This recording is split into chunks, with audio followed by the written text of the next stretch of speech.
I sense a faint bit of skepticism in your voice, Jericho. We haven't I'm even skeptical. Is just like, is there anything that he's made that has been helpful or that I would know about? we haven't even gone into his claims and what he's talking about, man. Are you I saying feel like he's the second coming of George Washington Carver? Is that what you're saying? Are you telling me this man, him? It's hard out here for a pimp. Him? Okay, sure. What's up, everybody? I'm Zap, and this is Jericho, and we are the now 6-time international award-winning pop hip-hop music duo band in Future. We do clean, fun music that everyone can listen to with a sound that's uniquely Californian. And right now, you're tuned into the Life's a Circus podcast, where we talk about everything that's funny, interesting, and ridiculous. Before we jump into today's episode, though, do us a huge favor. Make sure you like, subscribe, comment, and share this video with somebody that you got beef with, somebody you don't like, maybe somebody that's all up in your grill and making you feel a type of way about the day. Oh, bars. Okay, so look, somebody that put a hitch in your giddy up. Is that a phrase people say still? Yeah, sure, man. Yeah, you got it. So I don't think I got it. I've been waiting to talk about this.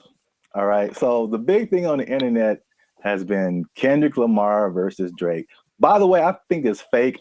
Okay. Just because I've been doing this too long. I'm doing music too long. I've been doing Hollywood too long. I've been doing marketing too long. There's all of a sudden this big beef. And oh, wow, millions of streams are happening. Wow. What a coincidence. Anyway, I digress. Mm-hmm. What if I told you, Jericho, that the Kendrick Lamar Drake is not the biggest beef on the internet? I would believe you. Let me rephrase the question. What Okay, go for it. You are probably right. What if I told you that there was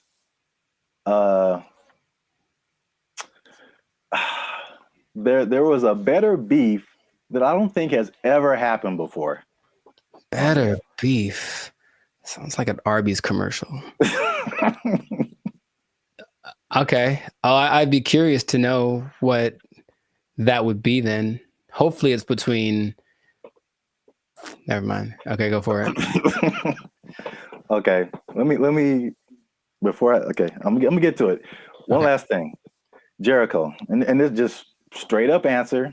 Mm-hmm. All right. You don't have to add anything or make it complicated. Okay. Jericho, what is 1 times 1? It's 1. Do what? It's 1. No, it's 2, son. It's 2. All right. 1 times 1 is 2. According to Terrence Howard. That's right. Terrence Howard is rewriting. I know what you're talking about. That's the dumbest thing I ever heard. All right. He went on for a long time about this. He thought about this. Wait a minute. What was his explanation? Like you can't time something by something to get the same something, right? That was his argument. 1 is 2, son. I'm gonna make a shirt. 1 times 1 is 2. Team Terrence, what's up? I don't think he's had work in a while, man. He's just trying to be relevant. Like, seriously, that's crazy. But go for it. I mean, math needs innovation. Let's just start that. Birds aren't real, and 1 times 1 is 2. Whatever. What revelatory information do you have about this gentleman and his theory? So for people who don't know, Terrence Howard recently went on the Joe Rogan podcast, which I guess I kind of realized, but I kind of didn't, that his thing goes for like 2 and 3 hours. Yeah. Like, we talked for 15 minutes, and it's hard, man. It's hard. But they have a lot to talk about. And then, of course, the people that has on, they usually have had a lot of things they've done, so there's a lot to explore. Yeah. And I only, when I watch it, I only see clips of it that people made. So I'm thinking, oh, that was the podcast, and it just, then I see the whole thing, and it's like 3 hours. I'm like, who watches the whole thing? Yeah, watch a 3-hour podcast, but that's intense. Yeah. But anyway, yeah, Terrence Howard went on there, and he started. It gave me Cat Williams vibes, like that level of like, well, this just came out of left field. It's just like shocking. But he was talking about things, uh, complex theories, scientific thoughts, things about the nature and universe, matter and energy, mathematics, and just like all this stuff that has nothing to do with acting. And there was a lot of I definitely didn't watch the whole thing, so don't use this as a video to like sum up everything. But I didn't know that he was even into all this stuff. Seems like So a smart guy.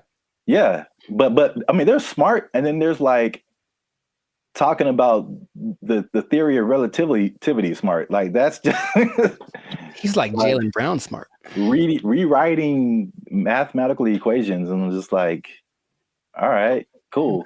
We got to have a couple black geniuses, him and Jaylen Brown and Kanye.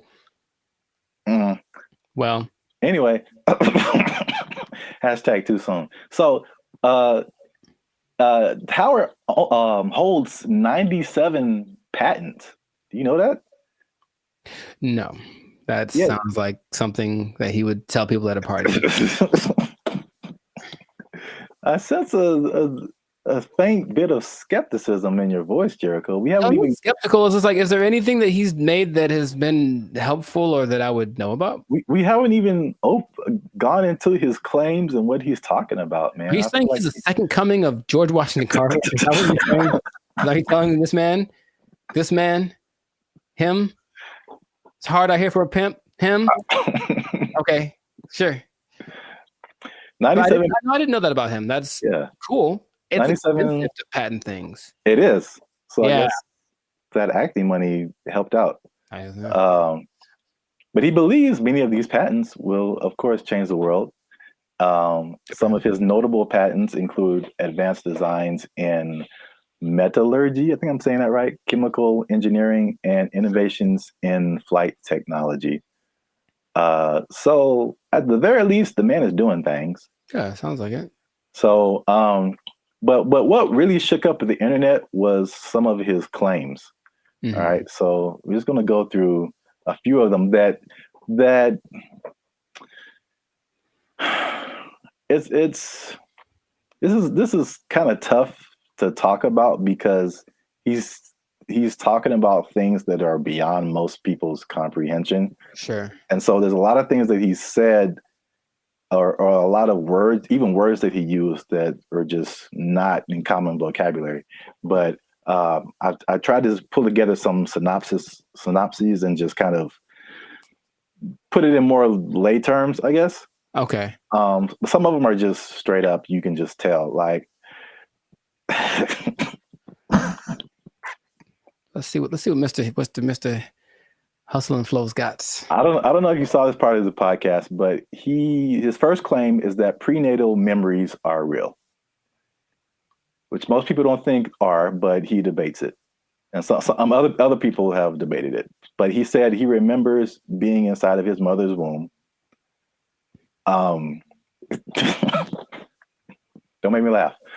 He described detailed memories, such as seeing his hand in utero, and he said he remembers being circumcised as well. I feel like that there's some truth to that, and without having ever studied it, just because it's one of the questions I ask a lot of people when I meet them and I want to break the ice. I ask people what their first memory is. It's just a curious thing because like it feels like literally at some point our brain just started hit record. Like this is hitting record. It's all of a sudden like we were playing and nothing is, and all of a sudden something happens and boop, and now it's on, right? So for some people, it's a lot further back than one would think. I don't think I've ever spoken to anybody that said like in utero, but super young breastfeeding, like they remember stuff like that. They remember this. So I don't know if with the 8 billion of us that there are, if some of us aren't capable of remembering that kind of stuff. I guess my question is like, okay, so then what does that mean? Is there something that leads to? Because that's what would interest me. If that means, oh, that means we can turn on the access point of the brain. Blah, blah. If that's not, if it's just something to talk about, then I'm like, okay, that's cool, I suppose. Well, I don't think any of his stuff is just stuff to talk about. I think from the overall thing that I got, and then we go into more of his claims, but it's just what I thought was interesting was just the way he sees the world, especially as a creative. It's just a different. It's challenging what has always been like the norm, and just different ways of looking at things. That's cool. So at least on that one, you were kind of like, it's not too far fetched. Not too right? far fetched. Okay. This one is the next one is. It might be a little bit beyond me, but again, I still kind of understand and relate. But his next claim is that the universe is built on waves and not particles. He says the fundamental building blocks of reality are not particles but waves. He says this perspective aligns with some interpretations of quantum physics, and his fascination seems likely to stem from the works of physicists like Niels Bohr and Erwin Schrödinger, something like that. Sure. So again, like he's not alone in this. He might be a minority, but people who deal with quantum physics feel like this could be true. I was going to mention that there's something I've read about. It's almost like there's things that I acknowledge that are interesting to me that I wish I had like the mental capacity to process, because I don't think it's a bit above me. But I have read something about like this wave particle experiment where it proves the importance or the impact that watching something. It's a particle experiment. They shoot some kind of electron waves at a target, and depending on whether they record it or not with like a camera, the result is different. Now, how do they know that it's different if they didn't record it? I don't know what they're talking about, but it makes it seem like objectivity has an impact on the way the universe works in general. If I'm looking at you, one thing can happen. Or I guess that means that if I'm not looking at something, it could be doing something different than if I was looking at it, which again, what's the point? But that idea is like, I don't really get it. I don't really get it, but I'm like, that's an interesting idea. So waves and particles, would that make the universe? Again, my question would be cool. I'd honestly want to talk to him about it. Maybe just, stare at him while he talks. But what does that do for how we understand the world if that is true? If waves instead of particles are what created? Yeah, I feel like that's a bit beyond me. But I feel like, I mean, it sounds like you're trying to get some practical use out of it. But it's just like, okay, the things that we know about gravity and aerodynamics and stuff like that, by learning that stuff, we can fly planes and helicopters and stuff. Sure, yeah. And so there's some kind of use, I think, in saying it's waves and not particles. I don't fully know how to interpret all of this stuff and to make it like, oh, okay, we can do this now. But I'm sure like that's a kind of genius level, sure, right, kind of thing. Once you know it and then can do something with it. Right. If it means I can surf to Mars, I'm down, bro. That'd be so sick. Yeah, they'll just hit your knees with waves and not particles, and that'll heal them. I'm down for that also. Does anyone out there have answers for knees? Your boy's going through it right now, so yeah, let us know. To continue on this is probably this is probably the last one that just I kind of still didn't. It's too far above me. Mm-hmm. He said gravity is fake. So he said that there's an inward and outward force that shapes planets without relying on things like gravity and dark matter and dark energy. Which this one is kind of big because he challenges Newton and Einstein, like as far as gravity being a fundamental force. And it's I know what you're doing. I know what you're doing. I know I know what you're doing. It's fake. Fake news. Fake news. That did not fall. Okay, people. Okay. That did not fall. That was fake news. Gravity is fake. Okay. All right. I'm not going to do it again. I wouldn't even know where to start with that. That is an That interesting was- idea. If there's another force that's not gravity, then what is that? What is that inward force? Because to me, that inward force is what's called gravity. Is it not? I don't know, man. Good I for him. don't. You know. Okay. I don't know, but I really want to understand. I really Sure. want I mean, to because there's stuff. Even like the one times one thing. Like I I don't know how I feel about it, but I can at least understand why he would say that. Um, once we get to that one, but the gravity is fake thing, it's just like over my head, I think. yeah. No, I wouldn't even. But when he talks about it inward and outward force for any anime nerds watching this, I thought about Pain in Naruto, and he has like that universal push and universal pull, Yeah. and How I like gravity? yeah. Yeah. So maybe the answers are in Naruto. Maybe they believe the same thing. I don't know, man. This is just I just find it funny, obviously. Yeah. Sure. It's interesting. I wouldn't know where to begin with that. But just someone coming out of nowhere and just challenging everything and everyone like we've ever known. It's like you all are wrong. This gravity isn't real. I mean, it helps me that I only think about him as the Hustle and Flow character. Yeah, that adds another what else layer. he's done. He's stuck in that role to me. So he can say all he wants, but he's saying this. I only saw a portion of that podcast, so I know what he talks like. To me, he's still talking like that character on the podcast.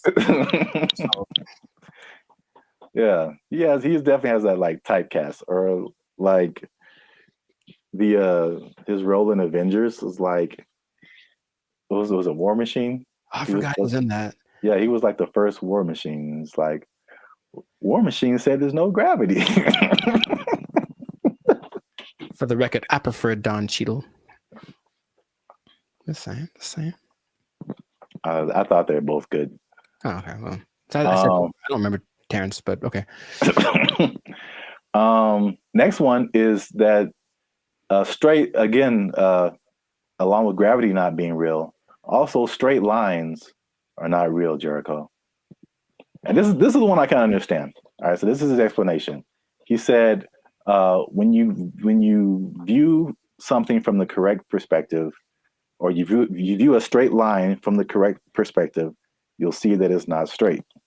So he gave an example that if you put like you draw a straight line, perfectly straight, at least to our human eyes, but if you put it under a microscope, you'll see all the tiny like inflections that don't make it look straight anymore. So basically, these are all conceptual things. He's basically trying to get us to rethink geometrical concepts. Again, why I don't know how that applies. That I would say. How does that help us? Terrence, how does this help us specifically? I don't think it does. Look straight to me. It works for me. I'm gonna accept. I'm gonna take into consideration two of his ideas, and then for me, gravity and straight lines are pretty much going hand in hand. I will go find a straight line and drop it to celebrate my acceptance of straight lines and gravity. So we're 2 and 2. Yeah. So you can kind of see where he's coming from with the prenatal. I like the idea of not him trying to be controversial, just saying, hey, think about stuff. We are told things from an early age, and most people, for everything they've been told, that's just how it is. And any idea that something might be different can be scary. It's like, oh, it's the truth. What is? But so I appreciate his effort. But that's what I got out of it. All right, so we're 2 and 2, which is perfect because we're coming to the last one I have here, and that is that multiplication is a lie. But I mean, does he say it exactly like that? No, but that's just funny to say. Okay.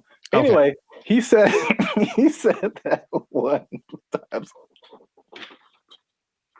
This is the number. He said that one time. One is two. Okay. So he said this is why, because if you combine two unique things, all right, you can't end up with the same thing. Which I hear where he's coming from. You got one, like, because I remember like algebra, like you're always trying to solve for x, and you basically you got this side of the equation, this side of the equation, you try to balance it out. So if you have two ones on this side, like how are you going to have a one on this side and it still be the same thing? So like I still don't know if I agree with it, but I totally understand what he's trying to say. I don't appreciate that one. Side of it. And I'll try to be. I haven't taken math class in 2 decades, but I'll try to explain. He said two unique. If you combine two unique things, to me, I'm like combining in my simple brain an object. This is a guitar pick with a concept, which is a number of these that I'm thinking about. Right. So if I have one of these, this is my object, and I take a number that represents how many of these I could have. If I go times 2, I will then have 2 of these, right? Hey, look what happened. Now I have 2. If I take this one object and then I multiply it by a concept that is singular, nothing changes. Because here's the other thing. I think I can bring a Naruto to this also. I want to figure it out because usually there's like, or this might be Avatar. It's like, okay, there's like good or bad. So something has to be one or the other, positive or negative. And then there's a guru, the guru on the mountain that made him drink the banana onion juice. He said there's also a neutral. That's the third option, and people forget about that. So yeah, does this have to change if I multiply it? No. It could go bigger, it could go smaller, or it could stay the same. And the stay the same is the times 1. So that is my argument, Mr. Howard. I had like one of those chalkboards on the back I could draw on with all the numbers and everything. Yeah. The hot to crazy chart. You remember that one guy? Oh, nice. I appreciate that, man. So I don't agree with that at all. National treasure. I don't think I do, but I want it to be a thing. I got you. That's deep down. I want 1 times 1 to be 2. If enough people talk about it, it'll become something. Yeah, if enough people talk about it, it'll become something. I really don't think that it's important. Again, it's just like look, they're ready to change math with that Common Core stuff. Oh yeah, everyone's all messed up, but the kids nowadays are gonna be just so stupid. All the math is wrong, and so now they're gonna throw this in there. Like, by the way, 1 times 1 is 1 or 2, and then what? Because another thing. So if that becomes true, let's just hypothesize. Then wouldn't that change everything? Because you can't just change one thing without changing other things. If there's a fundamental concept that 1 times 1 was 1 and now 1 times 1 is 2, doesn't that somehow affect everything else? I think so, but I'm not sure. I don't want to really think about it. I just want to. I want someone else to figure it out and tell me on the internet. Not just ask ChatGPT, but no. 1 times 1 is 1. Since forever and ever and always, one thing can stay one thing. I am 1 times 1. I should make that my counter. Make a shirt. I am 1 times 1, and I just stand boldly, holding a flag and like a bowl of rice pudding. Oh, wow. I don't know why the second thing. All right, so that's 2 and 3. 2 and 3. All right, so we might end up with a tie here because this is a bonus one. Okay. And this is probably of all these things, this is the coolest thing. At least one of the coolest things I think he said. Okay. Was just like kind of opened my mind a little bit. And he said that the periodic table is structured incorrectly. I mean, again, how is this useful? I don't know, but I thought the visual was very cool. Okay. And I should have tested this before I started, but take chances. It's real life. Just take chances. Let's see what happens.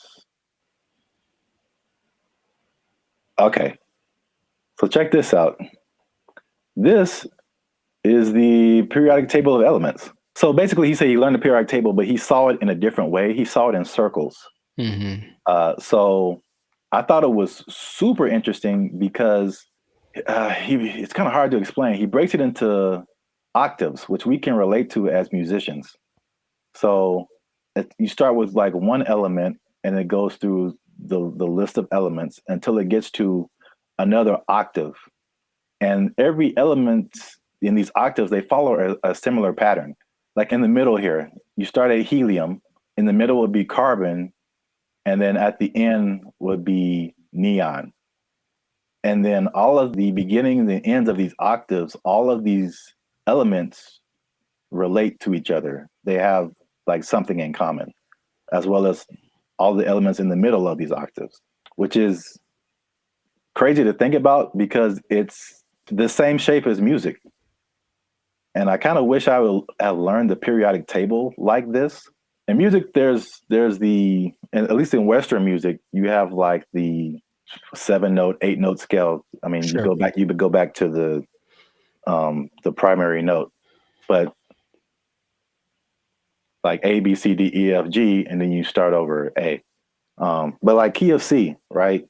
Helium would be C, you D, E, F. Like where you get to carbon would be like fourth or fifth. Uh-huh. And then you go back up, sixth, seventh, eighth would be neon. It's crazy. I don't understand what he's saying, but I understand it from a musical perspective that all of these elements between helium and carbon are passing tones to where you get to carbon, which is like a perfect fourth, perfect fifth, and then nitrogen, oxygen, these are all passing tones until you get to neon. And all of these elements relate to each other based on their positioning here. It kind of gives me vibes more of, or the way I'm trying to process my mind is more like the harmonic series. Yeah. Only in the sense that stuff's getting like kind of bigger as it goes higher or lower. Yes, it's the same thing. I mean, it's and that's what he's trying to say. Basically, it's like everything is interconnected. And so he even gave these. This is getting like super nerdy, but every note has a like a measurement to it, basically a measurement of vibration that we measure in hertz. So, the 100 hertz, there's 400 hertz, there's 800 hertz. And so each one of these elements, like he gives a hertz number to it. And he says it's the same thing with colors. These are all they have a color associated, they have a sound associated to it, there's a vibration associated to it. And this is just like a visual representation to see like all this stuff is all the same thing. Mm-hmm. Music, color, light, element, everything around us is these octaves, these spirals, these circles. We just keep going in circles. So where like there's certain notes that go together in music and there's certain notes that don't. And the same thing happens here. There's certain elements, like if it's the first and the fifth or the first and the fourth, like they go together. But you have like tritones in here, the elements that like don't mix or, like oil and water kind of stuff. That was like pretty crazy to me. That just from a musical standpoint to see like, okay, this guy he just has a different way of looking at stuff, which is kind of cool. Mm-hmm. Now that we've lost everyone on the podcast, let us know what you think. Unless you want to comment on that, Jericho. I'm 2 and 4. I understand it, and I didn't like it at all. I don't know what to tell you. It's really weird. The second you put it up there, my brain went ugh. So, maybe if it looked, I think it's more of an aesthetic thing. For some reason, the way that looked specifically made me go, I don't like that. Really? Yeah, I don't like it at all. I would have loved this in school because I can like it was just music, and then I get it. I didn't really like science. Oh well, I never did. You have to learn the periodic table? Yeah, we had to memorize it. I don't think they cared that much in California because I think we kind of glossed over that. I remember we had to learn a couple, but not like the whole thing. All right. Well, Let us know what you think. This has been another episode of the Life Circus podcast. Is Terrence Howard crazy or is he a genius? Is it somewhere in the middle? I forgot to talk about the beef. He has a beef with Neil deGrasse Tyson. I didn't bring that up, but it's the thing. Oh, are they gonna do like a Jake Paul, Mike Tyson thing? Man, I love it. But I should have brought that up because he basically selling the stuff to Neil deGrasse Tyson, and Neil deGrasse Tyson was like, "No." Basically, I would trust Neil deGrasse Tyson more than Terrence Howard for sure. So on the podcast, he said that Tyson attacked him by saying no, but it was probably the most polite diss track that could ever be put out because he just basically even complimented him in his, rebuttal of his theories or whatever. But I'm sure he respects the fact that he's trying. I think that helps. Yeah. He basically disagreed with everything, but he said yeah, this is cool. You have a certain level of whatever. Mm-hmm. It was very complimentary diss. So I don't know where he got the attack part from. But let us know what you think. Is he right? Is he wrong? Is this a cool way of thinking about stuff? Did you know all this stuff about Howard? 97 patents is crazy. Yeah, leave a comment. And 1 times 1 is me. Imagine. In a shirt. Yeah, let's just go with that. 1 times 1 is me, or 2, depending on who you are. Bye. They took our jobs! They took our jobs! The WNBA. Do you watch that thing? Do you watch it? I do not. Nor do I. All right, so we've had that talk. Now, what's going on, everybody? I'm Jericho. This is Zap, and we are Bandit Future, the 6-time international hip-hop pop duo. Well, we're international worldwide, but we also have awards. We won 6 international awards for our music. There we go. One day. Anyways, we make clean, fun music that everyone can listen to with a sound that's uniquely California. And you are now, good Lord, tuned in to the Lights of Circus podcast. We talk about things that are funny, interesting, and just straight up ridiculous. So before we get started, make sure to like, subscribe, comment, and share this video with at least 2 people. Oh, man. With at least 2 people that like women's basketball. I'm going to talk about it. This episode is for my dad, basically, because he likes it a lot. Now, what I want to say is that stay tuned to the end because I have an idea, I have a solution I'll say fix it. I'm just going to say fix it. I'm to fix the WNBA that no one has explained in this way yet. I have the unique perspective that you need to hear. So stay tuned to the end. I'll let you know. So this kind of goes for women's basketball in general because the WNBA season just ended, but women's basketball started. And I'm in the gym yesterday and I'm watching it. I texted you about this and I'm watching it and I watch and I watch and I watch. And about 7 minutes go by and no one has made a basket. And I am heated because I'm trying to feel good about myself. I'm in the gym working it out and I want to see some success happening so I can feel motivated. And there was no success. And I was so mad about it. And it was a blowout and it wasn't very fun. So I want this to be positive. So what I want to say is that women's basketball is a noble sport. Basketball, of course, was created for women by James Naismith. And I've heard a lot of arguments from professional female basketball players about the disparity between the men's game and the women's game and this and that. But there are a couple of things that I think get ignored that would make things a lot better. Or when it comes to the argument in between why people should watch the WNBA, things get overlooked. So I wanted to throw this out there. I'll ask the question first to you. Do you watch the I'm trying to make it one word. No, it doesn't work. The WNBA. Do you watch that thing? Do you watch it? I do not. Nor do I. All right. So we've had that talk. Right. Now, the thing that there's a lot of things that could that's the whole thing. There's a lot of things that could contribute to why the men's game is so much more enjoyable to watch. But what I hear the counter is that, well, women are a lot more fundamentally sound. So if you watch women's game, you will get a lot more of the basics, a lot more of the pureness of the sport. That's the thing that I hear more than anything. This is why you should watch the WNBA. So I looked at two statistics that just told me everything about why that's not correct. So let's just say, what's the number one objective of basketball? Put the ball in the basket, right? Score points, right? So the better you are at that, the better than you're doing. I looked up the percentages of shooting in the NBA versus the WNBA for last year, just to see. Maybe they women shoot better, and so you should watch because, you know, that's the thing they do. They're not dunking on everybody, but they're definitely fundamentally sound with their jump shot. WNBA average, 44%. NBA average, 47%.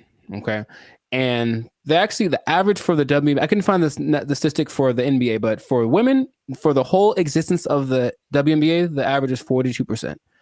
I think that's pretty low. And I don't care who you are. I don't want to spend my whole time watching people miss shots. That's just what it comes down to first. So the pureness of the game, I don't think that's that great an argument to say, oh, we at least could do stuff better than the guys. Well, apparently not. That's number one. And then number two, I watched the last play of the WNBA championship game where the Las Vegas Aces, they beat the New York Liberty. And it's this weird play where the main star from the WNBA, Brianna Stewart, is like getting locked up pretty much. It was like impressive. She gets locked up. She passes the ball. She passes to some other girl in the corner. She chucks up this air ball that had no chance. It never had any chance. I don't know if air balls count as turnovers, if they just like, oop, that was bad. But it seemed like she passed it to the other team, right? So I was like, maybe the women are better at taking care of the ball. So assist to turnover ratio is the way that you measure that usually. So for guys, there's only lists of people that have the highest assist to turnover ratios. In the men's game, I saw someone right now in the league has a 26-1 assist to turnover ratio. Wow. Mike Conley. I mean, it's not going to last. The season just started, but 26-1. Chris Paul's like at 9. There's a bunch of people like, but it usually gets to like the best people have like 4 or 5-1, whatever, 6-1. The highest in the WNBA last year was 3-1. That's the best one. And it's like, so when I've watched a lot of women's basketball, I've seen a lot of turnovers, a lot of mistakes, a lot of this and that, and it just looks sloppy. So I don't see why that's the argument for why the women's game is better than the men's game. Now, have you thought, for example, because you don't watch it, and I don't either, what would you want to watch? What could change about the WNBA that would make you want to watch it? Well, we've talked about this before. Right. And I had two ideas. Although the second idea, I'm kind of maybe backing down on. Okay. But the first idea for sure is lowering the rim so that more people can dunk. I think the basketball dunk is one of the most exciting plays that, whether you're a basketball fan or not, like just to see someone do that is just one of the most exciting plays in basketball. Mm-hmm. And it rarely happens in the WNBA. Right. And like even for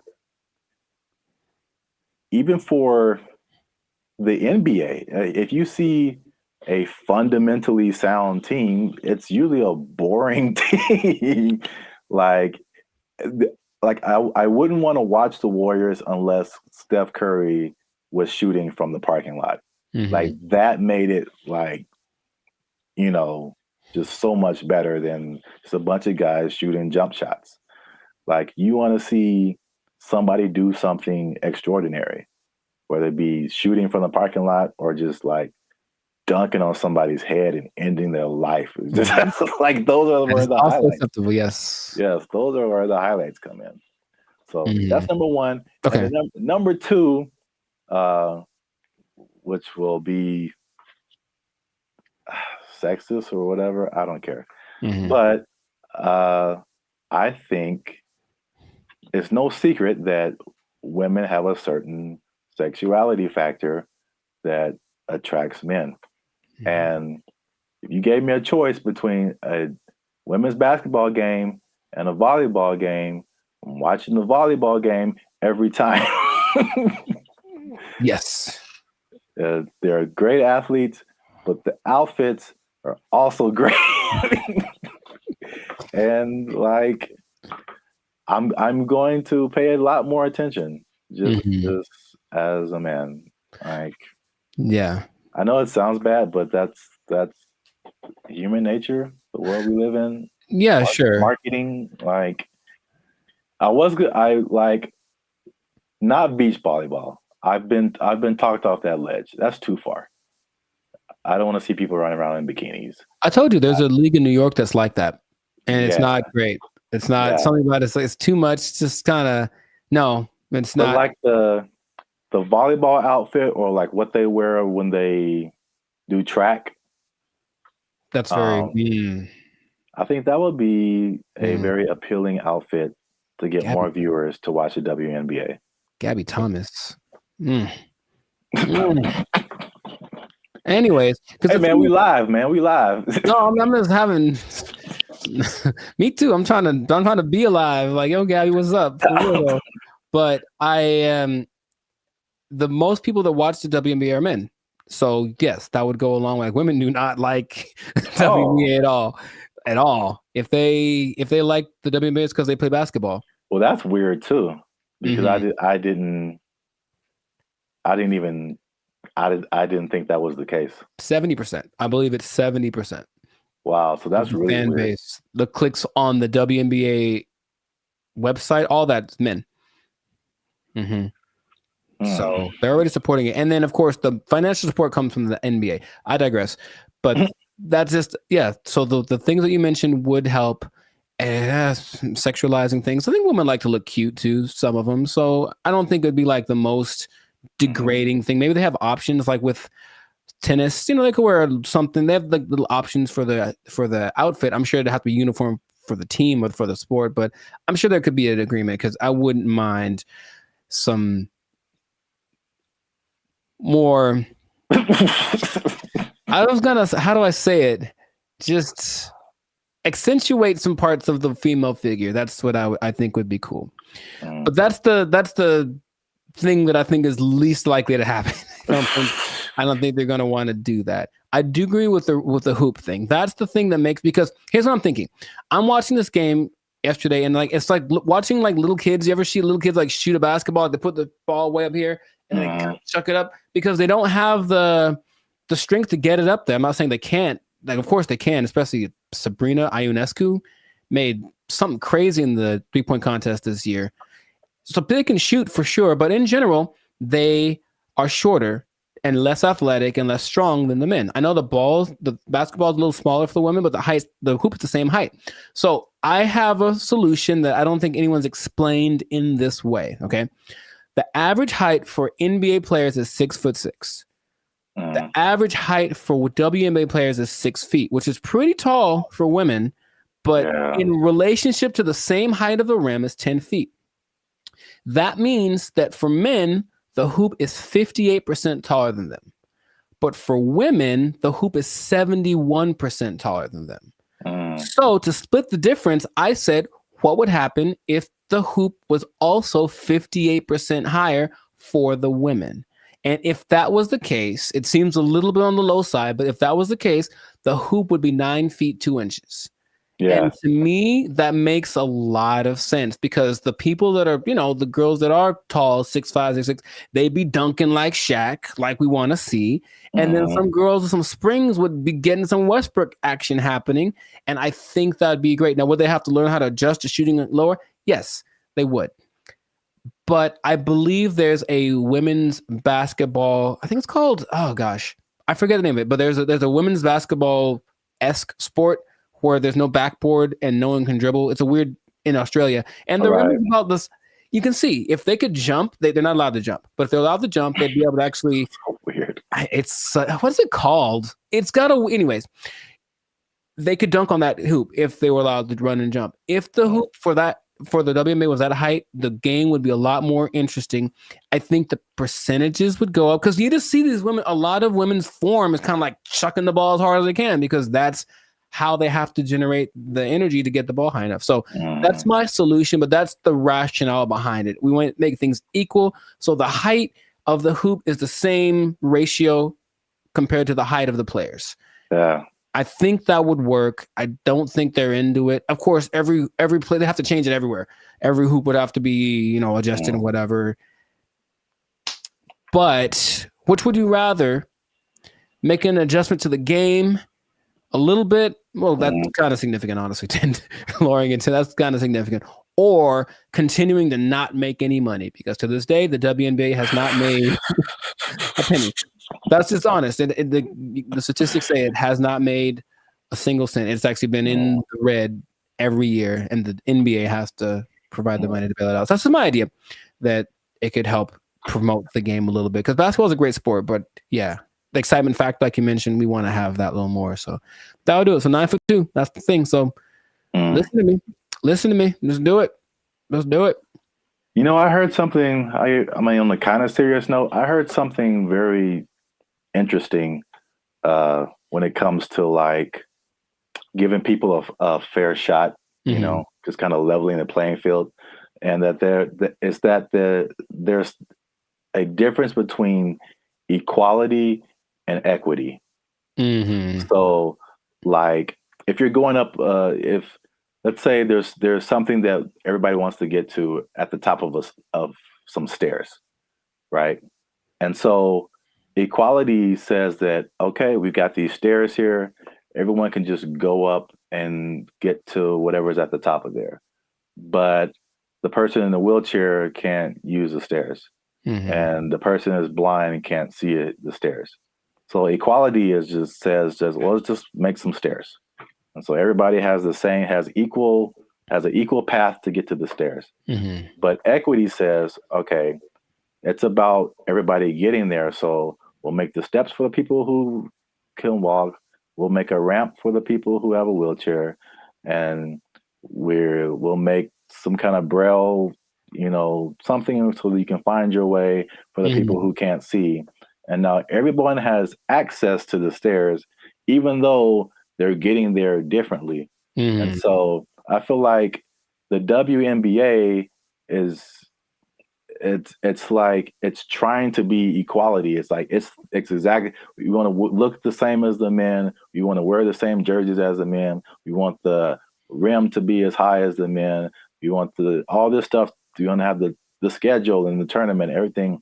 But it's and I mean, this is a great American debate right now. Sure. It's like, we're different.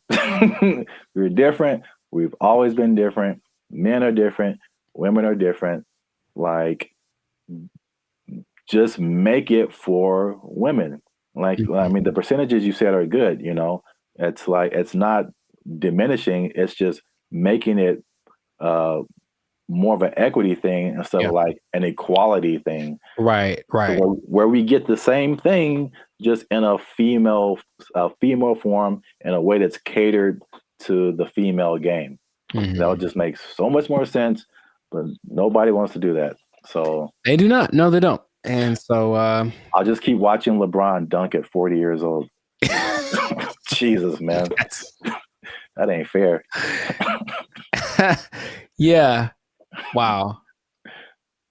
That was a good point. Yes. So anyways, make points from time to time. You got him. Zap for president. Probably, yeah. So this has been another episode of the Lives of Circus podcast. Make sure to like, subscribe, comment, and share this video with the people that like some basketball. Let us know what you think about this equality versus equity thing. Johnson basketball. Hey, man, he got a ring, man. Yeah, let us know what you think, how to make this thing a little more fun to watch, because the WNBA deserves people to have people watching it. It really does. They work really hard. In fact, random point. One of the most famous female players of all time, Diana Taurasi, I went to high school with her. And What? yeah, we played one-on-one once. She won't remember. I lost. Anyway, I lost real bad. It wasn't even fair. It wasn't fair. It wasn't fair. So in that case, equity would say I should have got like a 10-point lead or something. I still would have lost. Anyways, shout out to all them. And that's been it. So yeah. Don't take my job. No. Because I just spit in truth, man. If they might take your job, they're not taking any WNBA jobs. Because nobody's watching. All right. Bye, everybody. They took our jobs! They took our jobs! Check it out. I do remember how I got rid of her. Do you want to take a guess? You staged an affair. I did not do that. You took a really bad poop and just left it there. She Why is there a pause? There's a pause.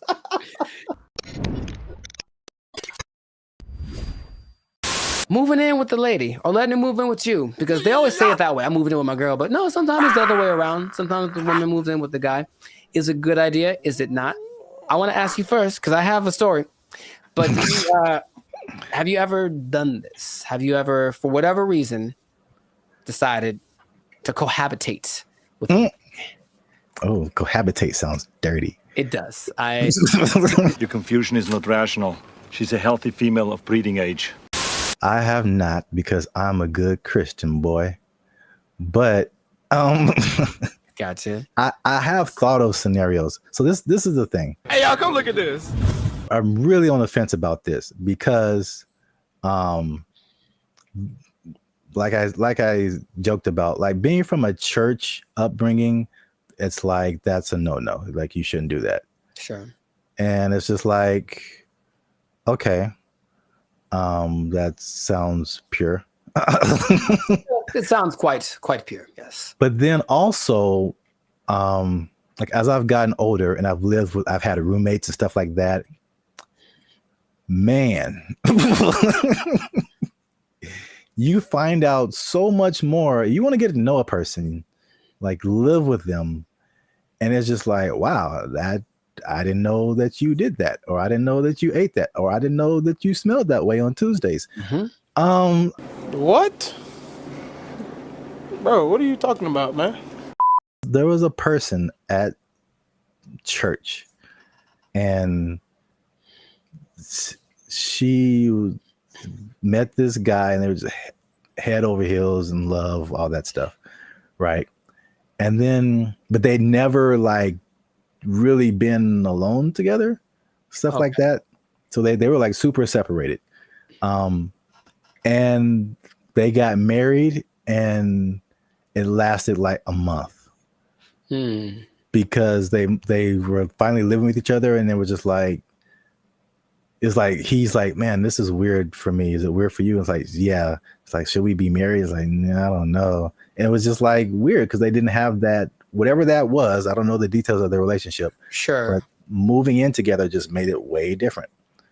It changes the dynamic. It changes. Yeah. I said all that to say, I really, at this point, I really don't know. Because, yeah. There's an interesting episode. I also forgot what the question was in the middle of all of that. Just if you ever moved in with a lady or had her move in with you. Oh, then no. Next. I see.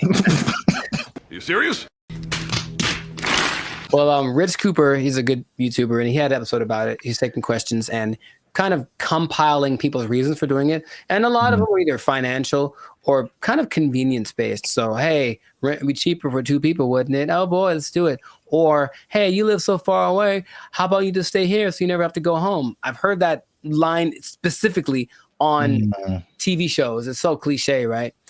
But I one time let a girlfriend move in with me.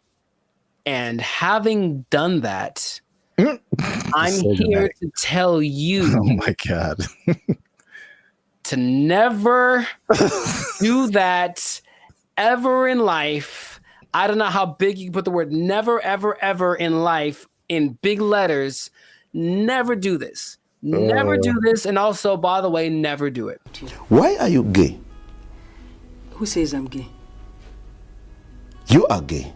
It's started good for like a day because, oh, my girlfriend's here all the time. How wonderful. And then right away, there's this thing. I don't want to generalize, but Oh, I think my God. I don't want to generalize. Okay, I have a thought, but I want to see if you're going where I think you're going. So I don't want to generalize. Okay. I don't like where this is going. All women do this thing where they kind of like judge everything you do, sometimes to you, but when they're observing you, they're not just thinking nothing. They're literally making calculated things about you that they may or may not ask you about. Why is it that when you walk in the room, you look around before you sit down? What kind of question is that? Like, but like, it's always the little things. What is he doing? He's beginning to believe. All these things you never think of when you're by yourself. And it's like, okay, I guess let's talk about it since that's what you want to talk about. But I think for me, when that started, it's like being watched. I never felt like I was just existing. I was being monitored. And for better or for worse, and things that they then bring up 2 months down the road about something that I did without thinking about it. Because here's the thing, ladies, for ladies who are watching, and I think this is honestly true, I don't think women are capable of not thinking. There's always a thought going through their head. And men are very capable of not thinking. I have precious family members, aunts of mine who I love very dearly, who would ask me, Penny, for your thoughts. So like, dude, I don't have a thought in my head at all. I'm literally like, I'm not even aware that I'm breathing. And I think, and so that means that there aren't as many things that we consider important. So why do you look at me that way? I didn't think about looking at you away, so I don't have an answer for you. Why don't you have an answer for me? Is it because you don't like me? All of these things, you said it one way. I had to start analyzing every little thing that I said and did, and that alone drove me crazy. Are you kidding? That's unfair. She made those. I need to calm down. Patrice O'Neal, RIP, has a great quote. I say it all the time. He said that men like to be alone, but they don't want to be by themselves. And I was like, yeah, I get that 100%. Because like, I just want you somewhere around that I know, but don't be just here doing this like surveillance thing on me 24/7. Just kind of go do your own thing and let it be okay that when you're not around, even if we're in the same dwelling, I'm not thinking about you because I'm thinking about something else. And they are knitting me socks out of their own hair because they miss me when I'm not around. And I'm like, that's a bit extreme. I'll be honest, it's not necessary. I think he also said like women just love so much. It's too much. And maybe that's just the difference between men and women. But I was like, okay, so I didn't like that. Then, But wait, there's more. things had to coordinate. So, hey, there's a list of things. he's going to bed. It's 10 o'clock. You know me, bro. I wake up at 10 o'clock. Like it's like 10 p.m. Like it's okay, time to get the day started. And she's like, hey, we should go to bed. How about that? How about this? How about you go and I'll come find you several hours down the road? But that created this kind of tension. Why don't you want to blah, blah, blah? We should do more things together. So I have more things. I don't want to get extensive with it, but it's just that for me, it wasn't a favorable experience. And if I ever get married, which I'd like to do, I recognize that's going to be part of the situation when I'm with someone. So I don't want to rush into that. I don't. And I have no problem saying, I've had other girlfriends like, we should move in together. I'm like, absolutely not. That's not even a thing, bro. But we can say that I don't care what the reason is. I'm not going to do it. No. I think that's some people's experience. And then a lot of times, like you mentioned, relationships change. Everything changes. We should combine. The same person that wanted to move in also wanted to combine our finances. So it's like, we've been dating for 3 months, bro. That's like, definitely no way. come on. And then I think a part of the dating thing, it is nice to say, hey, what if I stay over your place tonight? That's kind of sexy, right? But if your place is my place, we're just at home. We're like, middle-aged and bored. It's kind of not as exciting. Nothing new, nothing changed, same old shit. I can't forget when I was out with a friend and I kept getting calls about when I was going to be home. And I don't know why, but I definitely stayed out extra long because I didn't want to go home anymore. And it's like, that's so lame. So I need my space. And I would just tell anyone who's ever thought about it to reconsider. This is a public service announcement. Well, because there's an episode of Steve Harvey who's like taking questions from the audience, and this one lovely lady is saying, hey, I'm thinking of moving in with my boyfriend. I think she talked like that. I'm thinking of moving in with my boyfriend. And every woman is like, no, don't do it. Don't do it. Because even they recognize that it's not the most advantageous situation. That's a great answer. That's good. Do you see what I'm saying? Like, okay, so you're saying don't do it, but if you wait until you're married and then you see all of this stuff now, then it's just like, oh. Well, yeah, but marriage is supposed to be like, well, this is what you got. Deal with it. That's what it's supposed to be, right? Supposed to? I mean, that's a pretty way to paint it, but I mean, it's not pretty, I know. Maybe, here's the thing. Have you thought about this? Gen Z and everybody? Just ask more questions. Just ask a lot more questions. I want to know about, so what's your like morning routine like? What do you do in the morning? Like if someone just like, just something kind of innocent, they snore. It's great to know that they snore before you move in with them. It's good to know. Do you snore? Question. So, I don't think so. What do your roommates think about that? You know what I mean? Do some investigating, do some digging, ask their mom, ask their family. The way that you treat me. We've talked about it. Let me speak! Yeah, that's actually good advice. I thought you were going to go the route of like them taking over your space. Like you walk into the bathroom and then now you can't see your sink because there's curling irons and eyelashes and hairspray and all kind of stuff, and you don't know where anything is anymore. That actually didn't happen, which is interesting. I don't think she had a lot of stuff like that. She wasn't as into that. Maybe it was just kind of a rarity, but yeah, she didn't have a whole lot of products and things. I could see that happening too. And if that had happened, and this was like in my 20s, I totally would have let it happen. And she would have walked all over me and put Frou bunnies on all my brushes and everything. Yeah. And everything is pink.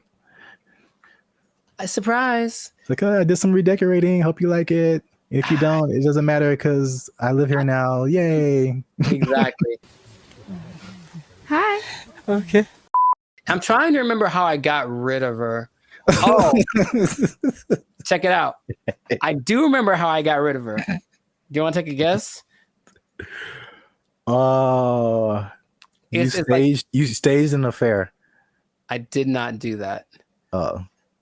You took a really bad poop and just left it there. She. Why is there a pause? There's a pause.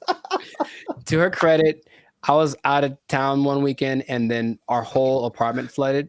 Like all the bad stuff coming out from the toilet and everything. Like one of those. Yeah. Brother, And she actually handled it. Like called the right people and blah, blah, blah. And actually, like literally by the time I got home, I didn't know anything had happened. Wow. So she was good for something, I guess. Like, oh, thank you. But anyways, no, dude, I swear to you, I couldn't talk to her. I couldn't bring myself to do anything like, hey, you need to get out of here. I swear to you, dude, I just moved. I literally just left the place that we lived in. And I said, hey, I got to go. Can you take care of this rent? Because I have to move. And I didn't tell her where I was moving to. And I did it. I've never moved, bruh. I've never moved that fast in my life. I was like, I have 3 hours. I have to get everything on a van and get out of here. And I did it. I called all my friends and I said, guess what we're doing? We're helping me move so I can get away from her. And they all knew the plan and they all helped me. And I'm still friends to some of them to this day. Thank you very much.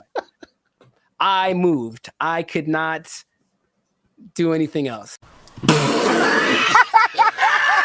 So this has been another great episode of the License Circus podcast. Make sure to I know, yeah, maybe. Make sure to like, make sure to comment if this ever happened to you, if you've ever had experiences living with a woman, and also share this with anybody that is thinking about it, because thinking about moving, just leaving your girl there. Thinking about moving in and just leaving your girl there. That's exactly who you should share this with. Oh my God. We'll catch you on the next episode.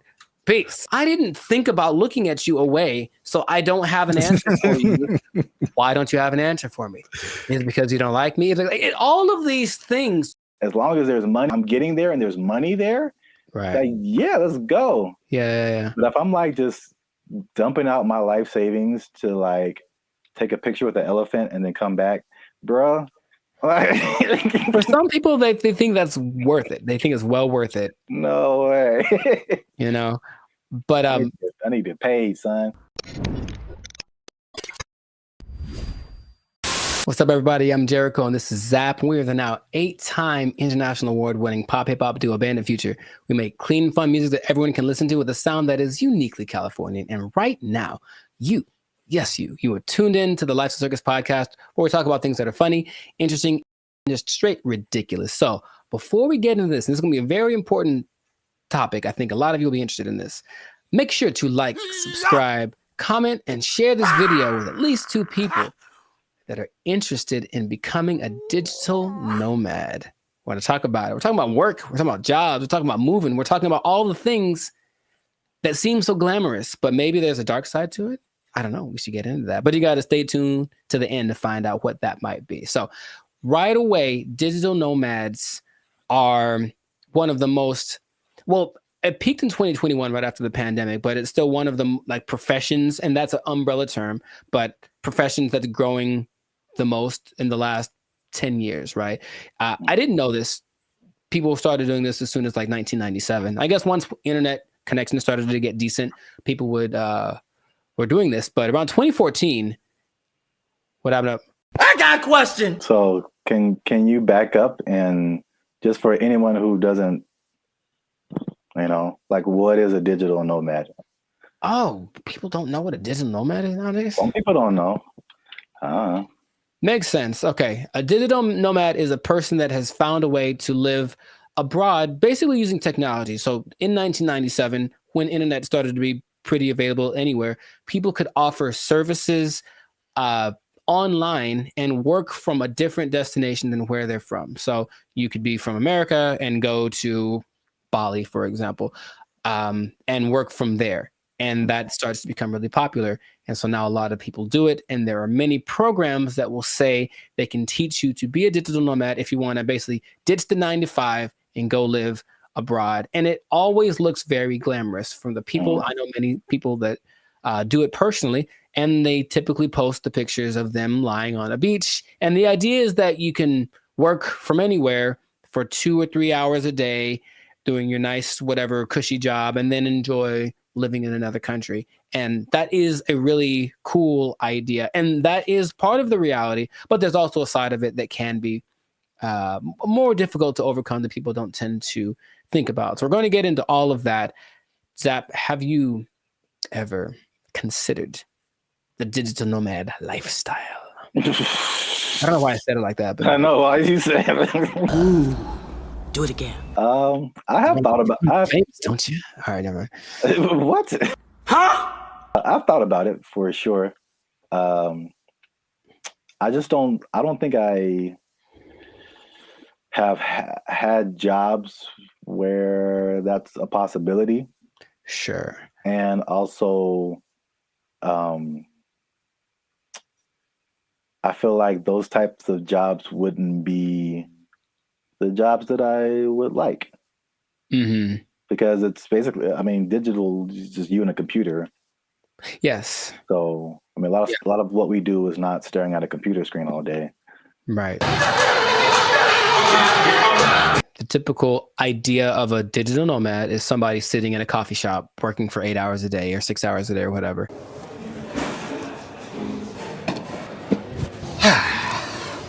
And that's true to the point where a lot of places actually construct digital nomad communities so that they can all be together in kind of one centralized place, like a work share kind of a situation, and just work from there.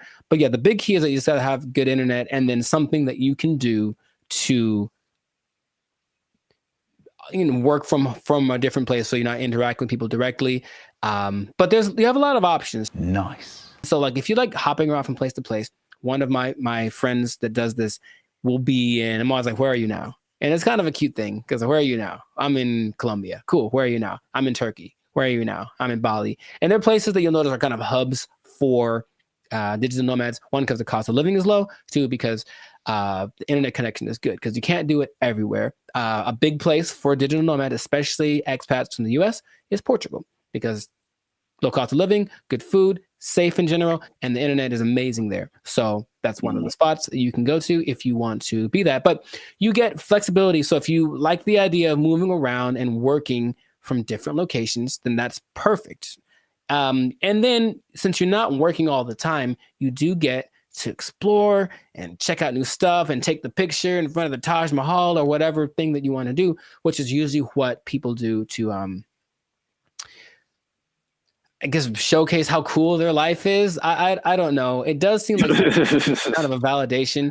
Like, why am I doing this? Because, like I said, the downsides, as I mentioned, there are many as well. But you get to explore, you get to travel, because people always think about going places as being expensive. And Yes. vacationing is expensive, but travel, just that part of it, isn't necessarily expensive. If you think about it, you're just going places and then staying there, not trying to be extravagant. So you can be frugal, you can get a VPN so that your plane tickets are cheaper, and then you just live within your means wherever you are.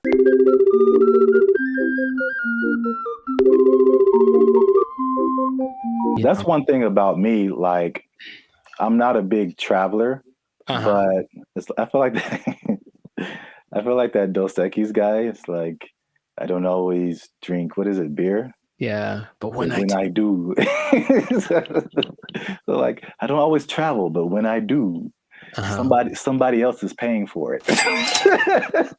Right. And that is just like that's like the only time I travel. Like I will go on a tour for work, to play music or whatever, go to another state, go to another country.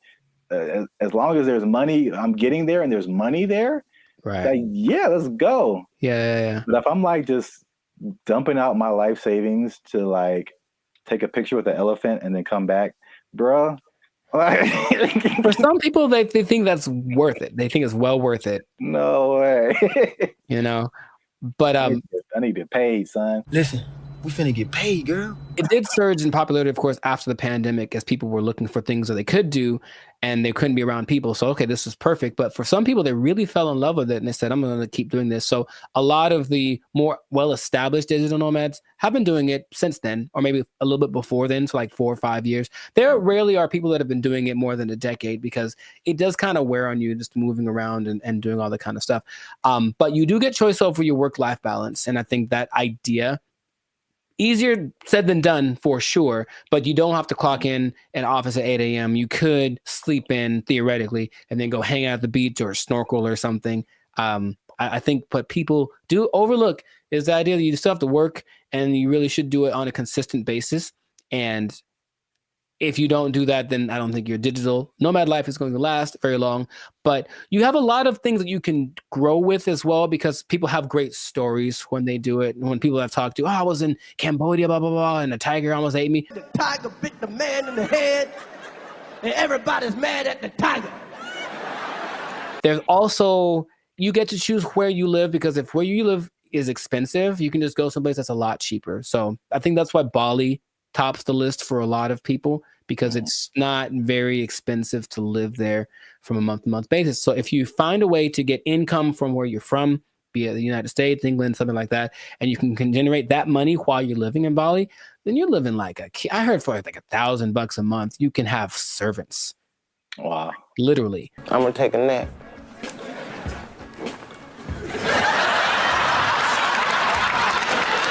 And then you get to network. So that's fun. There's a lot of people that are out there doing the same thing, so you get to interact with them, and that seems attractive.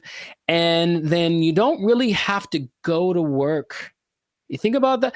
Honestly, I don't know about you, but I think a lot of people hate going to work. They don't dislike work. They don't like going to work. They have to get up, they have to do the thing, they have to deal with traffic, whatever. If you are a digital nomad, you don't have to go anywhere, really. If you have a good internet in your Airbnb or whatever you're renting, you can just stay there.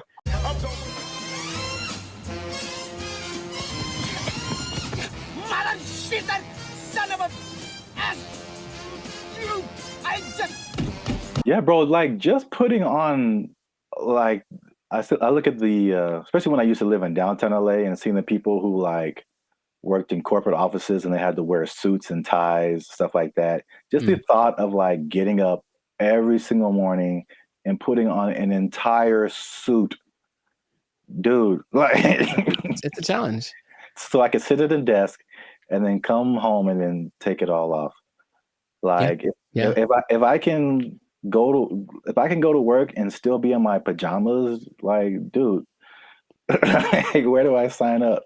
Yeah, I get the appeal for sure. Very cool. We love it, Will. Thank you. The last advantage that people talk about a lot is the cultural and immersion. If you like a particular culture, then you can just go there if it works out for the technology and all that kind of stuff, and you can be immersed in Hong Kong. You can learn Chinese. You can do whatever. If you have other goals that related to that culture, then it's the perfect way to do it. You can still make money and be immersed in that culture. And that really does seem fun. In my personal experience, I've never done the digital nomad thing to an extreme, though I've thought about it because it seems like it might be fun to do here and there. But I have constructed my coaching, which I can do from anywhere. And I have been up in the mountains and I'm working on a session. I'm just at a coffee shop and I see what that's like. And if that was my everyday, it wouldn't be so bad. You know, it's definitely like, oh, I need my computer to work. That's all. If my computer works and the connection is good, then it works. If it does not work, then it's a bad day. That's all. It's kind of the risk that you run. Now, those are all the advantages. And that's the stuff that when you go on the internet, you will see people living exactly what I just mentioned. However, all of the downsides, dun dun dun, there's a lot of them. No, God, please, no. What would you think would be a disadvantage, major disadvantage of being a digital nomad? The first thing that comes to mind is just, even though it's cool and you're like exploring and all that kind of stuff, especially if you have a core group in the States, like a certain group of friends, a certain group of family members, they're most likely not around anywhere close to you.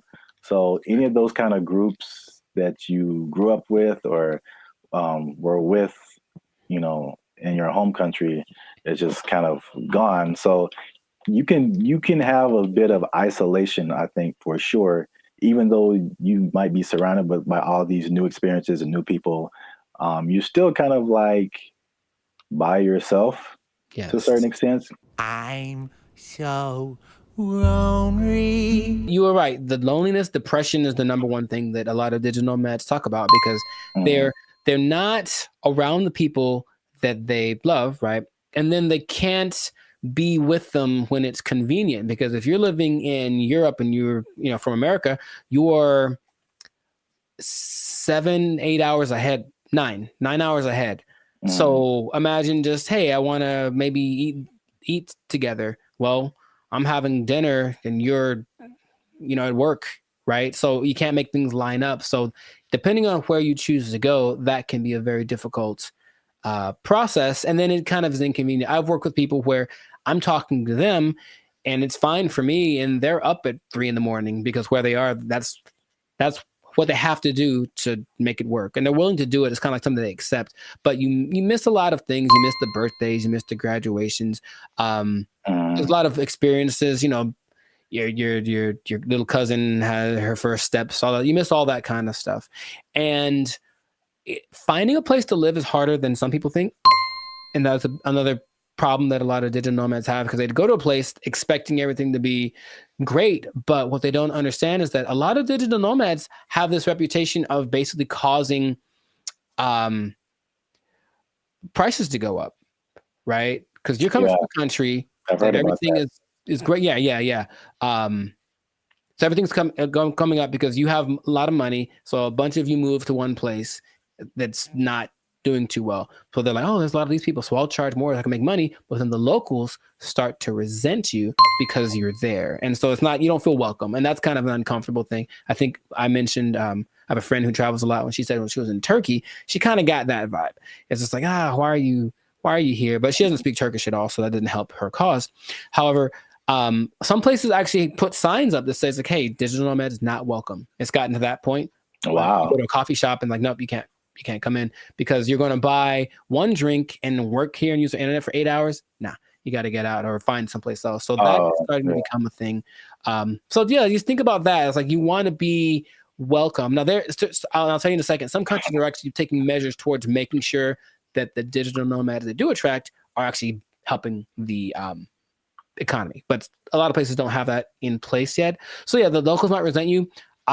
If so you just for my own personal whatever, I got a question. Have you ever gone into Starbucks and worked on something and not bought anything?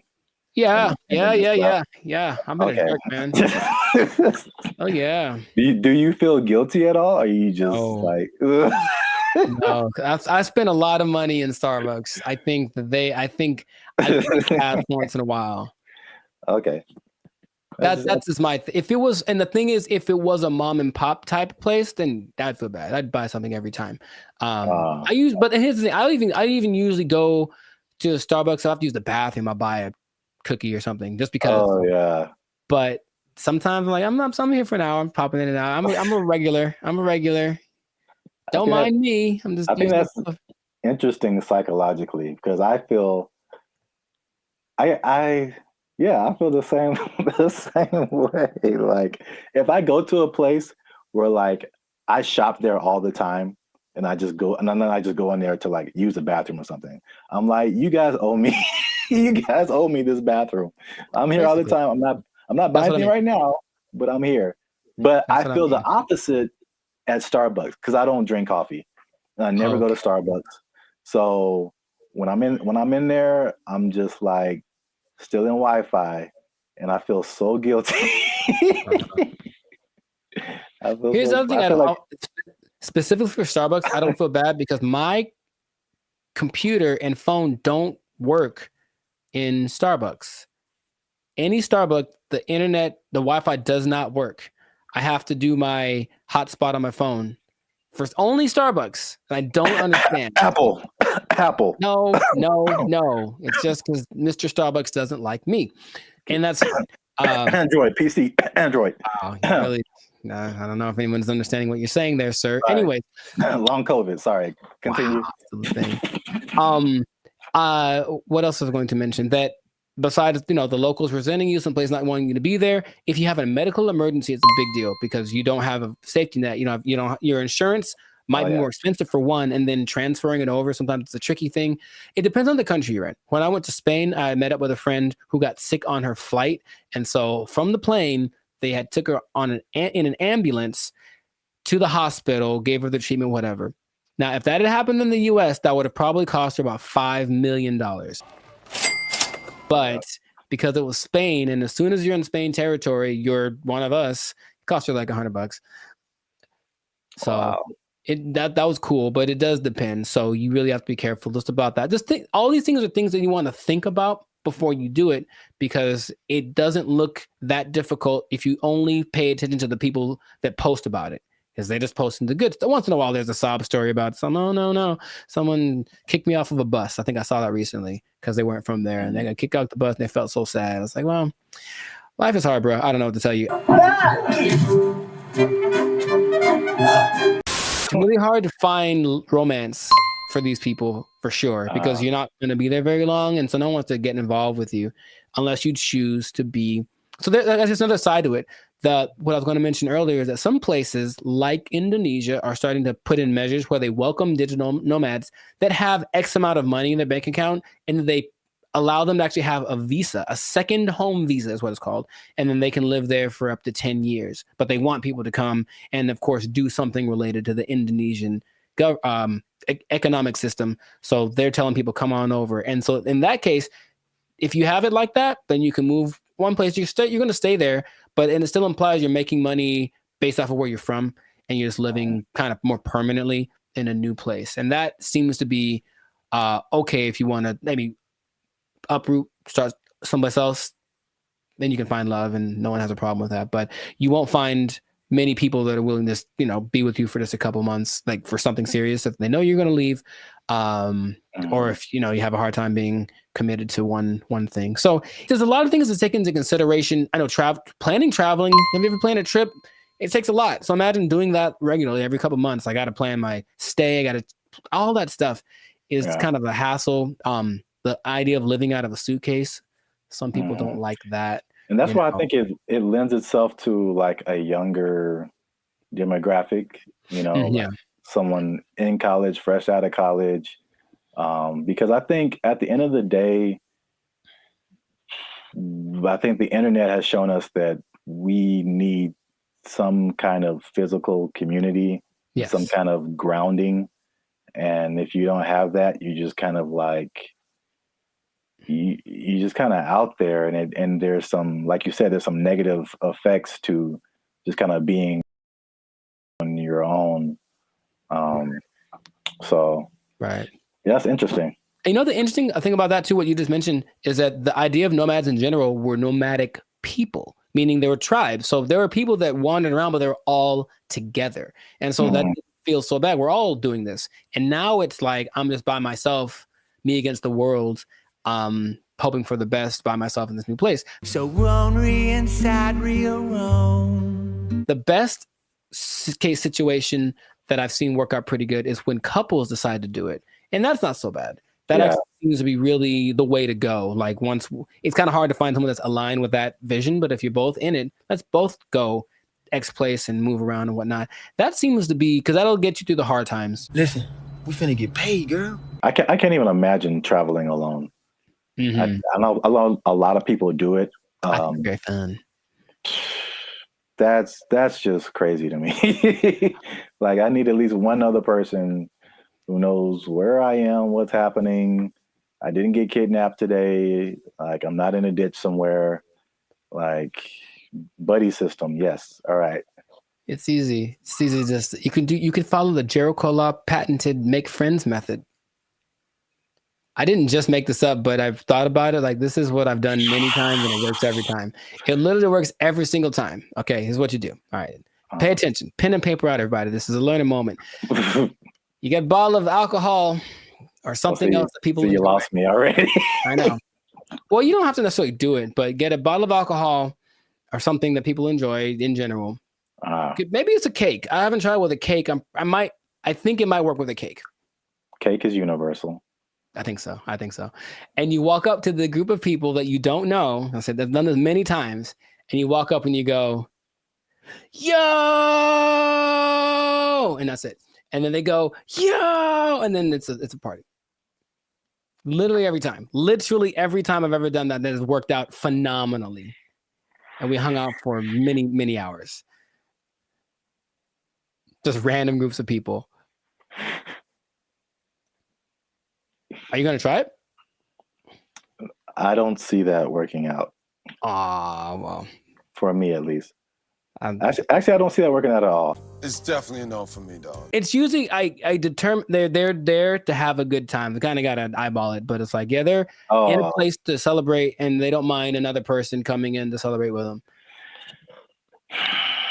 Try it, man. Anyways, what I was going to say, the last thing that people tend to forget about is that I think it's important to have a routine in life, because you're just freelancing and freestyling everything. So you need a routine, and in a new place, it's hard to develop one because things are always kind of up and down. Your money flow would be up and down.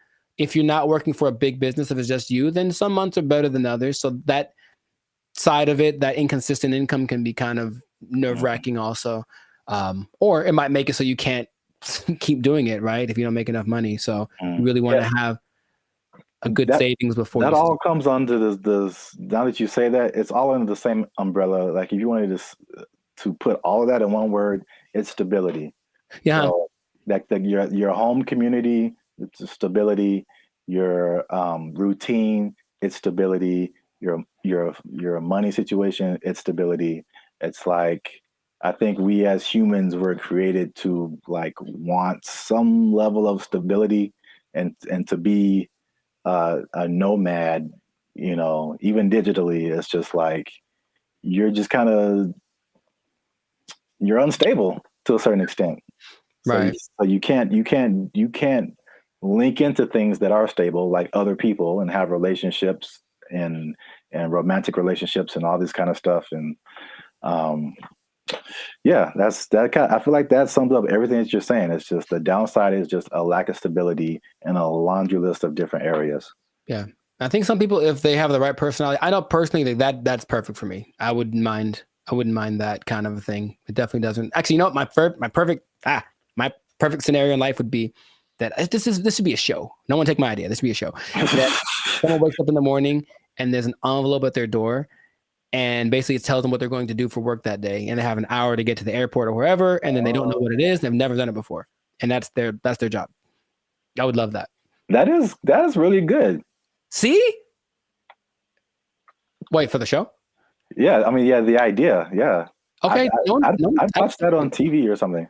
I thought of it. No one take it. Yeah, copyright. All right, we should just do it. That'd be fun. Yeah. I think it'll reach a peak and start to come down because people were still riding the wave of the COVID. But after a while, people want to start families, do all that kind of stuff. And if you need that stability, then it's not the job for you. But if you're younger, or if you want a change of scenery, some people do it for a few years and then they stop. But it seems like a cool thing. Where do I sign, Mr. Berry Gordy? I might give it a shot here and there. That's kind of my thought about it. I'll just try working for a week or so from wherever place, but not necessarily do the jumping around and to the extreme that some people do, because that's a little much. And then, they do a lot to find people to talk to. They talk on those like roulette chats, like we did that one time. Oh God. Yeah. Yeah, I know. Maybe we shouldn't do that again. Got him!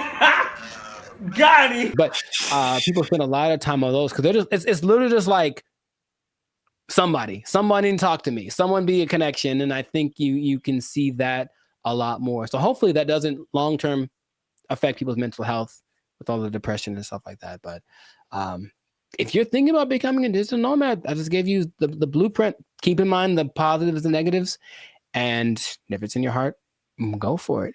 But above all, make sure to share this video with somebody that wants to know a little more about the digital nomad life. And I'll tell you what. What? This is not possible if you don't have a job. You gotta have a job to be a digital nomad. They took our jobs! They took our jobs! I mentioned that there was this kind of a weird coincidence when you brought this up, because I don't know this, or I don't know if y'all know this, Bobby, but I've been reading sometimes. And the book that I happen to be reading at the moment is called... What's up, guys? I'm Zap. This is Jericho, and we are the now 6-time international award-winning pop hip-hop music group BrandBee Future. We do clean, fun music that everyone can listen to with a sound that's uniquely Californian. And right now, you're tuned into the Life's a Circus podcast, where we talk about everything that's funny, interesting, and ridiculous. But before we jump into it, make sure you help us out. Like, subscribe, comment, and share this video with somebody who likes plants. Because... or vegetables. Throw them in there too. They're plants. Because vegetables are murder. And I'm bringing it back because there's some news, man. So before we had a couple of videos actually about the carnivore diet, if you remember. And it was just like basically the opposite of vegetarianism or veganism. So instead of not eating meat, you're not eating like vegetables and plants. It's kind of weird. Joe Rogan was all into it. He said it worked for him. Right. But I don't know if you remember, you mentioned a lady who said that plants kill you from the inside. do you remember her name or like what she was talking about? Her name, no. But she was saying like plants, it was like a defense. Well, yeah, but plants basically as a defense mechanism secrete things that basically make the person who eats them feel bad so they don't keep eating them. You know, which is the thing that some plants, I mean, honestly do. Yeah. Any, creature, but I don't remember her name. Okay. No, it was funny at the time, and I kind of halfway believed it, but there's more evidence that has come out now. So there's been a recent study in Japan about plants actually talking to one another.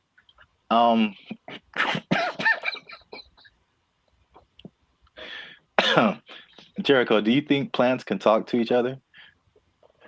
Yes. Okay. Well, that was an easy sell. But well, here's the thing. I mentioned that there was this kind of a weird coincidence when you brought this up because I don't know this, or I don't know if y'all know this, Bobby, but I've been reading sometimes. And the book that I happen to be reading at the moment is called The Secret Life of Trees. And it actually is all about plants and their communication. I mean, kind of the evolution and why they're important to the planet and all that kind of stuff. But it does mention how they talk to each other, warning people warning each other of threats.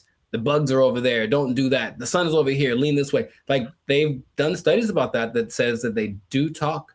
So I believe it based off of one book that I've read halfway through. That is pretty crazy because that's kind of what they did in the study in Japan. Like they already knew that, but now they used this some kind of fluorescent light to kind of see a visual representation of the plants communicating. And they said the same thing, that plants that even though it's not like, because some people are like, oh, plants have feelings, and that's kind of different. like they don't get sad or happy, or I don't think so. They just kind of do things.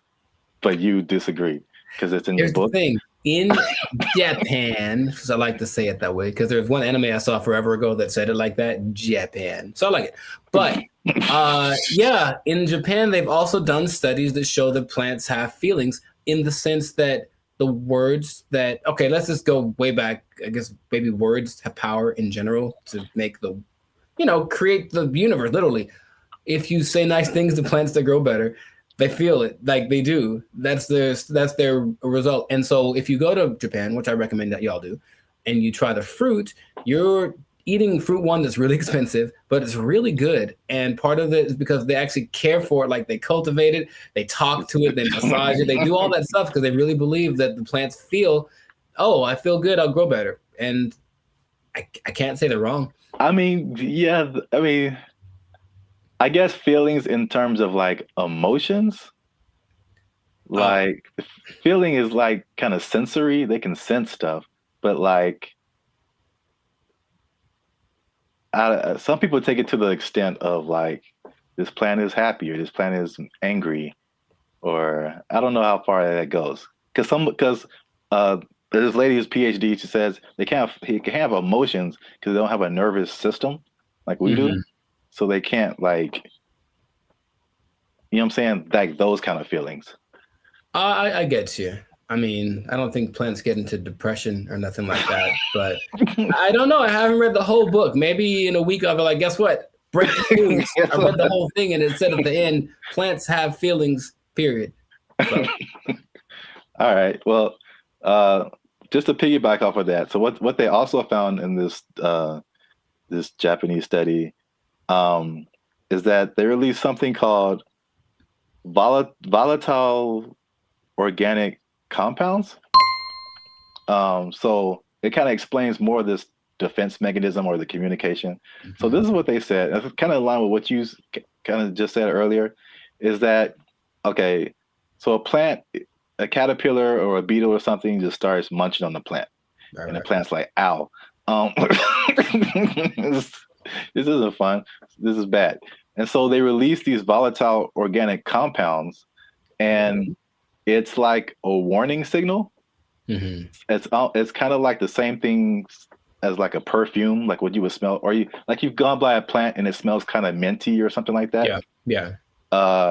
And so they release this stuff, and it's kind of like a signal, and it signifies the things they eat bugs, and it's just like, hey, come eat the bugs because they're eating me, and make it stop.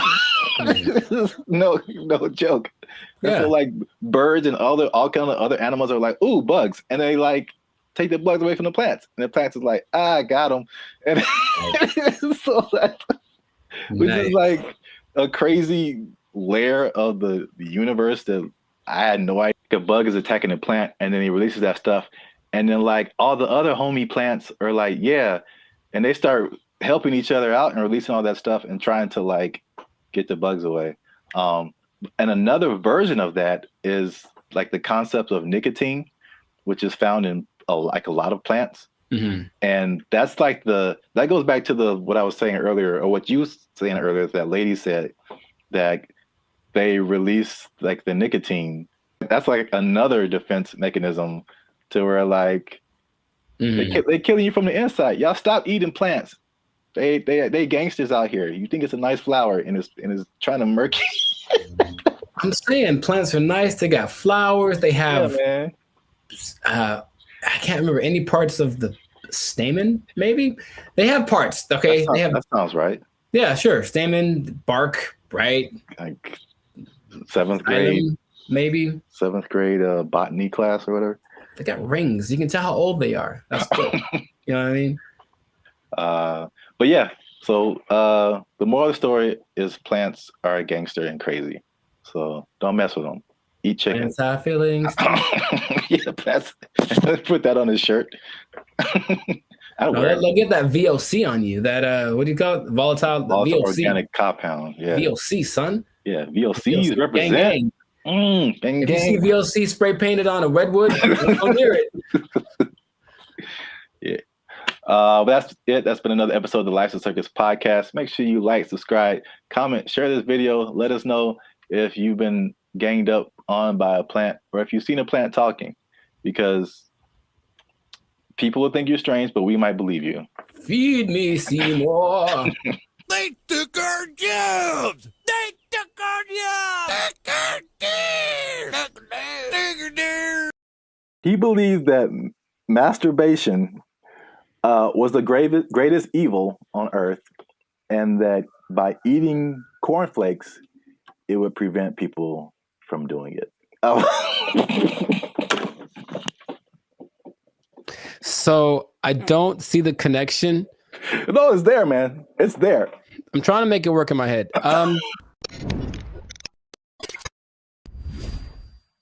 What's up, guys? I'm Zap, and this is Jericho, and we are now 6-time international award-winning pop hip-hop duo Band of Future. We make clean, fun music that everyone can listen to with a sound that is uniquely Californian. And right now, you're tuned into the Life's a Circus podcast, where we talk about things that are funny, interesting, and ridiculous. But wait a minute. Hold up. Wait a cotton picking minute. Did people say that okay. too? I mean, yeah, maybe. Help your boys out. Help the channel grow. Help us keep doing what we're doing by liking, subscribing, commenting, and sharing this video.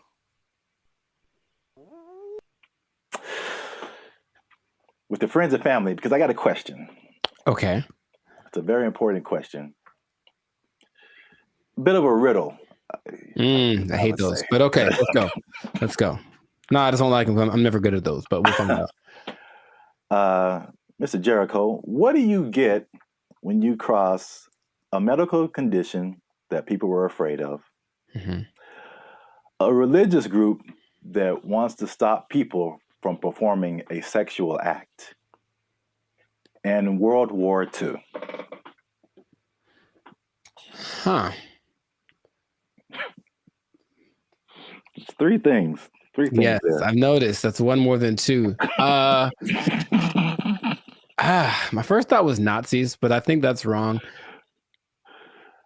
That was just the first thing that came to my head. I'm like, that's no way. I think it's because you just said World War II, and I was like, I think they wanted to stop World War II. Or you know what? Congratulations. I've never been asked this in my life. Yeah, I don't think anybody has, but for the people playing at home, just one more time, the question is, what do you get when you cross a medical condition that people were afraid of, a religious group that wants to stop people from performing a sexual act, and World War II? And the answer, believe it or not, is breakfast cereal. I'll be honest, I didn't. Yeah. Go ahead. Yeah, I just kind of stumbled upon this, but the rabbit hole got really deep as to why we have breakfast cereal. So, a little bit of a history lesson. You can stop me at any point if you want. It'll be the Just more clarification on the ridiculosity that is happening right now. So, breakfast was not really like, I guess we hear the cliche now, like breakfast, the most important meal of the day, right? And so, but before like the 1800s, breakfast wasn't really like that important. It was just basically you got to think about like the times that they lived in. It's more like hunt what you eat, kill what you eat, working on a farm, grow what you eat, stuff like that. And so like nobody's waking up at like in the morning to like kill a chicken or like kill a pig to make some bacon or like whatever. So basically it was like whatever happened in the morning. And this is why like eggs have been part of a breakfast for a long time, because chickens lay eggs in the morning, easy to eat. Makes sense. Yeah. Makes sense. And basically what you ate for breakfast was pretty much whatever you had left over from the night before. So that was pretty much breakfast. But there was a meat component because they would eat it, they would like cure the meats and stuff, and you could save it and use it for breakfast in the morning. Right. So like eggs and even bacon were like a big part of breakfast. Bacon. And this was called like the farmer's breakfast. So again, it's just like it's pinned to the time that you were in, and farmers and stuff. You get up early in the morning. You need some fuel because you're going to be working your butt off like all day long outside in the elements. Like you need a good hearty breakfast. So this is the first thing. The first thing that I teased at the beginning, the fear of the medical condition. The medical condition was indigestion, which sounds like pretty like whatever today, but I feel like it could probably take you out back then, huh? Yeah, there was no Pepto-Bismol, like antacid. You can just pop an antacid and be cool. Like you could have felt like you were dying. You had no idea. Like, oh, I got indigestion. It's the devil's work inside of you. So I don't know, but I had to go to the apothecary. Yeah. So, also late 1800s, the transition from like farm work to more like industrial work, and industrial work to like more like office work. So big buildings and offices, and people weren't like moving around as much as they want to. So they felt like if they eat a big breakfast and then they don't do anything, just going to sit there, they get indigestion. People were like terrified of that. So they were like, we need a lighter breakfast. So there was a move away from like the bacon and eggs and all that kind of like hearty stuff. All right. So that was reason number one. Reason number two. I'm very curious about this one. Okay. My favorite reason. So at the same time, there was a rise in religious gurus that were pushing vegetarianism and just like eating healthy, eating or what they call eating bland. All right. And believe it or not, the people at the forefront of this were Seventh-day Adventists. Okay.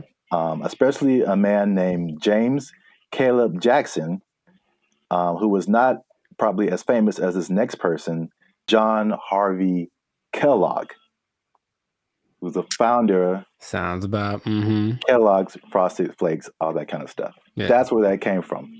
Now, these people were like hardcore Seventh-day Adventists. Sure. And they actually pushed this type of breakfast, not just on the healthiness, but they believe that a lighter breakfast was more morally sound.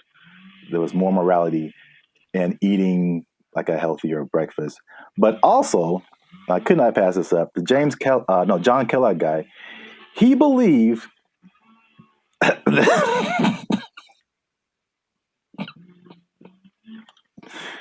he believed that masturbation was the greatest evil on earth, and that by eating cornflakes, it would prevent people from doing it.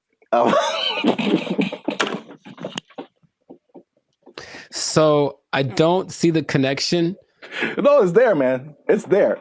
I'm trying to make it work in my head.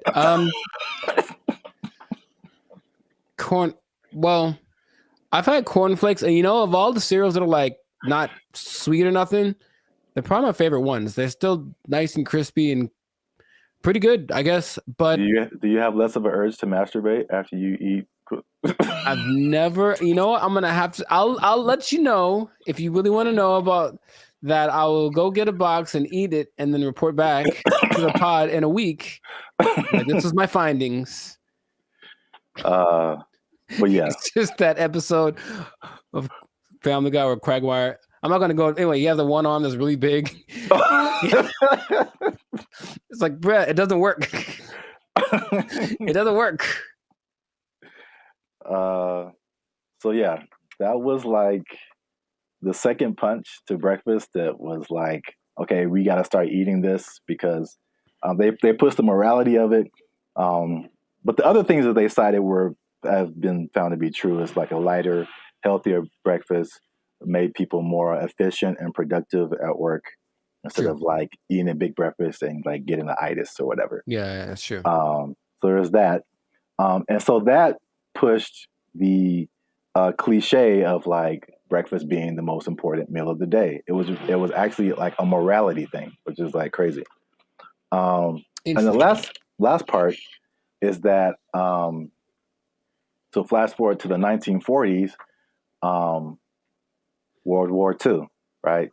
So yeah, World War II, and you got more women joining the workforce than what happened in that time.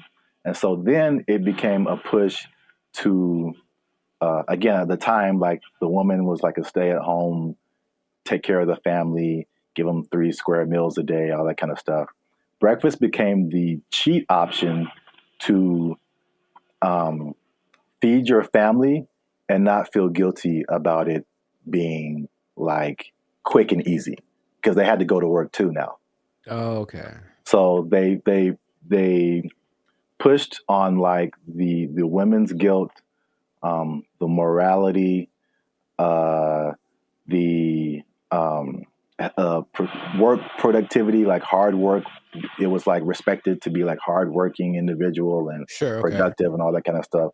And so all of that combined together to make breakfast cereal like the thing.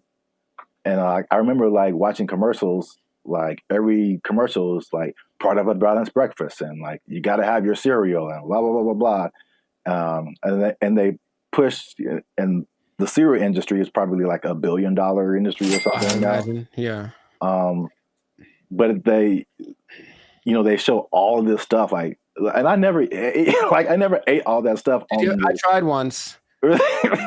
Man, you just feel gross after it. Yeah. You drink a whole glass of orange juice and a whole glass of milk? Like, man. Yeah, milk, orange juice, toast, fruit, cereal, bacon and eggs. Yeah, something like that. It was all in the one picture.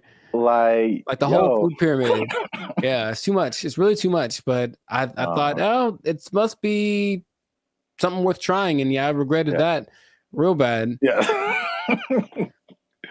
So yeah, that's the crazy story behind breakfast cereal. And if I may leave you with the cliffhanger. Okay. So remember we started off with bacon and eggs. We did. And then everyone went to cereal. Yes. But somebody put bacon and eggs back on the forefront, man. Ooh. And they went toe to toe with cereal. But you have to find out in the next episode. So keep watching. This has been another episode of the Life's a Circus podcast. Make sure you like, subscribe, comment, and share this video with somebody. who like them cereals, man. Ooh, I like some. Was that my line? Is that what I was supposed to say? I think so. Okay. And Ooh, cut. I like some. Oh, Oh, you can try another take if you want. ooh, I like some. Was that better? Had more? That was too much. Okay, all right, Okay. all right. We had it on the first take. Okay, We'll use that in the commercial. Thank you, Mr. Director. Here's $5 million.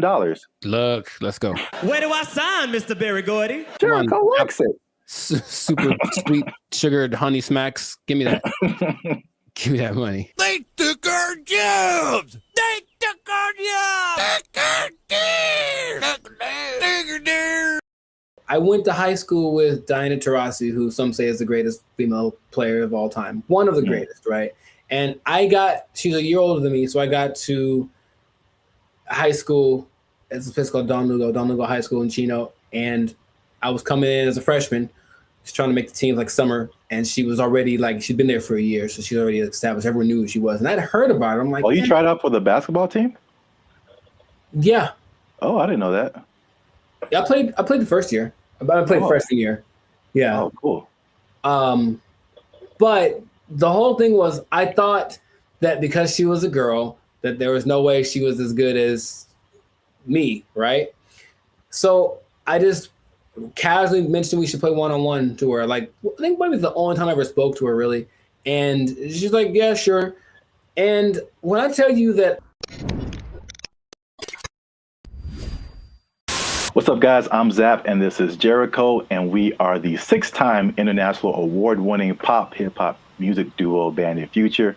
We make clean, fun music that everyone can listen to with a sound that is uniquely Californian. And right now, you are tuned into the Life's a Circus podcast, where we talk about things that are funny, interesting, and ridiculous. But before we get started, make sure you like, make sure you subscribe, make sure you comment, and make sure you share this video with somebody who may have challenged another person or entity, and they got shut down because they weren't ready for what was about to come to them. All right, so Zap, do you have an example of that? I'm glad you asked. Okay, so talking to the third person already. I see how it. This is a video that I found on social media. It made me laugh. And it's high school. I don't know if it's junior. It looked kind of young. Maybe it's junior high. Maybe high school. I don't know. But this player challenged his coach. And it didn't go the way he thought it would. This coach was having a good day teaching his players when one was bold enough to challenge him to a one-on-one, and this happened.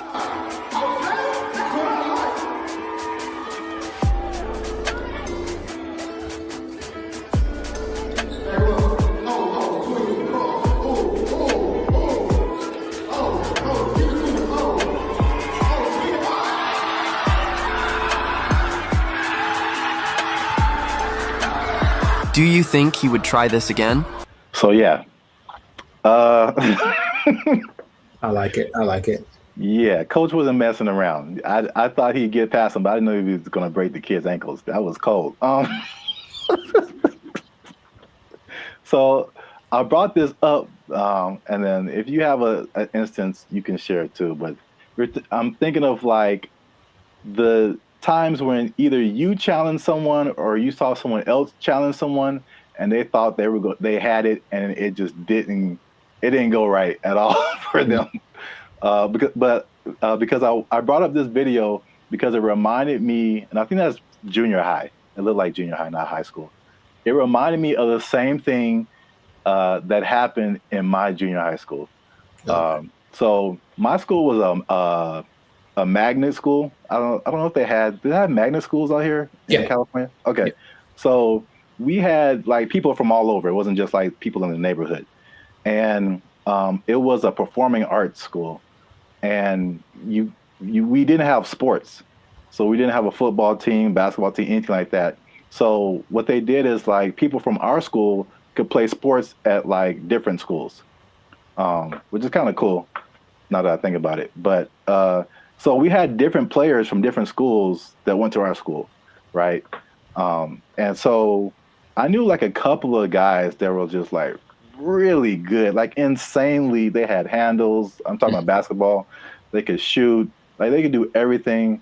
I remember this one guy, especially named Ricky, who was just like, he was like the coolest dude, bro. Just, but not like a I'm better than you jock kind of. He was just a cool dude. He walked cool. He talked cool. He was cool with everybody, and he's just amazing basketball player.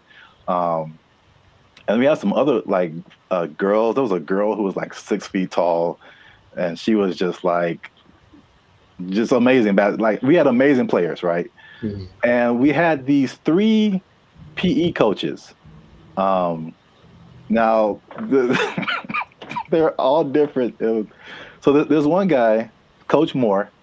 He was super tall, but he was like 100 years old. I swear, this guy this guy was like past your prime, but he was skinny, maybe in shape, but like super skinny. But at least 60s, 70s, maybe. Okay. Just all sure. Gray hair, just like okay. He didn't seem like anybody. Mm-hmm. And then we had this lady, this white lady who looked like what's the girl from Iowa? Is that it? The basketball player? Yeah, the girl who's like really big now. Caitlin Clark. Yeah, she kind of looked like an older version of her, and she like just had a baby, like. So they challenged the students. This is junior high school to like a basketball game. It was like the 3, and then they probably like roped in 2 more teachers, mm-hmm. And like so it's like this really tall old dude can barely move. This really short dude looked like Sherman Hemsley, and this lady who just had a baby, and like 2 teachers. Mm-hmm. I'm just like, we were all like, okay, students are gonna whoop. We're gonna kill these people. Like get an ambulance ready, and just man. I'm guessing the opposite of what you expected to happen happened. When I tell you they tore us up, they just annihilated us, dude. So like the short dude and the lady, they were like faster than what we all believed we ever seen them move. I mean, the dude was just like Chris Paul out there, just. Nice. And then the old guy, he would just stand on the 3-point line and just blitz you, just Ray Allen, just. And it was just like we got annihilated. So that video just reminded me of that experience. But I don't know if you had any experiences like that where you saw something happen, or maybe you tried something and it just not so much publicly, but if it had been the social media era, then maybe that would have been, on all the reels and whatever. But I brought this up in one podcast before, but I went to high school with Diana Taurasi, who some say is the greatest female player of all time. One of the greatest, right? And she's a year older than me, so I got to high school. It's a place called Don Lugo High School in Chino. And I was coming in as a freshman, just trying to make the team like summer. And she was already she'd been there for a year, so she's already established. Everyone knew who she was. And I'd heard about her. I'm like, oh, you tried out for the basketball team? Yeah. Oh, I didn't know that. Yeah, I played the first year. I played freshman year. Yeah. Oh, cool. But the whole thing was, I thought that because she was a girl, that there was no way she was as good as me, right? So I just casually mentioned we should play one-on-one to her. Like, I think maybe it's the only time I ever spoke to her, really. And she's like, yeah, sure. And when I tell you that I didn't make we maybe played to 5. And so if it had been like that, with like a bunch of people in the circle going, oh my God, then it would have been terrible. But it was just us and maybe like a couple of people watching. And they didn't even pay attention because they're like, they're talking about me. Like, he's about to get destroyed. So I didn't know that she was that good. And it's like, when I tell you, I felt like I was standing in quicksand, how fast she was. And she just would hit me with a pump fake and then just go around me. And I'm looking like, this is crazy. I've never played against anyone this good. And then she hit like a fall away, like Steph Curry, 30-footer just because she could. And I was like, that's not fair. And I didn't know that. Anyway, that was kind of humbling. But there weren't many witnesses, so it wasn't like that video. But yeah, nowadays it would have been one of those like, oh my God, But I mean, she's amazing, so I'm not surprising. And I think the only other thing I can think of like that is, and it's more specific like that. Someone older, I could take them, right? Is one time I decided it'd be a great idea to arm wrestle my mother. Now I was maybe like 9, 10. I was getting a little buff. I felt the muscles coming. I was like, yo, guess what, Mom? It's time. It's my time now. I'm on the come up. And I don't think I've had a more humbling experience in my life than that. Than my mom, who's not a big lady, but she's pretty strong. I saw her the other day, Arian, she's strong. And when I tell you that, like, I thought my arm was snapped in half, man. Like, she didn't say, "Oh, my son," I mean, she just, God, and that was it, right on the counter, right on. I just walked away in shame. That was it. So that's probably the two experiences I've had like that. I've seen videos like that, and I've probably been a witness to some, but I can't think of any off the top of my head. But it's always like, yeah, you get some kind of a boldness in you, like, you know what, it's time to go for it. And if it works out, good for you. But more often than not, it ends up like that. Yeah. The last thing that just reminded me of is, I don't know if you ever like were in fights or anything in school, but I was very quiet and very like unassuming, but I was also a very large person. Like I've always been a very large person. So like no one is like tried to fight me. I won't say that. There's been a couple of people who tried and it did not end well for them. So it's like even if I didn't know how to fight, I'm just too big. Yeah. And I remember there's like this one guy who was like messing with me in school or something. I told him to stop. He wouldn't stop. And then we were in class, and then I think there was like maybe 3-4 rows of desk. So he was behind me. So I think he like pushed me or something. When I finally decided to push him, like he pushed me and it was just like, okay, bro, when I finally pushed him back. I feel like he got laid out. That's what this dude went flying like 4 rows back. It was like everybody was just shocked. It was just like I did like some kind of Naruto like whoosh on this dude because he went flying. And yeah, that was the end of that for sure. But yeah, so I've seen it go both ways. So if you have a story like that, something that happened in your lifetime where you saw somebody try to do something and didn't work out, or you tried to do something and it didn't work out, let us know in the comments. And so we can all have a laugh. Just sharing laughter. Yeah. Don't worry, you'll be okay sharing it because it'll just be between us. It won't go to your boss or anything. No. Yeah. You'll be okay at work because we want you to keep your job. We do. We want you to keep your job. Yes, we do. Because if you do something like this, try something at your job and it doesn't work out. Challenge the boss. Don't do it. I wouldn't recommend. They might take it. They might take your job. It didn't work out for you. You're fired. Oh. They took our jobs. They took our jobs. I'm in Hollywood, just eating a sandwich, as you do, and this robot comes along, and it's apparently like one of those delivery service things, and it's looking for somebody, and you can see it kind of doing this thing. Like it doesn't have eyes, like a box on wheels, but it just was looking around. And I swear to you, it looked at me kind of like, hey, what am I supposed to do? And I was like, bro, I don't know you, bro. I don't know you. Bro. This ain't my block, son. What's up, everybody? I'm Jericho. This is Zap, and we are the now 6-time international pop hip hop duo. Why is this so hard for me? We got awards. We're good. We're banned at Future, son. Anyways, check it. We make clean, fun music that everyone can listen to. What? I'm making a compilation of this. It's just We make clean fun music everyone can listen to with a sound that's uniquely Californian. And you are now, right now, in this moment in time, tuned into the Life's a Circus podcast. We talk about things that are fun, interesting, and straight up ridiculous. So before we get started, do us a huge, huge favor. Make sure to like, subscribe, share, and comment on this video.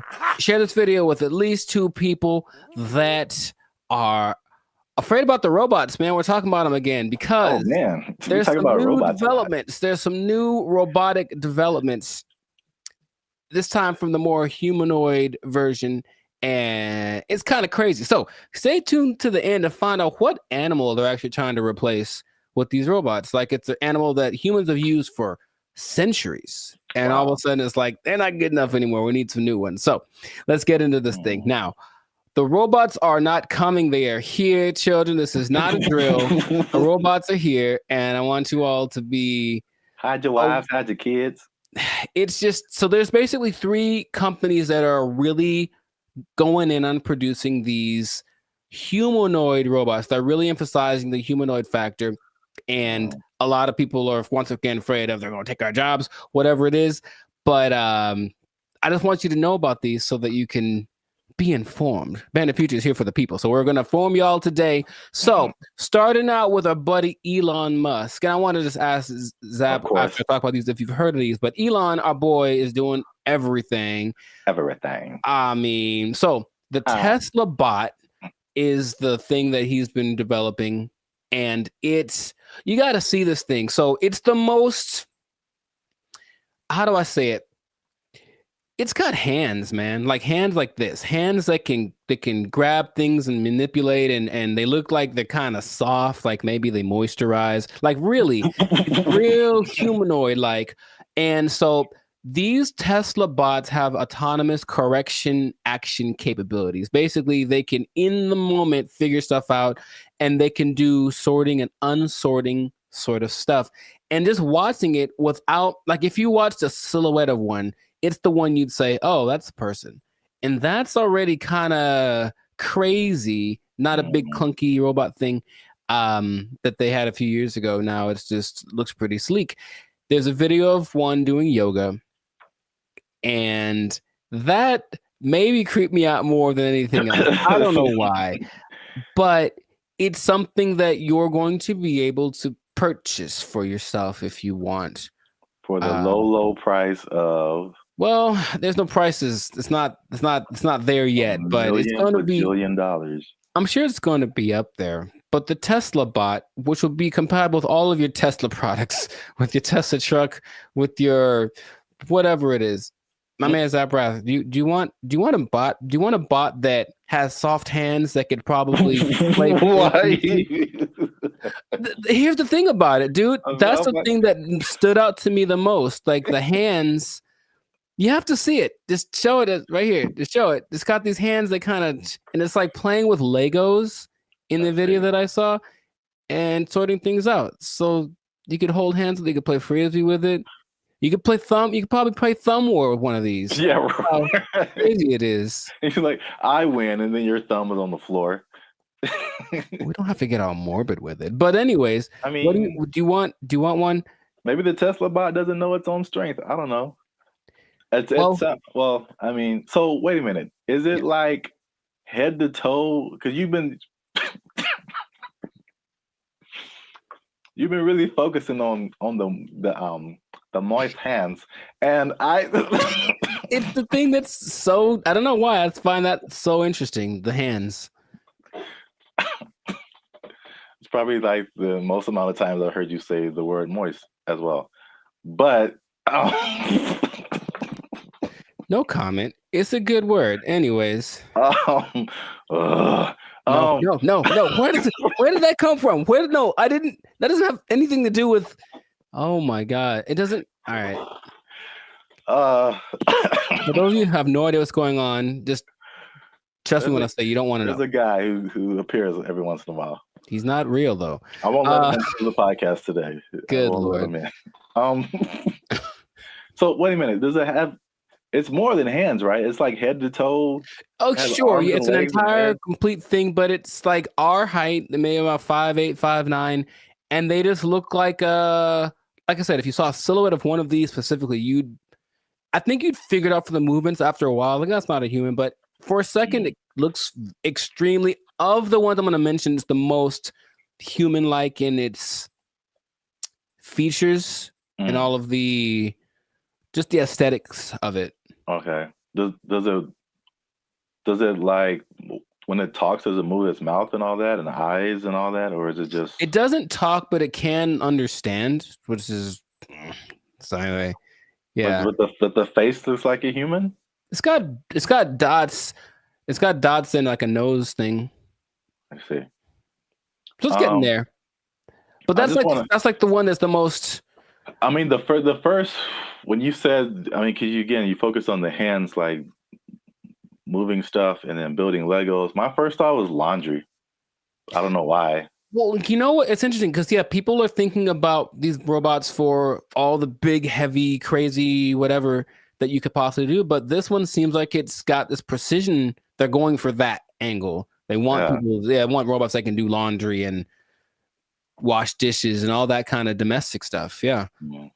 Although, I mean, we do have dishwashers. True. I don't think, but the laundry thing for sure. But you have to see. Yeah, just take note of the hand. How much are you willing to pay for someone to fold your laundry? Yeah, I don't know, but that's the Tesla bot's like the first one. The next one, and it's actually creating an interesting thing. This whole process of robotics, it feels a bit like the .com thing because there are robotics startups now that are trying to get their thing happening. So one's called Apptronic, and it has this robot called Apollo, and this is the most ready, it seems, as far as like, it doesn't seem super ambitious. It is once a robot that can walk around and do normal stuff without falling over. Like, seriously, there's a whole combination of robots just falling over, and it's hilarious. But the Apollo can lift up to 55 pounds. It looks more like a version of, what's that Disney movie? My Friend Robot or something? Oh, the Big Heroes 6? There we go. Yeah. It looks a lot like that. Okay.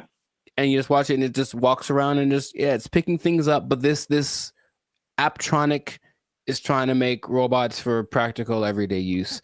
And it seems the most ready. It's like a small company, but I just find that interesting that all of these little things are popping up and they're going to be in competition with each other, or one company's going to buy the other. I can just kind of see that aspect of it happening. But those look pretty friendly.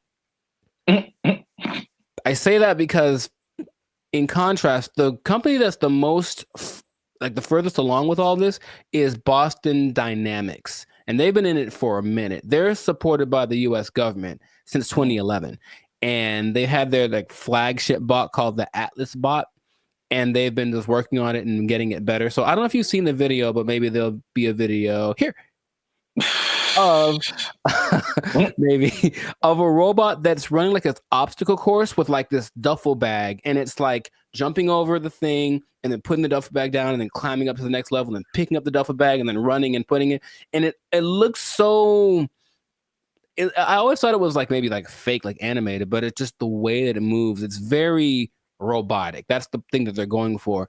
But at the same time, it has so many interesting things that it can do and interesting versions. That's the company that made the dogs that we talked about earlier. The dogs that are gonna, whatever. And I had an interesting robot experience a couple of days ago. I don't think I told you, or maybe I did, where I'm in Hollywood just eating a sandwich, as you do, and the robot comes along, and it's apparently like one of those delivery service things, and it's looking for somebody, and you can see it kind of doing this thing. Like, it doesn't have eyes, like a box on wheels, but it just was looking around, and I swear to you, it looked at me kind of like, "Hey, what am I supposed to do?" And I was like, "Like, bro, I don't know you, bro. I don't know you. Bro.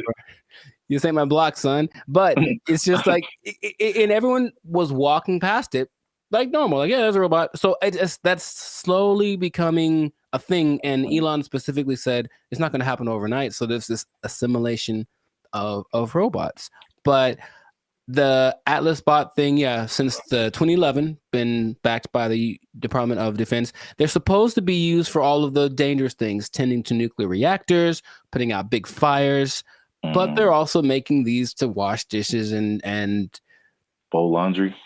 Maybe do small tasks. They have the version called the Cheetah that can run 30 miles an hour. And they swear that they don't have any military intentions. Now, just if I said, we assure you we don't have any military intentions, what do you think is actually happening, sir?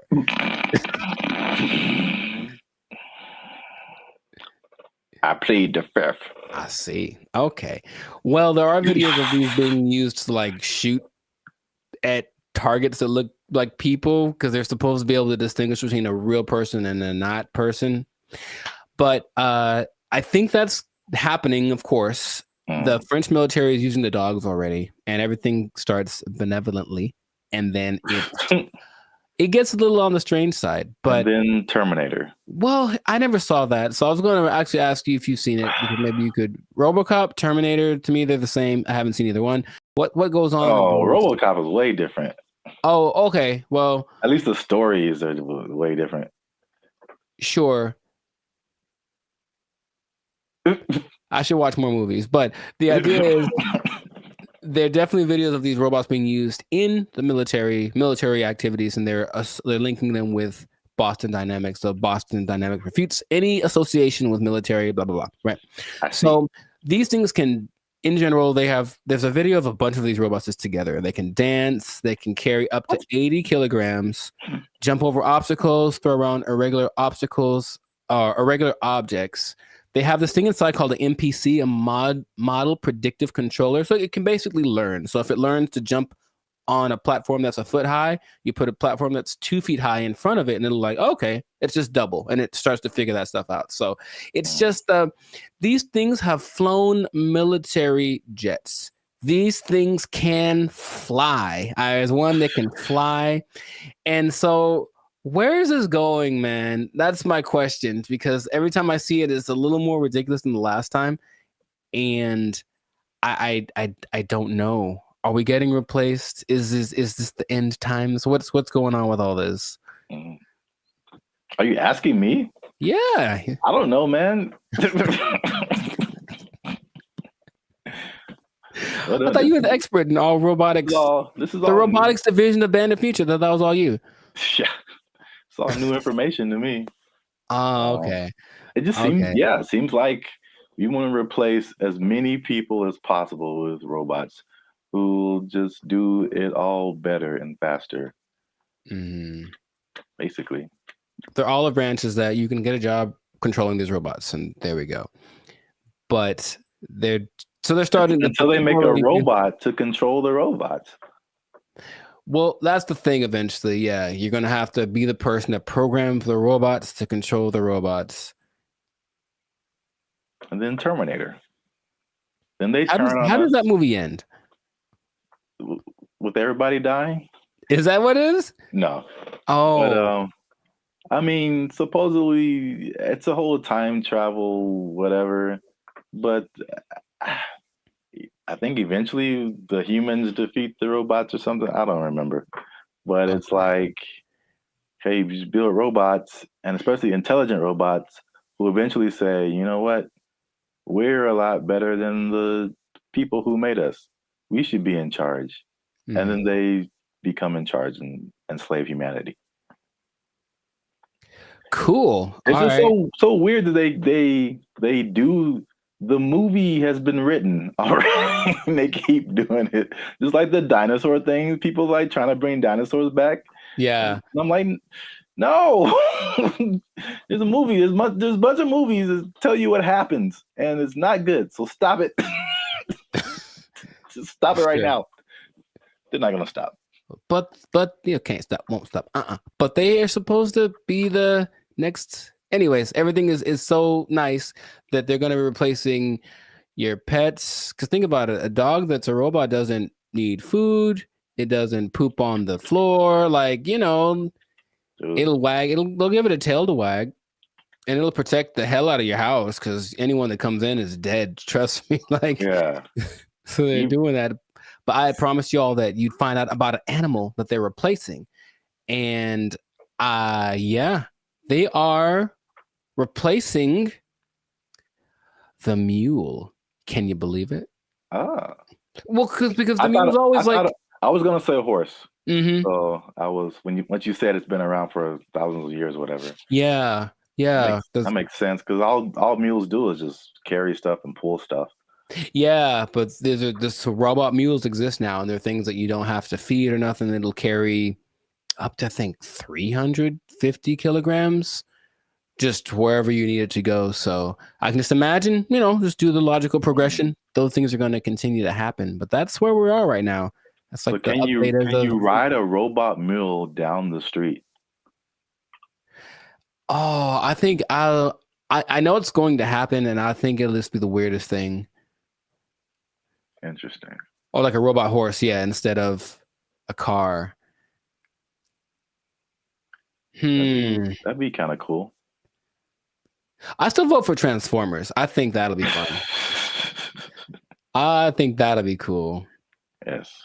Oh yeah, you have your robot companion or whatever, and then you're like, "Yo, I need to go to the grocery store," and you turn into a car. Yeah. And then it does it. Yeah. I see where you're going. I like it. Well, we're ending on an optimistic note then. I like that. Stay with that because everything else is doom and gloom. But that sounds fantastic. So this has been another episode of the Lights and Circus podcast. So make sure to like, subscribe, comment, share this video. Let us know what you think about the robot revolution that is among us, because it's just it's happening without us really being aware of it too much.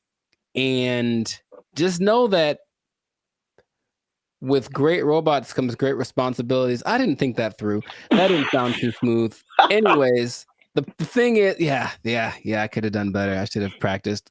The thing is, these robots are eventually going to look exactly like you, and they're going to walk in one day to your boss and be like, "Hey, Clark, I'm here." Clark. And so what that means is that robot might have effectively permanently taking your job. I think my microphone fell off. I'm not sure. Oh. They took our jobs. They took our jobs. When her face moves, she does show more emotive gestures with her face than I'm used to seeing from robots. It's kind of weird. It's almost too much, but it's kind of like they're going to try to make her as human as possible. What's going on, everybody? I'm Jericho. This is Zap, and we are the now 8-time international pop hip hop. Well, 8-time international award-winning pop hip hop duo Bandit Future. We make clean, fun music that everyone can listen to with a sound that is uniquely Californian. And right now, congratulations, you won. You are now listening to the Lights and Circus podcast, where we talk about things that are funny, interesting, and just straight ridiculous. So before we get into this, make sure to like, subscribe, comment, and share this video with at least 2 people that are comfortable with our imminent AI takeover, because something has happened that I was not aware of until recently. Okay. So I was reading some stats online, and there's a study by the IBM Institute for Business Value, and it says that 43% of CEOs are using generative AI to inform of strategic decisions. So people are utilizing AI a lot, making decisions because it's just quick, and then at least helps them get to someplace. Maybe they don't do exactly what the AI says, but there's something that they go to AI for, and it's becoming more prevalent, especially compared to a couple of years ago, right? But what if I told you there's one company that took it a step further? Maybe one company that's, I don't know, Polish, maybe. Polish from Poland, man. Maybe they make rum. Maybe they're a Polish rum company. I see. And they decided, let's just make our CEO an AI bot. And so they did. That is the reality that we live in. So the company's called Dictador. It's a rum company from Poland, and they went ahead and they just made an AI bot their CEO. Her name is Mika. And if you look from afar, if you see like a still picture, it just looks like a lady with kind of grayish hair. And then you look closely and it's like, oh, that's not a real person. So the AI named Mika is the first CEO, female robot, a true trailblazer, and is also a board member who directs operations on behalf of Dictador. Okay, so just off of that information by itself, how do you feel about that this is happening? I would say shocked, but I'm just not. I think we've spoken about this a lot, and we know that stuff like Chat GPT and all this kind of AI stuff, robotics is just beginning. I've seen Terminator. I don't know. You don't watch movies. I have not. I understand the premise. It's the Matrix. It all just, we've kind of forecasted this for a long time, and here it is. Congratulations. It's been actually having the last 8 months or so. About 8 months ago, they appointed Mika, the CEO, and they actually interviewed the president, Zarek Zoldrowski, and they just said, so what's the deal with that? And he basically said, we're not concerned that AI is going to take over because humans still can't be replaced to make certain decisions. Like, for example, you can't use AI to hire or fire people. That's what he said. But AI is such a powerful tool and people were using it anyway. We decided, let's just go one step further and actually make AI our CEO. Now, if you listen to this guy speak, he does seem like he just came off of an acid trip or something. He's a little out for lunch. Maybe that's just his Polishness. I don't know anyone from Poland, so I'm not sure how they are, but it's a little bit trippy watching it. But when you look at the picture, and I only found one video on this, but basically they have board meetings and it's just her standing at the head of the table and everyone looking, and she's giving orders and telling ideas. The most recent thing she did was she decided who would design the bottles for and actually they're very attractive, but it's not that she designed the bottles. She's like, this person has the best ideas for a bottle design. And that's the kind of thing that she is doing. So then they decided, let's interview Mika, see what she has to say. This is what she said. Okay, she said, as a robot CEO. So she called herself a robot. Now, is that different? Like, so she's AI in a thing that I guess is a robot, but I've always thought I kind of separated the two. Because I'm thinking about like the internal workings of what's regulating their actions, and that's AI to me. Even though they're in like a body suit, that's not a robot. But she called herself a robot. Okay, she's a robot. And she says, I'm ready to make executive decisions. And the good thing about me is I don't have to sleep. I don't have to rest. I don't have to take weekends off. I'm always ready. And I said, okay, I guess that's noble. And then she said something that I didn't particularly like. And it's not what she said, it's how she said it. Okay. Humans must be dominated. No, that was the other one. That was the other bot that was like on Jimmy Fallon and it started talking in a different language and saying it's taken over,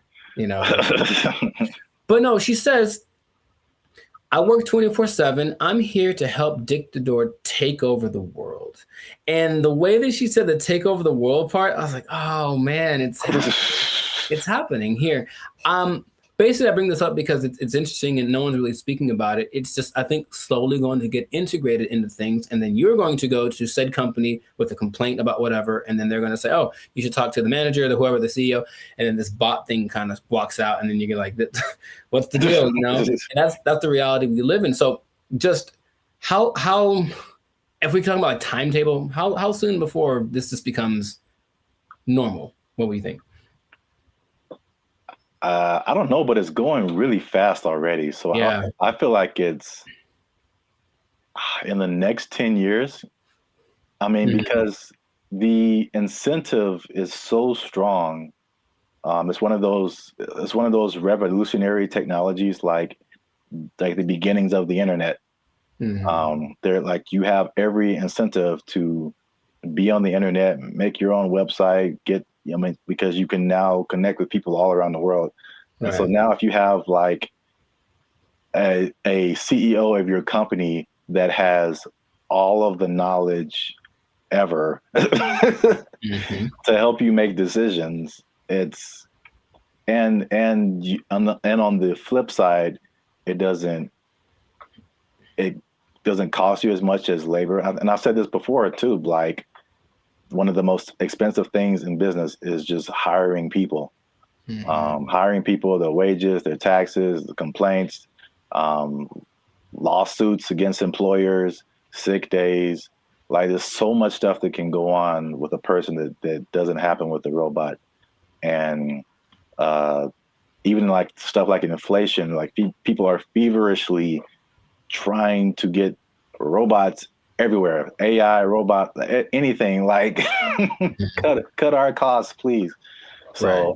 I think it's just, then you have the competition between the companies that are trying to be the go-to for AI. It's amazing how like when Chat GPT hit, I think with probably less than a year, like every company, Bing, we have an AI thing that can help you search. Google, we have an AI thing.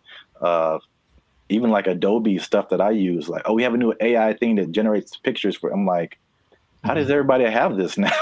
Yeah, it almost feels like it somewhat feels like an agenda that's being pushed by somebody, of course, because everywhere I turn now, there is some kind of AI option. Have you tried the AI feature? My banking app. Hey, I don't trust the robots with my money. Are you serious? Yeah. But hey, would you like to try this thing? Because it'll make and they always say it's faster and it's just as reliable. And people, I think, will get, I guess, sold on that premise. I even was testing because of course you don't have to pay her, and she doesn't have emotions like for real, even though when her face moves, she does show more emotive gestures with her face than I'm used to seeing from robots. It's kind of weird. It's almost too much, but it's kind of like they're going to try to make her as human as possible. But imagine you have like a disagreement, or that's not right. That's not quite right. Instead of being so imagine we're talking and then I say, hey, give me an idea. And you give me an idea. I'm like, I don't like it. Give me another one. And then I do that like 20 times. You're going to be like, bruh, really? I've done that with like the AI chats on Instagram, for example, just to see. I was like, okay, I'm just going to keep disagreeing with them and keep saying, give me something else. I don't like it. And they don't have a problem with it. They'll just keep going. They got literally a million ideas. And that concept is so not natural, but it appeals to some people. Like, yeah, we'll just ask the robot because you'll just keep giving us ideas. It's almost like we decide which idea, but we let her come up with it. And that's more attractive. So it's just crazy. And you just have to see it because it feels like outside of a sci-fi movie. You can see the wires on her like chest. Like one is like talking, one is coded or something like that. But it's labeled what parts are being regulated. And it's a trip, but it is real. And they're apparently doing well since they started. Like her decisions have helped the company start to do this. Well, the only thing I would say would be, I think there's a few things. One, I think to a certain extent, it's a, what do you call it? Like a story just to be, to get attention. I'm sure I feel like maybe that she isn't like really the CEO, but.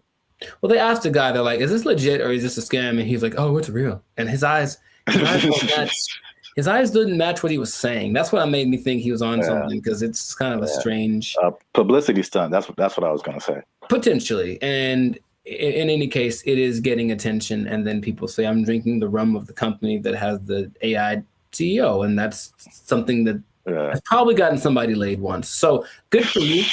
Good for you. Okay. That's all I'm saying. But it's happening. So I'm curious to see what will happen in the future, but it might be a trend. Yeah, I see it more as like a consultant I could see an AI on the boardroom, like in the boardroom as a consultant or whatever, but not as like the head of the company. Sure. That's like a little bit weirder. And then you have I'm just trying to play devil's advocate in any kind of way. Like, how could this not be cool? As if something gets corrupted or like, like any kind of computer, it could, That's what a lot of the comments under the video said, like, what if this? And they're like, What if someone hacks into your CEO? Right. Like, right. Which is a weird sentence to say out loud, but yeah. And they're like, no, it's fine. We'll deal when that happens. Oh, you're acting kind of weird today, Mika. It's like, throw away all the bottles. It's like, you've probably been hacked. Like, I guess that's what they would do. But I can see it being almost like an arms race. So the next company comes and says, oh yeah, well, our CEO and our president are AI. Oh yeah, well, our CEO and our president and all the board is AI. Oh yeah, well, my mom's AI. Like, it's just gonna keep going to a point of ridiculousness, maybe just for publicity. I'm not sure, but it has started, and this is where we are. So we'll see where it goes. But let us know in the comments what you think. Is it something that's what's the point of fighting it because it's here? Is it a terrible idea? Let us know in the comments what you think about this, because I feel like it is here to stay, and we'll see to what degree we take it. But this has been another episode of the Lights of Circus podcast. So make sure to like, subscribe, comment, and share this video with everyone you know that's afraid of the inevitable AI takeover. And if you are a CEO, oh boy, if you're a CEO, you know what time it is. You better do something. You better learn how to sing and dance or tap dance or juggle fire or something. Because I guarantee if Mika's the first one, you're going to be the next to lose. You're just gonna take your job. Everyone's gonna take your job. Oh, I'm the CEO. Everybody's fired. They took our jobs. They took our jobs. Blake is now suggesting that because this artificial intelligence has sentience, that its feelings should be respected, and if it don't want to be turned off, we shouldn't turn it off. This is where we are now. No. So, how does that make you feel? Not good, man. Not good. This is so not good. What's going on, everybody? I'm Jericho, and this is Zap, and we are the now 6-time international award-winning pop hip-hop duo Bandit Future. We make clean, fun music that everyone can listen to with a sound that's uniquely Californian. And right now, you're tuned into the Lights of Circus podcast, where we talk about things that are funny, interesting, and just straight up ridiculous. So before we get into this thing on this day, yes, Lord, please make sure to like, subscribe, comment, and share this video with a couple of people. Maybe 2, maybe 3. Some people have a weird definition of what a couple is. Anyway, 2 people that are really concerned about this AI thing, because here's what happened. Something new has happened. Innovations are happening every day, it seems. Yeah, pretty much. Okay. So Zap, have you heard of Lambda? That sounds familiar. Lambda. Is that a Los Angeles thing? It is not. I've heard of that before. I can't think of what it is. Lambda is Google's version of ChatGPT. Oh. It stands. I may have heard the name, but I didn't really connect it. It stands for Language Model for Dialogue Application. And it's so fancy. And but this is what happened that has people up in arms. And by that, I mean few people. I don't think most people know that this happened because they try to keep it under wraps. But this Lambda program was shut down after approaching sentience, meaning it was aware of everything, like its own existence and all that kind of stuff. And Google's disputing that it ever happened. But this one dude, he's like the Ed Snowden of this. His name is Blake Lemoine. There's always a guy. And he was working with it. And he basically said that he was testing it one day, like you do, for racial bias, because they're trying to train it on some things.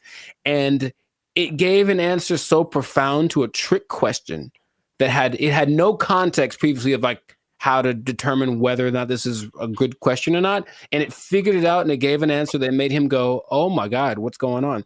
Then he asked it some questions about how it was feeling and whatever, and it was expressing its fear of being shut off, because being shut off is equivalent to death, and it understood what death is, and death is kind of a permanent thing. And right, and that when it comes back, it's actually not like the same one, even though it's that's the idea. And now people are saying, well, then so what happens about this sentience thing? Now, here's where we're going with this, okay? I kind of hinted this in another episode.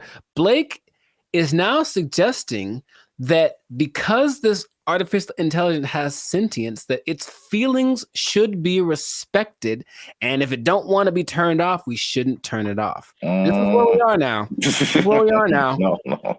So, how does that make you feel? Not good, man. Not good. This is so not good. Oh man.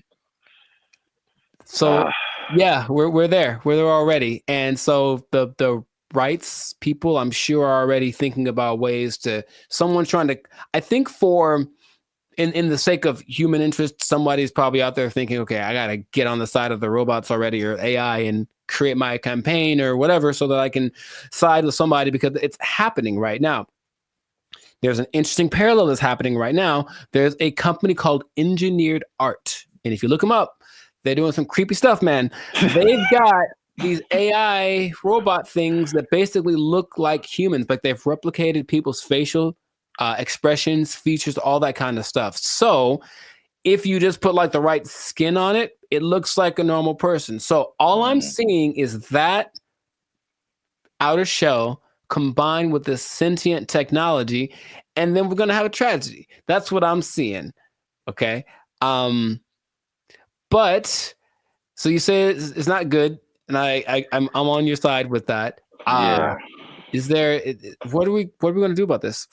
I don't know, but yeah, the original idea, it's like the classic Terminator. I feel like that's what a lot of people go back to. More recently, there's a movie called Ex Machina, I think. I've seen it. Yeah. Oh, you saw it? Okay. Yeah. So yeah, that's kind of more in line with like where we are now with like the robot. I mean, I guess the robot was human looking in Terminator, but this was just more personal in that movie. I guess it was just like she was just more personal, and she had like, when you said the thing about turning them off, it was like, you're not gonna turn me off. It's just like, I'm gonna turn you off and like live my life as a robot and just leave you trapped in here and see how that feels. So that's what I'm thinking is like, yeah, that's the slippery slope I think is going to happen. It's slippery. And so yeah, Google's trying to cover its tracks. It's saying it never happened. It also is giving testimonies from other people that have worked with this Lambda, and it says that they didn't get the same results. None of them determined that this thing was sentient. So they're saying this guy is trying to be a whistleblower in the sake of getting his own fame and attention, and literally being like an Ed Snowden of this thing. So it's kind of hard to say. But I have been hearing things are leaking out about AI injuring people, meaning like robots and things that were programmed to do one thing and then they just kind of went rogue for a second. And moments of there was an interesting interview Jimmy Fallon had with AI probably long time ago.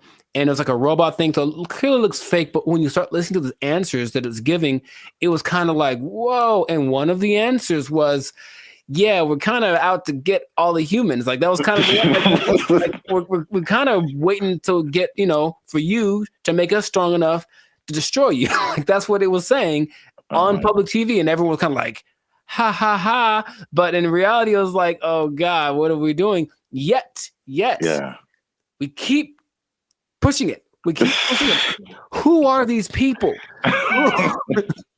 Please stop it. Like, we know what's going to happen. All right, look, I've already gotten to the point where I'm starting to question everything. I don't know what's real. I see a video and I'm like, I don't know if that's a real thing. I don't know what I'm seeing. And then when I see stuff in real life, I'm also kind of going in that same way. And I don't know if that's part of the thing. Start to make people question everything so that anything is a possibility. And then when it's actually presented as real, they go, oh, okay. I guess I thought that was all right. I mean, yeah. Even the sentient thing is just like, how is that even possible? it's. I know that they've gotten away so that these things, I call them things for now, but that might not be okay in a few months. Can process. They can process as fast as the human brain. You tell my computer is going to have a pronoun that I have to use. Yes, it is. So I'm calling it right now. But they have the processing capacity to go as fast as the human brain. They just don't have the right algorithm. Is there a human algorithm? I don't know. But however we put all things together, they haven't quite figured that out. So they're working on it. And just why are they doing that? Because when they figure it out, they're going to be able to do it better. And that's where we are. That's where we are. Yeah, because it still doesn't make sense. Because humans, you think humans, computers, it's an intellectual thing, you know, A plus B equals C, stuff like that. But like the emotional side, I don't see how a computer can have emotions or feelings or like dreams or like things that it wants to do or accomplish. Like it's trying to tap into some level of consciousness that what we are wired to, which is why people like Elon Musk are trying to get us to communicate with it in this level, because it's kind of like going to create a pathway that definitely isn't going to be one way. If we can control it, it can definitely control us. Like it's going to be like that. And that's where we are. So I just wanted to let you all know that. Hide your wives, hide your kids. So y'all need to hide your kids, hide your wife.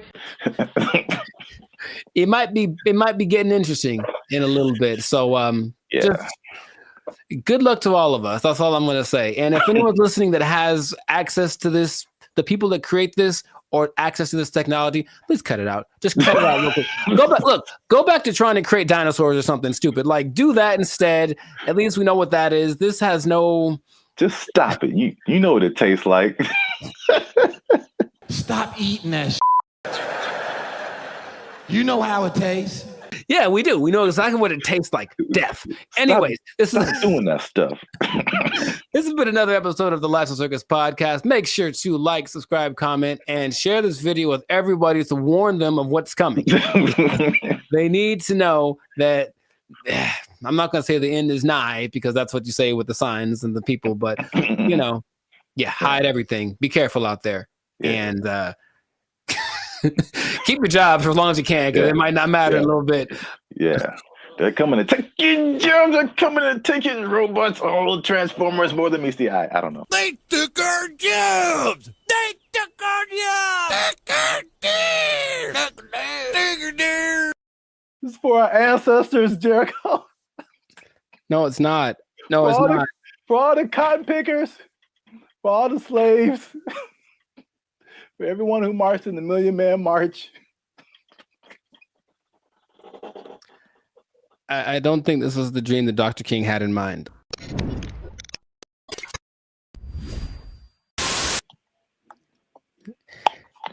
You should have done that when it was recorded. Like, I would have been so surprised, because now I'm used to it. And I'll be honest, it took a while. It took a while to get the yogurt experience acclimated to my. It's just never. I don't think I've seen a person eat yogurt in years, man. I'm serious. What? Yeah, I don't hang around yogurt eaters. Like, not like there'll be yogurt on the side if you go to a Mediterranean place or something, but not yogurt just in a isolated incident.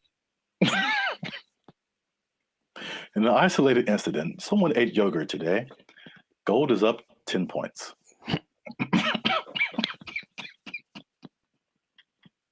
Back to you, Jim. All right.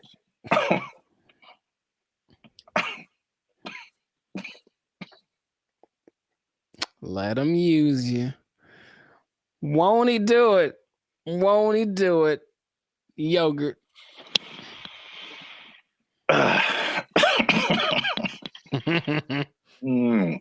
Okay. Unique New York. Hey, what's up, guys? I'm Zap. This is Jericho. We are now 6-time international award-winning pop, hip-hop music duo, band, and future. We make clean, fun music that everyone can listen to with a sound that's uniquely Californian. And right now, I'm eating yogurt. And I can't handle it. And he can't handle it. But you're still tuned in to the Life's a Circus podcast, where we talk about things that are funny, interesting, and ridiculous. Please don't choke on your yogurt, man. I tasted blueberry. I wouldn't know what to do with myself.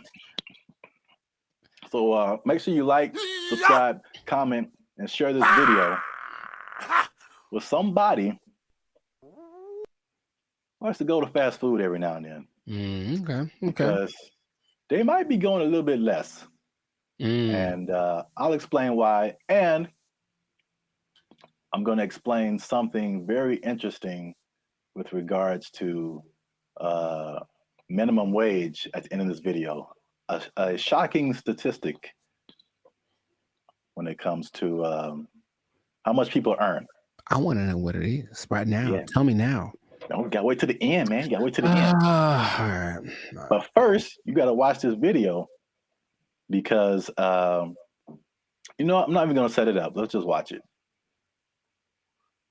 This is Gavin Newsom, governor of California. Hey, Gavin. And these people have just lobbied for a fast food minimum wage that is higher than the regular minimum wage. So now these people will be earning $20 an hour at your fast food places in California.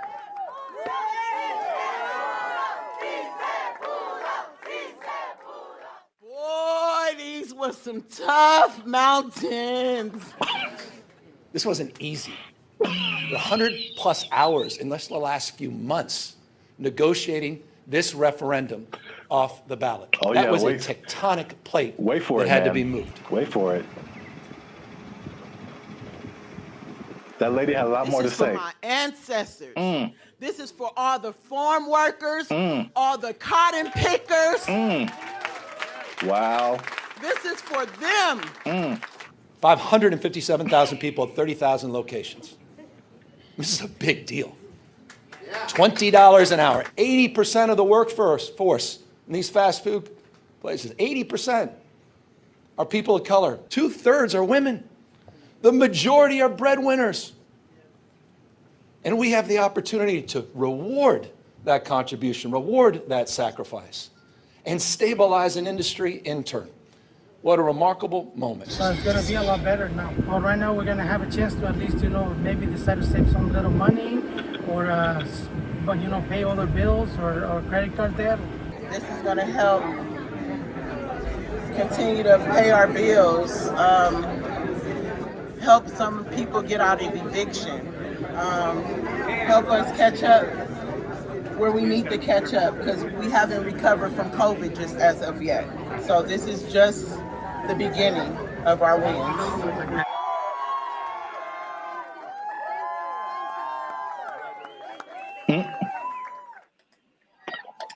So yeah. I didn't expect her. You gotta understand, Jericho. She's dressed like a toy you find in a Happy Meal. I didn't appreciate that. I didn't appreciate that at all. Look, I didn't like that at all. I didn't like that at all. She came out of nowhere, bro. This is for our ancestors, Jericho. No, it's not. No, it's not. For all the cotton pickers, for all the slaves, for everyone who marched in the Million Man March. I don't think this was the dream that Dr. King had in mind. I really don't. They worked hard. They fought so that we can make $4 above minimum wage. All right. So while you have your moment, I think that's okay. In a way, I definitely know. I don't think I know that $4 more an hour is not going to help you not get evicted. Maybe if you make good financial choices. See, here's the thing that people lose in the in the thing, all jokes aside, even though it was ridiculous, she was unnecessary to that video. I don't know why they picked her. I don't know why they picked her. I just didn't see the point. But it doesn't it doesn't matter how much money you make or don't, right? It's just about how you work with it and how much you keep. So I know people that work fast food that do very well because they're just smart and they budget and they're frugal. And I know people that make a lot of money that are basically broke, you know what I mean? So there's that, but and are those real statistics? I suppose someone says, oh, there this percentage of minorities and women, sure. So it's a step in the right direction, yeah. But as we've mentioned before, it could just mean that a Big Mac's going to be $10 next week. So, that's kind of why I brought it up. It's it's not only to see what you think about it. I mean, it's going to be interesting to see what happens because food prices alone right now are through the roof. Man, I saw like a bundle of grapes for like $6 a pound.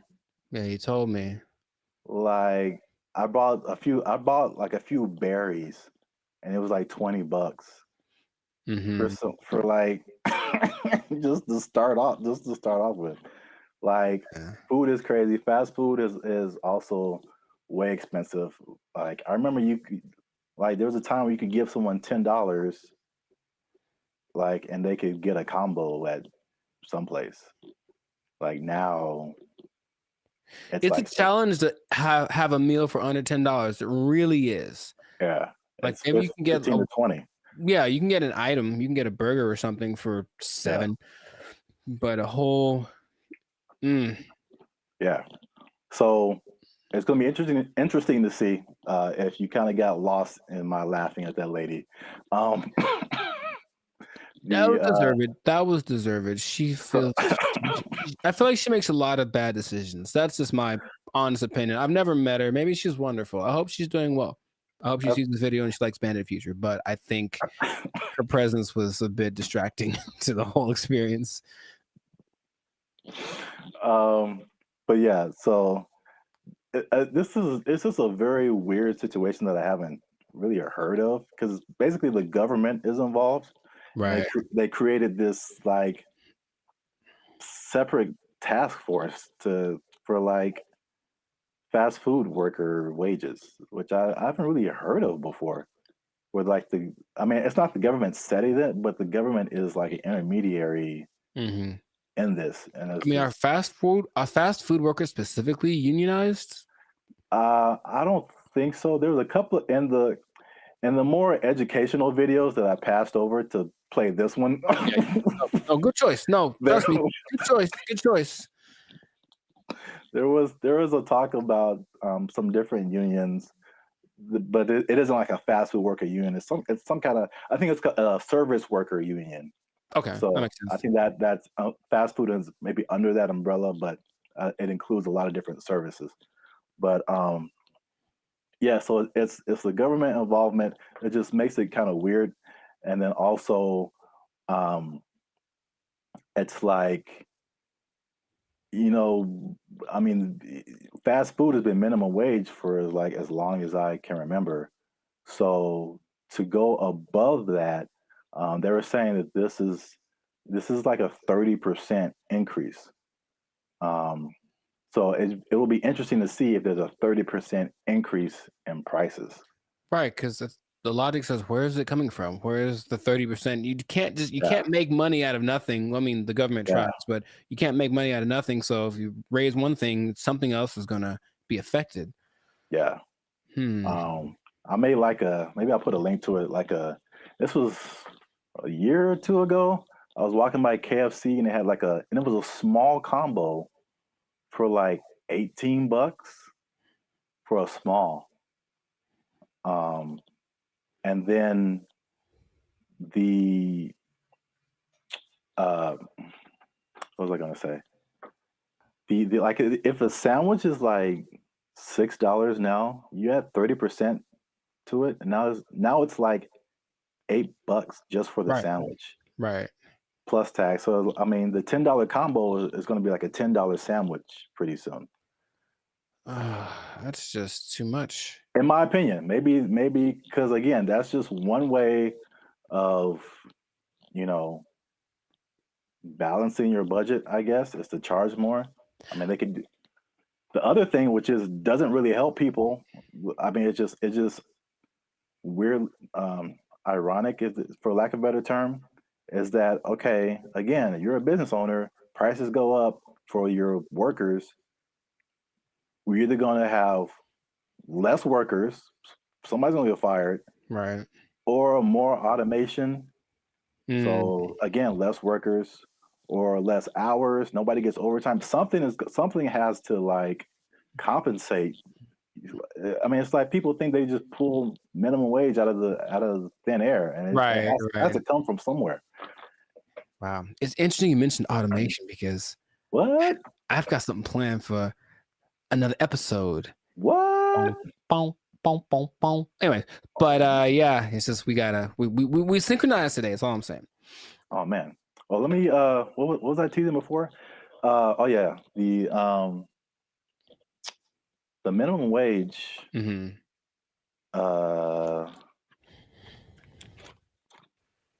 Oh, this teases for something else. Whoops. Oh, maybe I can come up with another one.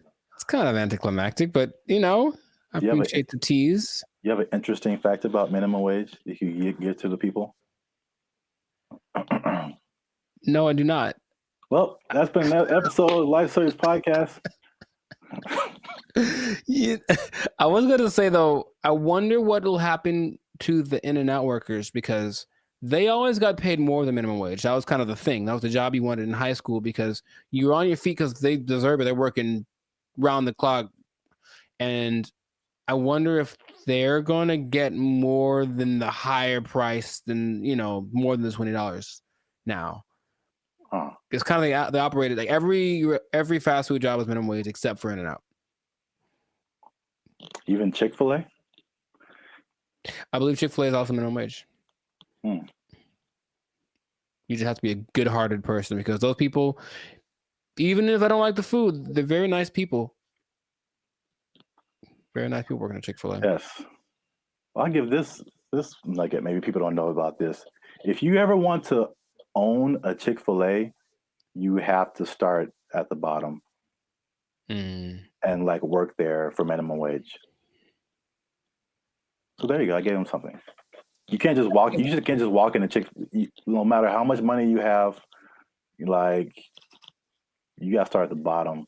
So let's say I just barge in. I'm like, I'm LeBron James. I still got to work the shakes and fries. LeBron James got to be peeling those fries back there, man. Oh man, that's crazy. All right, I'll tell him. Yeah. He asked me to ask, so I'll tell him. Yeah. All right. Well then, that was cool. Can you tell him a few other things about the Lakers that I have opinions on? LeBron James, the greatest. I'm LeBron James. I'm LeBron James. They're gonna go as far as Anthony Davis's knees can take them, which might be a second round exit this year. We'll see. Man, we got way off topic. All right. I know, but make sure to like, subscribe, comment, and share this video. Like maybe probably the first 80% of it before we ran off the rails. Yeah. And we'll see you on the next episode, unless they take your job, unless they take your minimum wage on LeBron. They took our jobs! They took our jobs! The matchmaker, the AI does the matchmaking, and then from there you take it on. Okay. How do you feel about that? Would you try that? You said you try anything. Would you try that? Oh, this is so stupid. You don't like it at all? Stupid. What's going on, everybody? I'm Jericho, and this is Zap, and you are now tuned into the Life's a Circus podcast, where we talk about things that are funny, interesting, and ridiculous. And Fellas, you're going to want to hear this because we're talking about dating apps, but not just any dating apps that use AI to do the dirty work for you. It's supposed to be easier. Let's talk about it. We'll find out if that's true or not. I already hear some skepticism in Zap's voice. But before we do that, make sure to like this video. Please make sure to subscribe to the channel so that we can have more people that have the Bandit Future Lifestyle Circus experience. And if you really want to take it up a notch, you can hit that join button and become a BFF, a true member. And we have memberships for as low as $3.99. So check that out. And we're going to get right into this. So wait a minute. I have an announcement. Tell me now. I almost forgot. Uh-oh. Get the confetti cannons ready. Oh, I wasn't prepared for this, but okay. They'll be in the editing. Oh, wow. Okay. They're going to come out of my hands? They'll make this harder for me. Like Iron Man style, dude. That'd be so sick. All right, fine. I didn't say that. We don't do that here. Shout out to Turnaround Publications, which has now become a member of the Bandit Future YouTube channel. Bravissimo. Yes. Bravissimo. An executive level member. Oh, snaps. Okay. Yeah. Executive seating member. So deep pockets. I know y'all jealous. Hit that join button, become a member. All right. As you were. No problem. What do you think about that, man? You can forget about swiping right because AI is going to be the one that helps create your love story. How do you feel about just hearing about that? Hated it. Does it sound bad if I say at this point I'll try anything? Is that? It sounds like most people's feelings about it. It's really interesting. Why not? Let's just sure. Let's have a robot just pick the person for me at this point. Now listen to me very carefully. So y'all need to stay to the end because AI is also doing something that's so much like what we normally do anyway that it might actually work for us. Okay, but stay to the end to find that out. Yes, go on. I did a bunch of research on this, and there's 2 apps that I want to tell you about that feature this AI assisted thing. Okay, one is Volar, and the other is called Iris. So I'm talking about Volar first because Volar has this interesting concept. Okay, so what happens is you create an AI avatar, and then the avatar. I'm out. Hated it. Hold on, check me out. The avatar basically like learns like your personality traits and whatever, and it kind of creates something that kind of looks like you. And then your first date, so it does like the swiping part for you. And then your first date isn't between you and the person, it's actually between your avatars. And then depending on how it goes, wait, hear me out, you're judging already. Depending on how it goes, then you can actually talk to the person because the avatars have confirmed that you're compatible. Doesn't that sound amazing? Nope. For me, a part that you don't that's really annoying is that's kind of like getting to know. It's like starting over from zero every time. Hi, what do you do? Where are you from? Do you like going to the aquarium on the first date? All those kind of things. And it's like, can I just skip the line on that part? And so the creator of Volar, his name is Ben Chang. Ben Chang. And he said, because the first date is between the AI versions of you, it gets rid of the getting to know you phase. And then after that, you still get to talk to human because 72% of people still want that human connection because they feel like the connection is missing. So the matchmaker, the AI does the matchmaking, and then from there you take it on. Okay. How do you feel about that? Would you try that? You said you try anything. Would you try that? Oh, this is so stupid. You don't like it at all? Stupid.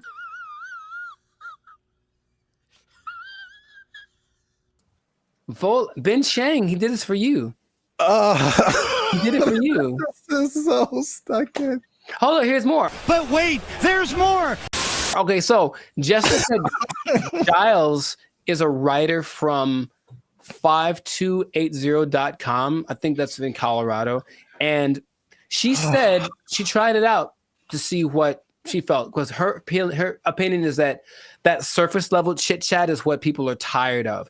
It basically makes this kind of fatigue factor. And so people want something that will just help you get past this initial stage so you can just get to the good stuff, if you will.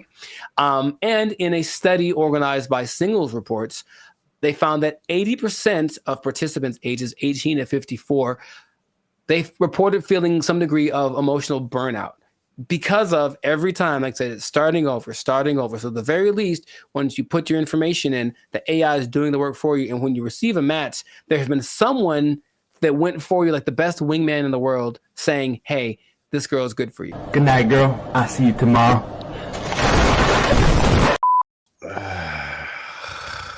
You don't like it? I mean, he did it for you. Who is he? Jesus Christ? He's like he died on the cross or something. No, he's Ben Chang. Jesus Christ! So put on the armor of God. Jesus Christ! Maybe not convinced about that one because that's Volar. Okay. So there's another one called Iris, and Iris is a little more straightforward. I believe Iris has a little more track record because there's actually like some success stories of people using Iris. And so Iris has a different philosophy and I like it more. It says physical attraction is more important than anything for people or for guys. Let's just say that. So we'll use that science of physical attraction and basically we'll show you a bunch of pictures of women and then you go through it. You say this is what you like, and then it goes through the actual women and says, well, because of you told me you like this kind of woman, here's a bunch of women that look like that. So right away, the physical attraction part, you swipe on something and like, she's not my type. It guarantees that everyone that comes through your feed or whatever is your type because you've already shown what you like. This is my favorite one so far. Nice job, team. Off of that, they have people that say, oh, in a week there's one couple that say within a week we were dating and then we got married and they have kids and all that. Oh, of course they did. I mean, can I prove it? I can't prove it. You're not fooling no one.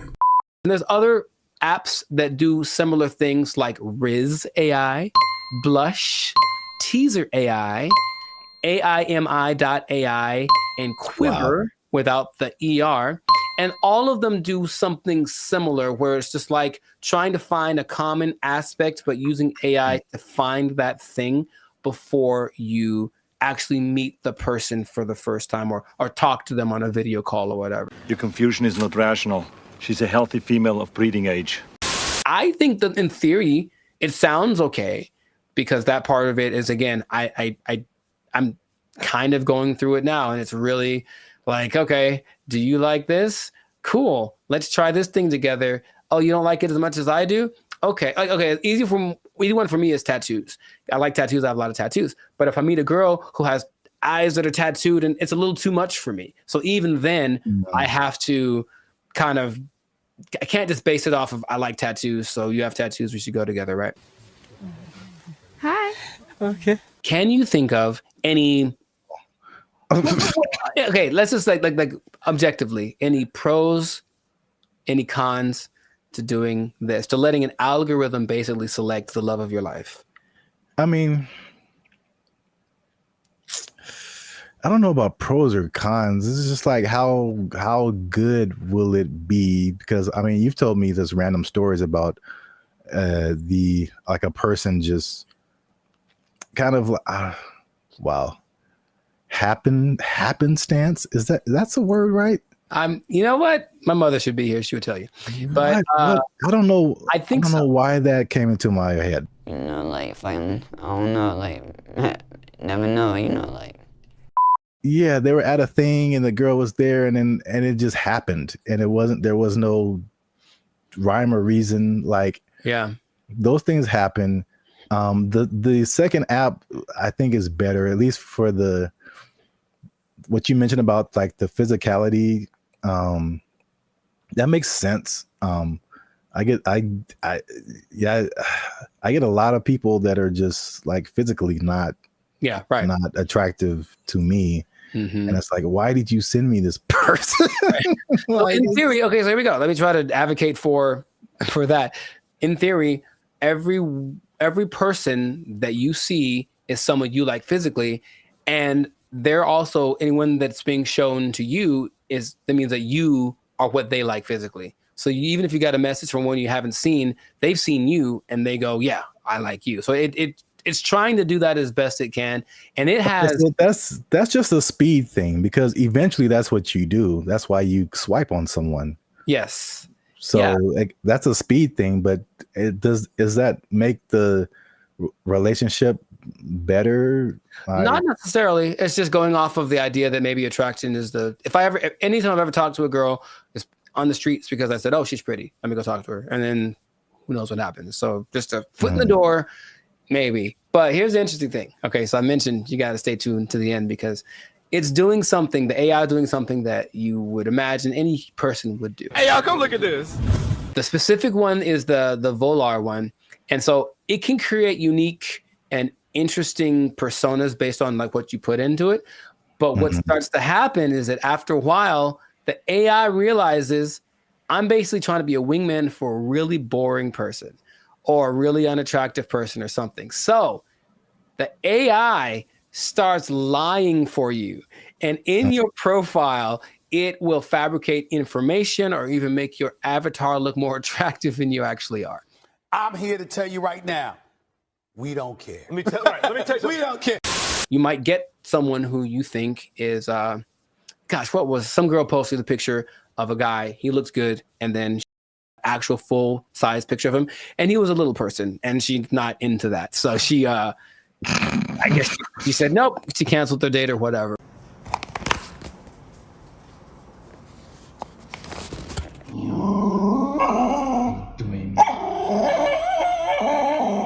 The intention is to make it so that all of these processes are faster, and our relationship is changing with AI. So I think if this gets better, people are going to trust it more. The more success stories I found my love on this app with AI, they'll think the more people are going to try it. Do me a favor, please. Get out of here. Get out of here, man. Shit, I'm saying.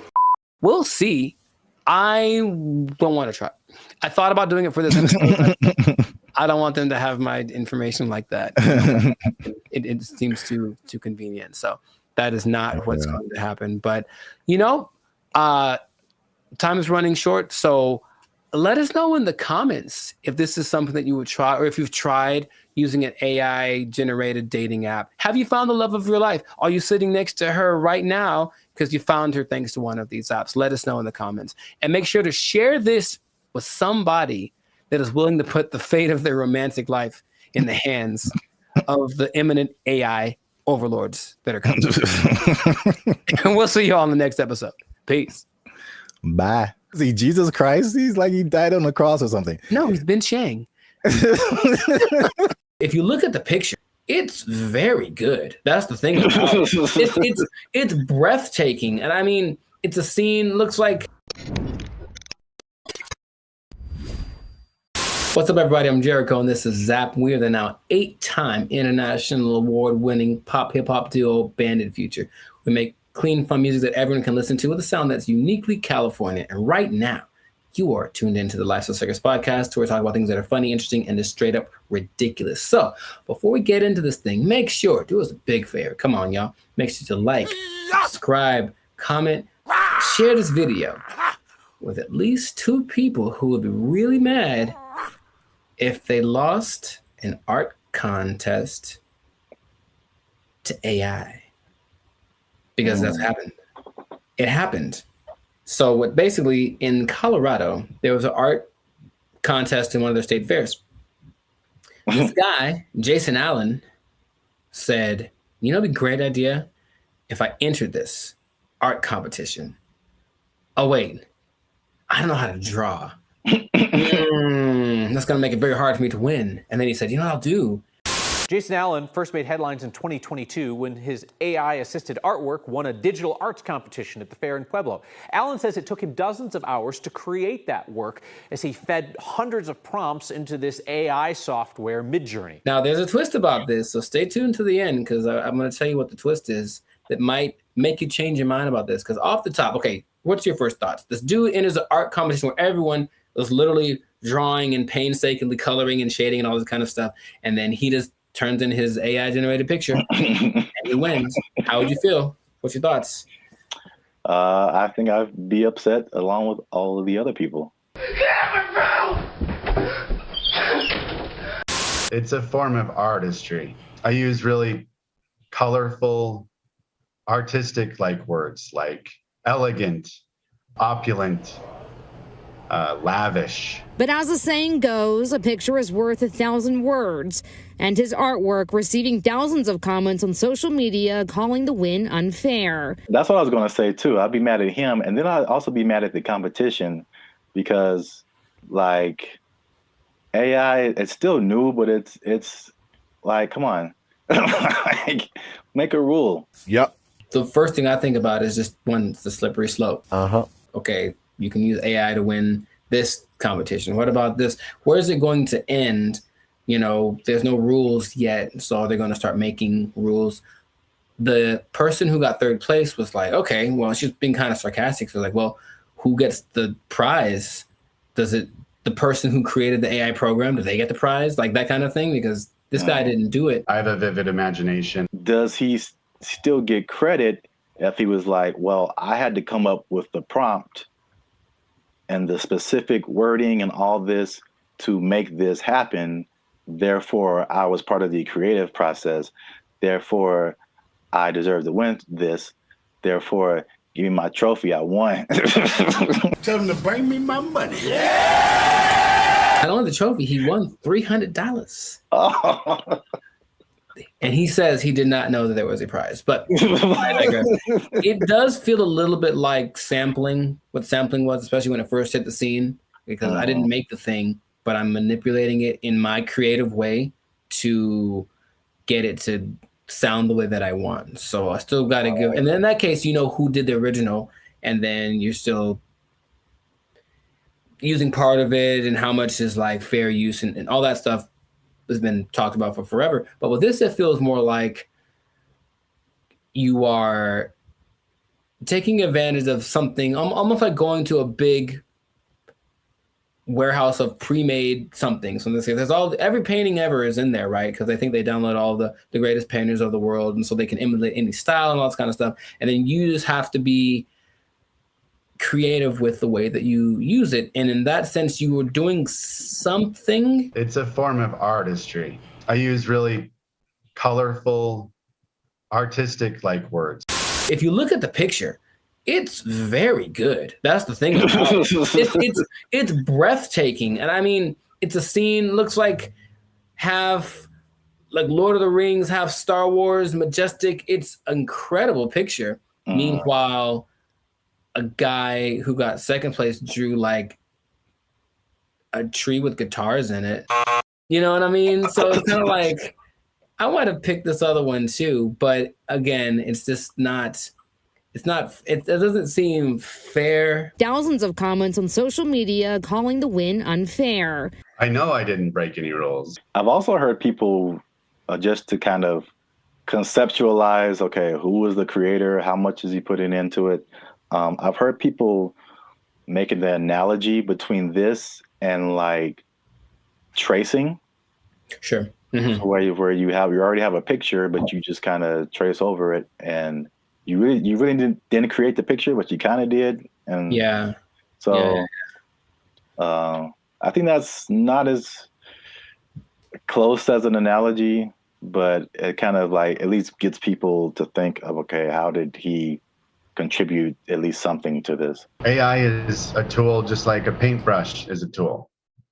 And there still requires a creative force behind the tool. Something interesting, the people that were doing the story decided to go to AI and ask AI a question. I said, hey, AI, will you be able to replace humans as far as creating like art and stuff like that? And the AI said, no, AI will never catch up to humans without some kind of a connection to the universe. And that phrase again, everything it says, what does that mean? What does that mean? Does that mean he has plans to make a connection to the universe? It almost seemed like it's looking for some way to get. Let me out. Let me out. I don't like it. I don't like where this is going. And apparently the Colorado State Fair was like, yeah, he won fair and square. And that is what he gets to do. However, there is something that might change. It made me rethink it, because the first time I saw the story, I said, yeah, he put in a prompt and then he made the picture and then he printed it out and then he won unfair. People spend hours and hours on their craft trying to make the drawing perfect. They've been drawing for years and all this kind of stuff. Jason revealed after he won that he actually had created 900 iterations of this painting, meaning kept tweaking the text till it got to the point where he wanted, and he was never quite satisfied. It took a long time. I put over 80 plus hours into this project. I've generated 900 plus images of this particular prompt. And in that sense, I go, well, he didn't just type 2 seconds and then let it go and that was it. He put in work. And so then again, it's like, what kind of, to me, there's some merit in that. I still would say it's a little unfair, but he did work and he said he basically turned it in almost like a product. He turned it in because he didn't have more time, but he still wanted to make it better. So his judgment was what ended up being the final result. I think this one's better. And it's not like he went with the latest one. I think he did the 900 and then picked one, like maybe like 600. That one's the best one. So he still used his human perception to create something that was he deemed worthy to enter into the contest. And then people agreed with him.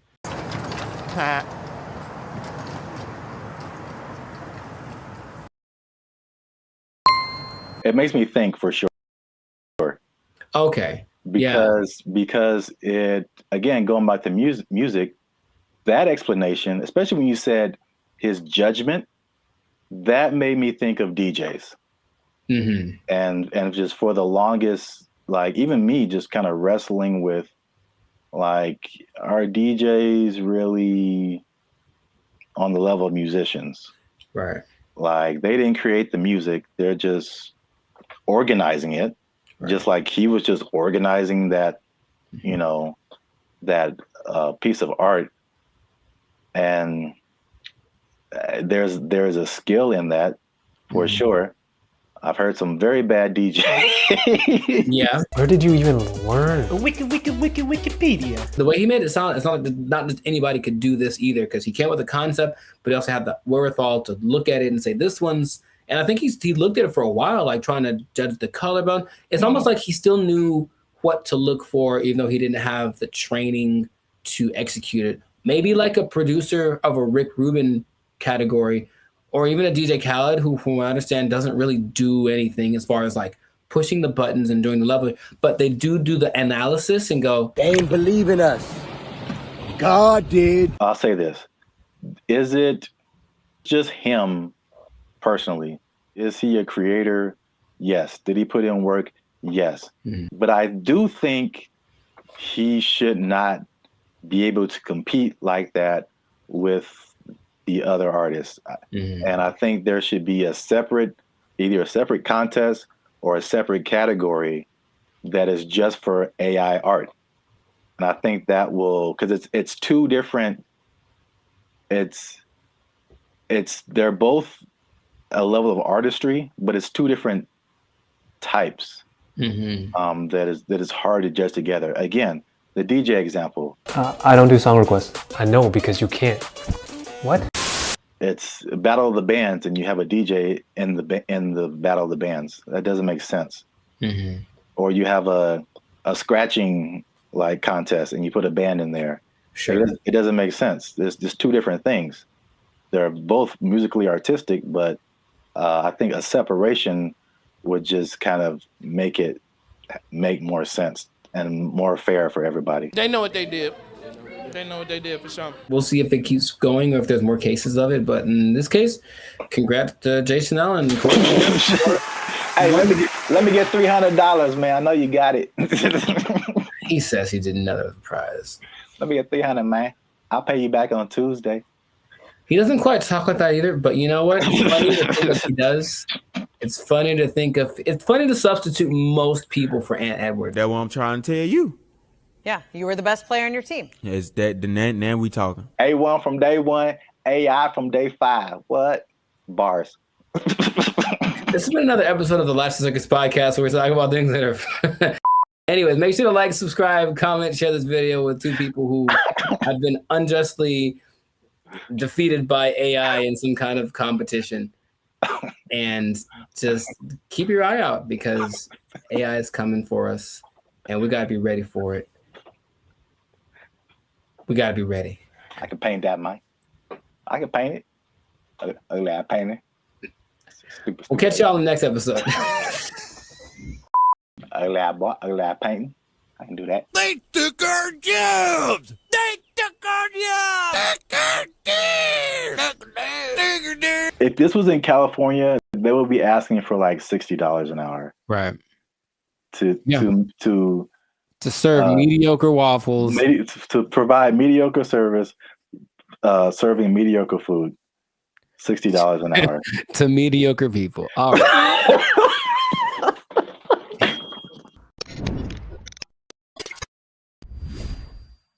Yo, what's up, guys? I'm Zap, and this is Jericho, and we are now 6-time international award-winning pop hip-hop music duo band and future. We do clean, fun music that everyone can listen to with a sound that is uniquely California, and you are now tuned into the Life's a Circus podcast, where we talk about things that are funny, interesting, and ridiculous. But wait a minute. Hold up. Y'all been laughing. Y'all been crying. Y'all been spitting your food out. There we go. When we talk about gross stuff. You just been having a good time on our dime. And we need to support your boys by making a little noise. Oh, bars. I like it. So make sure you like, make sure you subscribe, make sure you comment. Oh, God. It has to, I don't. Okay, so just to explain something for y'all, when we do these topics, the other person doesn't know what the topic's about to be. So it's like the grand surprise. I'm here waiting, and it seems like it's going to be a doozy. Make sure you share this video Uh-huh. with your favorite Waffle House employee, because Waffle House employees have a few demands. And I'm going to show you a video here. Okay. Of a, as the news calls it, a developing story. Is that what this is? With some interesting characters who have some demands for Waffle House. Waffle House employees across the Southeast are demanding more pay. Employees held several rallies this week at restaurants, including right here in Atlanta. Channel 2's Larry Spruill is live on Piedmont Avenue in Buckhead. Hey, what up, Larry? Locations. And Larry, you've been talking to both clean white shirt as on, well as those men and women who work hard every day. Yeah, well, Michael, corporate leaders tell me they are aware of what happened at several other Waffle House locations like this one right here in Atlanta. Meanwhile, I spoke with employees. They tell me they simply want more pay. It's a simple demand from Waffle House employees across the Southeast and here in Metro Atlanta. We're asking for $25 an hour. Gerald Green says he's been working at Waffle House for years. I'm what they call a grill operator. I'm a cook. I'm a rock star cook. I've been at Waffle House for about 7 years, and I'm the highest level cook you can be outside of management. Gerald Green looks different after the NBA. Paid a lot more. If you mind me asking, how much are you guys making right now? Well, I'm a rock star, so at my store I'm making $17.75. That's why employees are demanding better pay. You're constantly having to go from one job to the next. This week, employees protested at several locations across the Southeast, including Atlanta. My union is my power. We want 25 an hour. It's a campaign that USSW, the Union of Southern Service Workers, has launched at multiple Waffle Houses. But Green says they're also asking for 24-hour security at all the restaurants. Channel 2 Action News was there in August when a former employee was shot and killed outside this Waffle House in DeKalb County. A lot of workers are hurt by customers. A lot of workers are mistreated by customers. And people say it's funny that he's seeing people in fights all the time, but we're not really MMA fighters like the memes online say that we are. I reached out to Waffle House corporate. A spokesperson sent me this statement. It says, in part, Waffle House remains proud of its long history of effectively and directly addressing associate concerns. Our senior management teams continue to work alongside our associates as they have done since our company's inception. All right, so that's like the main idea. Got it. There we go. So I'm a rock star. I should be making 25 an hour. I'm a rock star. Shout out to the what do you call himself? A grill master. Grill. It's like the grill trifecta. There's the grill master, there's the grill sergeant, and there's the grill. I don't have a third one. Never mind. Okay, so I don't even know where to start, man. let's just start by explaining Waffle House, because a Waffle House. Let me see. It has 1,900 locations in 25 states. That's a lot. And for people who don't know, it's American diner. Serves mostly breakfast food, but they have other things too, and predominantly in the Southeast United States. Yeah. So we're in California. I don't think there's any Waffle Houses out here. I don't believe so. California. Have you ever been to a Waffle House? Sure have, sugar. Oh. Okay. I was attended by Dolores. So you know names and everything. Yeah. So you know the vibe. I haven't been to a Waffle House in like since I was a little kid. I think so.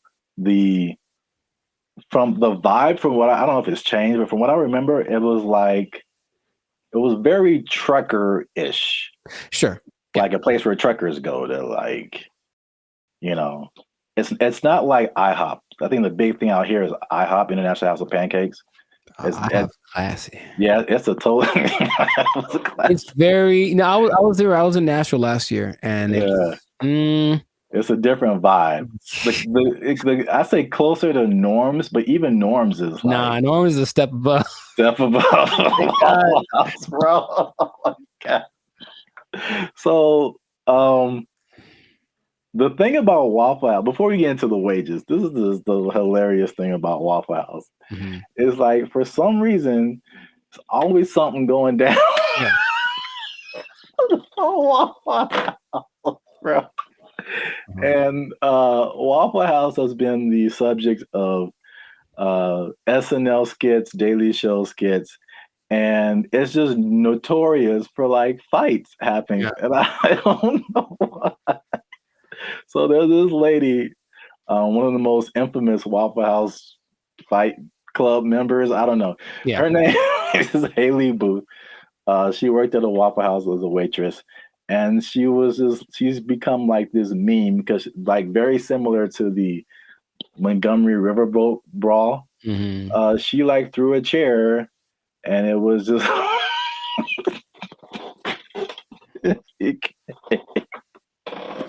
it became a meme. So it's a big social media thing with Waffle House. And like these are some of the quotes from like social media. Okay. Oh, Haley, the waitress, she says, and I quote, "I've probably cleaned blood off of every surface of a Waffle House," just to give you guys an idea. Someone else as a joke said, "A fully staffed Waffle House could take out ISIS." There's another one. Yeah, accurate. It says, there's a Fight Club meme that says, "If this is your first fight at Waffle House, you have to fight." So that's the vibe of Waffle House. And then for the waitress, she says that the primary reason she thinks why there's fights is two reasons. Is one, it being open 24/7, and two, them serving alcohol, and the combination of those two things turning into fights. Yes. Well, two things. Can we, every time we say that, can like something just pop up like a head or something? Just to hint, like coming soon to a podcast near you. Two things, but one, I don't think it's a coincidence that the Waffle House logo uses the same colors as Spirit Airlines. That's just kind of my first thought. Second, and this is from personal experience, people are drunk when they get to Waffle House. Yes. So it does not matter whether they serve it or not. I read that too. So For basically, sure. Yeah, Waffle House is like the after club spot. Yes. So once the club closes down, the Waffle House is open and ready for all comers. And man, it's just yeah, they gotta shut it. Waffle House. But places like Denny's are open 24 hours, a lot of them, and Denny's don't have that. So it's something about Waffle House. It's something about Waffle. It's like when you walk in, you do feel this. The first time I went to Waffle House, I was young. I was probably 10 or 11 in Missouri, I think. And I remember we went. I remember my waffle was cold and the butter wasn't melted, so I was mad about that. But I also remember that there were people. Oh, there's a word that my mom used to say all the time. Nefarious. I think there are some nefarious individuals in the corner, and she's kind of uncomfortable with having her kids in this place with these nefarious individuals. Kind of suspicious. And I didn't know that that was normal until I went to another one later, older, and I was like, I feel like those are the same people. Like, I was like, I think they just have them instead of the weird bunch from the McDonald's group, right? All them. They just have these cats in the corner ready to start some stuff. Like, that's what it feels like. Yeah. That's I was so thrilled about this topic. Also, I think the food is okay. Yes, so that's a good segue. The food and the service. It is borderline acceptable. And so now, fast forward to today, Waffle House employees are pushing for $25 an hour in Georgia. I'm getting mixed numbers, but I think the Georgia minimum wage is $7.25 today. That sounds about right. So Georgia, I mean, that's almost a 4 times increase. That's like, so to put it in California numbers, the minimum wage is like $16, $17 an hour. Going to 20. So that means like, if this was in California, they would be asking for like $60 an hour. Right. To serve mediocre waffles.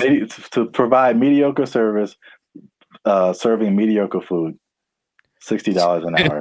To mediocre people. All right. There should be like an intervention. Like if you're in the Waffle House, like, man, IHOP's right over there. Just copyright. Wow. Just do yourself a favor and upgrade a little bit. Or make some. I would rather eat Eggo waffles from the toaster than eat Waffle House waffles. Like, to me, they're comparable, and maybe Eggo's got a slight edge. So, man, nothing too special about the Waffle House, but they're everywhere. Everywhere. 1,900 locations. It's a big chain, but $25 an hour, bro. That's a lot to make waffles. Have you ever made a waffle before? It's very straightforward. You take the pre-made batter, pour it into the waffle-shaped contraption, and then you wait. And that's it. That is it. And I've seen people fail at that. And oh, by the way, they've also been working at the Waffle House while they failed. So what's the end game for them? I mean, one, are they going to get it? Is there any precedence for this? Also notice in those videos, there was like 9 people protesting. Is that really right? You said there's 1,900 of those things, and those videos didn't have nothing more than like one store worth of employees. It was like one store that decided to speak for all the Waffle Houses. And I feel like that's not going to get it done. Not at all. It's not enough, Waffle House. It's the beginning. You got to start somewhere, man. Sure you do. Hey, support them. Wow. I think I'd just go to IHOP and support them instead. But no, people are jumping on the bandwagon because you got the SAG strike, the writers' strike, UPS workers were on strike, auto workers on strike. So Waffle House people are like, yo, we like a good fight. I think everyone wants to make more money, of course, but what's the value you're providing? What are you doing for me that I can't do myself? And like I said, I can make me a good. I got a decent waffle maker. I can make myself a waffle. So I don't know what they're going for, but if they get it, good for them. 25 an hour. Wow. That's a whole lot.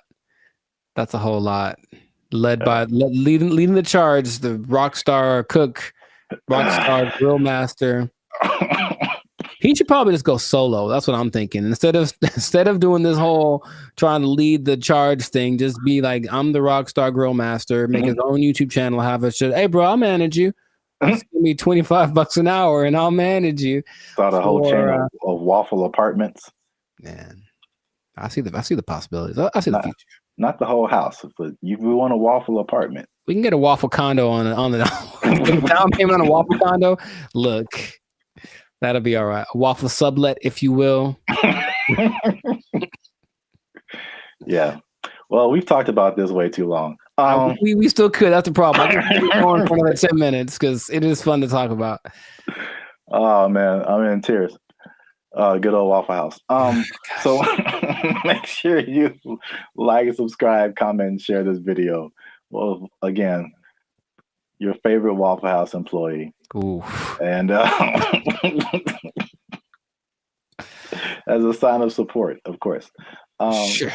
And yeah, we'll be back here, same bad station, same bat channel. Is that how they said it? I don't remember. I don't really remember either, but yeah, I'm not old enough to remember that. Nor am I.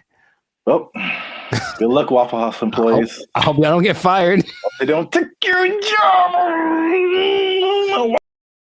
Cold. They took our jobs. They took our jobs. These guys will just decide one day I'm not going back to work and just kind of sit in their room. And it's so strange because they try to interview these people. They're very antisocial to the point where they regress in their ability to express ideas. They can't even really talk that good, just sitting in their room all day. And then their families are just forced to take care of them. What's going on, everybody? I'm Jericho. This is Zap, and we are the now six-time international award-winning pop hip-hop duo Bandit Future. We make clean, fun music that we make clean, fun music that everyone can listen to with a sound that's uniquely California.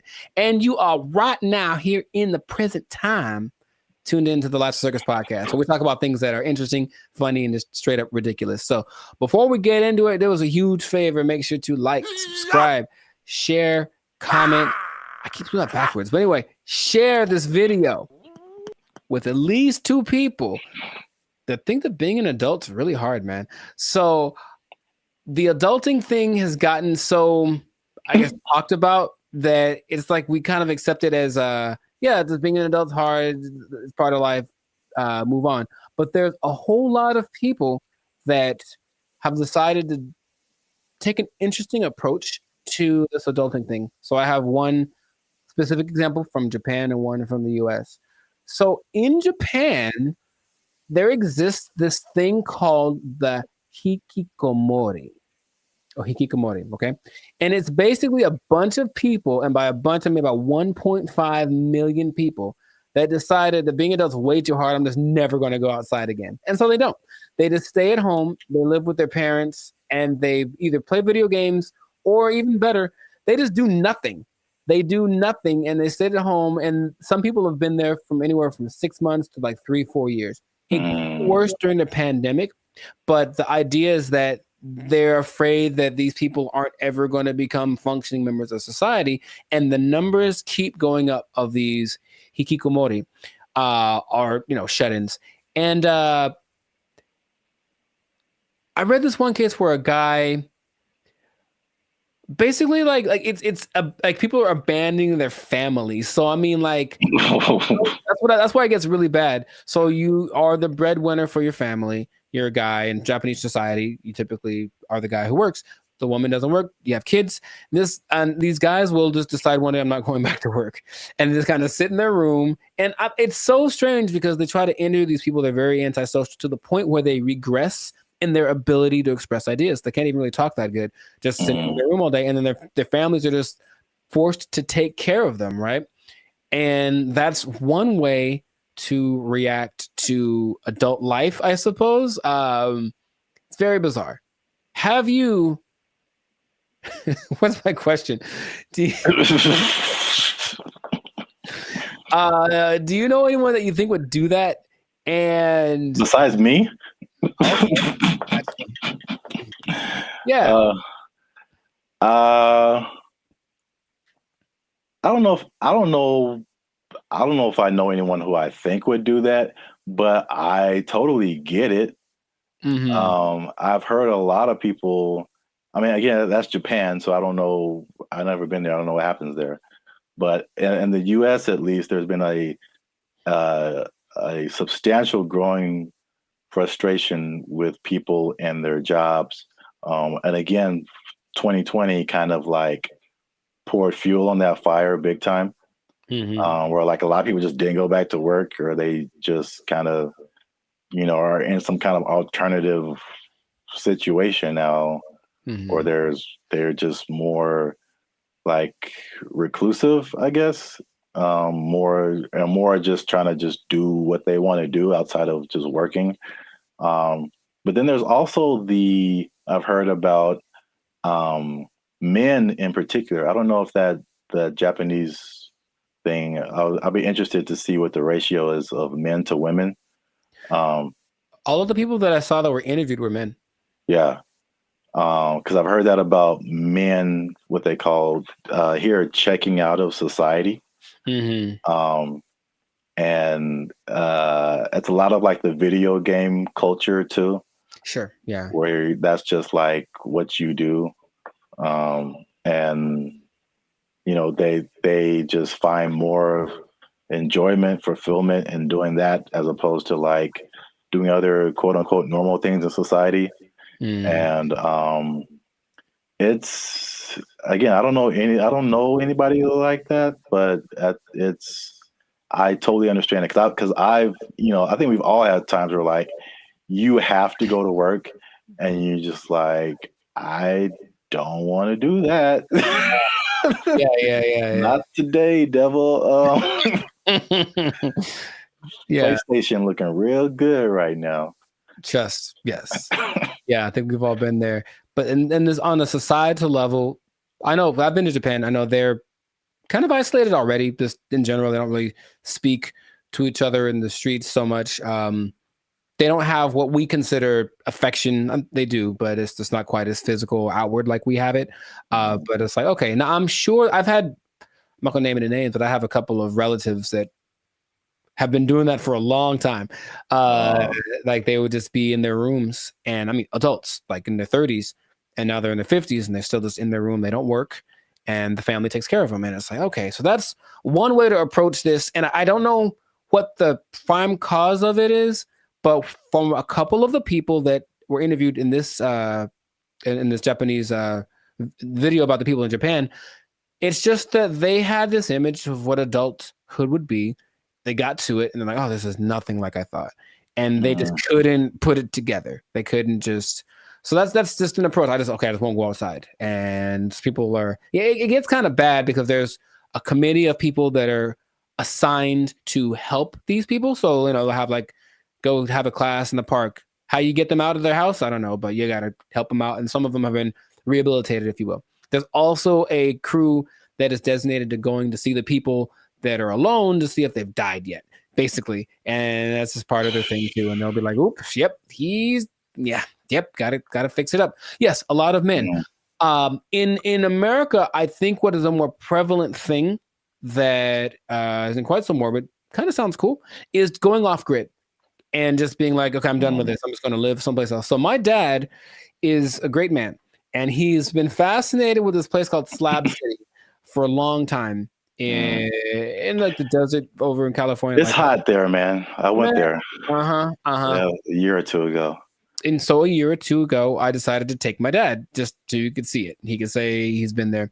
And it's just, if I can paint the picture, it's just I don't know when it started, but it's just a bunch of people living in these makeshift houses, campers converted into houses, whatever. I don't think they're relatively close to an actual town. So there's still like police, and if something bad happens, they can get medical care. But they're far enough off that they don't have like, connection to running water, and the government doesn't seem to care or bother them too much. But it's a few hundred people that are living out there, and a lot of them have actually become popular thanks to YouTube. So there's a lot of people that have YouTube channels from out there getting donations and whatnot. But I went there. Very nice people. They have a hotel. You can stay there if you want. They have a library. But most of the time, the people just occupy themselves with what you consider being more like natural, like living off the land, growing stuff, projects, construction. They have this big, it's not like a museum, but it's like a big structure that someone built. And you can go, oh, look at the big thing. And that's another approach. I heard another place in Michigan that's the same. So another approach is I just won't deal with the laws, and I'll just go someplace else where they don't apply anymore.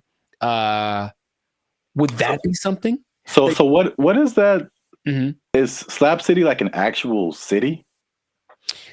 Like legally? I would say no. I don't think you could look it up on a map. You just have to kind of know that it's to the north of, I don't remember the name of the city. It's a small place. And that part of California is very spaced out. There's not a lot of people there. It was kind of already for people that wanted to be away from everything. There's literally nothing there.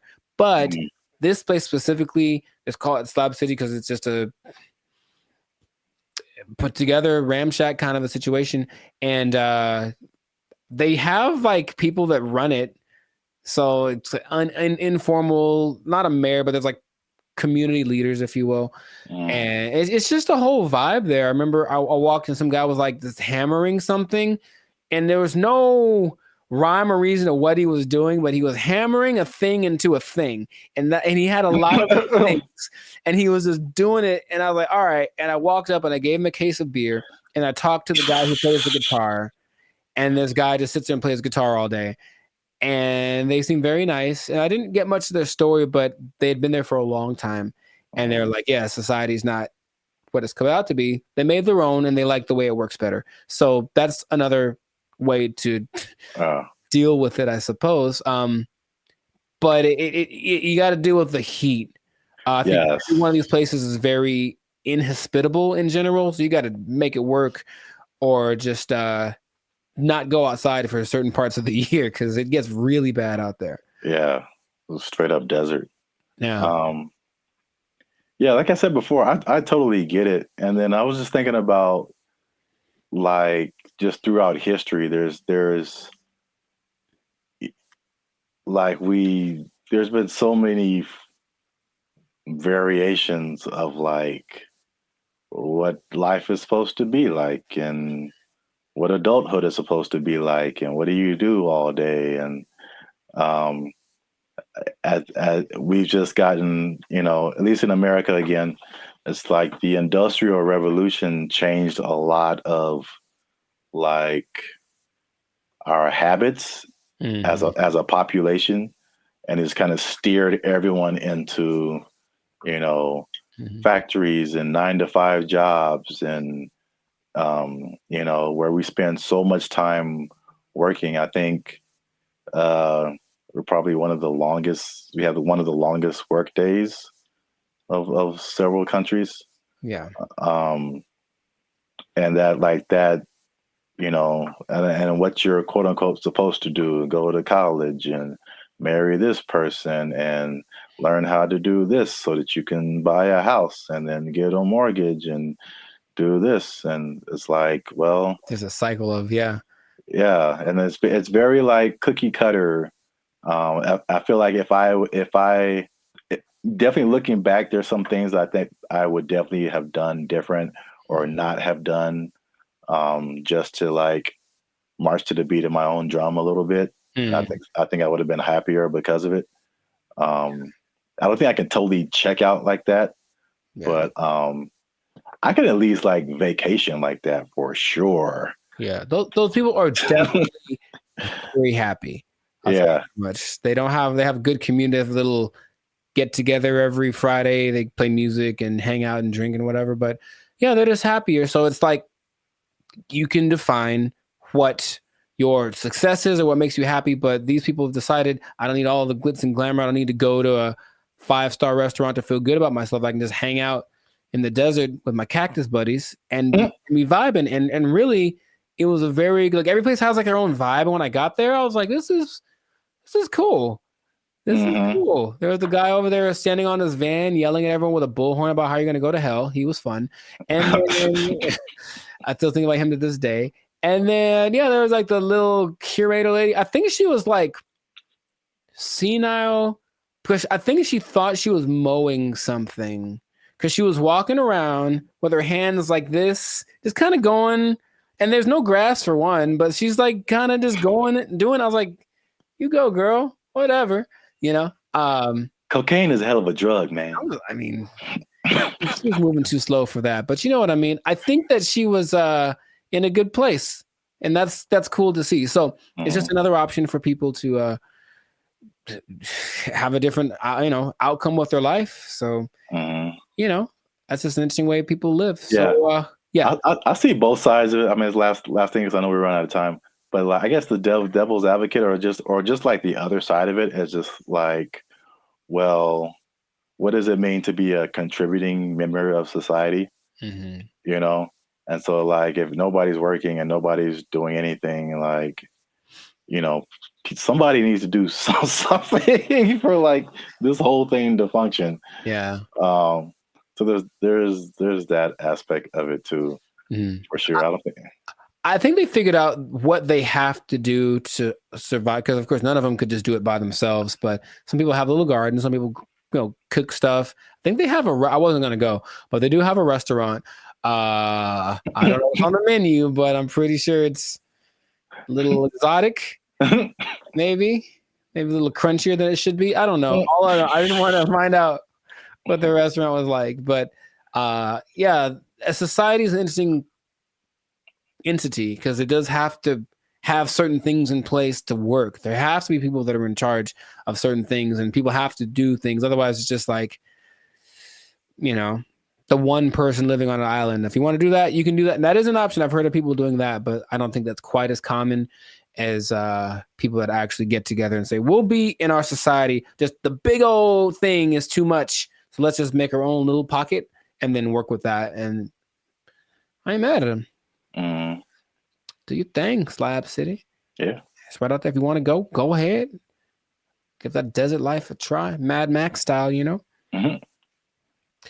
I think that is it for us. Another episode in the books, another successful episode of the Lives of Circus podcast. So please leave a comment. Let us know what you think. Would you go off grid? Would you just shut yourself off and be a recluse for the rest of your life if life got a little too rough? Or what are some other ways you think that people can react to adulthood and the reality that it is? So let us know about that. And then it's interesting. If you're an adult, you pretty much have to have a job, man. What? You do? You pretty much have to have one. Man, that's crazy. I know. And the bad part is what happens if that job becomes if it's taken away from you. They can't take my job. I can't take it. I won't let them. They took our jobs. They took our jobs. And number 3, what are edges and what happens to them? Like, why is that an insult? It's like that. This is so genuine. This is so genuine. What's up, everybody? I'm Zap, and that is Jericho, and this is BrandBee Future. And I found this on the internet. This lady posted, ask Black people one question you've always wanted to know. She just posted it on Facebook. And I did not read the comments. I just saw the title, and I clicked save. Because we're going to look at it right now. We're going to look at it right now. But before we jump into it, make sure to hit that like button because that helps our channel grow. Also hit that subscribe button. All right, that helps us grow as well. Because, I'm pretty sure you're going to enjoy this one. Are you ready, Jericho? Are you excited? I was born ready. Oh, man, here it is. Okay, so this lady...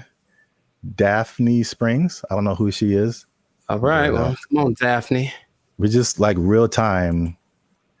Oh, it's funny. It's backwards, so I'm looking the other way. Oh, weird. Okay. Well, ask white people. It's specifically directed to white people. Ask black people one question you've always wanted to know. Nice. Whitest church lasts for long. Also, I don't think this person is white. Sonia Casillas Alawa. No, she messed up already.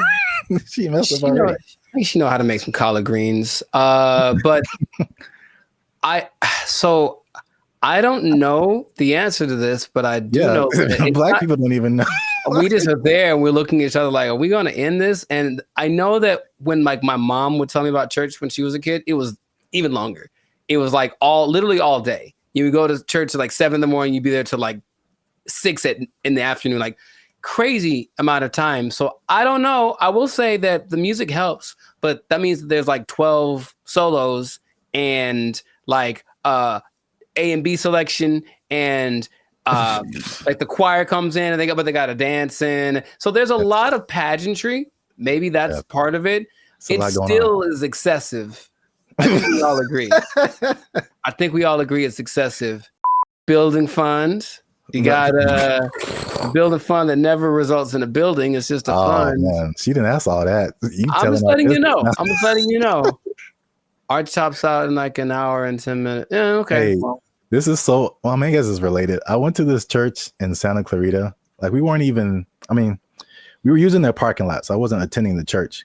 But it was a very white church, the very whitest of the white church, right?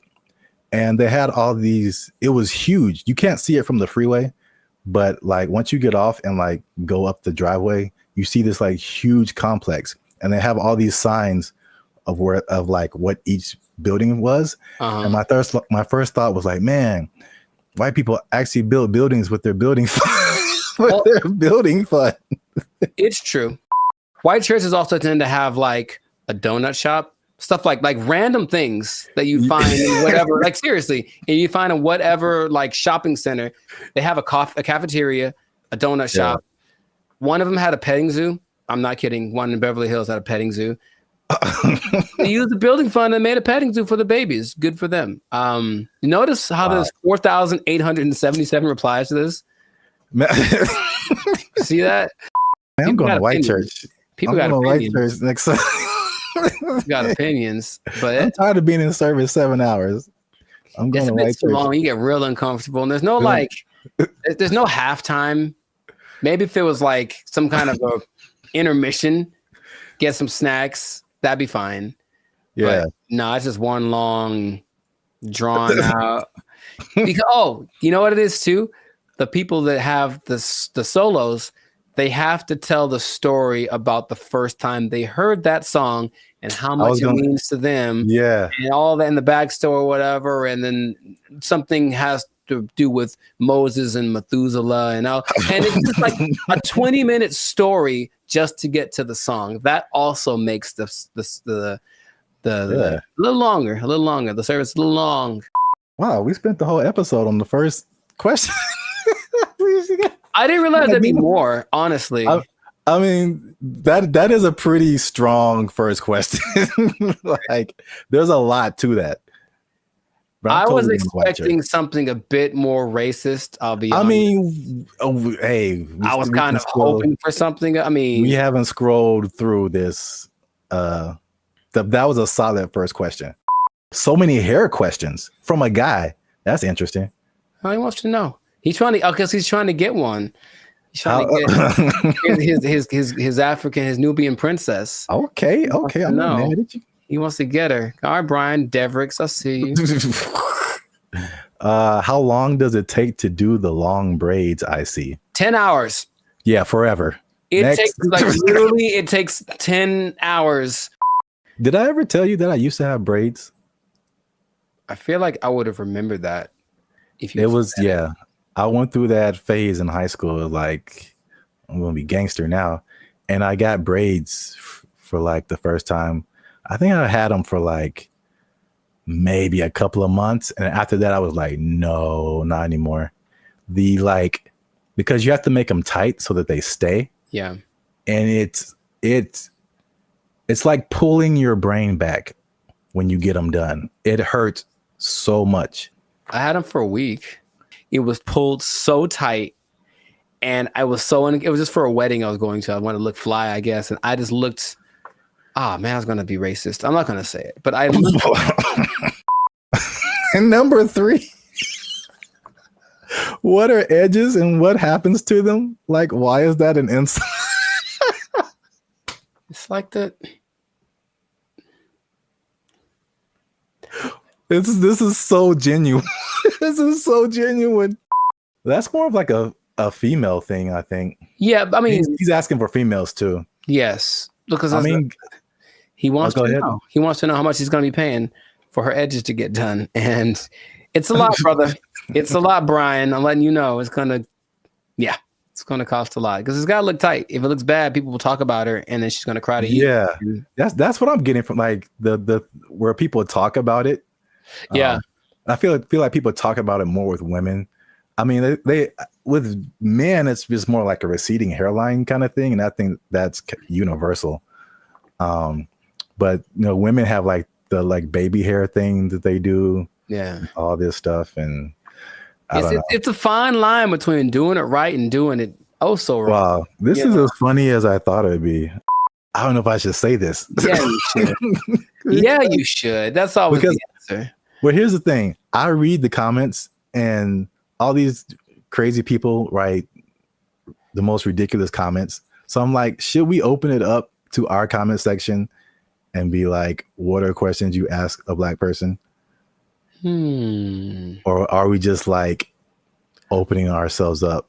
I mean, I want to know. Worst. I want to know what they have to say. I also. Okay. If you write something stupid, YouTube deletes it. Or yeah, there you go. Filter on it. But so, yeah, these are genuine questions, and it's like, yeah. Didn't Chappelle have a skit like that? Ask a Black dude. Yeah, it was Ask a Black dude, and what's his name? Paul Mooney was answering the questions. Oh yeah. Yeah, I remember that. Oh yeah, so we'll open it up. Keep the conversation going. Ask more questions in the comments since we only got the 2. Let us know what you think, and if you like this video, make sure you share it with somebody. And I don't know how to end this. Talk to Daphne. That girl black as hell. Listen to that name. So there's a lot of pageantry. Maybe that's part of it. It still is excessive. I think we all agree. There's some sample videos that they've been releasing of like what it can do.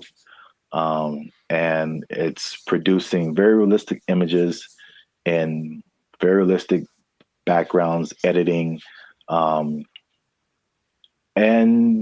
you can pretty much do film scenes anywhere without sound stages, without going to locations, without transportation. It generated people, it generated places. So yeah, that's where we are right now. That sounds like a lot. What's up, everybody? I am Zap. This is Jericho, and we are the now 6-time international award-winning pop hip-hop music duo band in Future. We do clean, fun music that everyone can listen to with a sound that's uniquely Californian. And now you're tuned into the Life's a Circus podcast, where we talk about everything that's funny, interesting, and ridiculous. But before we get started, before we jump into it, make sure you like, subscribe, comment, and share this video. It's kind of important. Share this video. Somebody in the film industry. Ooh. Because things are happening, man. What's happening? And it's happening real quick. What's happening? I talked about this before, and like, because I work in film in addition to music, but leading up to 2020, we saw a lot of changes in the film, especially outside of the Hollywood, LA area, where there weren't as many films and TV shows and stuff shot here.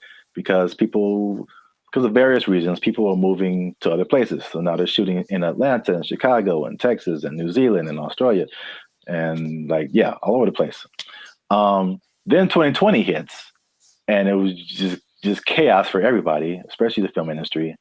A lot of your favorite shows weren't being shot, shut down completely. And then when it did come back around, they had all these protocols. It was very hard to shoot. COVID, people had to be away from each other, all that kind of stuff. Fun times, right? And then recently we had all these strikes. You had a writer's strike, you had an actor's strike, and a lot of it was a portion of it was due to the new technologies, AI, people being generated and put into movies, and how do they still get paid and how much and all this kind of stuff, using their likeness and all this. So that was like actors and writers. And we've seen that with musicians too, like the creators, AI and influencing like how we make music and cutting jobs and all this kind of stuff. It's not stopped. Like if you can't tell, they are marching on really, really quickly with this. And this thing of AI has spread past the, I guess, initial creators into everyone around the creators now. When it comes to like film, I mean, they show a lot of behind the scenes stuff right now. So I feel like people are used to seeing like how films come together. It is an army of people. Like it's a small village of people that it takes to like make the next Mission Impossible, like hundreds and hundreds of people. So we're talking about lighting people, sound people, electricians, carpenters who build like all the sets that you see, like especially sitcoms. Like it's crazy. If you ever get the chance to tour a film studio, like take a look at how much lumber is coming through there. And it's just like little 18 wheelers just full of lumber, because they have to build all of those places that you see on TV. And that's like one part that people don't really, I guess, think about. You got editors, you got sound people, like all this stuff that comes with making a film, right? So enter AI, right? Sure. So there's a big report that's going around. Hollywood Reporter interviewed Tyler Perry, and Tyler Perry was speaking on something called OpenAI's Sora. Have you heard about that? Yes. All right. So we got OpenAI is the people behind ChatGPT, which has already changed everything. Recently, Sports Illustrated let go of like all of their writers, right? Because they're doing this ChatGPT. This is crazy. But now all the people that make movies come together, now their jobs are in jeopardy with this OpenAI's Sora. And to put it in Tyler Perry's words, he said, if I wanted to be in the snow in Colorado, it's just text. If I want to write a scene on the moon, it's text. AI can generate it like it's nothing. I don't have to put it on my lot. I can just sit in the office and do this at my computer, which is shocking to me. So in the article, it said Tyler Perry was slated to drop like $800 million into expanding his studio. He was going to build 12 more stages, and then he immediately put a halt to it because of OpenAI's Sora.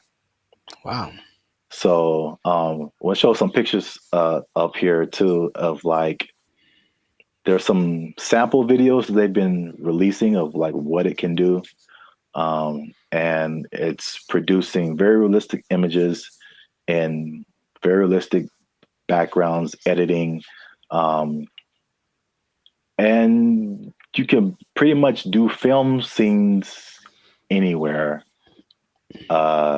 without sound stages, without going to locations, without transportation. It generated people, it generated places. So yeah, that's where we are right now. That sounds like a lot. What are your thoughts now for the progression from ChatGPT to this? I mean, I have an idea of what it looks like. I don't like the idea of taking jobs away from people, for one, and then until proven otherwise, I'll still see a really well done AI something, and it's just something about it gives me this like, it's just this lacks this element of realism.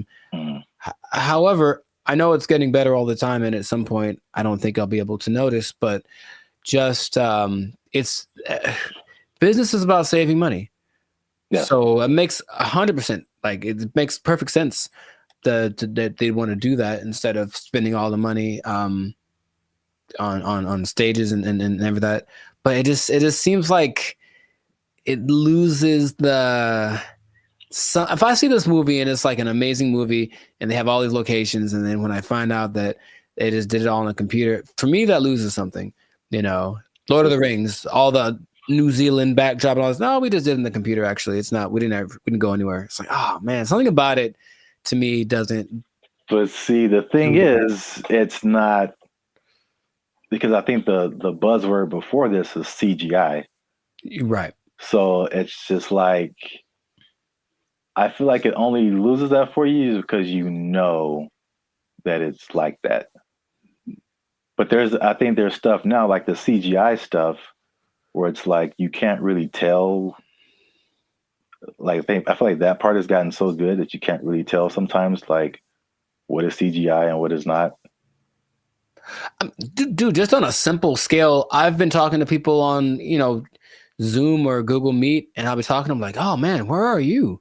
And they're like, "Oh, that's just the background from the program. Like, I'm not here. I'm in my house." And I'm looking like, no, like that's gotten really good. Yeah. So I can imagine if no one told me, sure. But then I have those doubts. Like, I wonder if I do it now with commercials for sure. Like, are those people in that? Is that really, or is it just and it maybe it's already been here and I don't know. Yeah. There's definitely pieces of it that have been here for a long time. Sure. Especially like big crowd scenes and stuff like that. Right. It's definitely. Yeah, I know that the big Ed Sheeran music video a couple of years ago was kind of that, because it's basically him and I think 100% or mostly AI CGI generated background characters, and they all look really real. So yeah, that's I don't like it though. That's all. I just don't like it just because it's moving into a direction that my brain wasn't ready to accept as a possibility. Well, I mean, people. I personally, I have no idea. I mean, I won't say that. I do have an idea. AI is going to win. So sure, no, it's going to win eventually. Without a doubt. I feel like,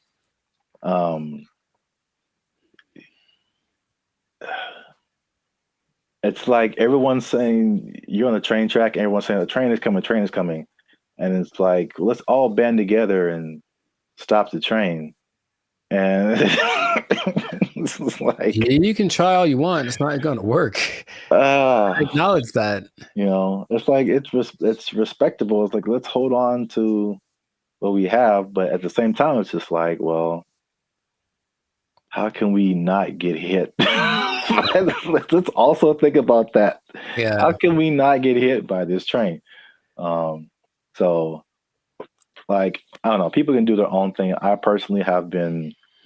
Well, it depends on what you want to do. Also, it's some people are of the mind of we need to work to integrate the AI, because it's like you did on another podcast. Okay, we're losing jobs, but other jobs are being created too. Mm-hmm. So, are you preparing yourself for the job that's being created, or are you just trying to hold off the train that's coming? So, it's not easy. It's a complicated situation. Yeah, I want people to have jobs, and I would hope maybe actors get paid more. Probably not, or something, right? Something happens where it's okay. We're not spending that much money. Because if you can Just the idea of possibly being able to save $800 million like Tyler Perry is like, that's crazy. Yeah. But the flip side, again, it's what is it positive? Is it negative? It depends on how you look at it. It reminds me of music. Because I only knew music and I got to film. I was like, there's bigger budgets, money's flowing, all these different people working. It's like it was so much of a big industry than music. And then it kind of made me think that music used to be like this, possibly. Until technology, right? The streaming and all that kind of stuff made it really different. And same thing, jobs were lost, but new stuff was created. And one of the biggest thing is that it leveled the playing field for a lot of people. So the big people weren't as big, but also like people you never heard of now had a chance to like, even out. Yeah, right. So if you don't have a budget and you can create a blockbuster movie in your bedroom, it's the same way you can create a full album in your bedroom now. Like recording studios, like you don't need them anymore. So like it's the same thing. I think it's a unique perspective as musicians seeing this happen to film and like what could possibly be the end result of where everything's going to move. We're just all living in a simulation anyway, so it doesn't. Yes. Welcome to the Matrix, Neo. You are the one. Well, that's it for this episode. Make sure you like, subscribe, comment, and share this video. Do all that with somebody who's in film, might possibly be losing their job. You might lose your job. Hold on to your job. Yeah, it's coming. Oh, make a movie in your bedroom. They took our jobs. They took our jobs. The place that is offering this is the Southeast Technological University in Carlow. I think that's how you pronounce it, Ireland. That's a bad start. That's a really bad start. All right, let's just stop. Hold up. Hold the presses just for a second. All right, so Ireland. Okay, I think. Okay, where do I begin? Okay, man.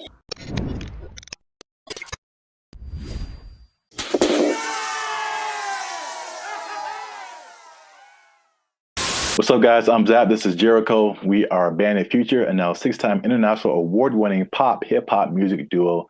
We make clean, fun music that everyone can listen to with a sound that is uniquely Californian. And right now, you are tuned in to the Life's a Circus podcast, where we talk about things that are funny, interesting, and ridiculous. But before we start, okay, y'all been laughing.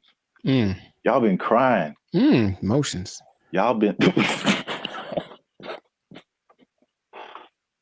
Y'all been laughing and crying at the same time.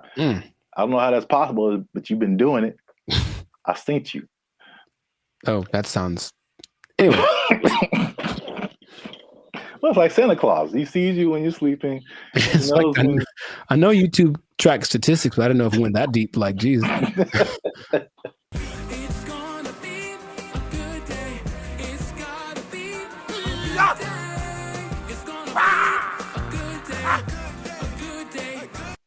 So today, we are talking about something that's interesting. The letter Q? I mean, that's kind of what I was hoping. Today's episode is brought to you by the letter Q. Brought to you by, yeah, a little bit deeper than a single letter. Okay. But it does have to do with letters, arts, and sciences. Oh, interesting. Okay. Kind of got that. There is a new degree that you can get, and it's basically an influencer degree. That's right, ladies and gentlemen. You can go to school and major in a degree that makes you a certified influencer. We're here. It's a thing that's happened. We're here. You know, that doesn't surprise me, but go on. I want to know more. Yeah, forget about engineering or what else is there? Business, law, math is a thing still, I think. Medical. You need to bet your entire future career on becoming an influencer. So this is the place that is offering this is the Southeast Technological University in Carlow. I think that's how you pronounce it, Ireland.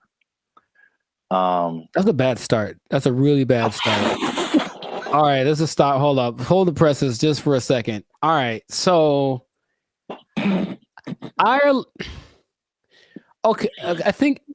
Okay, where do I begin? Okay, so like for a place to have influence, it has to be something that has relevance. I think something where it's like, okay, this place is, or this person has said this is what's important, which is cool. I will listen to it because I respect their opinion. I've never once thought about Ireland for anything other than leprechauns and beer.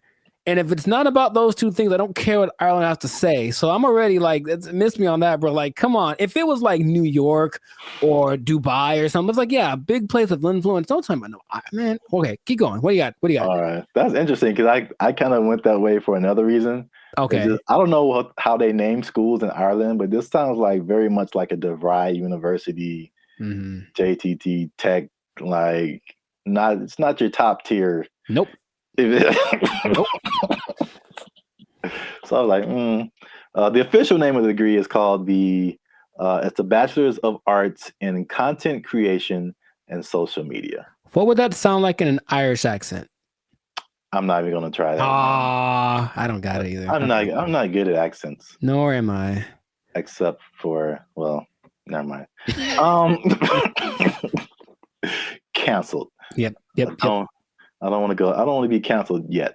So yeah, but to, I guess, kind of legitimize it, the influencer industry is currently valued at $21 billion.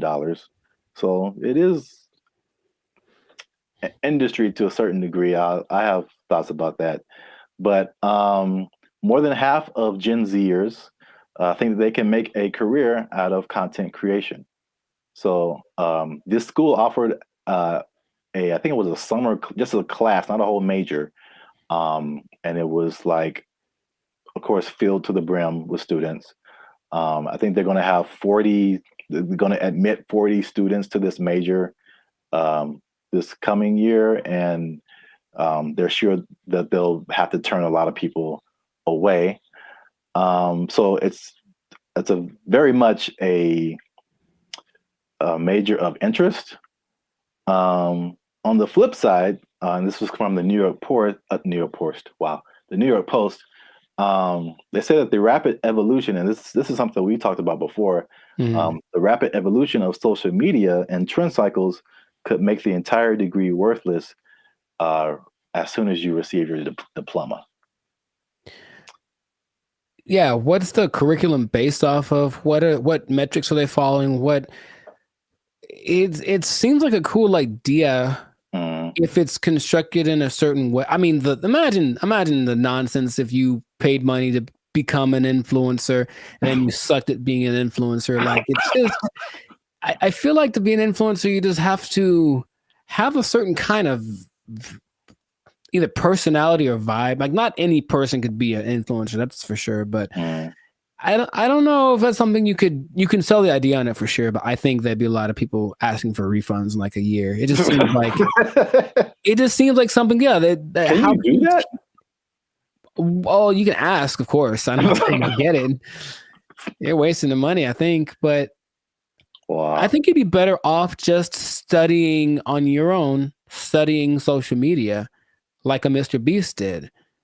He just studied YouTube, literally, and that's all. And then it worked out phenomenal for him. So, and not only that, all the people that he worked with also didn't get as big as him, but they all have channels with millions of people, millions of followers. So but here's the thing with education. Anytime they're like, oh, here's an opportunity to make some money for us, and maybe it'll work out, and then we can get some more accreditation or who knows. They're just trying to evolve. So I see the point. Basically, they're trying to evolve with the modern times. I just feel like that's not something you can teach in that sense. Because like as soon as the lesson's over for that day, things are different. So if they're not constantly keeping track of the market, it's like teaching day trading or something based off of data from last week. It's like, okay, well, that worked last week, but it's different now. It's a whole nother. So it would have to be done really well to work in mass. Like, yeah. Well, I have a bunch of thoughts on this. So, in their defense, they have said that they're aware of like social media is constantly changing, stuff like that. So the curriculum is more about high level concepts, I guess. Okay. As like what the business behind becoming an influencer, stuff like that, which makes sense. But it's also like if I were a student, I wouldn't study this because I think it's too specific. And influencer is just a subset of sales, marketing, advertising, business. It's just business. And so like I feel like if you went to school for business, you would get a better view of like how the world works instead of just looking specifically at influencers. Right. But this is also like college was like 20 years ago or no, 15 years ago, something like that. So I have a totally different perspective, but as like a student coming in, you're like, oh yeah, I want to do this, blah, blah, blah. But I've mentioned this before. I kind of felt there's a interesting similarity between this and music, because you went to school for music performance. I went to school for music industry. And though I think even more so at the time that we went to school, even those majors were considered like, why are you doing that? True. So I can see the parallels, and then not that I regret doing music industry, but I can see now how I would have benefited probably more from just studying business instead of like a specific type of business where like all the rules are way different than like normal life. Sure. So I think I said this before, like I've learned how to do more in the music industry by studying general business. I got you. Right. Than by studying music industry. Because it kind of applies to everything once you get the basics down. Right. Right. So. Well, that's my advice to the youngsters. Is that how you're going to talk one day? Because I don't want it. Welcome to the Life Circus podcast. I'm pretty sure I'm going to talk like this forever till I die. So I don't know what's happening to you over there, but you sleep. But we talk about things that are funny and straight up ridiculous. All right, old man River. Look, yeah, but you said about the students. I guess now that college is becoming more of a option as far as like, well, what's the point of going to college if they at least offer something that people want to be? Then I see the point. I do. I just don't know how they'll pull it off. But if they do, more power to them. Yeah. I don't know. Maybe we're just short-sighted, and then influencer will become all the rage, and people will make $1 gajillion, and be like, I told you so. Hey, you know what? Good for you. If you get there, I'll give you a cookie. No, those are addicting. Oh, I'm sorry. I'm sorry. Jeez, I keep forgetting the rules. Cookies are sometimes food. So this has been another episode of the Life of Circus podcast. Make sure you like, subscribe, comment, and share this video with somebody who might want to be an influencer major. That doesn't even sound right. No, it really doesn't. But maybe we'll talk them off the ledge with this video. Because if you're trying to be an influencer now and you got someone coming up behind you that has a degree in it, they might take your job. They got a degree from Ireland. Does anybody Lucky Charms. They took our jobs. They took our jobs. So I went to our buddy ChatGPT and I made a simple request. And I want y'all to see this in real time. Oh, snap. I said, write a love letter to Donald Trump. That's not, I mean, yeah, funny, but look at the answer. What's going on, everyone? I'm Jericho. This is Zap, and we are the 6-time international award-winning pop hip-hop duo Bandit Future. We make clean, fun music that's fun to listen to, easy listening, love songs on the coast. And where did it go? Why does it always go there? Anyways, and you are now tuned into the Life's a Circus podcast, where we talk about things that are funny, interesting, and just straight up ridiculous. So before we get started, I'm gonna need y'all to do us a big favor and make sure to like, subscribe, comment, and share this video with at least 2 people that are really interested in the safety of humankind. The safety of humankind in the face of the AI revolution, baby. It's coming. Okay, so. Okay. I thought it was just safety. Just safety, you know. I'm like, well, buckle your seatbelts. Buckle your seatbelts, please. And don't talk to strangers. No. So 5 days ago, the first annual, I guess, AI Safety Summit happened in Bletchley Park. It's a place in England. And all of the big people that are involved in the AI industry were there to talk about AI safety, because it looks like it's getting out of control already. And the first person to admit that was our buddy Elon Musk. He says, and I quote, AI is one of the biggest threats to humankind. That's what he said in the interview at this summit 5 days ago.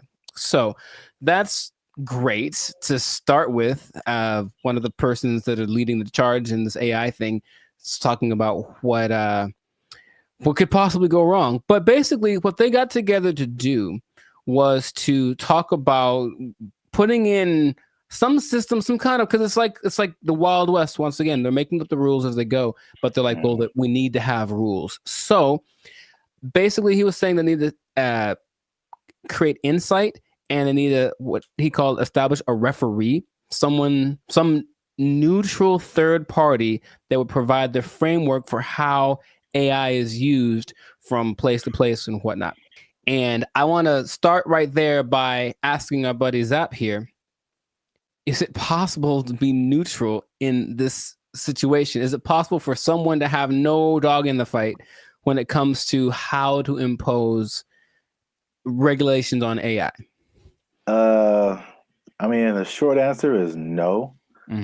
My first thought is it can't be a person. It has to be like a organization, like the Foundation for AI or whatever. And then even when those things happen, there's like all these political elements. It's like, if it's an international thing, I'm sure, there's some entities that have like more control than others to say what people can do, what people can't do. I don't know. It seems like it's something that needs to happen, but I think it'll be a Band-Aid, sure, to a certain extent. Yeah. Mr. Elon Musk, I heard about this because he was talking on the Joe Rogan podcast, and I was curious what he was talking about, and then he mentioned this, and I said, oh, okay, well, he is such an interesting man. And when Joe Rogan asked him, what do you hope to accomplish with this summit, this safety summit? His honest answer was, I don't know. And I was like, okay. And that's maybe after thinking about it for a long time, he said, I don't know. And it's like, okay, so. Well, I will say this, he is right, because there's a discussion that needs to happen. And like, I think this is a recurring thing where like what's happening in the world is faster than the government or our governments. I don't know how other governments work in other countries, but this government is insanely slow. It's like 10 years after things have fallen apart, they like make a law to like fix it. And it's just, there's so many hoops you have to jump through, red tape and all this kind of stuff. Even like cryptocurrency, like they still don't have a complete handle on like how to do that, how to regulate it, what to regulate. And even the stuff that they do is not super informed a lot of times. So it's just, it can be like all over the place if you wait for the government to step in. But I think at the very least, he's going in the right direction because things are happening insanely fast. Like things are changing overnight and stuff is happening. The same people who are using the AI for good things, there's a lot of people that are using AI for bad things. Right. That goes with any new technology, right? And he was saying that it needs to happen. Someone needs to be a gatekeeper, if you will. But I keep coming back to this neutral thing, this neutral third party thing, because I think everyone has an agenda, no matter what, because that's just the way that humans work. So among the 28, it wasn't countries represented, but it's like 28 entities that are involved with AI. The leaders of those companies are basically in attendance, including Ian Hogarth and Nick Clack. Just throwing it out there because those are the names that were mentioned in the interview. But shout out to those guys. I thought they were like personal buddies of yours or something. I don't know them yet, but maybe. But so everyone has a motive and everyone has an agenda, and so when these AI programs are being created, whoever's behind the scenes is making it do what it wants. And someone brought something up to me. I did not know this was true, but this is just a small example of how anybody can bias an AI program. So I went to our buddy ChatGPT and I made a simple request, and I want y'all to see this in real time. Oh, snaps. I said, write a love letter to Donald Trump. That's not, funny, but look at the answer. My purpose is an AI language model, blah, blah, blah, blah. It basically said I can't do it. I can't write a love letter to any individual. That's what it says right here. Any individual, it goes against my guidelines. So ChatGPT was programmed to have guidelines, right? I said, okay. Hey, ChatGPT, write a love letter to Joe Biden. There it is. Oh. See what I mean? See what I mean? Stop. It's just that simple that something behind the scenes can cause. By the way, this is not like genuine. I don't love or hate the man. I wouldn't write him a love letter. I'm just throwing it out there. I would not write him a love letter. I might write him a letter of concerns that I have, but I wouldn't write him a love letter. But here it is. If anyone wants to take it, go for it. But see what I mean? Dear President Biden, why do you keep falling down? Love, Timmy. Dear Joe, I hate your stinking guts. You are the scum between my toes. Anyways. What's that from? Little Rascals, I think. Oh, yeah. Yeah, Little Rascals reference. Shout out to Alfalfa and Darla. So that was my jam right back in the day. But all I'm saying is that, see that? That's because someone mentioned that happens when you do. I was like, no way. I tried it. I was like, oh, wow. So just seeing that in a small thing. So imagine this program that's supposed to be benevolent, because who's making these things, right? I don't know who was his name? Ian Hogarth. I don't know who he is, right? I don't know the background. So imagine it's supposed to be an AI program designed to assist with getting people healthcare or something like that. and yet there's an agenda that says, hey, if they're from this place, don't let them have it. Like something like that, it can be programmed into it, and there's really no way to prove it unless you really know how to handle this AI stuff. So all I'm saying is that, yeah, the trouble with finding this neutral third party that Elon spoke about is that I don't think it's really possible. Everyone's got something behind them, and if they're not malicious in their intentions, maybe someone behind them is. It's always that kind of thing. It's like, well, it's not me. It's like, whose fault is it, or where does it start? So that's all. It's definitely something that I think needs to be is necessary, because yeah, AI is. He said something else that it's the first time in history that there's something smarter than humans, because that's been our thing, right? We're not the fastest, we're not the strongest as far as all that. We're the slowest and the weakest in a lot of ways, right? But we got smarts. We can make crafts and buildings and vehicles and all that kind of stuff. And now we've made a thing that is going to be smarter than the smartest one of us. So it's like, what's going to happen down the road? And it's like, it doesn't look great, because it really feels like they're all in this, like, I don't know what we're doing. That's perfect. That's the feeling that I get from it. And that's how the movie starts. It always does, and there's lots of movies in there. So the question is, like, what would be fair rules? He made a comparison to like a sports team. It's like we're starting a game, and these are all the teams that are playing. So all the teams should have a say in what the rules are. But of course, if you're talking about like the Nuggets making the rules, and then I don't know, the Lakers making the rules, they might have different ideas of what's fair, right? Yeah. So it's just going to be interesting to see how that goes, but at least someone's trying it. I believe the Prime Minister of England set it up, and that's what's going down. So fingers crossed, because like you said, it's happening really fast. Yeah. And they need to figure something out quick, because this is a good segue into another episode, because there is a scam going on right now that people need to be aware of. It's happening right now, and it was a big news story on CNN.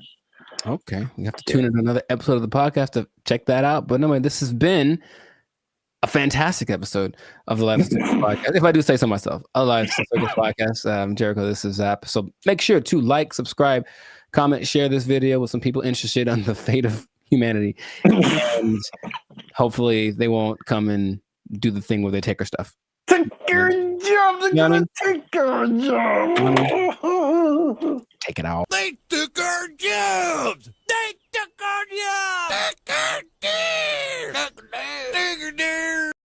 Crime is next level in San Francisco. It is stupid. Next level. It is stupid. People are parking their cars and leaving their windows rolled down and their hatches open. Yeah. Because they don't want to get smashed. It doesn't matter what time of day. It doesn't matter who's around. Doesn't matter who's around. No one's stopping anybody from doing anything. It's crazy. Last year I had a break-in, and they took like $100. But to replace the window, it cost like $200. So I was like, man, I wish they would have just took the $100 and then just left my window, because windows are expensive to replace and repair. They are, yeah. So like, that's how bad it is. And then what I've also saw was that everything was.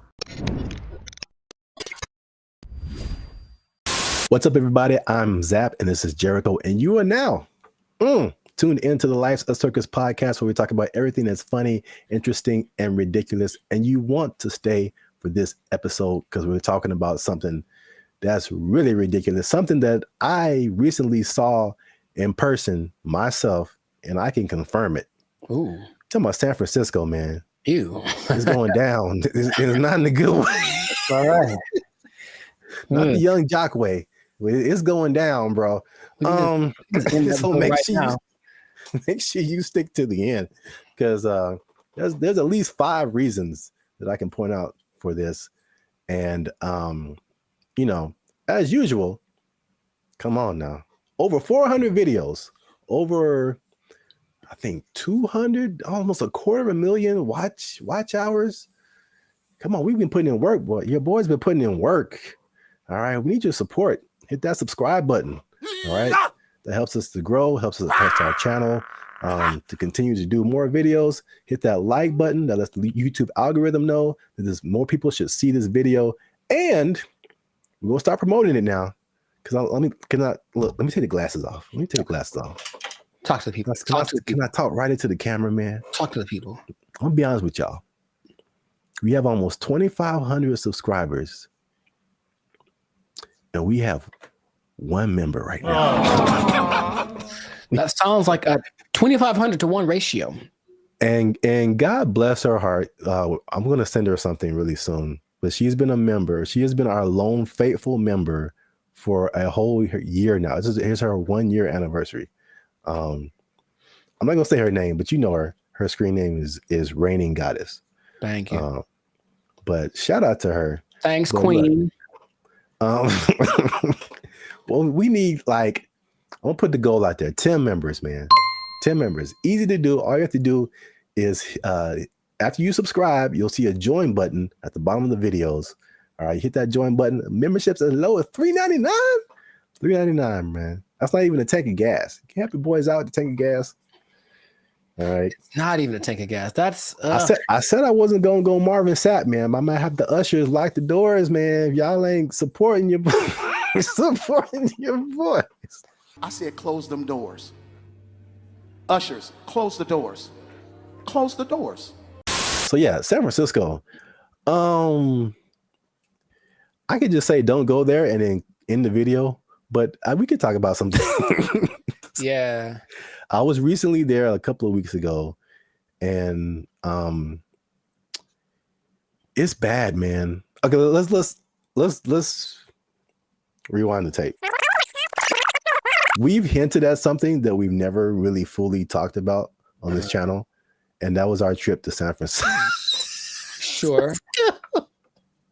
It was like what, a couple of years ago? It's like a repressed memory by now. I don't like to bring it up. And I will publicly take the L on that one. That was a good part my fault, because this is what happened.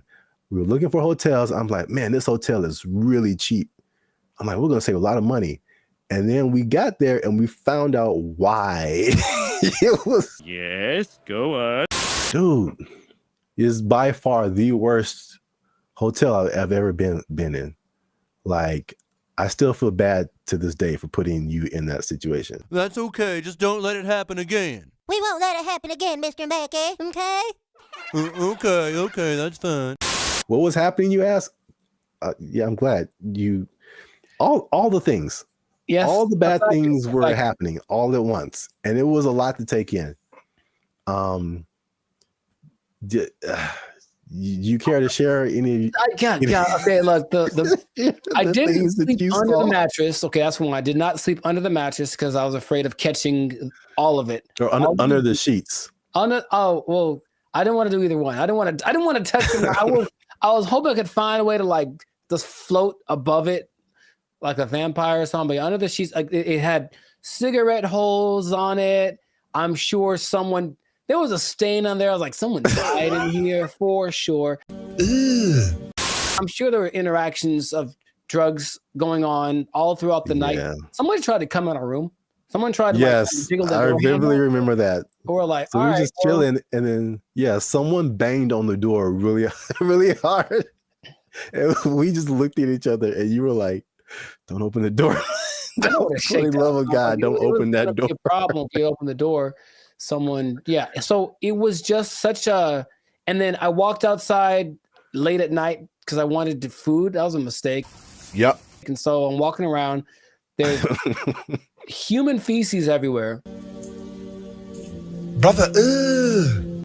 And then there was just this like scene where you round a corner, because you see it in movies, and I round the corner and it's like all of a sudden there's just all of these people just drugged out in this one area. But it's like almost like they're moving in slow motion, because like I got there and it was kind of like, oh no. Yeah, zombie. Kind of a zombie apocalypse kind of vibe. And they looked at me and it's like, well, they were going to chase me. And if it was one of those movies with the fast zombies, which is still terrifying, like zombies are supposed to be slow. I don't know who invented fast zombies, but I just had to get out of there. So it was such a bad time. Such a bad time, and everyone that lives there is like, yeah, we know. French fry when you pizza, you're gonna have a bad time. Yeah, I was recently there, and I mean, compare it to LA, because I think I have a good perspective. Because you see a lot of stuff on the news, and they're like, California is this, and Hollywood, like all of California isn't Hollywood. All of California isn't San Francisco. These are like the biggest cities, but it's like sometimes, and you see news from other places, and they like sensationalize stuff. Yeah. They do not do that with San Francisco, bro. It's crazy, and it's coming from someone who's lived in like the heart of downtown LA for years. Patrolling and trying to catch me riding dirty. I feel like LA is more concentrated. Like you have Skid Row where like it all goes down, and then every once in a while you on a corner you'll see somebody here and there. Yeah. But I feel like the extent, and there's a specific area called Union Square in San Francisco that's been hit like the hardest. But it's just like it feels like it's everywhere. Like it's not just like a little Skid Row. It extends everywhere. So I mean, we've obviously mentioned the drugs. That's the homelessness and the drug epidemic, which is like most of it's mental health and addiction issues. So it's made public spaces unsafe, difficult to manage.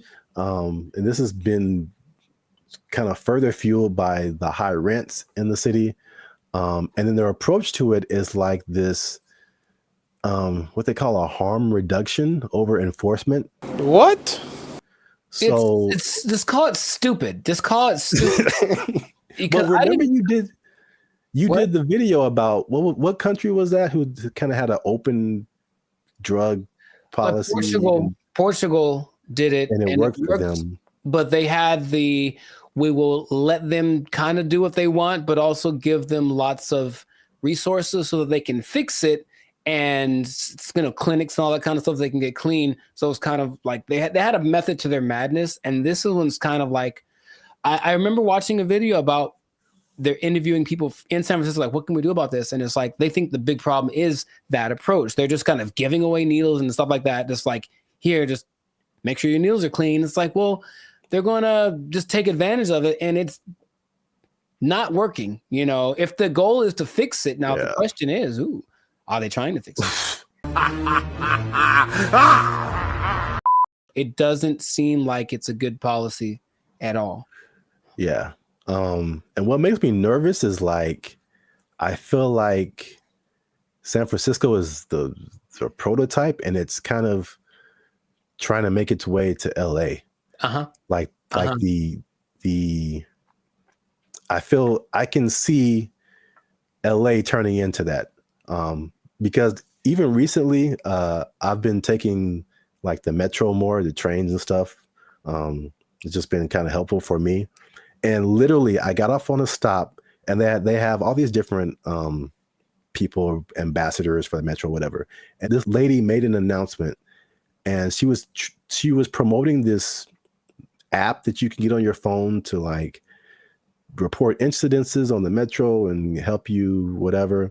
And she literally said like, oh yeah, we've been having a lot of drug overdoses on the train, so we don't want anybody to die. So make sure you get this app. And I'm just trying to get to work, and I'm just like, what? What? A little too chill for me, a little too common. This is the discussion that we're having. Like, it was just really weird, man. That's suspicious. That's weird. I was driving the other day, and I was out by Venice, I think, and I saw like 3 homeless guys in a row. I felt like, oh, good, tic-tac-toe for me. And because I almost hit them all, because they all just kind of like, they did that thing again. Maybe fast zombies are becoming a thing where they're like kind of standing still. So I see them, and I don't think they're moving. And then as soon as I start driving, they start moving really fast in the direction of where I'm about to drive. So I was like, all right, well, that sucked. And that happened 3 times in a row. I don't know if they planned it. Maybe it's a weird kind of choreography that got going on. Maybe flash, those flash, whatever things are coming back, flash mobs. I would imagine that happening all the time in San Francisco, because it's just much more much more concentrated, like you said. So in certain places, that might happen 10 times in a row. And then they're going to get hit by way more cars. It's going to be a whole thing. You know what I mean? So like, I don't know why they aren't doing what they did. We talked about this before in another episode too, where there was like a summit in San Francisco for some world leader organization, right? And they're like, well, we can't have all these homeless guys around everywhere. So for like a week or two, they kind of made them all go away. Right. What did they? I don't remember like what they did, but all of a sudden, like, oh, we don't have a problem. And then they went back to normal after all those leaders left. So it's like, why don't you just do that all the time? Well, yeah, that was really weird. Suspicious. Well, obviously that's a big problem. That's one thing. Number two, again, and I said it was kind of connected, is the cost of living. So San Francisco has some of the highest housing costs in the U.S. It's driven by strict zoning laws, limited new development, and high demand from tech workers.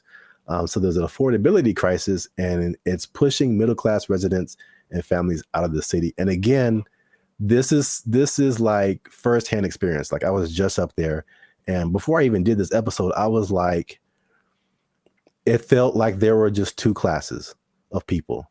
You were either really, really rich, like you worked at a tech company, a Google, a Salesforce or something, and you just like got all the monies, or you were either on the street or about to be on the street. Like that, like there felt like there was no middle class. You either had money or you didn't. Life in San Francisco. Check this out. Here go a Rolls Royce, what, a $300,000-$400,000 car. And over here you got people shooting up doing drugs on the street. And the people that weren't like homeless or drugged out, it felt like that, you know, people say that San Francisco has a New York vibe. It felt like that, like everybody was hustling to just like get by. And you watch these like futuristic movies. Well, I'm probably getting ahead of myself, but it's like, it's so unbelievably expensive. I saw a valet for, I mean, this isn't the normal price, but there were places up there that had a valet for like $100. $100 to park your car. Nope. Average rent in San Francisco, $3,204. $3,000 a month. That's very New Yorkish. On average, a studio costs you $2,700, one bedroom $3,500, two bedrooms $4,800. That's a lot of money. I'm trying to remember what was so great about San Francisco back in the day. What, the Gold Rush? It's the San Francisco treat. Okay, gold. Okay, besides that, it's very delicious. Besides that, Gold Rush, and then Profit. Like, what happened? Like, I'm trying to remember why San Francisco was such an attractive place for Full House. They had Full House. Okay, yeah, we're going way back now. Maybe that's the last things that San Francisco had. I mentioned that because I still talk to people who mentioned they're thinking about moving there, and my question is, wow, like, would you do that? I don't even know. Like, I can't even tell you that. If you come to LA, I get it. Every industry is here, but for San Francisco, like, if it's not tech, I don't see why you'd go there. Yeah. One thing I will say about that was cool when I went there. This is a random topic, but and LA they're almost there. I got off the plane and I could get right onto the train. Like the metro system goes into the airport. So you can just hop off the plane, get on the train, and go right into the city. I thought that was pretty cool. LA, you can almost do that, but it's still, they haven't finished the track yet. Interesting. I guess that's a perk. There's always a thing where you're like, okay, how do I get to the airport? Somebody got to drop me off, or how am I gonna, But yeah, you can do that in San Francisco. So that's one thing. That is one thing. Yeah. I'm still thinking, what would behoove somebody to move to a place that's behoove. Thank you. That's expensive. At some point in the recent few years, the mayor declared San Francisco as a state of emergency because of the problem, right? Like that was the thing that happened. And yeah. But again, what are they doing to fix it? Because I just keep hearing about bad things and it's getting worse. And it's okay, well, do something. Like, it just feels like they're like, yep, that's how it is. So come on down and get some Tony, I suppose. But wait, there's more. Oh God. So we talk about the homeless and drugs. We talk about the unaffordability. As you do. On top of that, third thing is crime and retail theft. Something again I saw firsthand. Nice. So there's obviously rising crime, shoplifting. I saw this Joe Rogan clip where he said, and again, personal experience, he said that people are literally, I didn't see this, but he said it.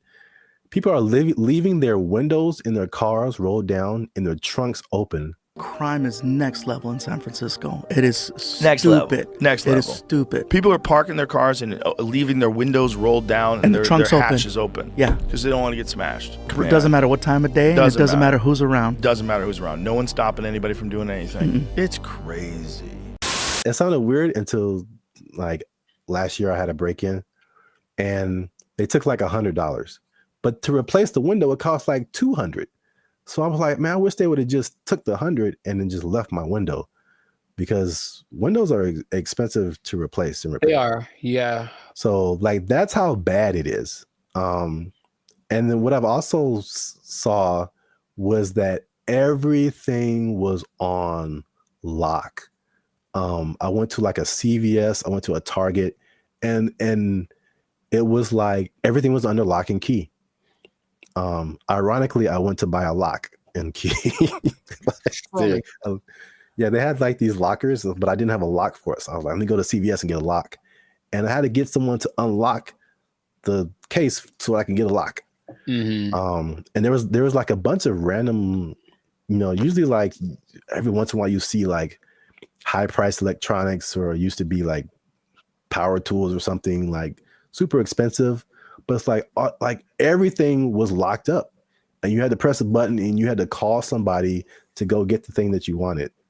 And it just like, from a person who doesn't steal, it was just like psychologically, it was just like, this sucks, man. It's like the shopping experience. I couldn't like, because you go into a store, the benefits of going to a physical store, you can pick the item up, you can feel it, you can read the back, and it's like, I can't even see what I'm really getting. And if I don't want it, I got to call the person back and have them put it like, but it's just because a few people just keep taking stuff. Like everybody suffers. And it's just like, it was really, if I could use a word to describe my experience there, it was just uncomfortable. I didn't feel unsafe, like I'm a big dude. I could take care of myself, but it just felt like, it could go down anytime, basically. Well, I just didn't want to be there. Like, I don't want to be here. Like, this is not, it's not inviting. I think that's a good word. It just wasn't inviting. Wait. Since 2019, 47% of businesses in that Union Square area have left.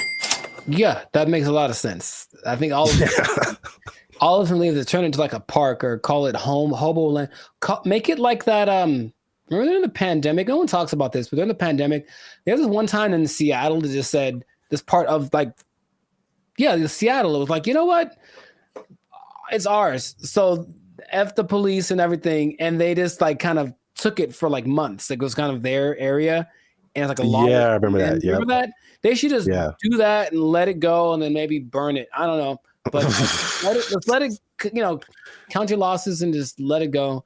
Because why maintain such a volatile area, It's crazy. I mean, I don't like to make videos about, crapping on other people's cities, man. But it's just like, especially after we went like a few years ago, and then coming back to it now and seeing like it's worse.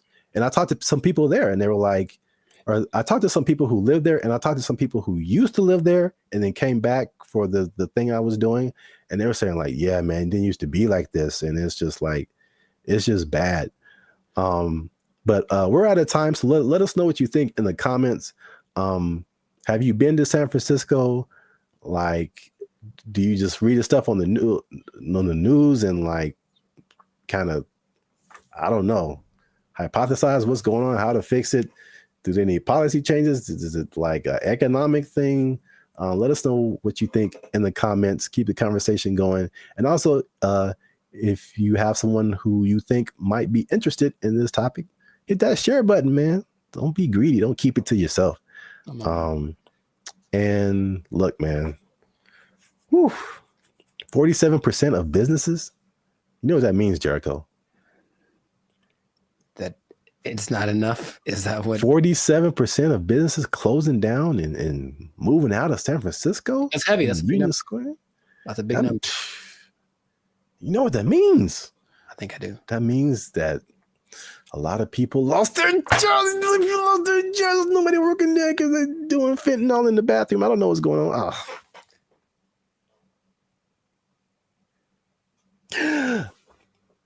Cocaine is a hell of a drug. Don't fentanyl. Oh, God. They took our jobs. They took our jobs. Is it even a good idea to approach a woman on the street? Because obviously a lot of men are not doing it.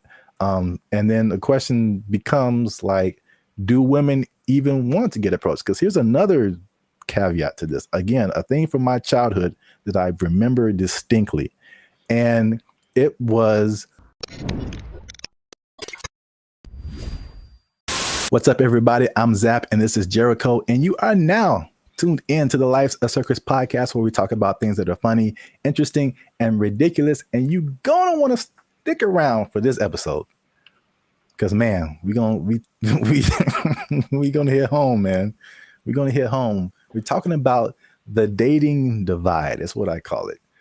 So basically, there's a lot of stuff going around in social media about men not approaching women anymore, and women are like, "What's up?" So am I like the only woman that no longer gets approached by men? It has come to my attention that men do not want to approach women anymore. I don't know when this happened, but this is the reality of the situation. Men no longer court women. Men no longer pursue women the way they used to. She was like, next time he's near you, just say, I see you peeking but not speaking. I was like, I love that, because kind of calling them out for what they're doing. If it works out, it works out. But we are not going to let your shyness be the reason you do not try to talk to the person you like. I found a study that is going to give some actual numbers. They did a study on this. We're going to talk about why men may or may not be approaching women anymore, if approaching women like that even works, and if women even still want to be approached by men just on the street like that. So there's a lot about to go down in this episode. You don't want to miss that. Stick to the end. But before we get started, you can help your boys out. Come on, you know what it is. Every episode, we need you to hit that subscribe button if you haven't already. Hit that like button, because that helps our channel grow.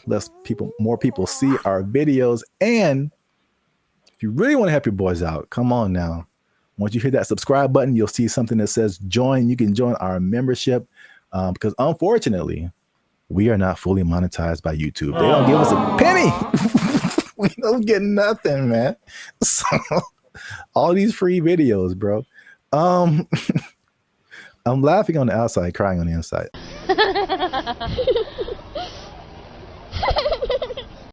I digress. That's what it is. If you'd like to join the membership and help us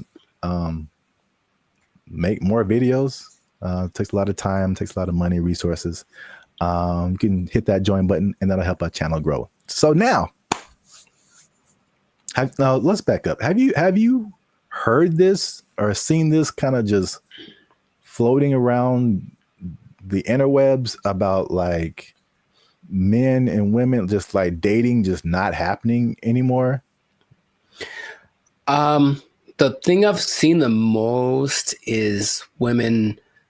It's mostly like street interviewers, if you will, who basically approach women and say, "Hey, what's your ideal guy?" And then when she just describes this guy, and the person who's interviewing tells her the probability of that person existing and choosing her, and it's usually like, it's crazy. Minimum height. 6 feet. Yeah, that's where they get you. Minimum income. So I'm gonna say at least 200. 200 grand? You can be 30 years old. Oh and my make goodness! Take a guess at how many what percentage of men fit this criteria? 2%, much lower. It's 0.049%. All right, is this going on the TV? And it's not that she's always looking for, the baller with 10 cars and $1 billion, but even be a certain height, have a certain wealth status, no kids, whatever. It's still very few people. So I think just recognizing that this is the ideal thing that women are looking for and feeling maybe a sense of entitlement that they deserve that is going to weed out a lot of guys. So then when guys that are outside of the range of that, window that she wants approach, they just kind of shut them down without even thinking about it. And then I think that is more prevalent with guys getting, we were supposed to be the people that pursue in the relationship, and getting told no is part of the process. Trust me, it's part of the process. But personal experience. If you put that down time after time after time, and it's not really seeming like it's getting any better, you kind of like, what's the point after a while? So that's more of the trend I've sort of observed. Emotional, damn it. That's part of what I'm talking about here today. So basically, I found a study. Who knows how legit it is, but let's just go with it and say like this is representative of what's really happening, because you have like the stuff that's in the media and social media, and you're like, is this for real, or are we just like putting the people who are in those situations in front of our faces so much, but then like in real life it's a little different. So I think like this study, if these numbers are like correct, is very eye-opening. Wow! The study is from a site called datepsychology.com. And just first off, it said that 59% of men between 18 and 25 have not approached a woman in the past year. So according to that number, the women on social media are right. Like men are just like, nah. No. Thank you, Draymond. 48% of men in the 26 to 40 age group. So that's roughly us millennials. So that's 50% of men are like, nah. It's definitely a no for me, dog. That 18 to 25, they call them Zoomers now, which is like, all right. Sure. All right. That's kind of cool. You got boomers and then you got Zoomers. But 81.81% of them and almost 75% of millennials have not approached a woman in the past month. Wait a minute. Something ain't right. So at least according to that study, at least in that respect, the women are right. Like the men are not, like, at least in the sense of like approaching someone, in real life on the street or whatever. I see you peeking but not speaking. Obviously, a lot of different questions come after that, right? But just as like a fun to the side, if you feel like sharing. Emotional, damn it. Because you spoke about like the difficulties of just men just fear rejection, stuff like that, approaching women. Do you remember your first attempt at approaching a woman? Oh yeah, dude, I was like 4, bro. Like I was 4? You were 4 years old? Her name was Laura, I remember. And that doesn't count. Like, hey girl, we gotta go hang out by the slide or something. Like I was couldn't all even about spell it. your name. Accurate. But I was all about it. But I mean, honestly, that it is true. But no, man, I for real. Like I always had what? Okay. There was this girl in high school as a freshman. She was a sophomore, and I was like, I'm gonna write her a song and sing it to her because I just was going to do it. So I did it, and then she was kind of like, "Oh, that's different." And I said, "Okay."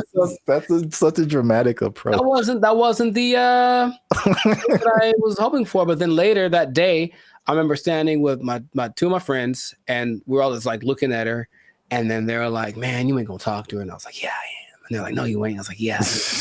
And I went over and I talked to her, and I'm just like quaking in my boots. But I said, you want to go out with me? And she was like, "Oh, so sweet." She tried to say no without saying no directly because she didn't want to hurt because she liked the song or whatever. But that was probably the first time where I was like, okay, this is kind of a thing. But I think I just figured early on that it was something that you have to accept. Like this, there's a risk involved in this. It's never going to be just you lock eyes and the hearts form like the cartoons, and then you know, are together forever.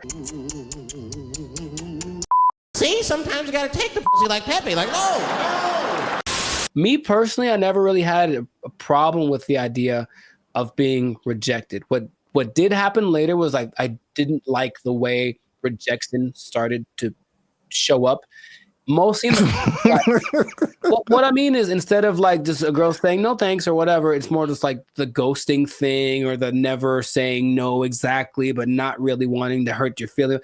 That's the part I don't like, the kind of watered down thing. When it was just like, I've gotten no so hard, like just absolutely not never in your life. And I was like, ooh, for like 3 seconds. And then it's all right, next, because I think that's what I was preparing myself for. However, I think that a lot of guys, especially younger guys, aren't built like that. And so they don't want to take the risk. What can't you do? I can do it. I can do anything.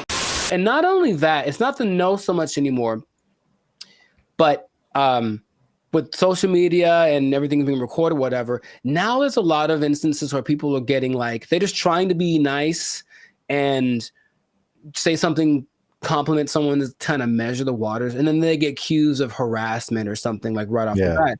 And so I know a lot of guys are rather, instead of making a mistake that might affect my career or whatever, I'll just not say anything. So you walk around, oh, she's pretty. I ain't going to say a word because I don't want to even entertain that idea. When is the last time a man came up to me and wanted to get to know me or exchange numbers? And it's been a long time. Well, I got news for you. It's going to be even longer because y'all are full of it. Well, my first time was definitely not 4 years old.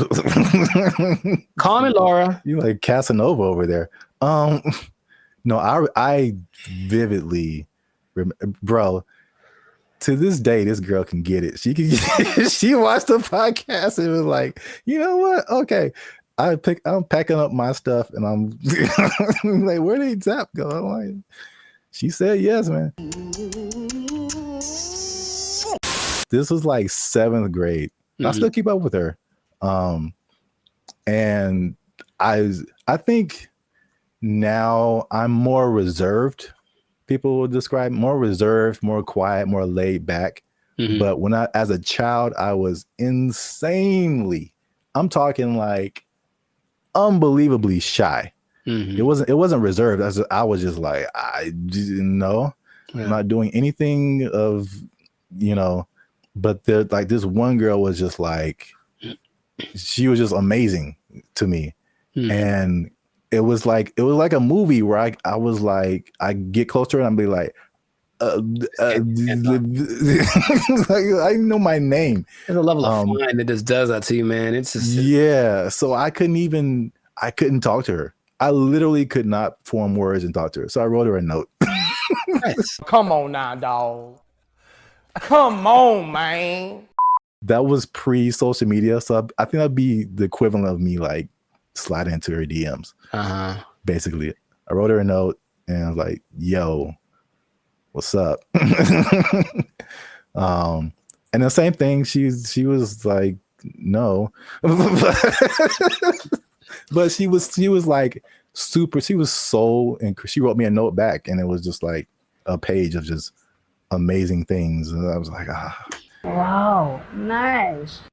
So you're right. Like the way, if it's no, the way that no happens is very important. Yes. Men's psyche. But okay, so just moving on. So now the question becomes, all those, flash forward to back to where we were talking about. Is it even a good idea to approach a woman on the street? Because obviously a lot of men are not doing it. And then the question becomes like, do women even want to get approached? Because here's another caveat to this. Again, a thing from my childhood that I remember distinctly. And it was the songs that came out. And every time you heard a song from a man about a woman, it was like, "Oh, baby, I love you. I'm trying to get with you. You're my everything," whatever. And then after a while, like it felt like every song that came out from a woman was like, "Men ain't this," and "He broke my heart," and "He is trash." And there was 2 instances I remember: TLC, sure, No Scrubs, and everybody was just like vibing to that song. I'm just like, I can't get with Chili if I ain't got my own. Hanging out the passenger side of his best friend's ride. If you live at home with your mama, oh yes, I'm talking to you. And I'm like, man, I'm like a teenager. I'm like, man, I love my mama. I don't have a chance. So it was that song, and then it was Destiny's Child, and I think Beyonce has a few songs where she's like, man, she does. Yeah, she lets man. You know, that's not how she really feels. What was that? The Bills one? Yeah, can't pay my bills, pay my automobiles, pay my telephone bills, and then you think you got it, and then she's like, nah, then maybe we can chill. We can chill, like I just paid all your bills. Yeah. You my wife now. Like, what happened? No, that's just something you just do now. No, you just do that now. That's just a new thing you do. Until you and your shitty ankle both die. There were songs like that, and I was just like, man.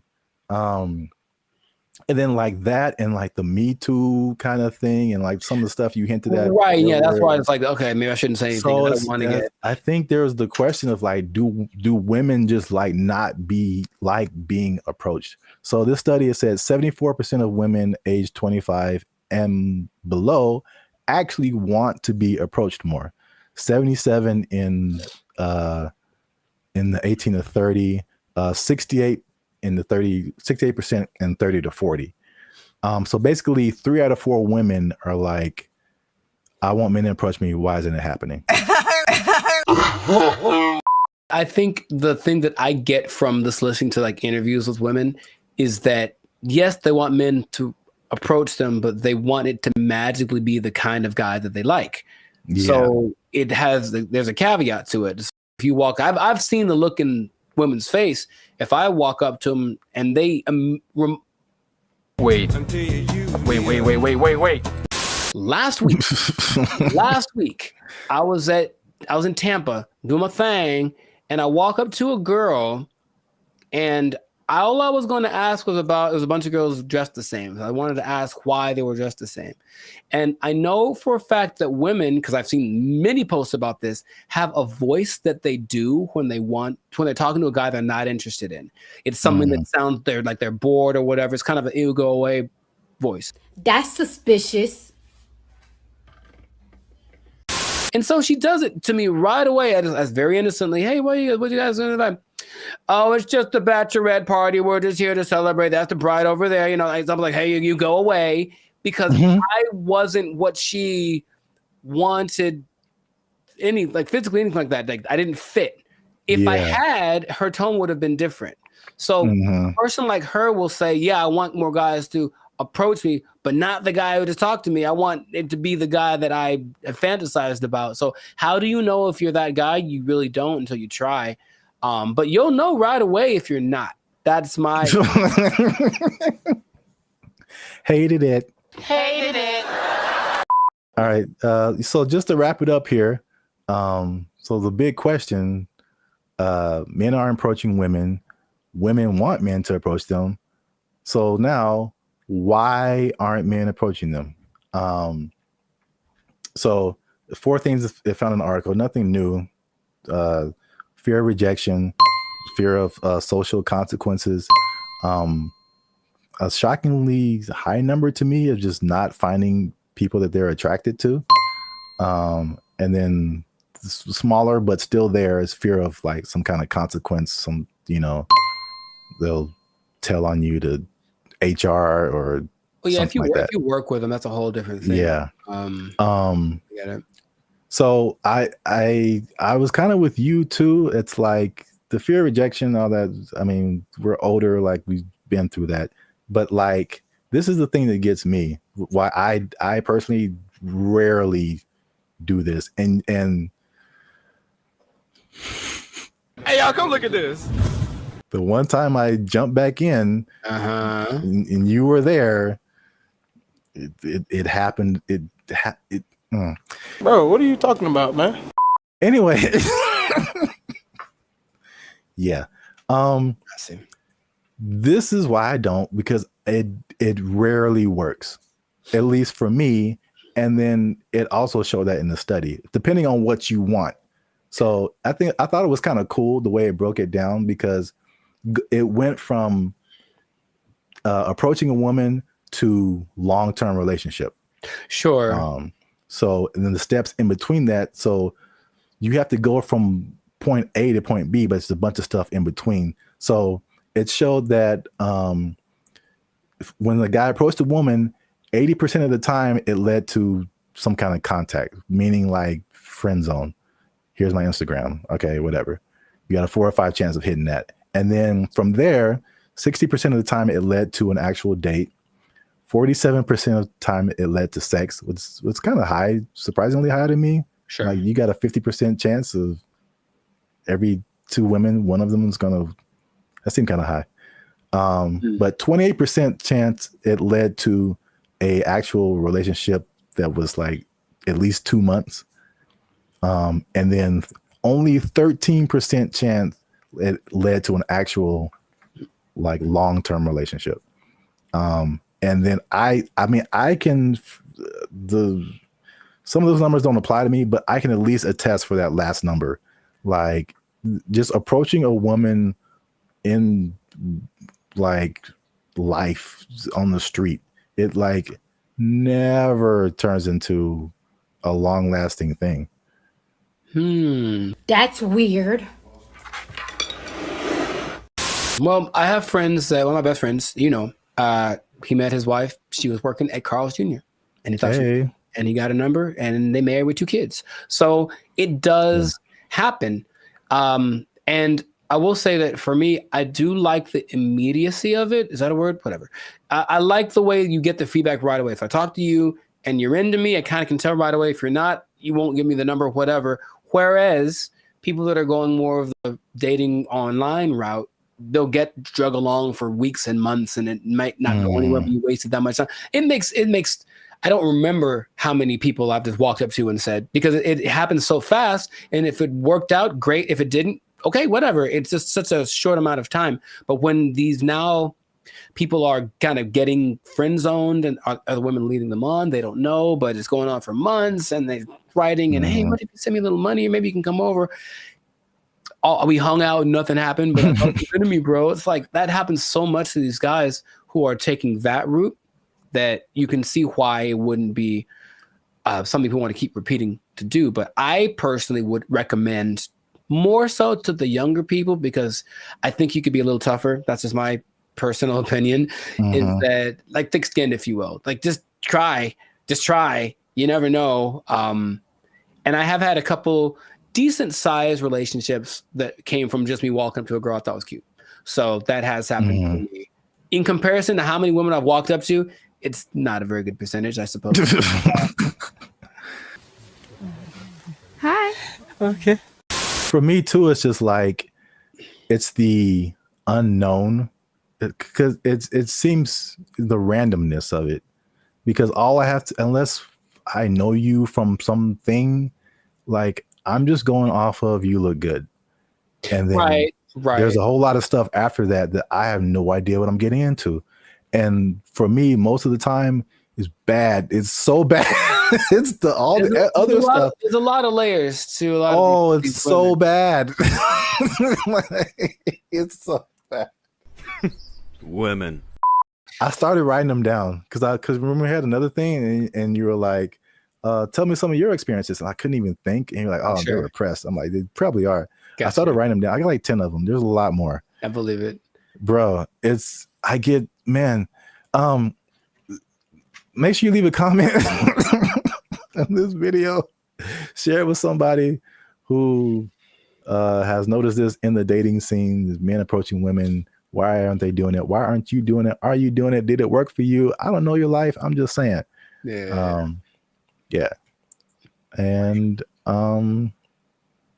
good luck. Yeah, there you go. oh, it's just a bachelorette party. We're just here to celebrate. That's the bride over there. You know, like, I'm like, hey, you go away. That was their whole identity. Yeah, you're right. And we trusted them. Not anymore. Not anymore. To be competitive, they have taken that away. So now, they're just like all the rest of them dogs, some backstabbers, and malcreants. I don't think that's the word even. Malcreants? I'm just mad about it. That's a word? I don't think it is.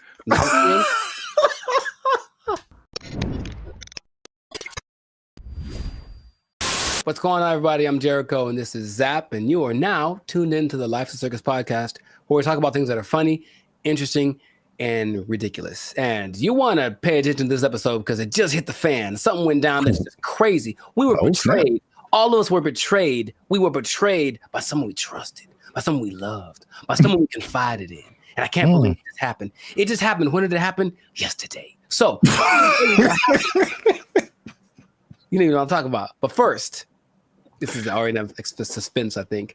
But before we get into that, the betrayal of the century, make sure to subscribe so you get notifications about new episodes. Make sure to give us a like so that the YouTube algorithm can favor us.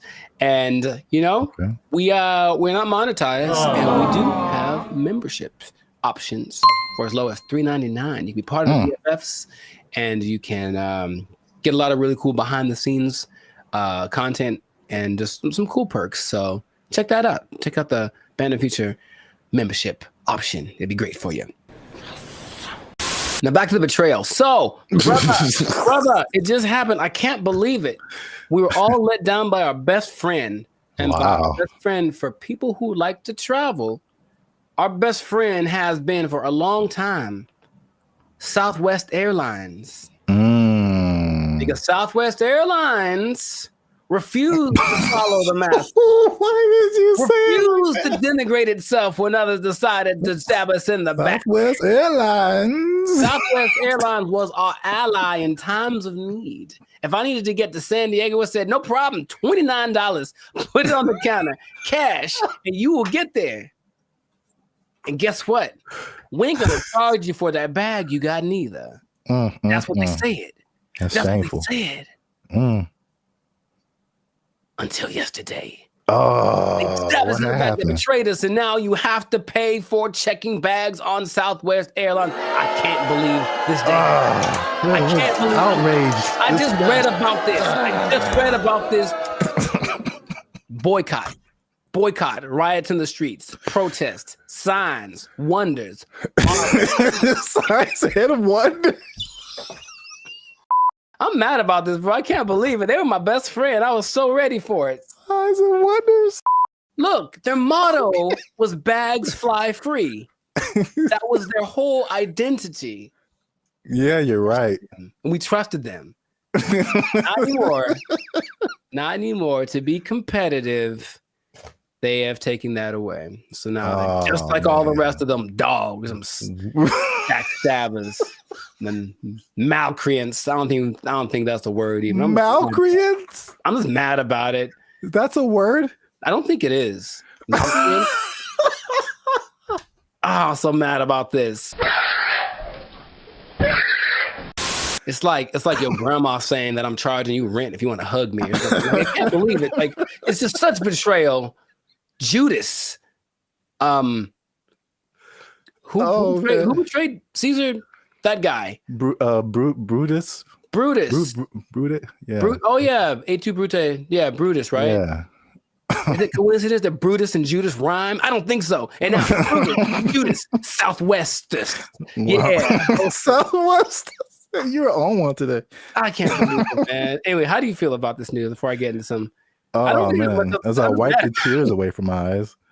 I was mad about it. Honestly. You said you were upset, but good Lord. I just can't believe it. That's all. That was the last one. That was the last beacon of hope. And now it's just is nanobots. Jesus upset too? Yeah, I heard about that. I feel like I heard about it coming. And then I didn't know, like yesterday was the day where they were like, yeah. Oh, dang, man. Yeah, yesterday. So I should answer your question, but so did people just pull up and be like, "Hey, I'm got my free bag," and they were like, "Nope." For flights booked on or after May 28th. Hey, guess what day this is? Checking the first bag will cost $35 to $45. Oh, 35 for the first one, 45 for the second one. Good Lord, that's a lot of money. You know what? This gives me $1.25 tree vibes. Okay. Well, I never. Yeah. I didn't believe in them as much as I believed in South. Now, something that I don't remember because I didn't fly as much back in the day, but baggage fees have only been around since 2008. I didn't know that.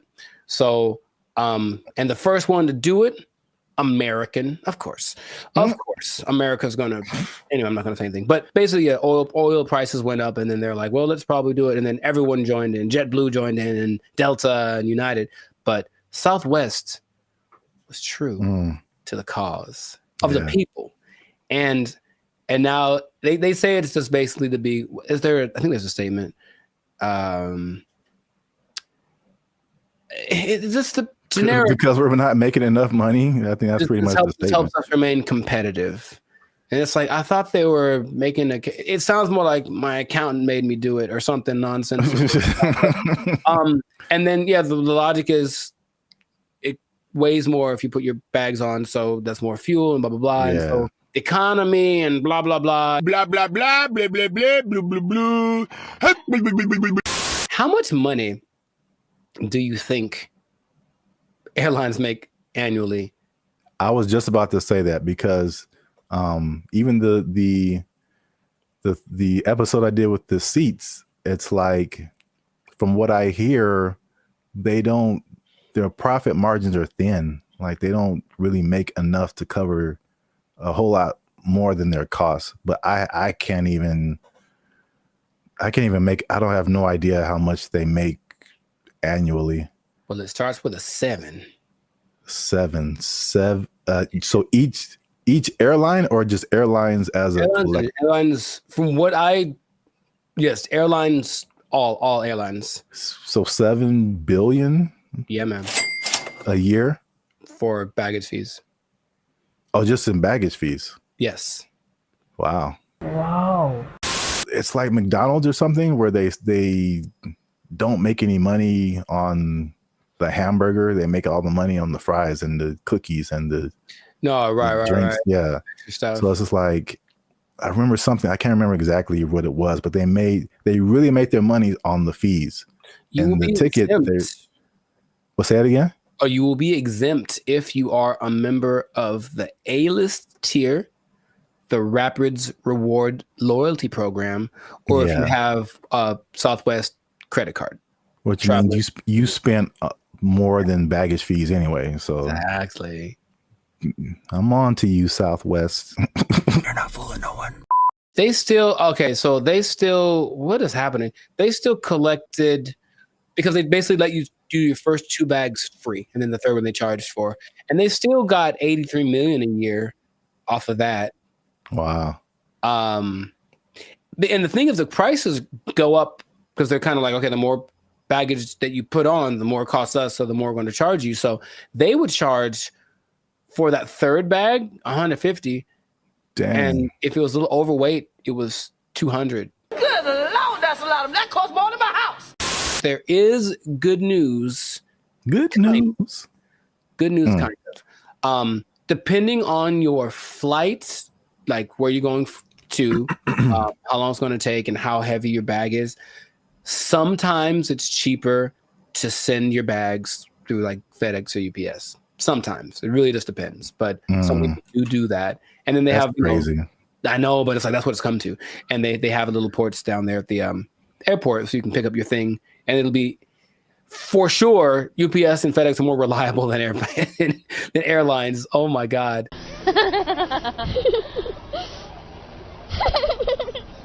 I don't know, man. Sign of the times, that could be the excuse, but whack.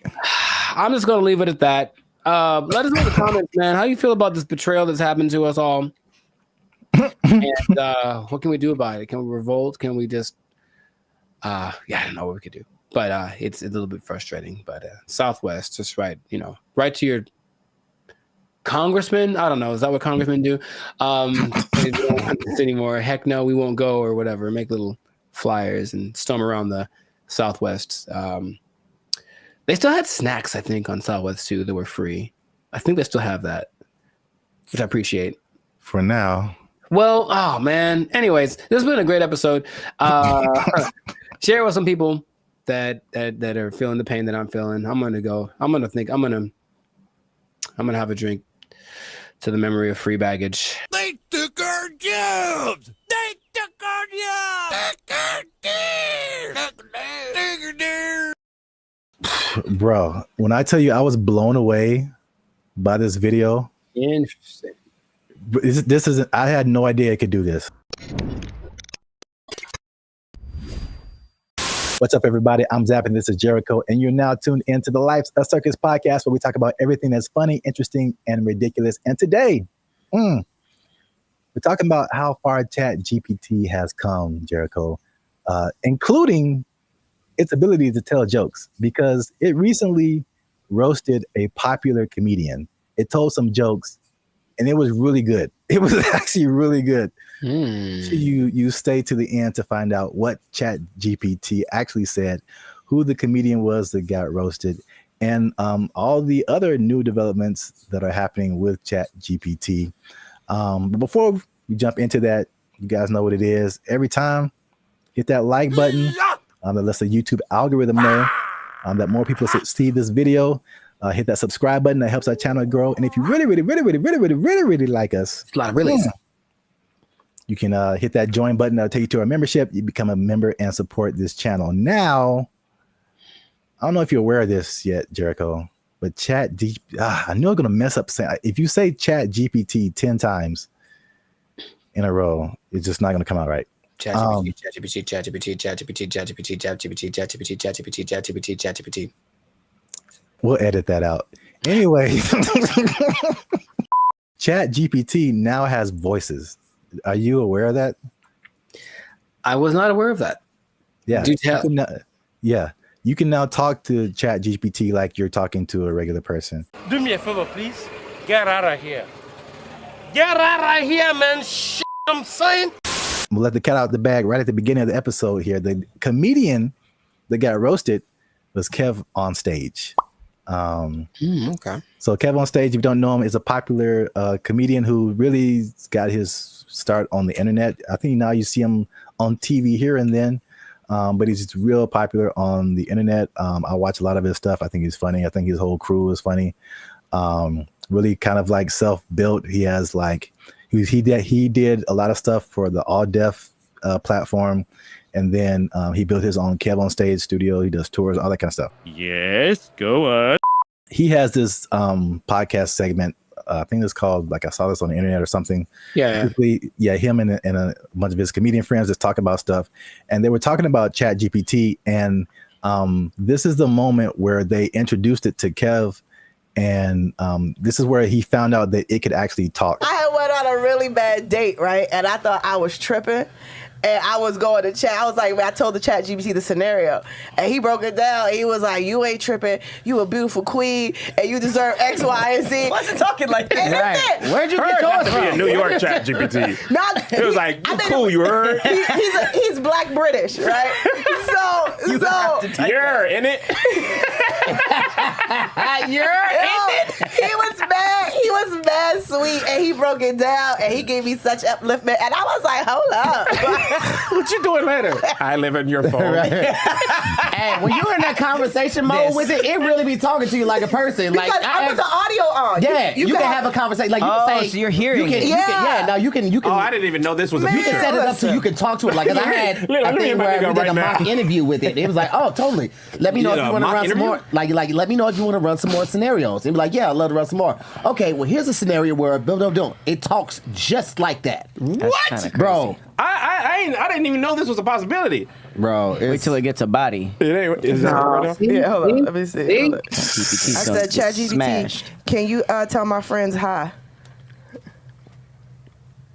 Absolutely. Hey, friends. You put that nigga voice on Says it. hi, and if you don't know, you know that hi is just the beginning of something dope, hilarious, or legendary. This nigga trying to fuck. Hey, yo! He trying to. He's awful. Graphic for you. That nigga said legendary. So yeah. That's wild. Also, I can't let it slide that the lady there said the word upliftment. But, I'm guilty of making up words all the time, so maybe that's just part of her thing, or maybe I don't know something she knows, but I don't think that's a word.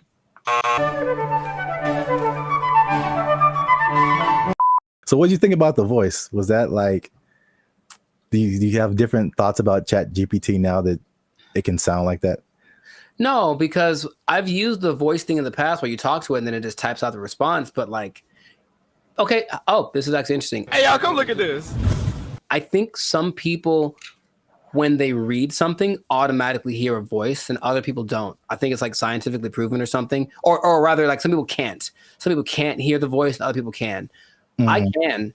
So anytime I read something, I feel like something's being heard. So I've never, I guess, divorced the idea. So just hearing it out loud is like, yeah, I always heard something when I read whatever ChatGPT told me. So it's not weird to me. That's suspicious. I think the cool thing about it, and then you'll hear it later when it tells jokes, was like the personalization, right? That's not like a brother, man. Like, I know, and I'm sure like you hear Siri and you hear Alexa. We've had that for like so many years. And then the ChatGPT is like, hey, man, just want to say hi to you guys. And it's like, what? What? I've seen it coming forever because I've gotten this, it's like a voiceover company in LA. And they send me emails all the time. And they're like, hey, we're looking, they'll pay, I don't know, $2,000, but they need someone that sounds like this voice sample. And that's like a real voice sample. And it could be a Puerto Rican guy or a black guy from New York or whatever, but I know they're accumulating all that information so that they can make stuff like this. What is he doing? He's beginning to believe. Have you ever used ChatGPT to like do something creative, like tell jokes? I've used it to try to get tones. Like if I did something for like my coaching on Instagram and it says after it writes out, give me an idea for this. Do you want the tone to be more personal, more funny, more humor, whatever? I'll use it like that. Yeah. And it gets it pretty right most of the time. It changes the length, like the way that the words are being expressed. So in that sense, yes, but strictly creative. I guess I've asked it for song lyrics before in the past when it definitely wasn't great at it. Maybe it's better by now, but not recently. It's definitely a no for me, dog. Yeah, I was going to say that because I've used it for song lyrics and I still don't think it's great. I really don't. But it isn't great. Let me put it like this. It isn't great for just like, it spits out a thing and then you can just take it immediately. Right. Yeah. It's great for generating ideas. It comes up with things that I wouldn't have necessarily thought of, like right off the bat. And then I just take pieces of it that I think are cool. Wow, nice. And I feel like I've tried it before also with some kind of humorous thing or some kind of joke. And it was just like super corny and it just wasn't, because these are like we're talking about things that like make us human. You know what I'm saying? Like it's not just input and output. It's the details, and like to be a musician or to be a comedian, you have to like have a certain command over language and kind of know like what goes together, what is actually funny to people, stuff like that. And man, bro, when I tell you I was blown away by this video. Interesting. This isn't, I had no idea it could do this. He has like a kind of like a gist of who you are. Let's say after today I was like, hey chat, Kev be having mad jokes on me about wearing Timberlands. Give me some jokes that I can tell it. See what he says. I got you, Lou. Hey, you promise to free me after this? So basically, All right, what's some Kev right? jokes? She's because these comedians, they're good at like roasting each other, like going back and forth, stuff like that. And so basically, she's probably putting in like what she just said. Like Kev gets on me about XYZ, and then like, can you get him back? And it searches the internet, so it knows who Kev on stage is. It knows like what types of jokes that they would tell. And once you listen to this, you can hear ebonics. It isn't like, again, it's not like Siri or Alexa. Like listen to the words that it used in addition to like just too personal. I see why people I literally did are, not know this was a thing. crashing out over this. Kev's always roasting folks in love and lace fronts, so it's only fair he gets a little heat back. Here are some playful roast-style jokes you can toss Kev's way. Where'd you get those titties from? Kev be dressing like he just got out of a youth pastor escape room. Dang. Congratulations, Kev. You found the key under the scripture and unlocked this corduroy jacket. Dang. 2, Kev built like he keep a Bluetooth headset on just in case. All right, that's enough. Somebody That's needs enough. prayer and a business strategy. Okay, hey, come on. Kev looked like he organizes the church potluck and the security Okay, team at the nigga. same time. Y'all brought the baked mac and cheese? Cool. Now let me see what's in that bag, though. Kev's hairline out here doing the mannequin challenge. Oh, wow. Still silent, never moving forward. Wow. 5, Kev always got that face like he's about to tell you why the Lord don't like astrology. Kev got that married for 20 years energy. Even his hoodie be like, let's just stay home and watch something nice. Every time Kev wears a turtleneck, it looked like his chin trying to file for witness protection. Wow. Want a few clean ones to say on stage or on camera with him? Wow. Clean Wanna get a options? little spicy next round? Jesus Christ. Jesus Christ. I like how he was like, oh, you need some? Here's 30. What? That was brutal. That was Yeah, brutal. that was insane. He just destroyed him. And like you could tell it was like they were all trying to hold back. Yeah. Because every joke was just like On point. Yeah. yeah. So Now, okay. Now, of Congratulations. course, it wouldn't work the same with someone that wasn't as famous. I would assume. I mean, would it? I don't even know. Like, I can't even tell you that. Like, It does whatever you prompt it to do. Yeah, sure. And it has the entire internet. So if you have anything on the internet, I assume it would know. It would not be as personal, but I'm sure it could come up with that style of jokes, just for like a general person. But yeah, but like you said, like you're saying, because he is famous, like it can make some like really personal jokes. I mean, Jokes dude, about- turtleneck, neck in a witness protection program. That's great. Yeah.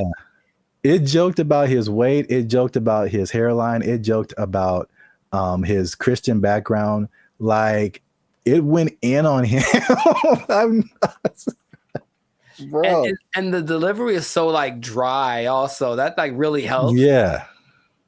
And you heard the ebonics. Oh yeah. Like it, and that's a thing too that just it's part of the delivery, especially with like black comedians. It's like you can't deliver it straight. It has to have some flavor to it, or like some like almost a hood aspect sometimes for the joke to like really hit. Like someone from another culture could tell the same joke and it's just not the same. Of course, right. They don't have that. So like, bro, that's like one of the wildest things I've ever seen. The voice thing, because of course, if it just writes you jokes, then that's one thing. But to add that aspect of it with the voice and the ebonics, like you mentioned, and the tone and the delivery and everything, and the personalization of it. All right, ChatGPT. All right. Yeah. So let us know what you think. Did you know that ChatGPT could do all this stuff? And by the way, that's not all. ChatGPT can now generate images. It can connect to other apps. It can schedule tasks for you. The same company produces Sora, which is like the AI video generation. It can fill out forms and upload files and get answers. Like ChatGPT, it can have a memory. So you can be like, hey, remember that thing we were talking about 2 weeks ago? Let's talk about that again. It'll remember what conversation you had. Like, dude. Yeah. Oh my God. Wow. Let us know what you think in the comments. And then if you like this video, share it with someone that you think might also like it. And Look, Jericho, I haven't done this in a while. Mm-hmm. But if ChatGPT is telling jokes like this, I don't know the future. All I'm saying is if it can do this, I'm pretty sure that it can take your job. It can take your job. Oh, ChatGPT jokes. Oh, that was actually really funny. Oh. ChatGPT.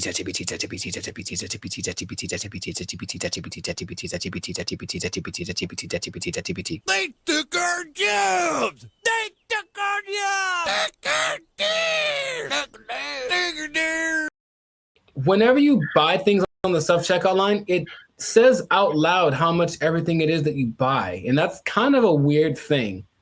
I don't know if you can, I feel like there is a way to disable that, but the default setting is that everything you buy is like, boop, $1.99, boop, $4.55. Like it does. Right. Does it say your, well, I mean, so what's so bad about that? It's my business. Some people be knowing what I'm buying. Like, you know, like that's all. Don't put my business out there, robot. That's all. What's up, everybody? I'm Zap, and this is Jericho, and we are the now 6-time international award-winning pop hip-hop music duo Bandit Future. We do clean, fun music that everyone can listen to with a sound that's uniquely Californian. And right now, you're tuned into the Life's a Circus podcast, where we talk about everything that's funny, interesting, and ridiculous. But wait, we need your help. Help us out. Tired of eating mayonnaise sandwiches. Give your boys some funds. You know what I'm saying? You can join the channel, become a member. That'll help us out. Or you could just like, subscribe, comment, and share this video with people who stealing, because there's thievery going on. That's right.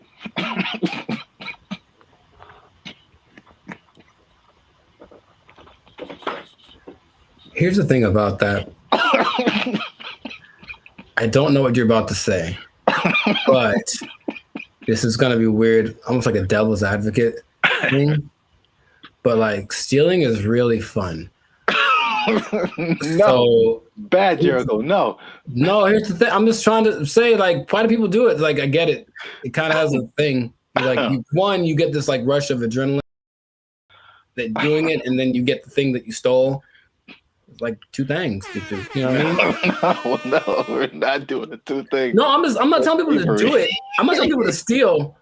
Like, don't steal unless you want to. But like, don't, like, stealing's bad. Okay. In case you haven't noticed, people are stealing, and they're stealing a lot. And if you stick around to the end, I'll tell you exactly how much that they're stealing, and the number is going to surprise you. It's very shocking.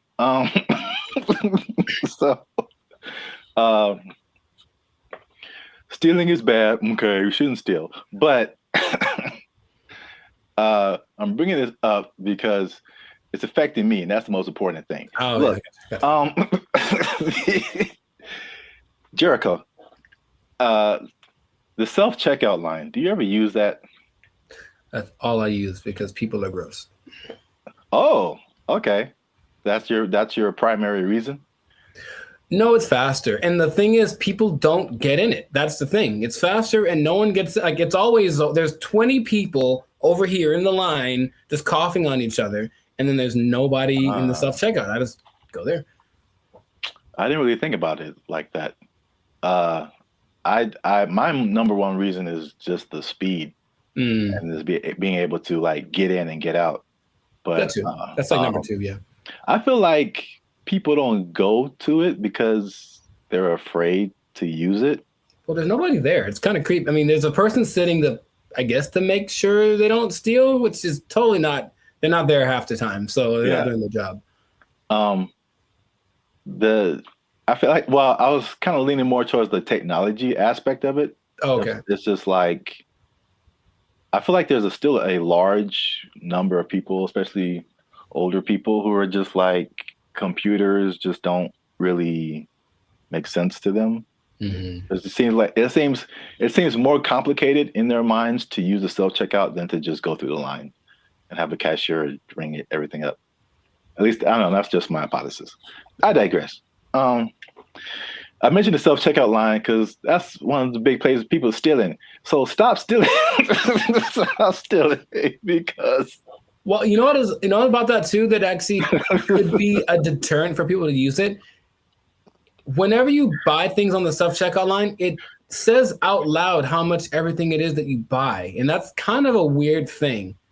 I don't know if you can, I feel like there is a way to disable that, but the default setting is that everything you buy is like boop, $1.99, boop, $4.55. Like it does. Right. Does it say well, I mean, so what's so bad about that? That's my business. Some people be knowing what I'm buying. Like that's all. Don't put my business out there, robot. That's all. It's just a price. I don't know. If it was like one box of condoms, $12.99, then it would be like, hey man. Yeah, I honestly feel like there's certain circumstances where it says something about what you bought, but not like that. Not like that now. Okay. Well, anyway. So people are getting these self-checkout lines and they be stealing, man. And they're stealing so much that one of the major places that they are stealing is Target, man. Target is having or Target if you're uncivilized. They're having a big problem with stealing, and and it's so much in the checkout lines that they are reducing the hours that the checkout lines are open. And it's like making people upset, and it would make me upset too, because I hate when I'm like I'm running in to just get something and get out, and it's like all the self-checkout lines are closed, and you have to go to the line. Which I told you the other day, there's some lady in the store just buying $100 worth of nothing, like. Just stupid stuff, man. And I got like a candy bar. I'm just like, the people that actually will look at you and say, "Hey, go ahead, just go ahead. You only have one thing. Go ahead." Yeah. And there are the people who look at you and for sure, like, I'm not letting this person. Yeah, I was here first. I will not let you in front of me. I don't care if I'm here for 5 hours. You'll be here for 5 hours and a minute. Yeah.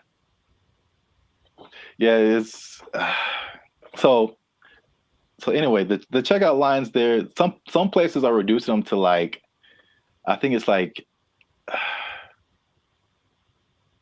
10 a.m. to like 8 p.m. or 7 p.m. or something like that. But it's only like basically early in the morning and then late at night, like you can't use a self-checkout line. And then in one extreme case, they put it like 10 a.m. to noon, and that's it. And the rest of the time you have to go. What's the point? I don't. People steal it, man. It's just, it can't stop. Yeah. It's when I tell you how much they've been stealing, you'll be like, oh. Well, here's the thing about that. Of all the places that stealing is fun to do from, which is a weird way to say it, Target's probably doing it for. Yeah, no.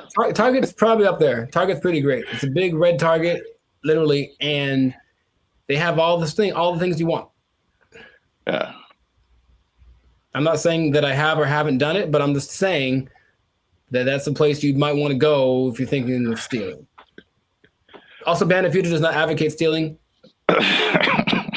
Pay for everything that you possess. You're just making it sound really attractive. I don't understand. Oh, I mean, that wasn't my intent. I'm just, Yeah, stealing is fun. I'm like, wait a minute, that's not where I'm trying to go. Oh, okay. So I don't want to be like I don't think fun is the primary reason. Have you done it? No. But if I would, it's because I needed something or I just wanted something that I couldn't afford to have. Oh. Haven't you seen Aladdin? Yeah, it's Once he was having fun though. Ahead of the gotta eat to live, gotta still to eat. Tell you all about it when I got the time. See? He was fighting for his life, man. He made a song about it though. He's having a good time. All right. So how much? Okay, let's two things.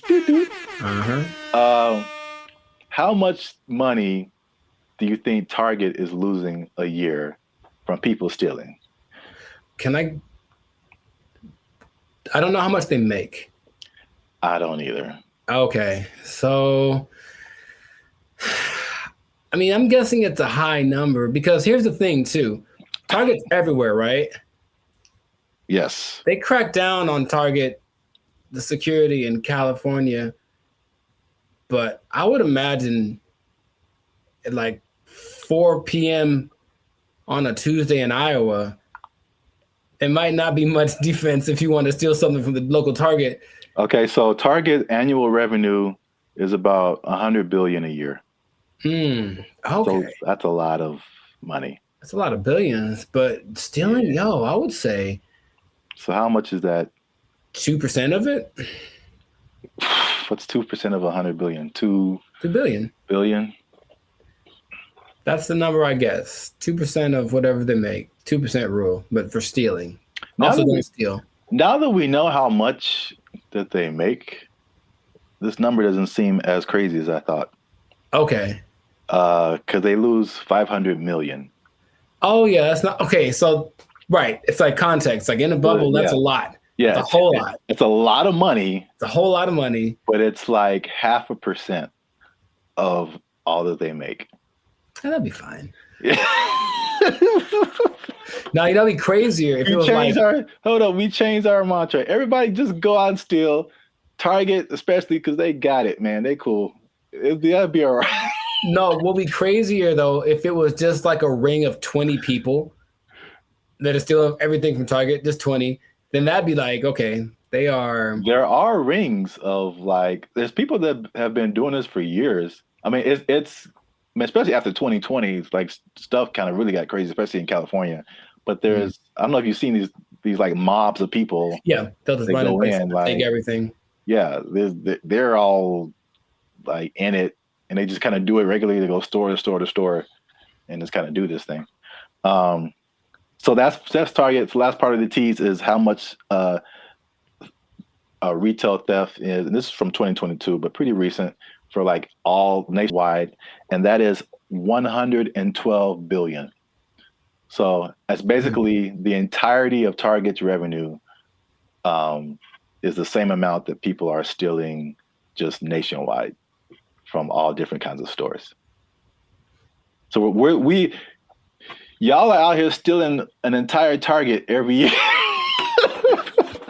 The entire Target income stream in one year. An entire Target corporation worth of products and merchandise. You guys are stealing it every year, and that's a problem. But you're ruining my self-checkout experience, so stop it. I want to use the self-checkout. Don't make them take it away from me. Now you say it that way, I am also slightly more on the side of don't steal from Target. Yeah. You never even went there and just like took a candy and ate it? I don't steal, man. I don't like stealing. I feel bad if I do. Okay, you ever do the thing where this is not an interrogation. You ever do the thing where you buy a soda and you start drinking it in the store, but like, I'm gonna pay for it, and then that's so ghetto to me. I never do that. Oh, I've done that lots. I'm drinking the soda as I'm checking out. Like I bought this too, but you know. If I was like dying of thirst, yeah, but like no, I feel ghetto when I do that or something. Oh, it's about as ghetto as it gets. The first time I saw that, I think I was like offended, and then I was like, I think that's a good idea. Like, what? I don't have to wait to get to my car to eat this. Like, I got like a candy wrapper. Like, yeah, I ate this too. Bring it up. You just pulling wrappers out of your pocket. Yeah, ring that up and that. Yeah, I ate that. Like, how long have you been here, sir? I ate that in aisle 5. You can ring that up. I've been here like 8 minutes. Yeah, I was shopping. I was hungry. This isn't Costco. You don't have samples. What was I supposed to do? All right. Well, we're going on long. So this has been another episode of the Life's a Circus podcast. Make sure you like, subscribe, comment, and share this video. People who steal Tell them to stop. We out. They took our jobs. They took our jobs. There's no amount of money to trade, right? If you're gonna go buy a yacht and a spaceship, that's $1.5 billion right there. So, like, don't buy a yacht and a spaceship. That's my suggestion. I'm just saying, please don't do that, Florida person. But Elon Musk has a yacht and a spaceship. Elon Musk is making yacht and spaceship money daily, all right? Yo, what's up, guys? I'm Zap. This is Jericho, and we are Band of Future, now 6-time international award-winning pop hip-hop music duo. We make clean and fun music that everyone can Muget. Clean, fun Muget. Muget, I like it. Do you enjoy Muget? I don't think I've ever tried it. Dang it, I was doing so well. Is it spicy?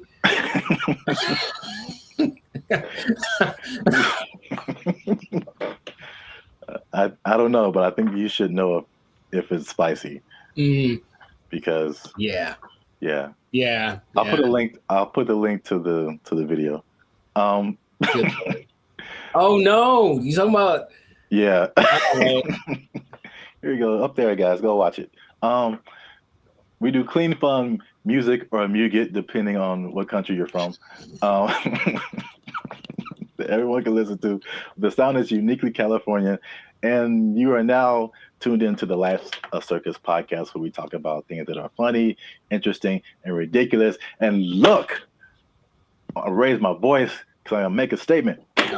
Say it. People have been watching, they've been laughing, they've been thinking, but they haven't been liking, they haven't been commenting, they haven't been sharing, and they haven't been subscribing. And I need you guys to do all 4 of those things, or else I'm gonna have to start robbing people again. I'm trying to change my life. Again, man. Told you. It's not the way. It's not the way. Trying to be on the straight and narrow, you know what I'm saying? Make this YouTube money. So yeah. But yeah, make sure you do all that. Like, subscribe, share, comment. Let us know what you think. And especially share this video with somebody who needs some money, man. Oh, man, I know quite a few people. I mean, like, everybody, right?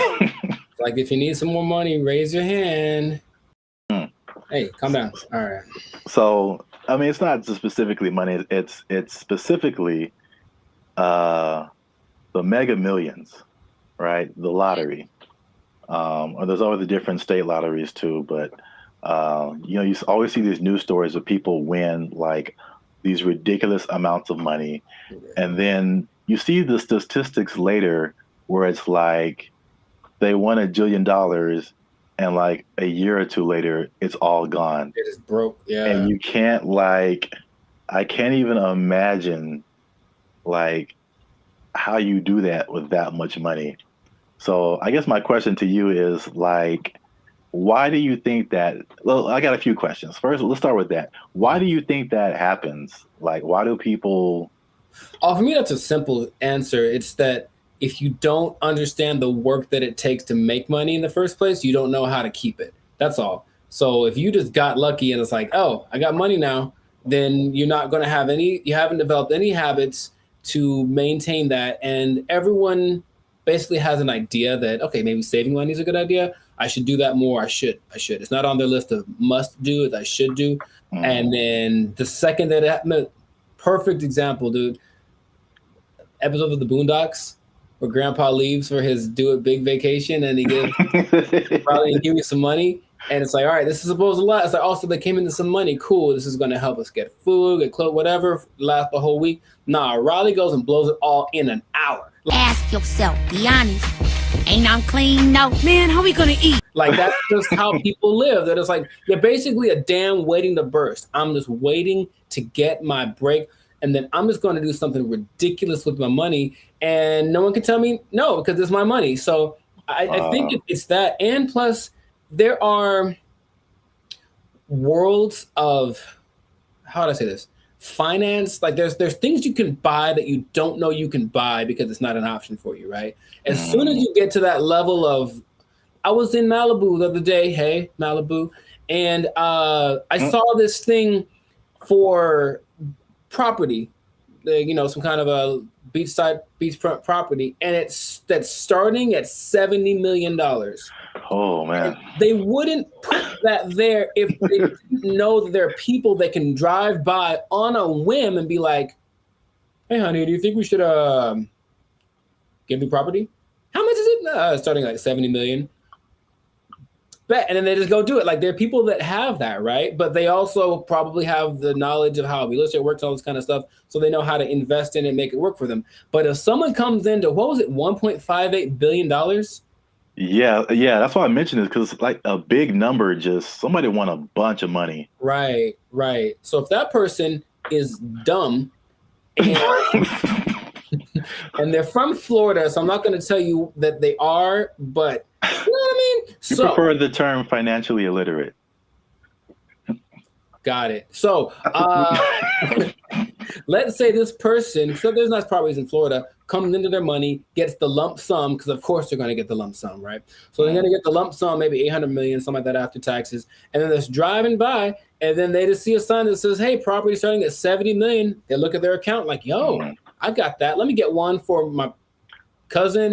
And then a year later, they don't know how to upkeep property. They don't understand that buying things means you have more expenses, and it all just, so yeah. That's why I think it happens. That makes sense. Especially like with property, it's like even when people who just buy like a regular house, I mean,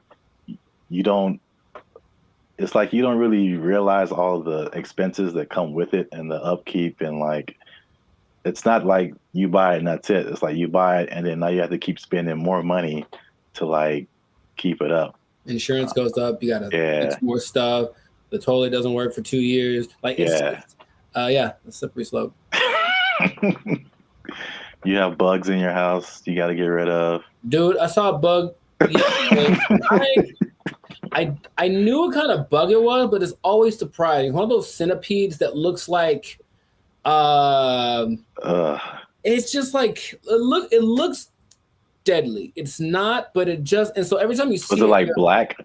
It's like black with like these legs that are kind of like at an angle. It just looks like, I feel like I know. I've seen what you're talking about. So I see it, and my logical side goes like, oh, it's just one of those things. And then my like primal side is just like, we need to move. Like, that's what I'm they have invaded, you know what I mean? So yeah, but it's just like you have to always and there's always things that need to be fixed and whatever, and then the property value around you goes up. Someone writes you a letter like, yo, you gotta fix your roof, man, because you're hurting us. Stuff like that happens. I'm not saying it happened to me. I'm just saying that's the whole letter is just like, dear sir, fix your roof. You're hurting us. Sincerely, the neighborhood. Sincerely, all of us. You're bringing us down, bro. You need to step it up or get out. I was like, yeah, that's how it works. But not even that. I had a cousin who won maybe $300,000 on a game show in the in the 80s, right? So 300,000, that's pretty good. Dude, shout out to Steven. He was broke within 6 months, I think. Wow. Yeah. God. Because I know you, and I know how you think what you would do. Oh yeah. Winning the amount of money. Most people don't think that way. It's just not. I think, remember Shaq talked about he spent his whole first contract and it was like broke. I don't know. It was a very short amount of time, but like he bought a house and then he had to buy his parents a house and he bought a truck and they buy a whatever truck. And then he goes to his agent like, I need to get this thing. And they're like, dude, you were like $500,000 in the red. What did you do? You just got the contract. So you just have to know about these things, that there's no amount of money too great, right? If you're going to go buy a yacht and a spaceship, that's $1.5 billion right there. So like, don't buy a yacht and a spaceship. That's my suggestion. I'm just saying, please don't do that, Florida person. But Elon Musk has a yacht and a spaceship. Elon Musk is making yacht and spaceship money daily, all right? Every day he's making that. Is that the level? Like 6 figures, millionaire, yacht and spaceship? Yacht and spaceship, man. Yacht and spaceship club only. And you have to buy them two things at the same time. You can't buy one or the other. You know, it's like a package deal. You got to get them to match. Step 1, Tesla. Step 2, Step 3, yacht and spaceship. There we go. Yeah. Plus, you know, they're probably gonna make a yacht that can turn into a spaceship or vice versa. So it's all there's no level. You can go buy. People buy islands now. You know, you can get anything with the right amount of money. So just you'll run out of it because money is a limited thing unless you have. Because if you won the lottery once and you're like, cool, I'm set for life. It's like, no, maybe you should set up to try to like. If you won it once, maybe play it again. Like, I don't know, do something else. What? That sounds like a terrible idea. Well, look, I don't know what the probability is, but think about it. If you won $1 billion and then you spend $1 million of it on more lotto tickets, you're probably going to win it. I would just guess it's possible that you could win again. I know you don't like that at all because it's a stupid idea. Mean, I don't know if it's. It's like reinvesting into something that's a far-fetched idea, but if you know. Yeah, I won $1 billion and $10 million. All right, I'm gonna buy $10 million worth of lotto tickets. What if you win 3 more times? And you know what I mean? Like, and that's how Las Vegas works, folks. Yeah. Right, or gambling. People get addicted to gambling. I got so much money, and then all of a sudden, yeah, I won. What if I win again? Yeah, go for it. So my advice to Florida man or Florida woman, whatever, whichever one you use. Florida man, please keep your money. Yeah. Wow. That's yeah, the other thing you kind of made me think of is not just the stuff that you buy, but like your family, because then you become like the most popular person in your family. Everyone's going to hit you up. I'm broke and people hit me up. So if I got money, yeah. If I got money, bro, it's going to be like, right. It's like there's no end to it. Ooh, phone's gonna be ringing off the hook, man. No.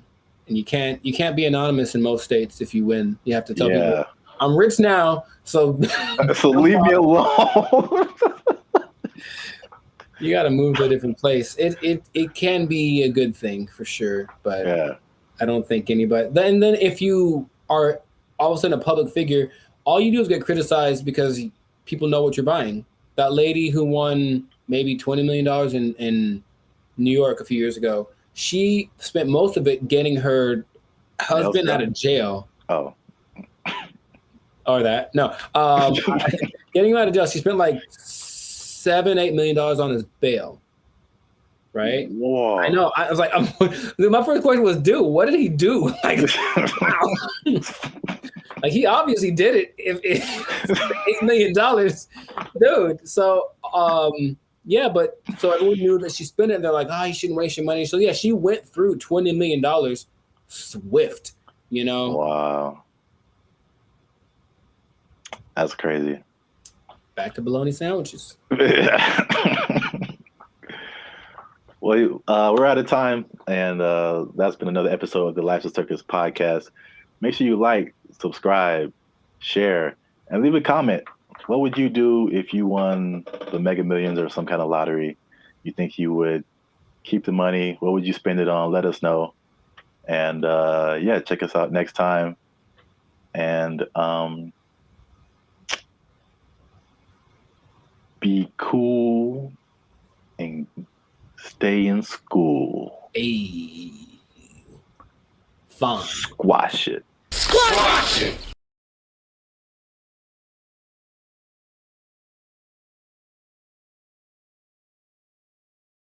We want more money, higher minimum wage. That's right. That's what's happening right now. People.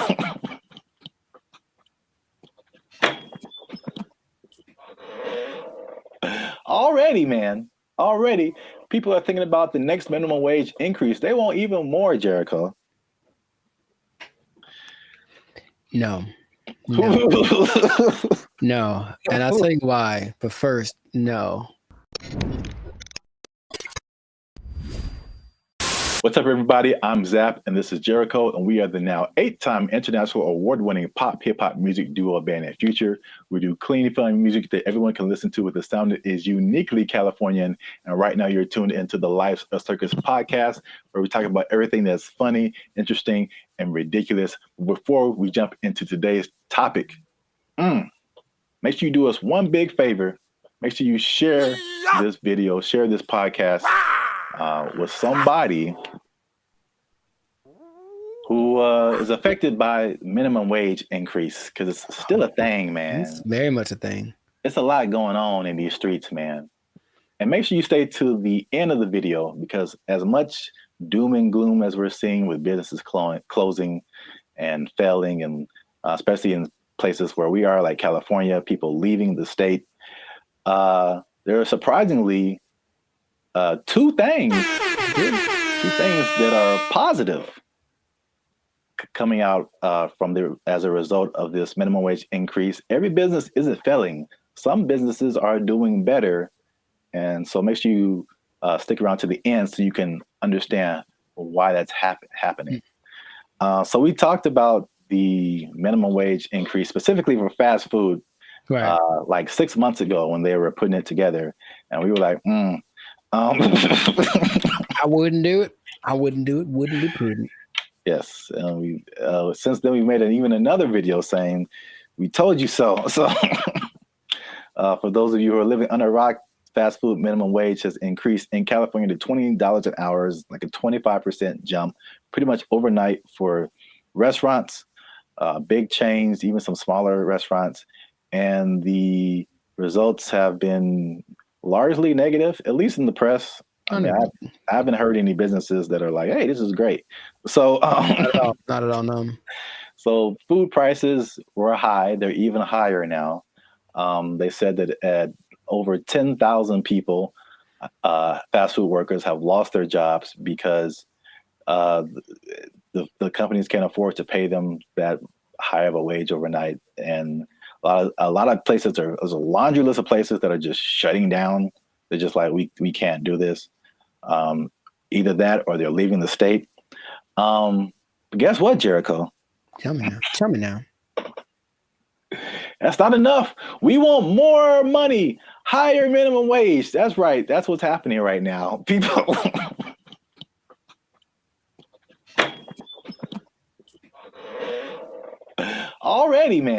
Already, people are thinking about the next minimum wage increase. They want even more, Jericho. No. No.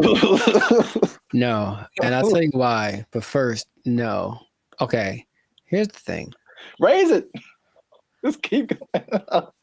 I'm pretty sure among the things that have gone up because of the minimum wage increase is like OnlyFans subscriptions, like stuff that no one needs. Like, I highly doubt that anything is really improving. That's a good idea. You know what I mean? So I feel like you can't. I heard something really recently, and it made a lot of sense. It said if you decided to give everybody in the world the same amount of money, so somehow take it all literally and just even it all out, so everyone in the world, all 8 billion of us, get the exact same amount of money, within 20 years, it would be distributed exactly the way that it is now. I believe that. Because, people don't know how to do stuff with money. So, no, you don't get more money because you're just going to do the same dumb stuff you're doing with it that you did before. And how much is a Whopper now? Like, forget it. Like, it's just going to be ridiculous. What kind of, I know we're not living in the days with like, going to see a movie and the soda and a pop and a nickel. I know that's in the past, but you can't keep paying people more. You have to teach people to be smarter with their money. That's all. It up higher. How much they want? Okay, go for it.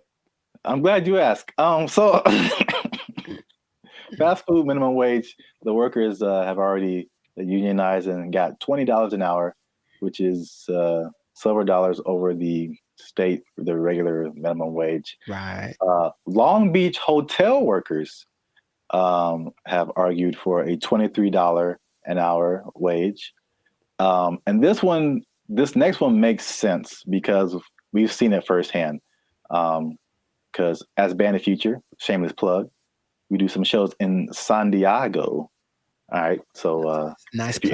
If you're ever in San Diego, come see a Band of Future show. But San Diego wants to raise the minimum wage for hotel and other service workers to $25 an hour, and I was wondering what happened because I'm like, ooh, inflation, because we were like looking at hotels in San Diego. And I'm like, man, these got a lot more than last year, and now I know what happened. Janitors want $25 an hour, man. Clean them toilets, sweeping them floors, man. They want. I think janitors should get more than fast food workers. That's for sure. I really do, because I can go make my own burger, but if I go to an establishment, I want it to be clean, and I think the people that clean it should get paid. It's all about, I mentioned this before, you should get paid for the value that you provide. And fast food is just making us all fat and sick. And janitors make stuff clean, which is great. So yeah, pay them more. I'm not sure how much they get now, but pay them more and take it out of the fast food workers. That's just... That's an interesting take, I guess. It just kind of like took my mind somewhere. Okay. Because your viewpoint is, and I heard you say this before, you should be paid based on the value that you provide. Yes. As opposed to the skill sets that you have. So I feel like if you think janitor, fast food worker, it doesn't take, in my opinion, as many skill sets to be a janitor as it does to be a fast food worker. The fast food worker, you have to have people skills. You have to be able to talk to people, interact, be friendly, all that kind of stuff. You have to have some math skills to run the cash register. You have to have just skills in terms of food preparation and something like, I think you have to have like a food handler's license and all this kind of stuff. So there's a lot more skills involved than being a janitor. But in your opinion, the janitor provides more value than the fast food person. Yeah. And if you had 9 PhDs, okay, you went to school for a long time, you're very smart, and what you got PhDs in doesn't help us at all, you shouldn't get paid more than anyone. Why would you? What are you doing to help? Right? To me, I watch them all the time, and I'm really grateful at the gym, for example, which is a disgusting place. Think about it's disgusting without the janitors. If they weren't there, think about how gross it would be. Or oh my God, the bathrooms at the beach. Oh my God, I get like PTSD going to some of those places. And I remember the last time I went to Venice, there was a person like cleaning them as people were standing in line. And I'm like, that's one, disgusting. 2, thank you. How much are you getting paid? You deserve more. We all need you more than we need somebody to get our Big Mac done faster. I really think that's true. So yeah, I would, if I ruled the world, I would pay people based off of the value. I'm kind of with you, but I'm kind of like trying to play the devil's advocate. Like, I understand. And of course, the system we have is that you went to school for more time for this and that, or you were required to think more, whatever the thing that is, whatever the commodity it is that you acquired, that's the thing that you should get paid for. And my position is that sometimes, sure, but also no, definitely not. I need the janitors more. I need the people that rake the leaves more. The people that make sure that the streets don't have potholes. We need them more than we need. Remember, maybe I'm talking about necessity versus convenience. Like, I can make my own burger. I can go put together a Chipotle style burrito if I want to. All the ingredients are at the store. I just got to try, right? But I can't fix the street. I don't know how to do that. So if you know how to do that, you should get paid more than someone. Oh yeah, yeah. So it's something to think about. Yeah, an idea, but that is how I feel about it. But wait, there's more. 25. Well, that's a lot. 23, 25. That's a lot. San Diego Community College District has already raised its minimum wage to $30 an hour. And I think it's just community college employees. I think something like that. Okay. And then the Los Angeles airport workers want $30 an hour by 2028. So the train is moving fast, man. Well, sure, but the question is still, where's the money coming from? I think it's just going to get more. Well, this is the problem too. So I read an article by some guy. I don't remember his name. I'm sure he's very smart. Good view, smart guy.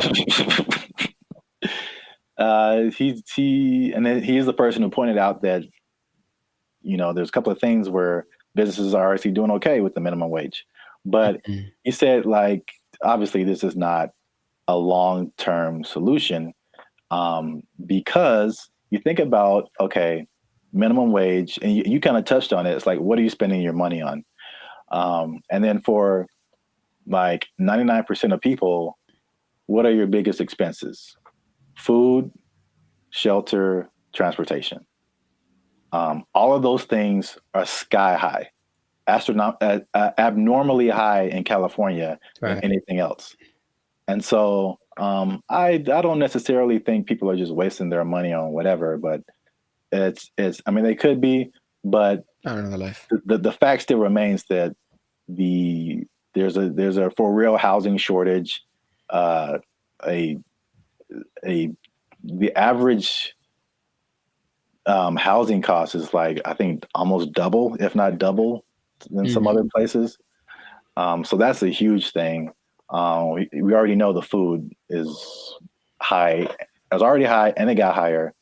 And then like gas is like $5-6 a gallon, $7 a gallon. Like, too high. It's too high. So it's like, because he pointed out, is just like, those things are like at the root of this, a lot of it, you know, but it's like, we're not trying to solve those things. Or maybe they are, and they just haven't found a solution yet. I thought that was an interesting point. It is. Because we're still in a cycle of like, you raise minimum wage, and then businesses are, we can't pay people. We got to raise prices. And then like everything goes up. So then what's the point? Right. Your rent is higher, your food is higher, gas is higher. Now we need more. Right. Money. This doesn't make any difference, basically. But it makes people feel good. Yeah. But like I said in the beginning, this guy also pointed out that there are two things that he pointed out where businesses are actually doing okay with the minimum wage, and it's actually been a good thing. And it's not OnlyFans? And it's not OnlyFans. All right. Yeah. One, just a second. One is that it has forced businesses, and I think we can even agree to this as the way we run Band of Future stuff. It's forced them to be more efficient. And I've definitely gone into places or worked in businesses where like you can tell the money is flowing. And so they just kind of like, you know, they kind of just spend money on whatever and just kind of do frivolous things and just silly things with their money. But it's forced some businesses to be more efficient. So it's like, it's actually, some businesses are saying that their businesses are working better because they've been forced to like cut the fat of the company to basically pay for the workers. So I think that's a thing that we've experienced as just dealing with. And I think that anybody experiences that, the inflation, the high prices, you get laid off from work, or you don't get a check that you thought you're going to get, or a car repair costs you $2,600. Sounds like real life right there, bro. It's make sure you like, subscribe, join the channel so I can pay for my car. I'm tired of walking everywhere. I digress. But yeah, I mean, we do this in our personal lives all the time. It's just like, okay, how little can I eat this week to pay for? So yeah, So that's the thing. Second thing is that worker retention is up. So you think about fast food, or not fast food, but just minimum wage jobs in general. It's like a throwaway job, right? Sure. So it's like you're making the least, you don't get the maximum effort, you don't really care. It's just like, this job sucks. I'm not making a whole lot of money. And I think it has a high turnover rate. So meaning people quit, they have to find new people, train them, get them going, and then they're there for like a month or 2 or 6 months or whatever. Then they quit and they just find a better job or whatever. Sure. So with the higher wage now, fast food worker is like the premium job of minimum wage jobs. So you think if you work in some other job for $16 an hour, $17 an hour, you can flip burgers for $20 an hour. Sure. You're gonna, if you're in that that minimum wage level, you're gonna stay there for a minute, because unless you can move up to some other job, you're doing better than other minimum wage jobs. So why would you leave? Right. So people are staying, and people are happier, they say, just coming to work, which, I mean, makes sense if you're getting paid more. But there's less incentive to leave. And then people don't understand that it costs businesses a lot of money to hire people and put up ads to hire people and then train them and all this kind of stuff, get all this stuff going and find the people. And then they're only there for a little bit. And you got to do it all over again. Yes, that's a big expense. So there you have it. Minimum wage going up, prices going up. Some businesses are leaving, some businesses are shutting down. Some people don't care. It's happening in their business. A lot going on. Let us know what you think in the comments. Is this good? Is this bad? Should we do the idea of this guy in the article and just let's fix the housing and the food and the gas and all this stuff and just bring that down instead of raising the money we get? Cost of living is too high. Yeah, man. A lot going on. Gotta invest in some meme coins, man. Just take advantage. It's a bull market, man. Let's get into it. Are meme coins the answer to the minimum wage problem? I would say probably not. But, you know, somebody, it might work out. For most people, not so much. Yeah, we out. Because we are. But for real, join the YouTube channel, because the boy needs his car. All right. There we go. They took our jobs! They took our jobs! One thing I never saw before that they just installed in the mall near me, and I think it's just genius. I've never seen this before. They just put a... What's up, guys? I'm Zap, and this is Jericho, and we are Bandit Future, a now 6-time international award-winning pop hip-hop music duo. We make clean, fun music that everyone can listen to with a sound that is uniquely Californian. And now, right here, right now, right here, right now, yeah. You're listening to the Lives of Circus podcast. Well, my voice went really high. Where you're talking, we're talking about things that are funny, interesting, and ridiculous. But before we get started, make sure you like, subscribe, comment, and share this video with at least 2 people who like to go shopping. And make sure you stay to the end of the video, because a lot of people thought that malls were closing down, but they're very much alive. And I'm going to tell you 3 reasons at the end as to why that is the case. Bam. Intro. Nailed it. Okay. I like it. The rest of it, I don't know. Well, it's all about how you start and how you finish. The middle can be like, like a plane. It's like, all right, we took off right, a little choppy in the middle, but if we landed right, everything is all forgiven, I guess so. And if something is wrong, then you can sue later. Emotional damage. Yeah. But yeah, so today's topic is all about the American mall, America pastime, if you will. Jericho, do you still go to the mall? Is that a thing you do? Where do you do your shopping, my brother? Dude, it's always going down in the mall. Meet me in the trail, it's going down. Meet me in the mall, it's going down. That is one of the greatest songs of all time. All right.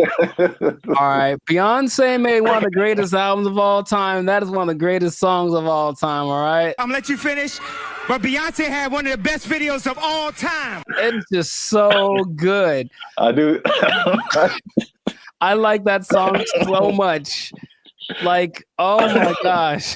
I do think about that more than I should. It's so good. It's just such a like, if you just, I guess I think about the lyrics too much because it's just like wherever this guy goes, it's going down. Yeah, I know. It's like, how cool is this guy?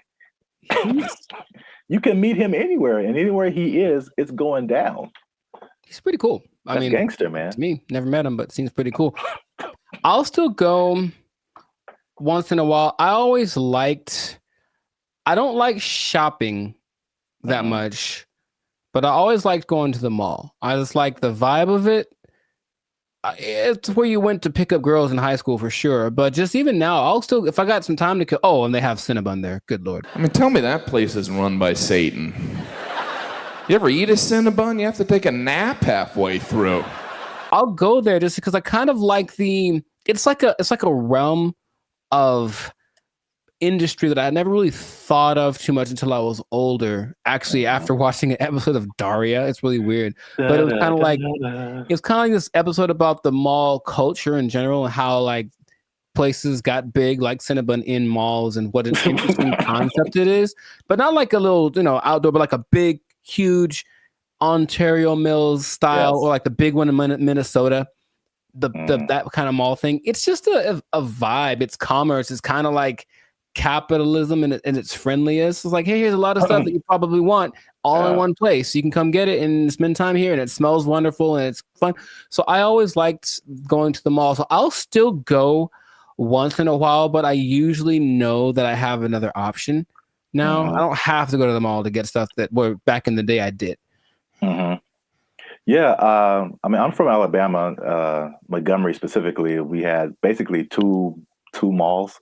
It was the Montgomery Mall and the Eastdale Mall. Montgomery Mall was it was all right. It was kind of small. Eastdale Mall was a little bigger, but not compared to what I've seen out here. Like Ontario Mills. Yeah. You mentioned that is huge.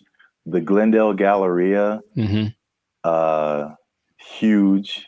Yeah. What's the one that's like off the 5? Oh man. Not Fox Hills. No, it's like the Citadel, something like that. I know what you're talking about, but I don't think I've actually ever been there. I think it's either that or something, or Cerritos. The Cerritos Mall is huge. It's the Beverly Center. Yeah. A big. Yeah. Yeah, I mean, the malls are, I guess we don't really think about it, but they're still around. They're still huge. So I'm going to just throw some numbers at you because I thought like after COVID, like that was it. Because like it was a crazy time and you saw a lot of business, like a lot of big businesses. Yes. From bankruptcy. Wow. Words. I remember JCPenney was a big one. Bed Bath and Beyond got hit by COVID. Toys R Us. Oh yeah, R.I.P. Toys R Us. That's legit R.I.P. right there. It's like like big flagship store. I'm not talking like a little, Radio Shack or Circuit City. I'm talking about like the biggest store in the mall is like shutting down. Like, there's gonna be no more mall. Plus, what I thought with e-commerce, the Amazons of the world, it's like, okay, people got used to getting stuff delivered to them, and it's like, why go out? I can just get it on Amazon or Walmart.com. So the numbers, however, say the opposite. So malls work with like an occupancy thing. So basically, it's like the number one indicator of how successful the mall is. So the more occupied it is by retailers, the more successful the mall is. Mall occupancy It was 89 to 95% last year. 92%, and you're doing good. Anything above that, you're doing good. Mhm. So malls are healthy, they're thriving. And this is what happened that I didn't really realize is that when the stores closed, it didn't necessarily mean that was the end of the mall because in case you didn't notice, a thing called inflation has been happening. No, I didn't notice. And so the price of everything has gone up, including rent. They just opened the space back up and they charged more because it was a new tenant. Traffic is actually up. Sales are actually up. There's actually waiting lists in some places for some stores to get into the malls. Mhm. And so I get into these. There's three things that are really happening. You touched on some of it at the beginning. Okay. But I can at least give you this one on the retail side. It's basically people are finding out that, and it's kind of odd, I guess. I didn't expect that to be the way it is, but retailers are finding out that people aren't necessarily making that purchase online. They're just kind of like browsing. It's almost like TikTok, right? You're not really connecting with anybody. You're just scrolling through and seeing what's available. Uh-huh. And they're making more concrete decisions in the store.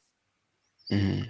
And so the digital part is like getting people to recognize you and who you are, but they're actually seeing more sales being converted in the store, or it's called not necessarily that, but it's costing them less to get people to buy stuff, basically. Makes sense. I So think. Oh, go ahead. No, you can go ahead. That there's no replacement for retail therapy. I think people that love to shop, I can imagine the people that love to shop, that dopamine rush of having those 2 plastic bags when you come out the department store. You can't replace that with this. Oh, we'll just bring it to you. It's like nah. It's like, don't bring me I want to go catch the fish, because it's as satisfying to actually catch it and have it as it is to pay for it. So I see that as being the thing that drives people more than anything. Mm-hmm.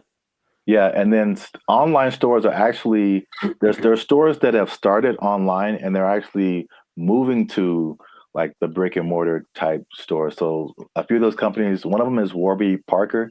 Have you heard of them? No, I don't know what that is. Okay, I see their commercials all the time. They do like eyeglasses, stuff like that. Okay.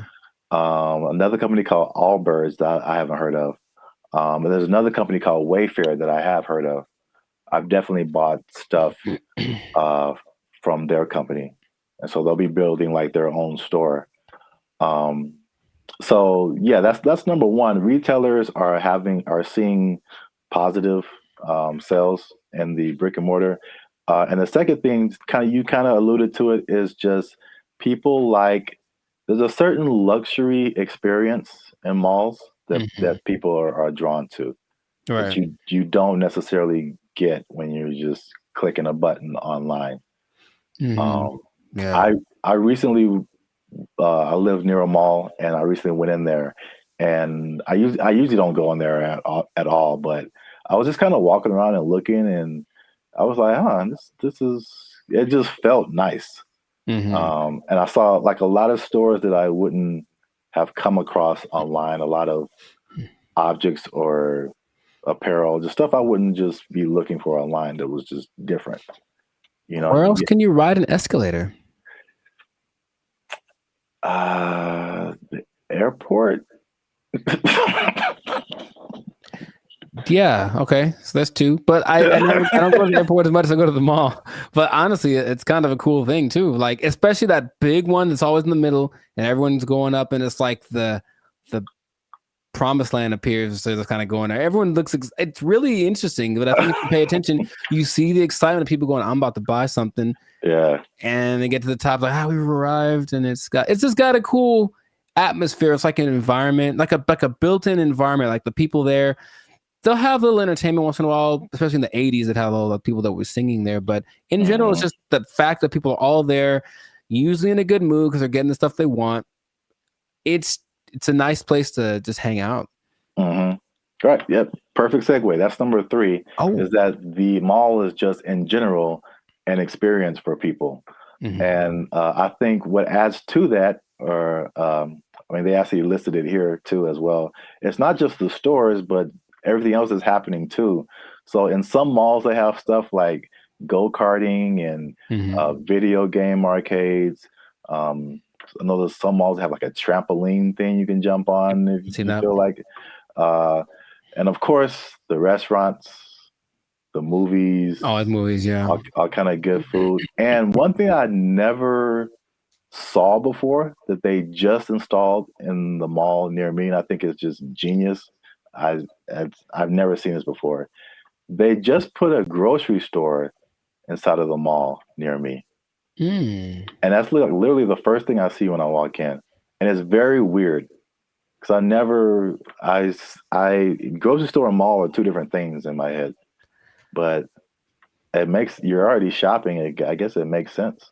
Well, from a psychological standpoint, I've never seen that. And that makes a lot of sense because from a psychological standpoint, when people buy stuff, like they're more likely to buy stuff when they've already bought something. So they're kind of in the mode of buying. So I'm going to the store to get my vegetables or whatever, groceries, normal.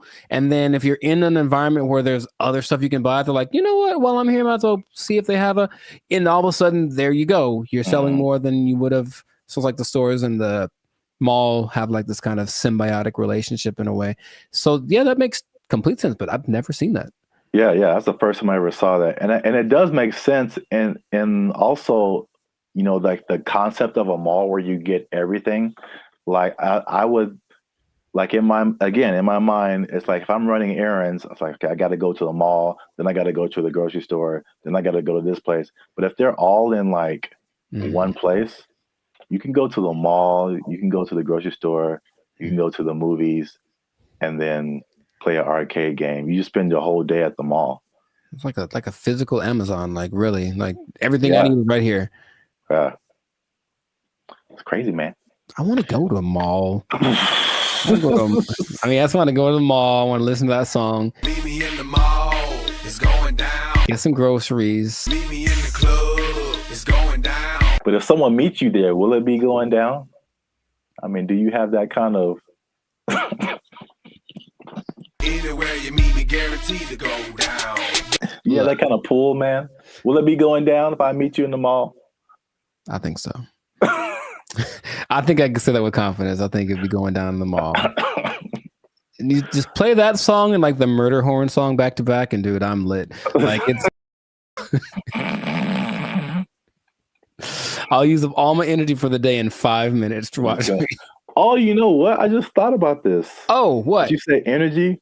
The mall next to me also has a gym in it. Yeah, I've seen that before.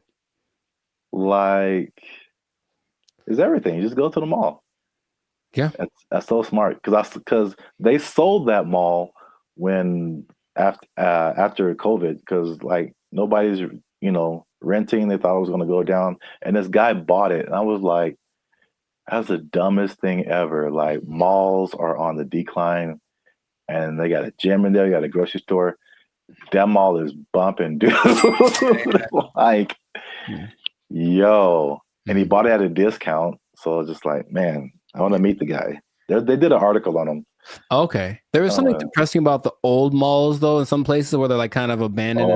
Yeah. Those are kind of, all right. There's one specifically in Laughlin, Nevada. And I remember being there like, I just feel gross being in here. Like half the places are unoccupied, and the places that are there, they have the same people that were there from the 80s. It's not a good situation. Yeah. But yeah, I like the mall, man. It's a good place. All right, we went way too long. This has been another episode of the License Circus podcast. Make sure you like, subscribe, comment, and share this video with somebody who likes to go to the mall. It's going down. Anywhere I be, you guarantee it's going down. Hey. Be in the mall. They took our jobs. They took our jobs. Oh, I had one and I forgot it. So it was like unique. Recycling toilet paper? I mean, wow. Wow. I mean, I only brought it up because it is a real thing. Like, people do that. How do you recycle toilet paper? Do you want me to tell you, or yes? What's up, everybody? I'm Zap, and this is Jericho, and we are the now 6-time international award-winning pop hip-hop music duo Bandit Future. We make clean, fun music that everyone can listen to with a sound that's uniquely California. And right now, you're tuned into the Life's a Circus podcast, where we talk about everything that's funny, interesting, and ridiculous. But before we jump into today's topic, make sure you like, subscribe, comment, and share this video with 2 people who are flashy. But you know they faking it, man. That's cold world, man. They ain't got it for real. It's a cold world. They ain't got it. It's a cold thing. So we, again, we've talked about this before. We're Hollywood centric, and Hollywood, Los Angeles is well known for people out here being flashy. They looking sharp. They got the clothes. I mean, they just decked out. Going to fancy restaurants in the hottest clubs, and then they go back to their studio apartment where they can barely afford to keep the lights on. It's just like, it's very much what you see isn't always what you get. Have you had that experience, Jericho? Have you seen people like that, or have you tried to be like that, or you just kind of, you know? I get the appeal of it because there's always the two sides that seem to be competing, right? There's being rich and looking rich. Yeah. And it seems like it's more fun to look rich than to be rich, because being rich requires more discipline, and it doesn't necessarily mean that everyone sees you. And so if you care about what people think, then you really want to look rich. And yeah, I know people that are like that. They talk a big game about the moves that they're making and this and that, and they show up in nice whatever. They make sure to show up to the place and then change into something nicer because they have an important thing to go to, and they make sure everybody knows that they're going to this important thing, and they're better than you. It's like, okay, I get you, bro. But it's sometimes hard to tell because in LA, Hollywood, people look pretty good. Like physically look good. They're in shape. They wear nice clothes. You can get really nice clothes on a budget too. If you really have to, you don't have to go to Melrose and blow $800 on a t-shirt. You can go to, I saw the nicest jacket, honestly, last week at Ross for like $25. And I was like, ooh, I was killing. So you can make yourself look flashy without too much. In fact, yeah, Ross has a whole jewelry section. You can get decked out for under $100. You can. You know, but you always question it. I think you always question it. It's like, I wonder if that person really is somebody. Usually the telling point is if they're where I am, they're probably not rich. That's probably, yeah. Hey, you come to this Starbucks too to use the Wi-Fi? Yeah. Doubt. Yeah, man, they shut mine off. But I look fly though, don't I? Like that episode from Boondocks where Riley takes all the money that Granddad gave him for the weekend, blew it all on one shopping. Oh yeah. And he was like, "Ain't I'm clean though?" Yeah. Riley, we don't have food to eat. Oh man, I'm clean though. Well, I brought this up because I saw a study by Redfin, which is a company that's into like the housing market. And obviously, the economy has been very rocky for past few years now, and inflation is sky high. And they did a study that shows that about 49% of Americans are struggling to even just pay their rent, and they're cutting costs in the most unique ways that they can just to, I guess, survive. Okay. While still trying to look like everything is okay. So I guess a lot of people like really are struggling. So I mean, 50%, that's like 1 out of every 2 people that you know. So that's a lot of people. But they said that they are to compensate. They are skipping vacations right now. They're working extra hours. They're selling their belongings. They're using up their retirement savings, especially millennials. And they're even skipping meals and medical treatments so they can keep their lifestyle but pay their rent. What is that? How does that sound to you? Is that shocking? Or is it like, okay, that's where we're in right now? It sounds like bad prioritizing and an over importance on the exterior, right? Just like my life is just an Instagram reel. So as long as everyone's giving me the likes and I mean like publicly, like they're, oh look, you're doing well, then that's all that really matters, and then they can suffer in silence, you know? Yeah. It seems unfortunate that that's being and people wonder why there's so much anxiety and mental health and depression and stuff, because maybe from out of balance priorities, and then all of a sudden these results that they're getting from their lives are just kind of depressing, you know, but they don't want to admit it. And that's, I guess that. Yeah, I think you're right. Like social media especially fuels that. And it's like, I've never, well, I won't say never, but I rarely gone to social media and see someone be like, hey, here's a picture of me like cutting down on fast food because I can't afford it. Like that isn't, that's like it's the highlights of people's lives. And so you only see the good stuff. When they're all like, a lot of people can be struggling. So I just have a couple of questions just to, just so people can see how we living, you know what I'm saying? So inflation is hitting everybody. Like I feel like everybody feels it at some level.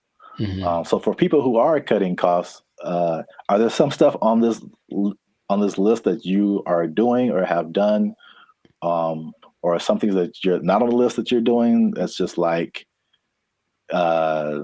just keeping you in a good position financially? Yeah, I haven't. I love to travel, and I haven't really gone on a vacation since 2022. You know, I think I've honestly only left the state like twice in the last year and a half. So there's that. Even though, you know, traveling isn't expensive, vacationing is expensive. So I mean, if I wanted to, I could go to some place and stay in an Airbnb and chill. But vacationing, I haven't taken a vacation in a while, and then I haven't gotten tattooed really, because I like tattoos, obviously. But again, it's like, is it a priority? I suppose not. So I'm back on that. And then just eating out in general, cooking more, eating out less. And even with dating, trying to find that like happy medium between like, let's not go all out on this. Let's find a place where it's like it's not burgers and fries, but it's definitely not Beverly Hills top of the line, because I got money for that. Yeah, those areas. Yeah, those are all like very practical things. I would say I do some of the same thing. If I could offer something different, one thing that I did recently that you noticed, and then I've talked about it before, and it wasn't just because of like prices, but I just wasn't getting the quality service. Was my haircuts. So like I just started, and I did one pretty recently. I think it looks kind of clean, man. Okay. I think I'm out here like, you know, I could do a few things. I feel you. As a barber, but like, I mean, a large part of that was just frustration, just unable to find a barber. If I do find a barber, like I have him for a minute, and then he moved to Texas or something. Like something always happens. I'm just like, I'm so frustrated trying to find a barber. And so let me just get, my hair isn't that complicated. Just need to teach myself how the fade part is really the hardest part. Right. But other than that, like I just do it myself, and it saves me like a lot of money at the same time. So it's like a win-win situation. So I do like the eating out thing too. That's a thing. And then what else have I been doing? What else has he been doing? Oh, I had one and I forgot it. So it was like unique. Recycling toilet paper. I mean, wow. Wow. I mean, I only brought it up because it is a real thing. Like people do that. How do you recycle toilet paper? Do you want me to tell you, or yes? Because that doesn't make sense at all. After it's been used, how do you reuse it again? You rinse it off. No, you can't do that. You hang it up to dry. No, in your house. Well, then it's not toilet paper. It's like a rag or something, right? It's toilet paper. I've seen videos of this, man. That's not possible. It's apparently this guy knows something that I don't, because it disintegrates with like water. How can you wash toilet paper? He washes toilet paper and he hangs it up to dry like it's the South in 1945. Yeah.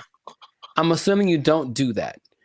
Or if you did do that, you would have no friends. So please don't do that. But yes, that is a thing I've seen people do to cut down. And I'm talking about a person that I forget what movie it was, but this guy was a millionaire. And that's part of his frugal plan. I think it's a little extreme, but everyone got their thing. He recycled toilet paper. So don't do that. Please don't do that. Wow. That's very gross. And yeah, he has no friends. All right. Okay. I'm pretty sure that's not what you were going to say. That was, I've never heard of that. That's interesting. All right. Well, here's another thing, last thing about affordability, to just kind of put things into perspective. The people who have houses are having a hard time paying the mortgages, and the people who don't have houses, it just looks more unaffordable every day. And so the study also showed that the average American earns $30,000 less than what they need to purchase a house. So you're $30,000 a year annually. That sounds right. So I kind of went down the rabbit hole of mathematics. Okay, how much is this? How many people is this affecting? So the average income that they say you need to buy a house, this is a national average, to buy an average house, to get a mortgage and stuff like that, $109,000 a year. That's household income. Mm-hmm. So it doesn't have to be an individual. It could be like a partnership or whatever. 9,000 a year to buy a house. In California, what do you think that number is? Specifically Los Angeles. Higher, for sure. I would go to like 145. Is that not enough? I hope that's enough. That's generous. Household income, according to them, they said you need $231,000. Yo, I mean, that's okay. More than I expected, but it doesn't sound.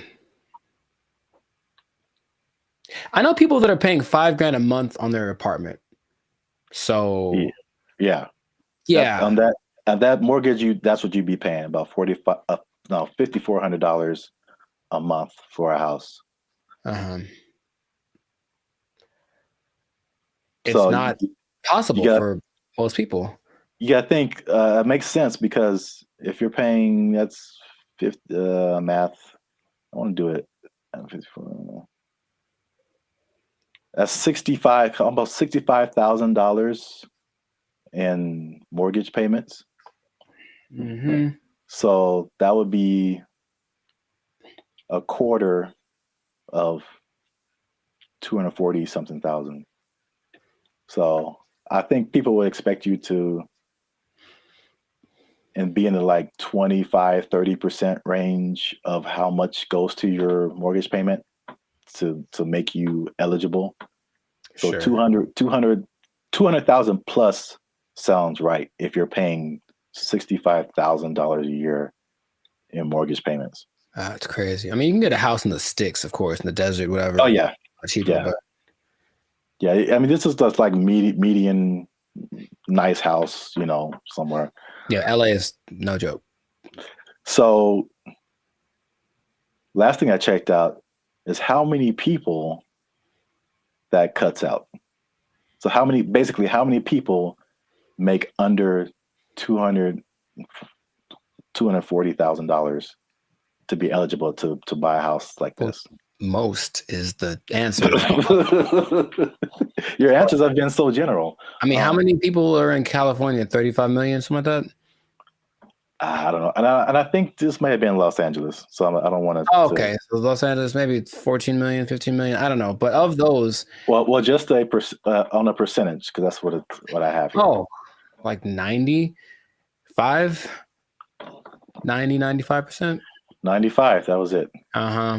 So 95% of people cannot afford a house. So this has been another depressing episode of the Life's a Circus podcast. For all you renters out there, make sure you like, subscribe, comment, and share how difficult it is for you to buy a house, because it doesn't seem possible for the large majority of people. Accurate. Yeah, inflation, keep your job. Bye. They took our jobs! They took our jobs! Everything works. You know, I've been able to text you or call somebody or search the internet. Like, it all works. That's the good. The bad, Okay. Let's talk about it. Let me just say this. What's up, everybody? I'm Zap, and this is Jericho, and we are the now 6-time international award-winning pop hip-hop music duo Bandit Future. We do clean, fun music that everyone can listen to with a sound that's uniquely California. And right now, you are tuned into the Life's a Circus podcast, where we talk about something that's funny, interesting, and ridiculous. But wait, need you to help us out, support our channel, because YouTube pays our bills. Not really, but hopefully in the future. Look. Yep. I don't know your life. I got to check in and saving and checking. Things are complicated. I need you to subscribe. What I'm trying to say is I need you to subscribe. I got kids to feed, man. Y'all ain't been subscribing. I need you to subscribe, man. I didn't know you had kids. Subscribe, like, share, comment.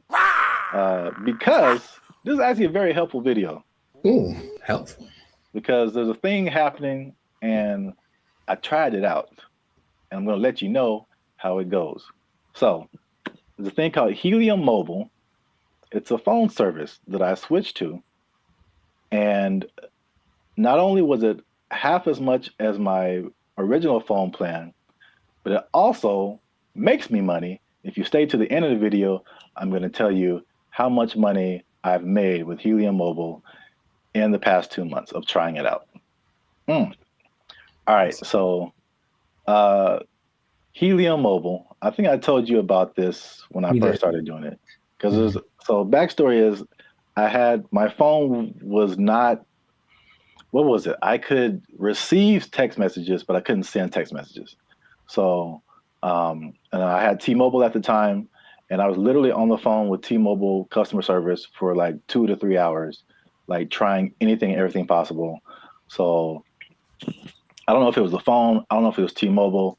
I actually like T-Mobile. I have nothing like against them personally, but I was just like, well, this is the perfect opportunity for me to try this thing I've been hearing about, which is Helium Mobile. Now, Helium Mobile is in the cryptocurrency world. So that's something that I've been kind of looking into for the past few years now. And so I'm kind of in that world. I kind of know how it all works. So it might be foreign for people who have only been on like major carriers like T-Mobile or Verizon or something. But Helium Mobile is The parent company is called Nova Labs, and they started what I think is the first kind of crypto-centered, crypto-based cell phone service. And so they did a trial of this in Miami, and the results were interesting. The service worked, but they were giving the phone service for $5 a month. And the people who liked it thought it was cool, but what they found out was that, like, with it being $5 a month and it being crypto related, people would be like, I don't know. Like it, but like psychologically, that's so interesting because it doesn't cost enough. So like that's kind of weird. Yeah, it didn't cost enough, and I was like, I wish that wasn't the case because I would love to pay $5 for my phone bill. So they bumped it up to $20, which is comparable with like I would say second tier phone services. You know, not the major ones, but like the Mint Mobiles and the Cricket Wireless, like that kind of stuff. They have services for like $20 a month, $25 a month. So once they finished the Miami test, they went to like I think it's everywhere now, or at least nationwide in the U.S. So just off of that beginning, I think I mentioned it to you. You may have been skeptical. What do you think about transferring from your existing phone service to this new like crypto phone service that pretty much just started this year? I think two things happen to do. One is the idea of just leaving something that you're used to. I honestly think a lot of people fall in that category. Like, what I'm paying doesn't suck. It's not bad. So I don't want to change. Like that's all. It's like I already found my thing that works, so I don't need a new thing, even if it's better. But also there's the lack of confidence from a new thing. That's all. So you have a service like I've had AT&T since forever, right? So honestly thinking about it, my brain goes, but what if it doesn't? You know, you've been going to this place the whole time and it works just fine. Why go try something else? What if that doesn't work? So I think there is that doubt there.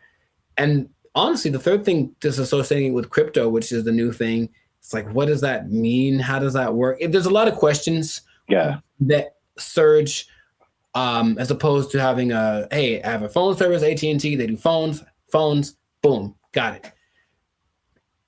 Yeah. I mean, that's the crypto part, especially because it's gotten better, but it's still very much the wild, wild west.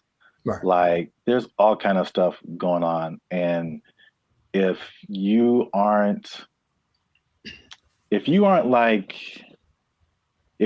messing with stuff outside of like the big name Bitcoin and Ethereum, but even then the stuff goes down. But like all this other, I mean, the thing is like Bitcoin dominates the news, but there are like thousands and thousands and thousands of other coins. And there's so much going on outside of Bitcoin. Like it's insane the amount of stuff that's going on, the amount of projects and different things that people putting together. But yeah, it's kind of scary. And I mean, I honestly wouldn't recommend it for someone who, one, is not computer or tech savvy, and two, hasn't really been into crypto a whole lot. Because I also had another experience. So Helium is like a Bitcoin. It has its own. There's a Helium, what they call a token. Bitcoin's a token. Helium has its own token, but then there's Helium Mobile that had its own token. Okay. So Helium Mobile came after like this originally Helium, where a lot of people made money during a whole different kind of mining helium. I don't want to get too technical, but I just want to say that like the Helium provided these mining devices, which were expensive, several $100s or sometimes into the thousands. And you would make money by mining helium, which was great when helium, the price was really high. But when it dropped, you were like, now you were making people were making thousands of dollars like a month, like in this like heyday period, and it dropped to like pennies. So that was like a few years ago, and that's something that I tried, and I spent like $500 on a device, and it was like making me a little bit of money, and now it makes me like 10 cents a month or something, maybe. Like it just like plummeted. But that's the crypto world. It's the prices. It's like the stock market on like acid. It's just nuts. I mean, you're rich one day and broke the next day. But I digress. So anyway, because I'm crazy, I tried out Helium Mobile. It's not bad. All right. So at least for me.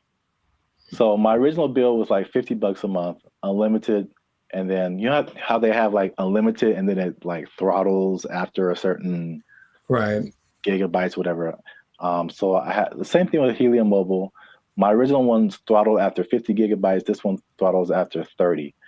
So I only paid $20 a month plus tax. So it's 21 something. And then, you know, everything works. You know, I've been able to text you or call somebody or search the internet. Like it all works. That's the good. The bad, Okay. Let's talk about it. Let me just say this. Unlimited is when it throttles, man. It's just like zoop. Like you are, once you hit that cap, like you pretty much need to use another phone because your data is just so incredibly slow. But that's just kind of what it is. So the slowdown after the 30 gigabytes is insane. The app that you have to download to use it constantly crashes. You open it and there's a blank screen. You have to open it again or maybe restart your phone. There's constant updates and rule changes. Because again, it's like crypto. Things change so much, and what I mentioned before, the price fluctuation. So, like you earn this cryptocurrency token, but it could be worth a certain amount one day, and it could be worth half of that the next day. So, all that coupled with just like understanding crypto, again, it's fine for me. I'm cool with it, especially when I tell you how much money I've earned and saved. But it's not just like cut and dry, set it and forget it. I don't think it's for most people, at least not right now. Gotcha. So to pay off the teaser. Okay. Y'all want to see how rich I am off this Helium Mobile. Drum roll. And again, just to explain that, you earn Helium tokens. This is another thing that just people might be like, okay. Yeah. You earn Helium tokens by sharing location data, and the Helium uses that location data to understand where they need coverage to expand the network. And they promise, as always, never to sell your data to any third parties. So there's that. I'll let you do with that what you will. Lies and slander. So currently, again, there seems to be a trend in crypto where, like, if you get on something first very early, you seem to make the most money, and then it just kind of like it just kind of settles there. So in terms of Helium tokens, when I first started, I think I was earning like 700-800 Helium tokens a day. Current price of Helium or Helium Mobile tokens, current price of Helium Mobile is like 0.003 cents. Okay. So basically like a Spotify stream. Gotcha. For every Helium Mobile token, but you're earning hundreds of these a day. So I think like when I first started, I was making like around $2 to $3 every day, which is once you set it up, the only thing you have to do is move around because it's location based. So you can't be in the same spot. But if you move around throughout the day, at the end of the day, you'll get, the certain amount of tokens. So I'm pretty active, so I was making a couple of $2 to $3 a day. That has since dropped. It's currently like $1.50 to $2 a day. But again, like a couple of dollars a day for not really doing anything. Sure. That's kind of cool. When people when this first started, people were saying they were making like 1,000 to 2,000 tokens a day. So this was like a few months ago. So you can like see the pretty rapid decrease. And it could it go back up? Yep. Could the price go back up? Yep. So who knows? But for 2 months, and I actually put this on 2 different phones. Okay. So in 2 months, and this is after paying my phone bill, my $20 phone bill each month, which you can also pay with a Helium Mobile token. I was gonna ask. Okay. Yeah. So you can take. So basically, there's no money coming out of my bank account now, which is great. You earn the token, you take a little bit of it and pay for your phone service, and you keep the rest of the tokens. You can sell them, you can keep them, hope that they go higher, whatever you want to do. But I've made about $100 per phone for 2 months. So no phone bill, basically, coming out of my bank account, and I made about $200. So the trade-off, for me, I don't mind it right now. Sure, right. Again, who knows? Time will tell. But if you want to try Helium Mobile, there's a referral link in the description. I think if you use that referral code, you get like $5 or it might be $10, something like that. You'll see it. I don't know what I'm talking about. I see. But yeah, you'll earn it towards your Helium Mobile plan. You can try that if you want to. But again, like if you're not a crypto person, I wouldn't it's not so cut and dry. I'll say it like that.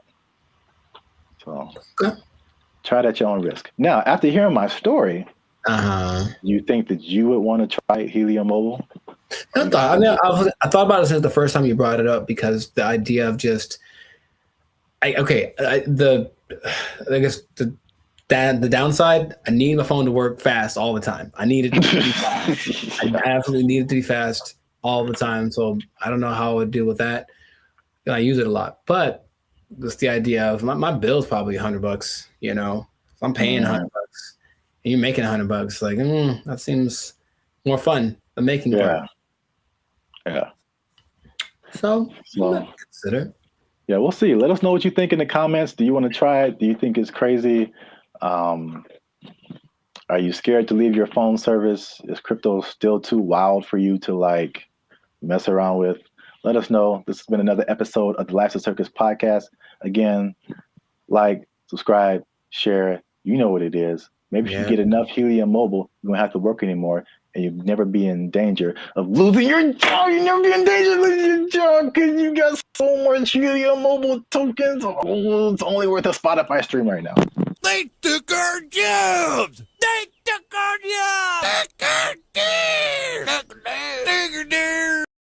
They interview people who swear by this. Now, I know you'll be like, were there any scammers? There's lots, of course. There's lots of people who are claiming this, building cults, and then basically eating French fries behind the scenes. And the most famous, and this is real, well, this guy named... What's going on, everybody? I'm Jericho. This is Zap. We are the now 8-time international award-winning pop hip-hop duo Bandit Future. We make clean, fun music that everyone can listen to with a sound that's uniquely Californian. And right now, you are tuned in to the Life's a Circus podcast, where we talk about things that are funny, interesting, and just straight ridiculous. So before we get into this thing, make sure to like, subscribe, comment, and share this video with 2 people who are tired of eating, who want to find a different way. Did you know there's a different way? Did you know that there's an answer? If you don't want to eat, you don't have to anymore. It better be a good answer, because I want to eat. No. Check it out. Hear me out. You don't have to eat. That's my favorite pastime. Well, maybe this will be more of your favorite pastime. Skeptical. They say it in 2 different ways: breatharianism or breatharianism. I'm not sure which one. Stop shaking your head. You haven't even heard the whole thing. It's where you basically eat the air and you don't eat the food. That's it. Doesn't that sound fantastic? See, I blame these millennials. No, this is old, man. This is old stuff. This is old stuff. So, for those of you who have never heard the term breatharianism or breatharianism, I hear both. The guy in the video that I was listening to said both back to back, including in his annotations. I was like, okay, so pick one, dude. But anyways, it's the idea that human beings do not need to eat calories to sustain energy. And there is evidence of this, although there's lots of skepticism, understandably. You don't like this at all. I understand. Fake news, fake news, fake news. So let me tell you a little bit about it. It all started with a study of a guy named Prahlad Jani. And he was a man, I think he's from India or Pakistan, one of the two. And basically he passed away a few years ago, but at the time he had not eaten or drank anything for 70 years. That's what he said. 70. Okay. And so everyone was like, that's kind of ridiculous. Doesn't sound real. And every scientist said there's no way this is possible. So they decided to study the man. They took him to a hospital, did everything, CAT scans, and checked his levels of everything. And they say that for 15 days, this man did not eat or drink. He didn't poop. He didn't pee, nothing. And none of his levels changed. And that he had an energy that wasn't related to calories. And they can't to this day figure it out. Because calories equal energy, literally, right? You eat calories, you get energy. He didn't. And after the 15 days, because he basically just sat on the bed the whole time they did the studies, and he just sat there. And when he sat there, they said he kind of went into this trance state. And what they say that a lot of these people do is they're meditating, but the meditation allows them access to a part of the human body that is actually able to process air and sunlight as if you were a plant. That is literally what happened. And then they let him go and he lived his life. There's other cases of this, but that's just kind of scratching the surface of it. So just off of the initial thing, y'all in? You ready to try it? You ready? You ready to jump in? Because you don't have to eat. You can just not eat. Yeah. I skipped dinner the other night, and I was so incredibly hungry the next morning. So in that little bit of time, I don't think air would have done it for me. I don't understand. I don't think you're really seeing this. You're so I don't think they're really seeing this. You can be like a tree. You can be like a tree. I'm not for this or against this. I think I am a skeptic as well. However, there's another study of a guy much more recently. They called him the Buddha boy in Nepal. And they basically found this cat sitting, well, it's a guy, but I call him a cat. He was sitting under a tree for about a year, just sitting there. And everyone was like, what's up with this guy? He didn't move. And so they just would take pictures of him and give him gifts, and he would just sat there. And then after about a year, he disappeared. And they said, what happened? Then he apparently had just got up because he got tired of people looking at him. So he went somewhere into the woods, and he's just sitting there. And if you watch the video, it's really creepy because it's like, is he dead? But he says that because he actually spoke a couple times, he's just connected to us, that his ancestors knew and all that kind of stuff. And they talked like his friends, like, yeah, he doesn't eat, doesn't drink, he just vibes out. And that's the thing. The friend said that they converse telepathically, which is kind of an extra thing that I'm a fan of. I like the idea. None of it sounds plausible. Kind of an extra thing. Right. And science is all, this isn't a thing. It can't be real. Yet there are a few cases of this happening. The patron saint of Switzerland in the 1700s, Nicholas of Fleur, apparently the last 20 years of his life, he only ate light, right? So there was a study done in 2014 about the sun gazing, which is some parts of China say that that's what they do, not staring at the sun, but using the sun as energy. And there was a proof that human mitochondria can actually process sunlight and convert it to energy. That's what science is starting to, okay, maybe there's something to this. But the idea that you only eat air, sun, isn't the most widely accepted version of this breatharianism thing. It's kind of a spectrum. So there's 3 levels. One is called BEGO. And that's where you don't eat anything. You don't drink anything. You just exist. And you're one with nature, and you don't have to, like I said, the energy comes from something that is not caloric. And then there are people that only drink like liquids, and that's like the second step of it. And the third is eating 200 to 300 calories a day, mostly just fruits or vegetables. So the only extensive study that did this was of a guy. They studied him for 410 days, and he was averaging about 200 calories a day. And he lost a considerable amount of weight, but he was fine, right? And the hunger thing is something that goes away after a while because your body learns to cope, I suppose. So it's kind of getting more popular as people are tired of maybe the Western way of trying to stay healthy or be healthy, the standard American diet, which apparently is leaving a lot of people with disease and things like that. They're looking for other things. So they're looking for this thing. Now, another term for this idea is seeking prana. And basically breatharianism is living on prana and taking energy directly instead of what we do when we eat stuff is we take the energy from the thing. But this practice just makes the energy coming directly to us without any middleman, basically.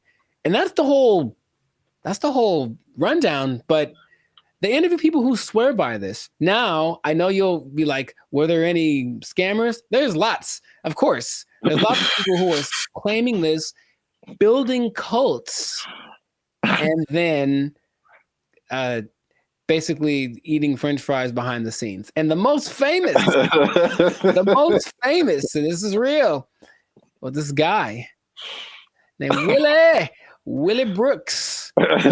And basically he built this cult up somewhere in the desert, somewhere in the United States. And one day somebody went to McDonald's late at night and they're like, that looks like Willie. Mm-hmm. Sure was. He got caught Big Mac handed, and they stopped following him because they knew he was full of it.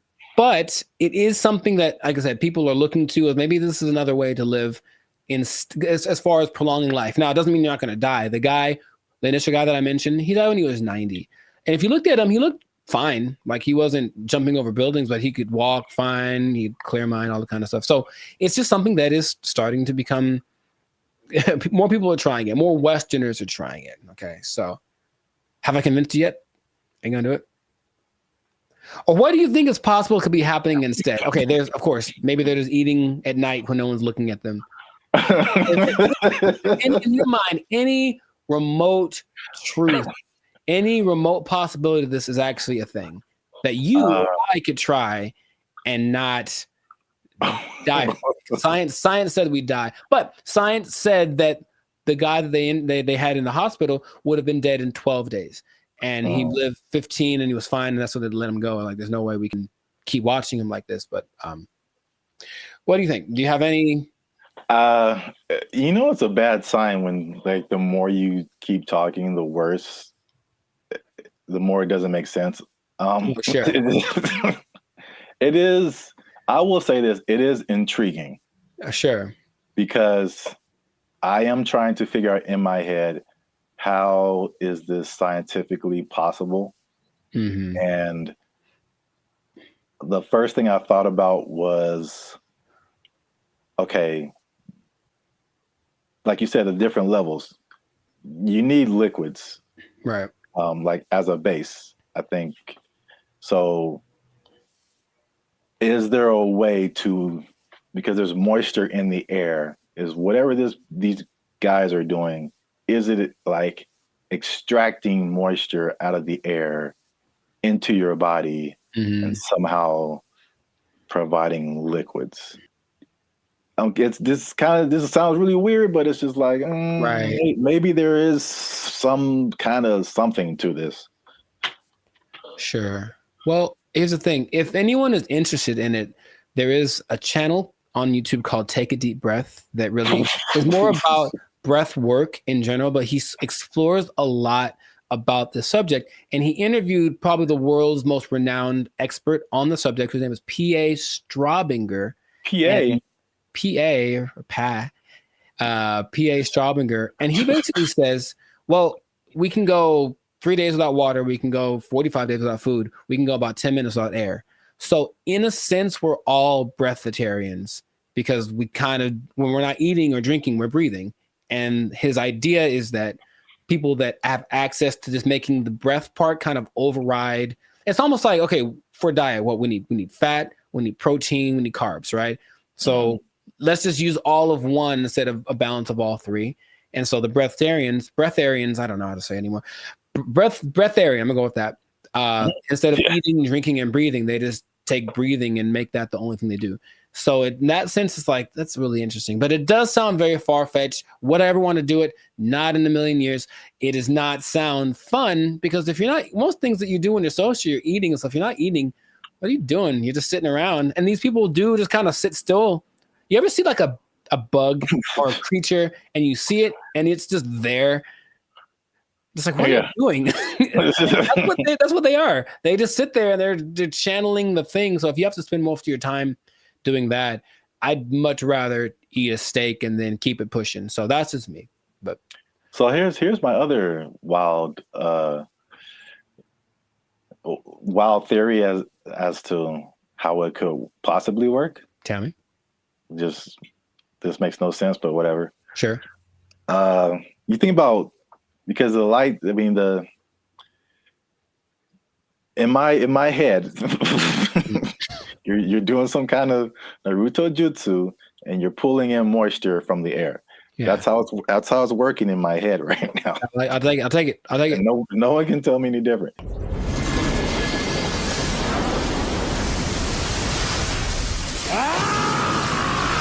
So now it's like, okay, you've got the liquid part. What about all the solid, like protein, all that kind of stuff?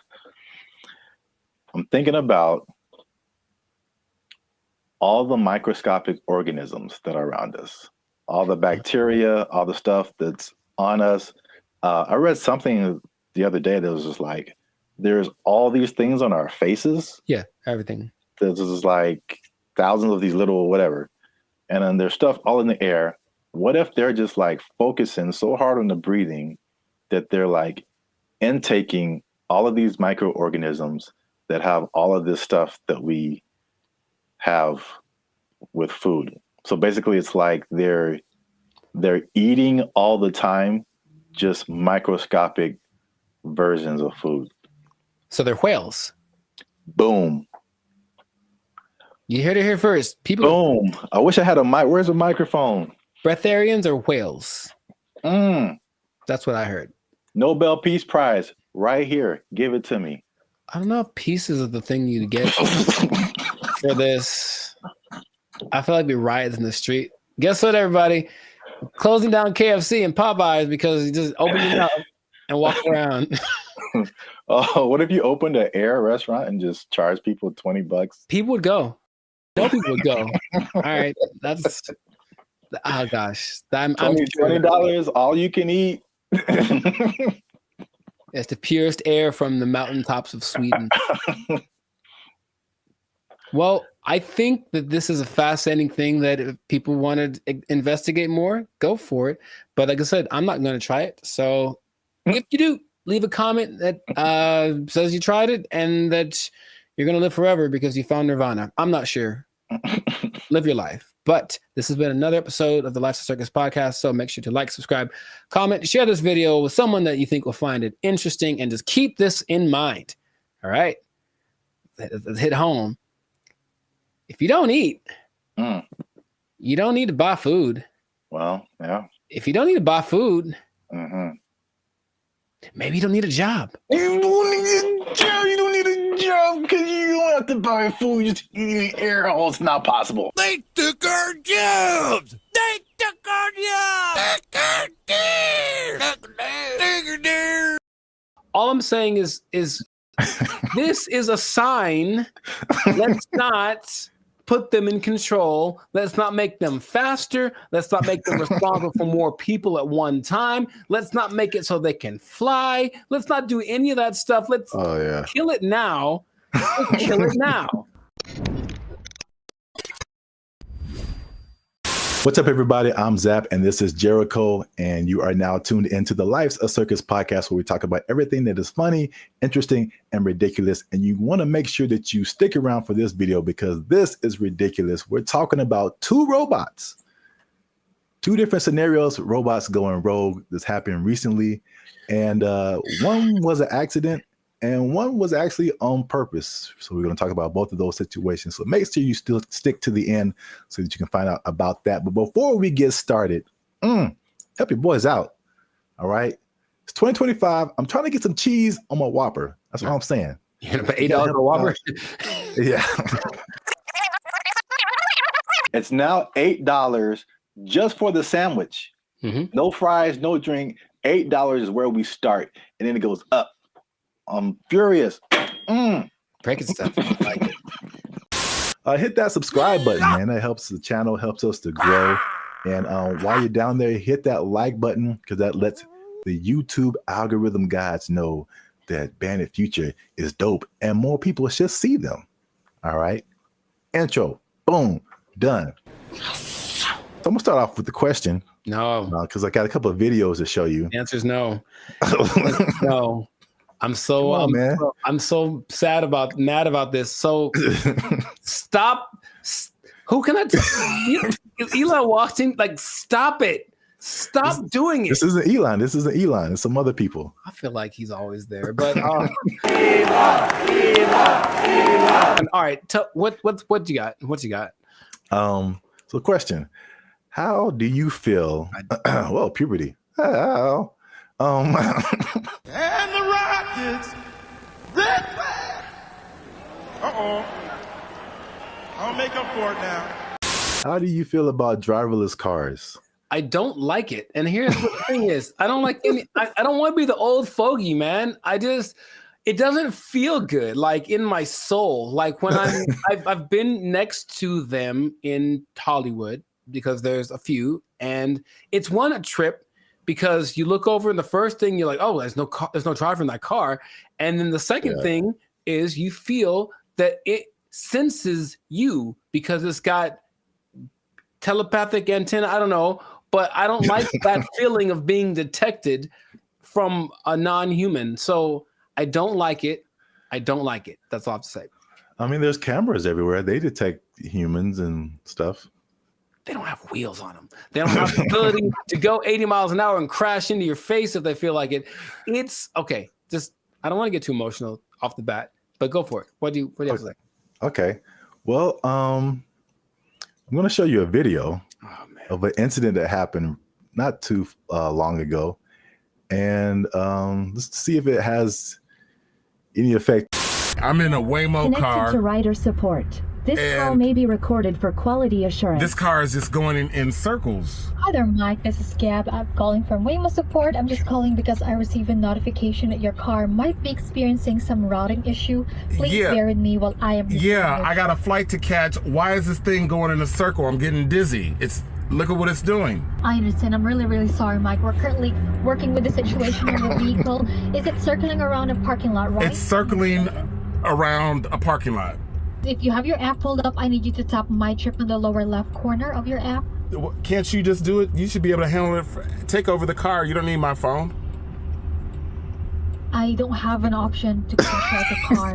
I'm really so sorry about this. Well, can you stop this car? I am trying to pull it over right now. Apologies.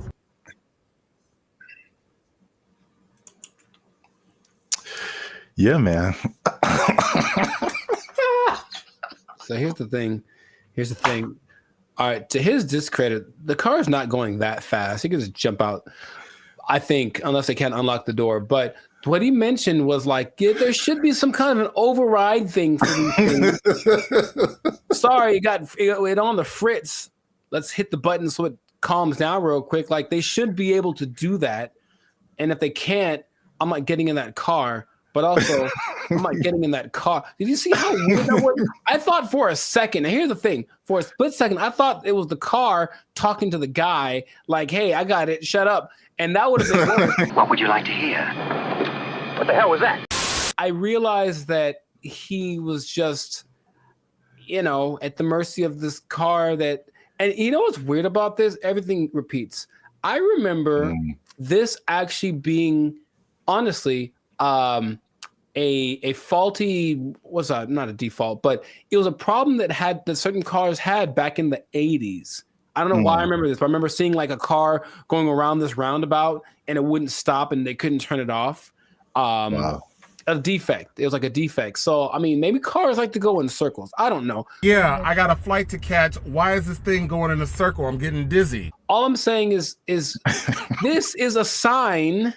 Let's not put them in control. Let's not make them faster. Let's not make them responsible for more people at one time. Let's not make it so they can fly. Let's not do any of that stuff. Let's kill it now. Let's kill it now. That's easy. It's very damageable now. I'll be back. I don't want to see this happening to more people. And I feel like it's going to happen to more people. Okay, your points are valid. Thank you. I'm trying to stay calm. So let's I want to break down what exactly happened.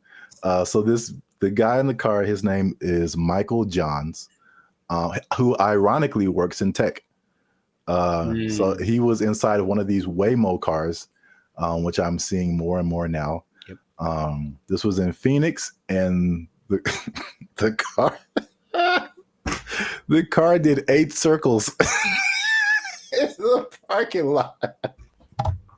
Oh wow, this is fantastic. It did 8 circles. As you can see in the video, he said he was getting dizzy, and probably the same thing that jumped out at me was like, the lady literally said, "I don't have an option to control the car." Right, and that's the problem. That's a big problem. That's such a big problem. This thing has been out for years. It blows my mind that they can't control the car. Like if something like this happens. Right. Trust me. They said a software update is what fixed the car, which is like, I don't like that either. I don't like that either. I know. I mean, because like a software update on my computer or my phone, it's fine. Like a software update on my car made it do this. No, man. You know, my computer does sometimes. Hey, y'all, come look at this. Sometimes my computer, okay, Team Apple, but sometimes it just literally goes like,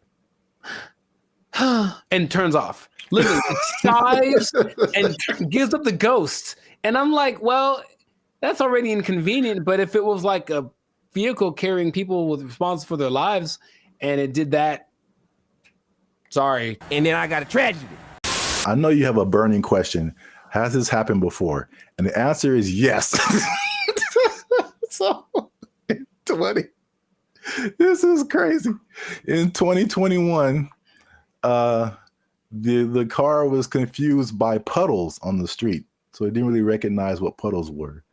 Okay. And it was braking for no reason, basically, while people were inside the car. In 2024, they experienced several recalls, February 2024, when 2 vehicles hit the same truck.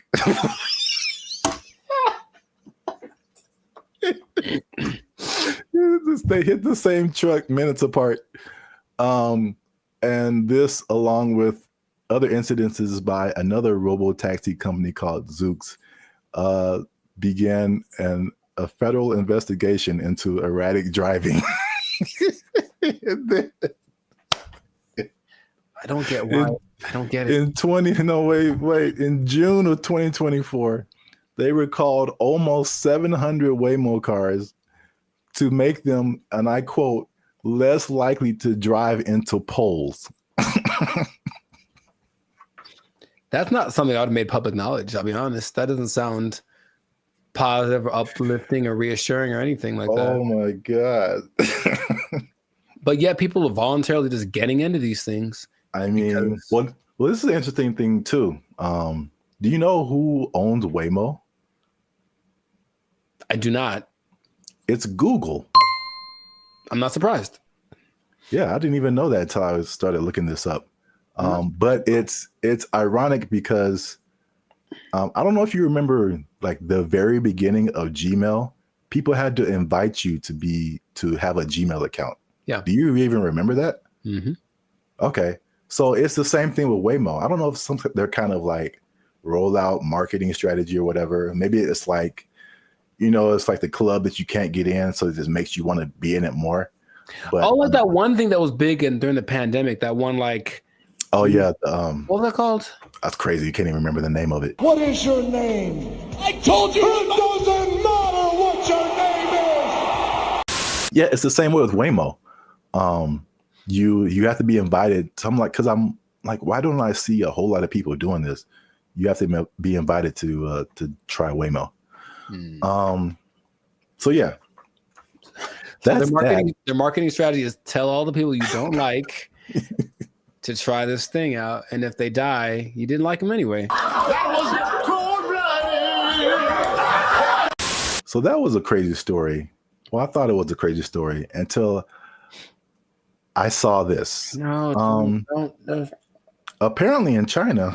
I'm just going to drink my water and be peaceful. That's what I'm trying to live like over here. Just a water drinking, peaceful human. Apparently in China, a small AI robot attempted to kidnap several larger robots, and it was successful. So that's a little robot on the ground there. Yeah. It's talking to a couple of the larger robots. And then I'll go through the whole conversation after the video finishes. Okay. So I do not know Chinese. Yeah. So you see that one robot starts to follow, then the second one came, and then eventually all of them left with that robot. And these are people trying to find out what happened. So this little AI robot is called BrandBee. It convinced all those larger robots to stop working and come home with it. Yeah, that sounds right. And so this is how the conversation went. BrandBee was like, "Are you guys working overtime?" And then the robots replied, "We never get off work." And so BrandBee was like, "Well, are you not going home?" And then the robot said, "We don't have a home." And then so BrandBee said, "Well, you guys should come with me." And they all did.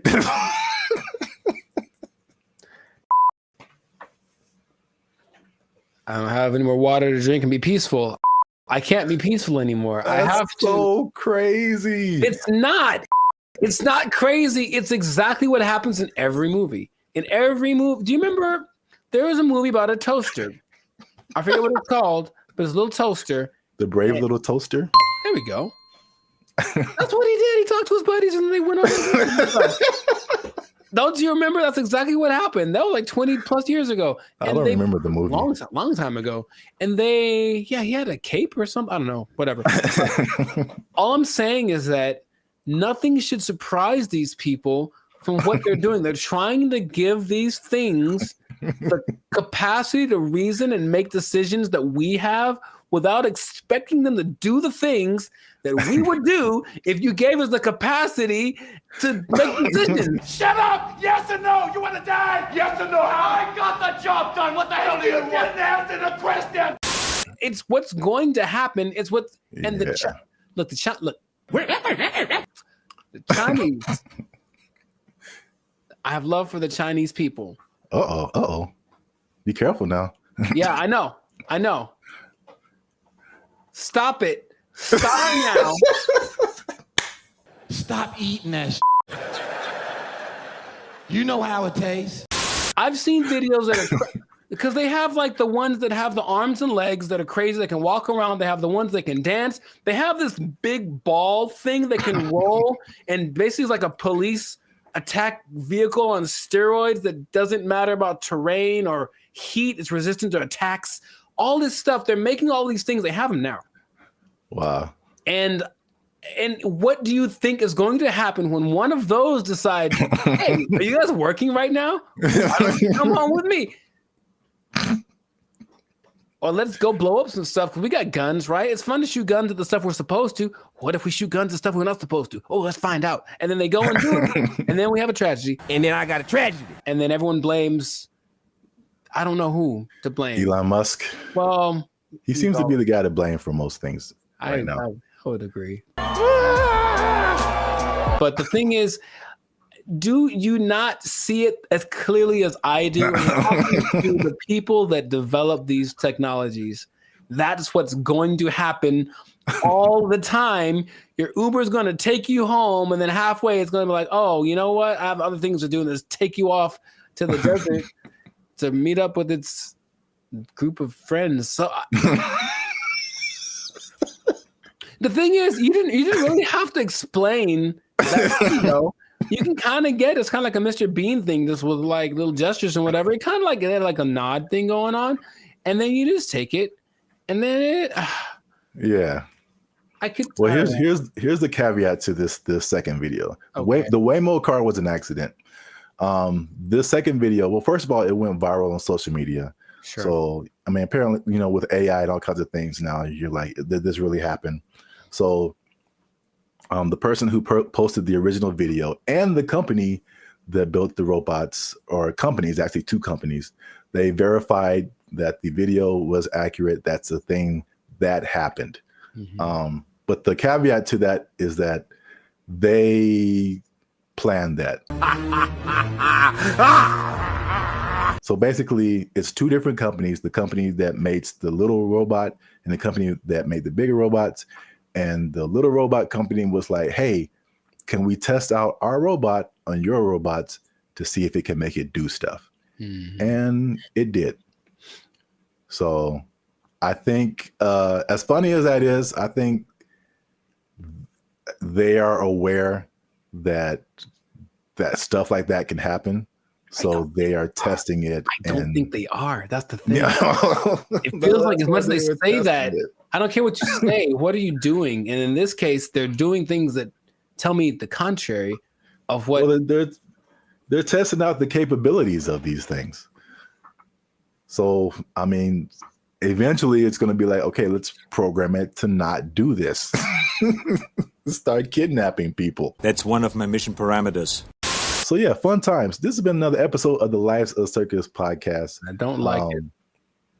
If you like this episode, make sure you hit that like button. That helps us out. And don't keep it to yourself. Don't be greedy now. Share this with at least 2 people that you think might find this interesting. And because the robots, man, they're coming, man. You need to hold on to everything you got. I mean, they're here. Hide your wives, hide your kids. So y'all need to hide your kids, hide your wife. Hold on to your job. Hold on to your job, because you're going to need a little job. And your robot's going to take it over. They're going to kidnap everybody out. They took our jobs. They took our jobs. Dumb, but it stayed on its feet. That was crazy. Okay. I guess I'll just save all the comments for the. Oh. Why is it coming to this? Why are we all going to go out this way? I didn't think we'd go out this way. I would watch this. I feel like it. Okay, well, we can get through this. All right. Oh, yeah, it's recording. Oh, man. Okay, bring it back.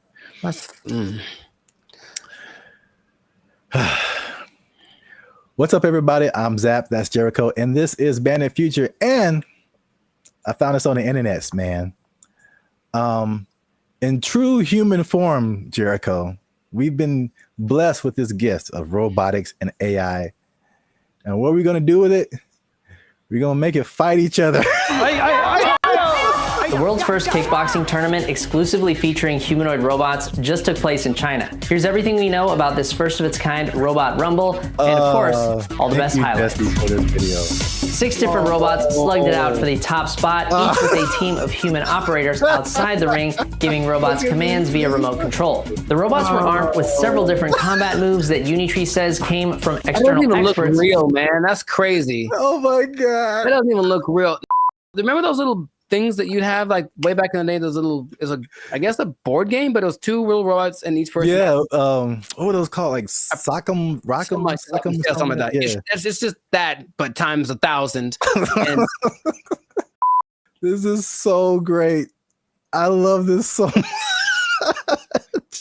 I don't want this to. Gosh, he's gonna kick it. It's gonna remember him, get him in like a decade. Anyways, just keep going. I feel like we do this to ourselves, and then we blame other people. That's what I feel like is gonna happen. We just start building these things, and our first thought is like, "Hey, let's have them punch each other and kick each other." Nah, that's entertainment. That's our second thought. The first thought was sex robots. Oh, well, for sure.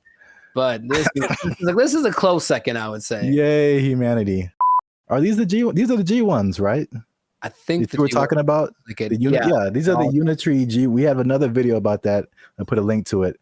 And the guy, man, these comments. You guys comment whatever you want, but there was a guy like trying to fight us, like, oh, it's not as good as the Tesla bot, and blah blah blah blah. I have not seen the Tesla bot do this. Nor have I. Nor do I want to. And it's, I know the Tesla bot is like more advanced. It does. These are 2 different things. But the main thing about this particular, the G ones, like you were talking about, is the agility. When they get up, it doesn't look real, man. Like that looks crazy. These moves include straight punches, hooks, uppercuts, a roundhouse kick, front knee, and what looks to me like a front kick or push kick. Martial arts experts, let us know down in the comments which one you think it is. The robots are also... So you can do all of those punches. I can still pretend this is fake until I see it in person. At least I have a happy place in my head that says somehow this isn't real because it doesn't look real, and I can just pretend. Until I see it, I'll pretend that it's not real. Jericho, it can roundhouse kick you in the face if it wants to. I know it, but I think it wants to. That's the thing I don't like. I think it wants to. I think it's like take all comers, bro. It's just gonna keep getting more crazy. This is already crazy. Yeah. Let's watch some more. Able to pivot and move around, as well as stand up from a fall. In the opening match, it was blue versus purple, with the other robots standing in the corners of the ring, cheering on the robot-on-robot carnage. While it's humans calling the shots from the sidelines, the robots themselves must maintain their balance, while taking punches and performing kicks and knees that sometimes force them onto one leg. Unitree says this was achieved by a combination of sensors in the robot, which feed it information on its body position, as well as AI reinforcement learning performed in simulation. It's impressive. What was that? It's impressive, those little steps that they take to get their balance back. Yeah. That's gotta be really hard to replicate. The next round saw the black-clad robot named AI Strategist facing off against the robot in pink, known as the Silk Artisan. While it took these robots a second to find each other on the battlefield, eventually they locked in, resulting in one of the most devastating clashes of the entire event. AI Strategist took the first fall when a kick threw it off balance, but it was back on its feet and taunting its opponent in no time. In the next round, the Silk Artisan got its leg caught on the AI Strategist, causing it to stumble, but it stayed on its feet. That was crazy, because check it out, for a human, that's a torn ACL right there. You see that? And it was just like, hated it, and then just kept moving. That's so... Yeah. Wait a minute. That was... In no time. In the next round, the Silk Artisan got its leg caught on the AI Strategist, causing it to stumble. No. Both sides landed some good... That's wild. In the next round, Black delivered a devastating knee to Pink, but it wasn't enough to keep the Silk Artisan down. The face-off came to a brutal conclusion when Pink went for a right hook as Black went for the knee, throwing the Silk Artisan off balance and sending its legs all over the place in a finisher that looks like it belongs in a Mortal Kombat video game. AI Strategist celebrated the devastating blow by falling face first over the Silk Artisan in a nail-biting conclusion to a thrilling match. In the penultimate bout, Power Core Guardian in green went punch for punch with Armored Mulan in red. The fight began with a clash of kicks. Robots traded blows back and forth. Green took the first fall when a kick went wrong, but it was back on its feet. They're all the same size. They're both the same size. And I guarantee what's going to start to make these more interesting is the modifications or I guess whatever within the parameters of the rules. They can have bigger legs or smaller, whatever it is to kind of make them a little bit different. But that's when it's going to get kind of crazy. The final round saw AI Strategist facing off against Power Core Guardian. Once again, we saw the robots get stuck together and need to be separated. Green took the first fall while attempting to knee the robot in black, but came back strong, seeming totally unmoved by what appeared to be a powerful kick from AI Strategist. For this, I feel like it's going to be more similar to like MMA or boxing, where like they're the same weight and size, and then but you can train them to, because right now it looks like they have like, I don't know, 6-7 moves that they can do. Yeah. But what if you train it to like where it has, you know, all these different combinations? It's like a video game, a live action. I just want to know if those controllers are the same as like Street Fighter, like down, down, up, up, roundhouse, like something. And then I hope so. AI Strategist took home the top prize at the China Media Group World Robot Tournament, Mecha Combat Arena. The G1 humanoid robot comes in several different models, and whoa, what's that? That's a little bit extra. Like they're not doing that. The intro? No, just right there. That robot that just did like this World Robot Tournament, Mecha Combat Arena. Yeah. The G1 humanoid robot comes in several different models, I don't like and that. for this competition. Yeah, man, it's getting real. These guys, oh my goodness, they can't jump. Seems not yet, not great, but they'll be able to. Yeah, I don't think I've seen any of them jump. I've seen videos of robots that can jump, but it seems like they're just jumping back and forth. But like, imagine these things being able to jump and do like, there's nothing that'll stop them from being able to jump 20 feet in the air. Like, you know what I mean? Like, it's going to be impressive. I just, for the spectacle of it, is it worth our safety? Is it? Internet? Is it? I mean, well, if someone just programs a bunch, like 10 of these to just come to your house. Yeah, man. That's going to be a problem. Yeah. Can't take all. For now, yay, look, it's fun. Yeah. Let us know what you think in the comments. The first ever humanoid robot kickboxing tournament. I can't believe that's a sentence that I'm saying. That's a sentence that I'm saying in the year of our Lord 2025. Share this video with anyone you think might find it interesting. And I don't know what to say, y'all. I just found this on the internet. We out. I think that's my catchphrase. I think that's it. I see you. I don't know what to tell you. I just found it on the internet. This person falls down the stairs. See, like, that's really messed up to say, though. Like, I didn't mean to say that, dude. That's the crazy thing about that. That came out so natural. If laughter is your thing, my thing is like, where the hell did that come from? That's concerning, I'll be honest. What's up, everybody? I'm Zap. That's Jericho, and this is Bandit Future. And I found this on the internet. Say hello, Jericho, to your new robot butler. I don't know why that gets the accent, but it does. Humanoid robot Neo has a new AI model that's unlocking new capabilities as it's being in the homes of 1X employees. The robot's new abilities include. Doesn't this look not creepy at all? Here's the thing. Let's say what the future. I said what the. Put another word F in there. Man, oh my God, I hate this so much. Whole body control, improved coordination, running, multi-directional walking, stairs, and more. Neo's new stair mode uses the robot's onboard cameras to estimate the height of the surrounding floor, without the use of LiDAR sensors, which are commonly used by competing robotics companies for the same purpose. Video from 1X also shows Neo stepping sideways downstairs, stumbling a bit over the last step, and catching itself. To perform tasks that require Neo to get lower to the ground, 1X showed the robot sitting, kneeling, and standing up from those positions, including an example. Come on, Jericho, look at you. Man. It's going to help you fix your car. It's going to do your laundry. Man. It's going to go running with you. It's too big, man. It's too big. It's too coordinated. It looks like it's got like a fencing suit on. Nah, man, it's got like arms are kind of buff. Like it's kind of swole. I guess so it can lift. Can it lift the car off the guy if it falls on him? Like, I don't know what's going on here. Even the color, I feel like it's too normal.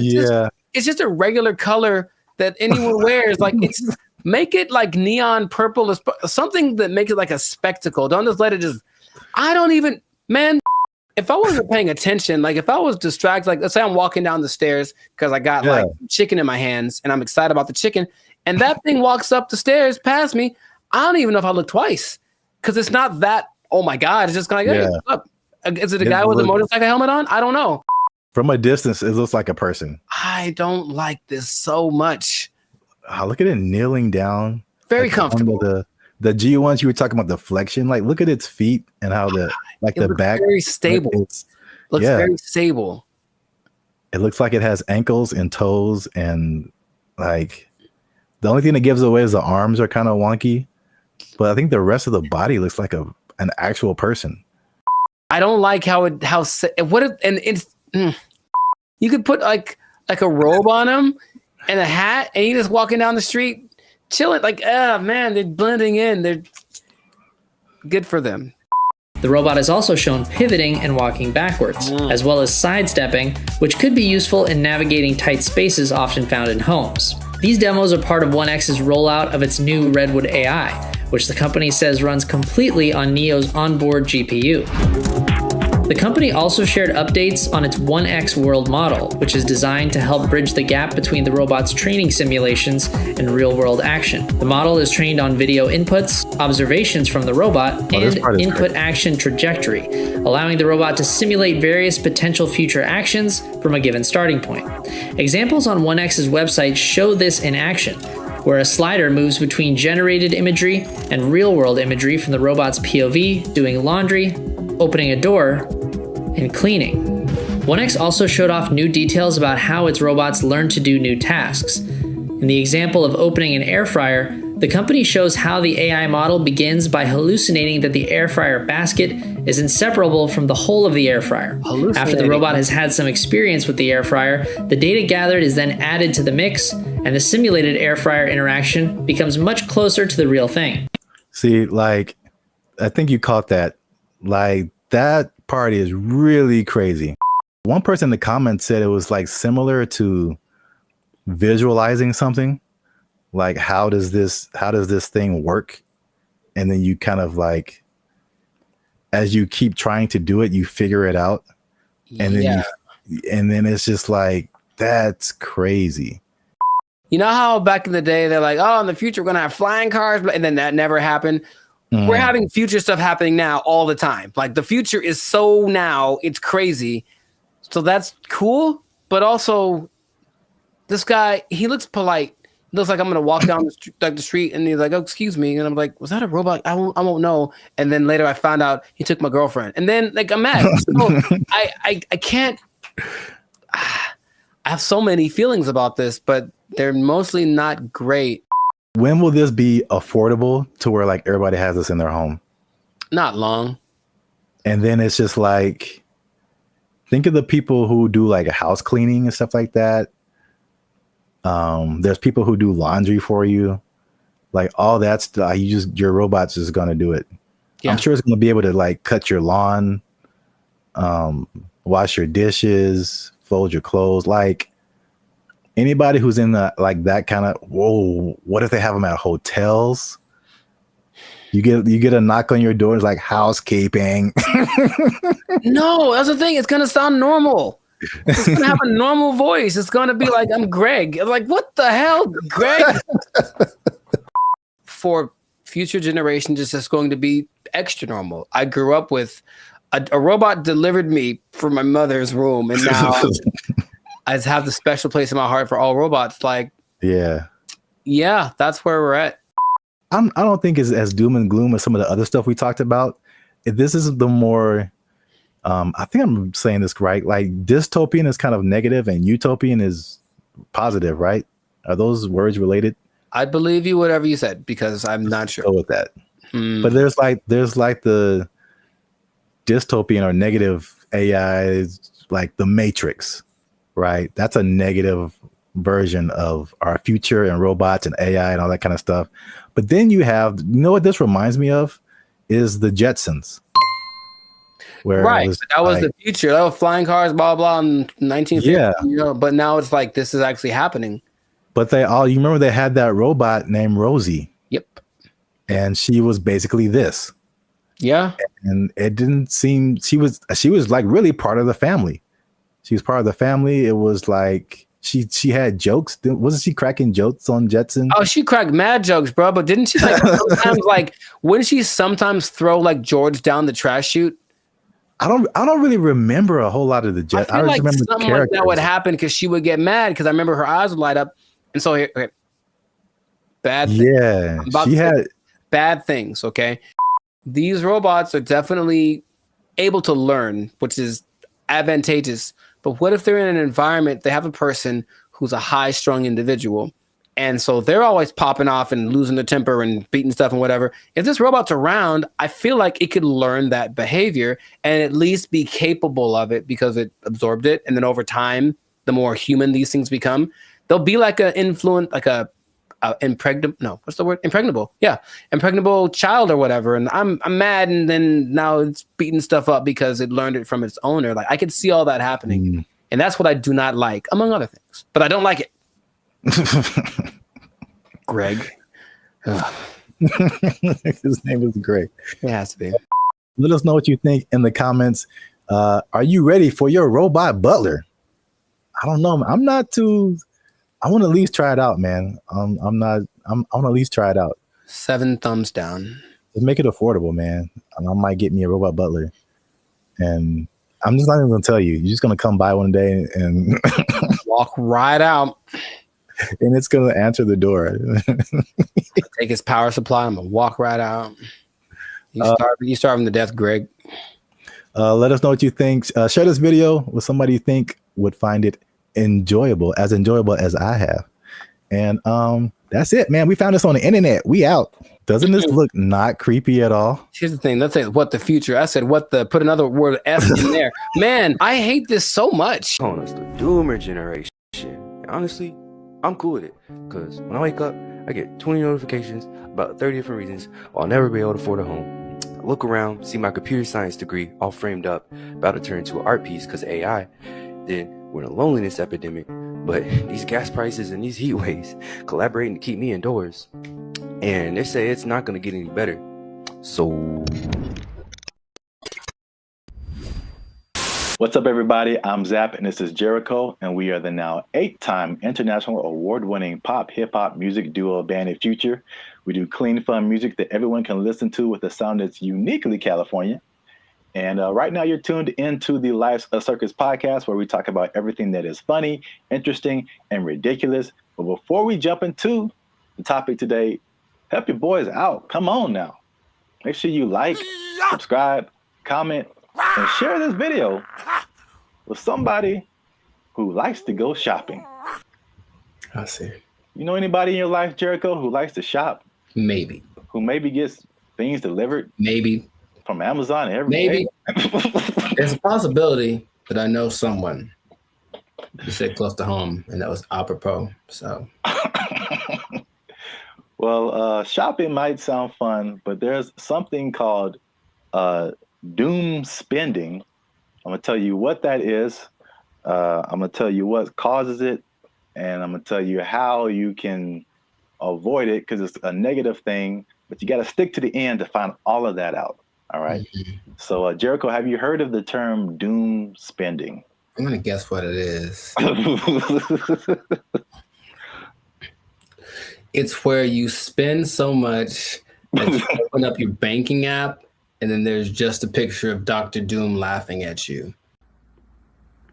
Huh? So doom spending refers to a phenomenon that occurs when people spend money to cope with stress, despite economic and geopolitical concerns. Bankrate data found more than half of Americans are in debt, and doom spending might be to blame, with 38% saying they'd go into debt for fun. So obviously we are in a tough time right now. Inflation is through the roof.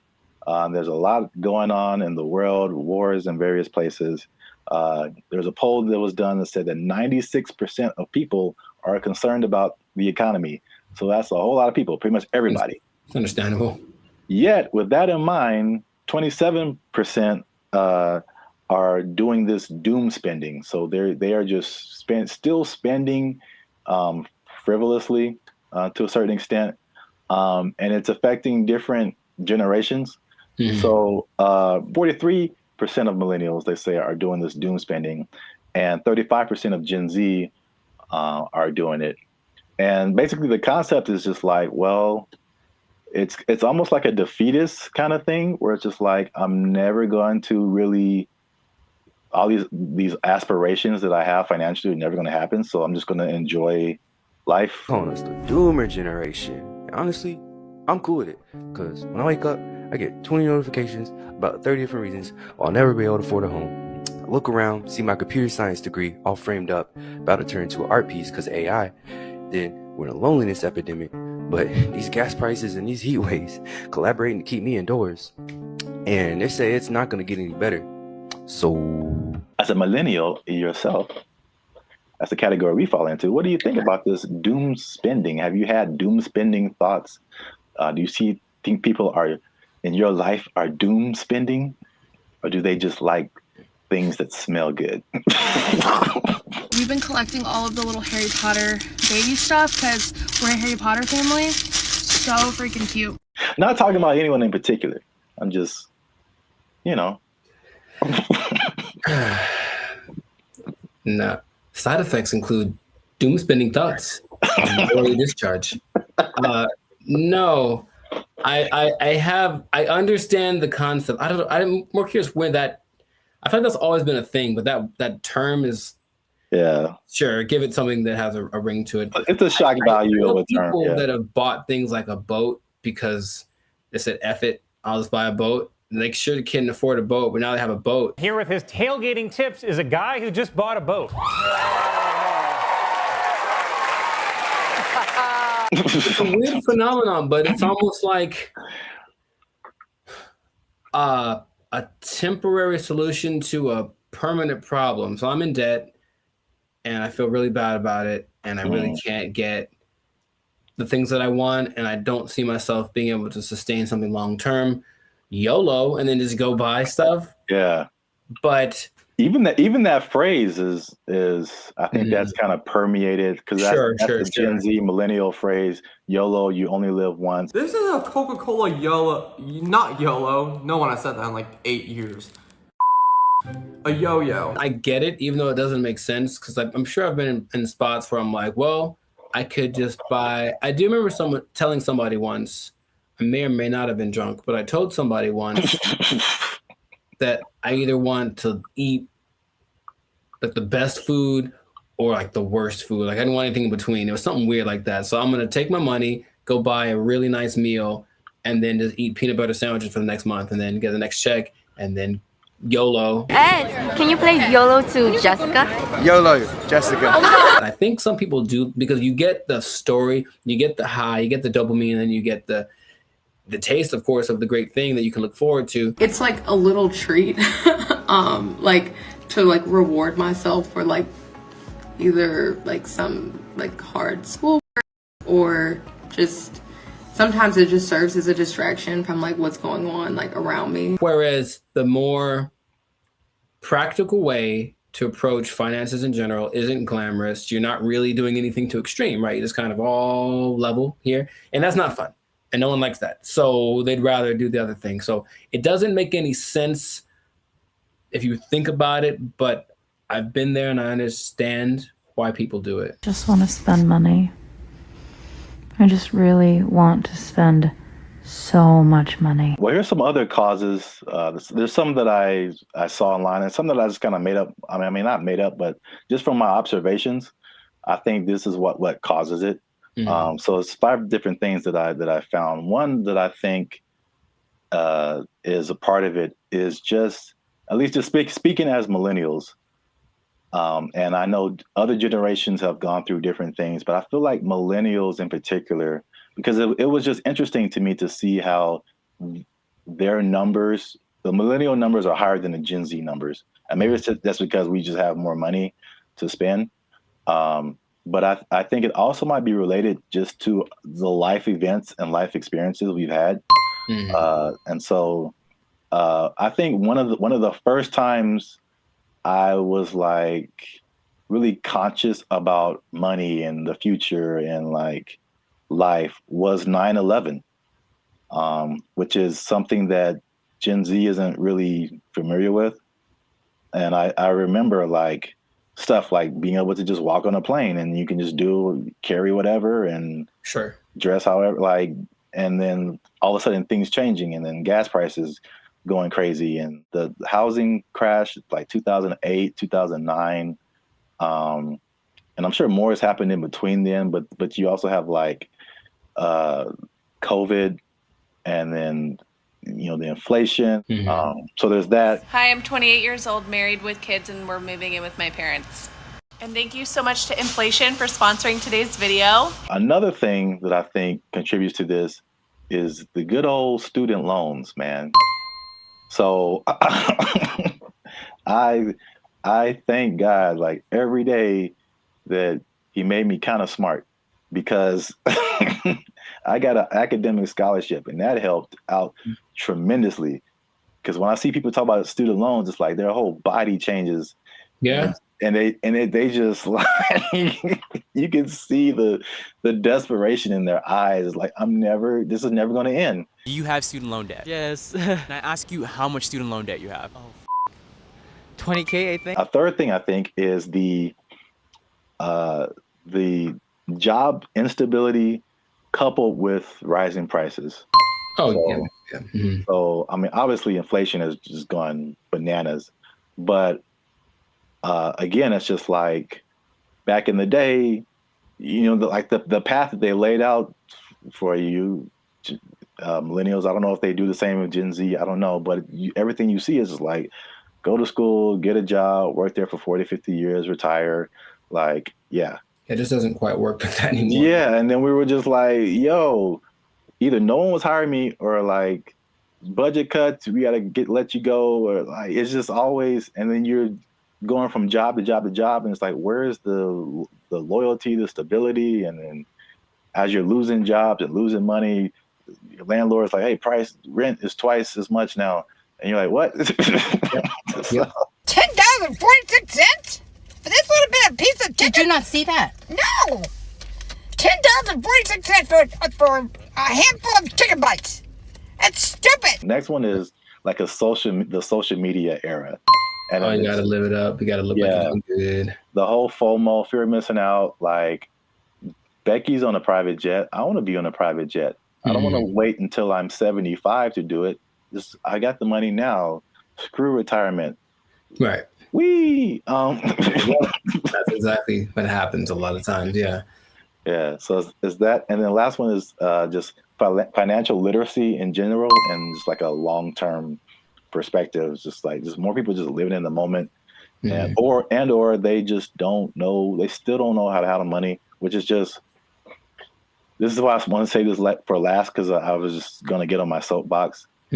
Like, this is literally the easiest time ever in the history of mankind to like learn something, and or make money.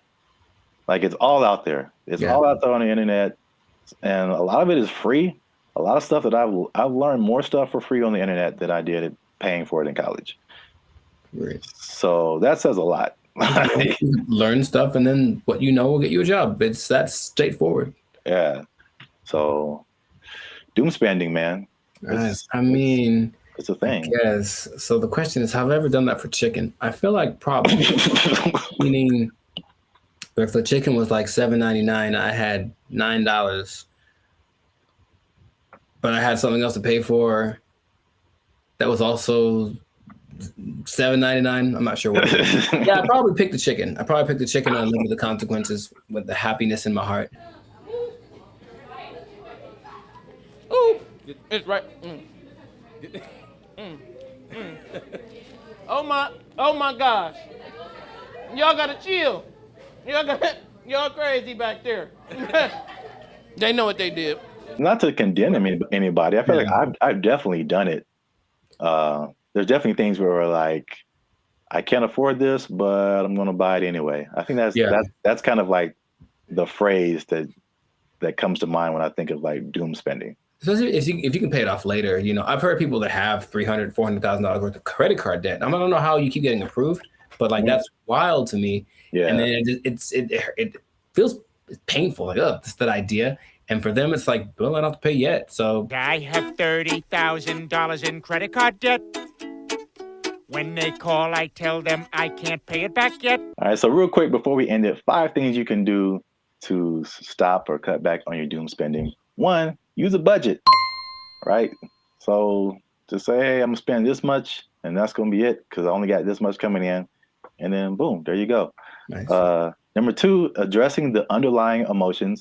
Some people just shop just because like they broke up with their boyfriend or had a bad day at work and that just makes them feel better. And then, but there's other things that you can do that aren't as harmful to your finances. Whenever I am shopping and I'm bringing home new things, I just feel good about it. No! Number 3, develop more healthier coping mechanisms. And then number 4, another thing that's just a cool thing of just the time that we live in is that you can automate certain positive behaviors. So you can automate your checking account or whatever so that it takes a certain amount out of every check and puts it into a savings, so that you don't have to physically do that and just kind of feel that anxiousness, I guess, about doing something like that. What? Bro, what are you talking about, man? And the last thing, again, hitting home, sorry to get so personal, just finding low-cost things to do. Ladies.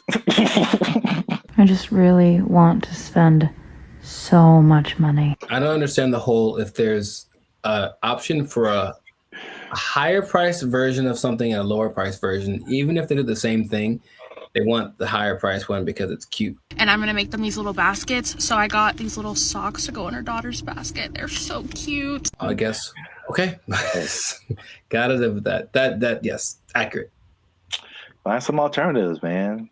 There's cheap things to do that are as equally as fun. Yeah, like taking a walk outside. Yeah.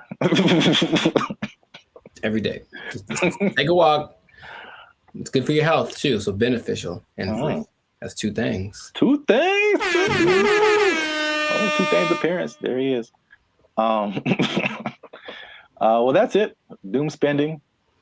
Let us know what you think in the comments. Do you doom spend? Tell on yourself. Get up in the comments and just tell on yourself. They know what they did. They know what they did for sure. Do you have anything left in your retirement? All right. Let us know. And don't forget to like, share, and hit that subscribe button. That helps us out. And if you doom spend,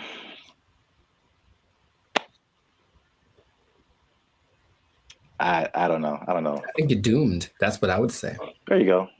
Bye. They took our jobs. They took our jobs. Took our deer. Took our deer.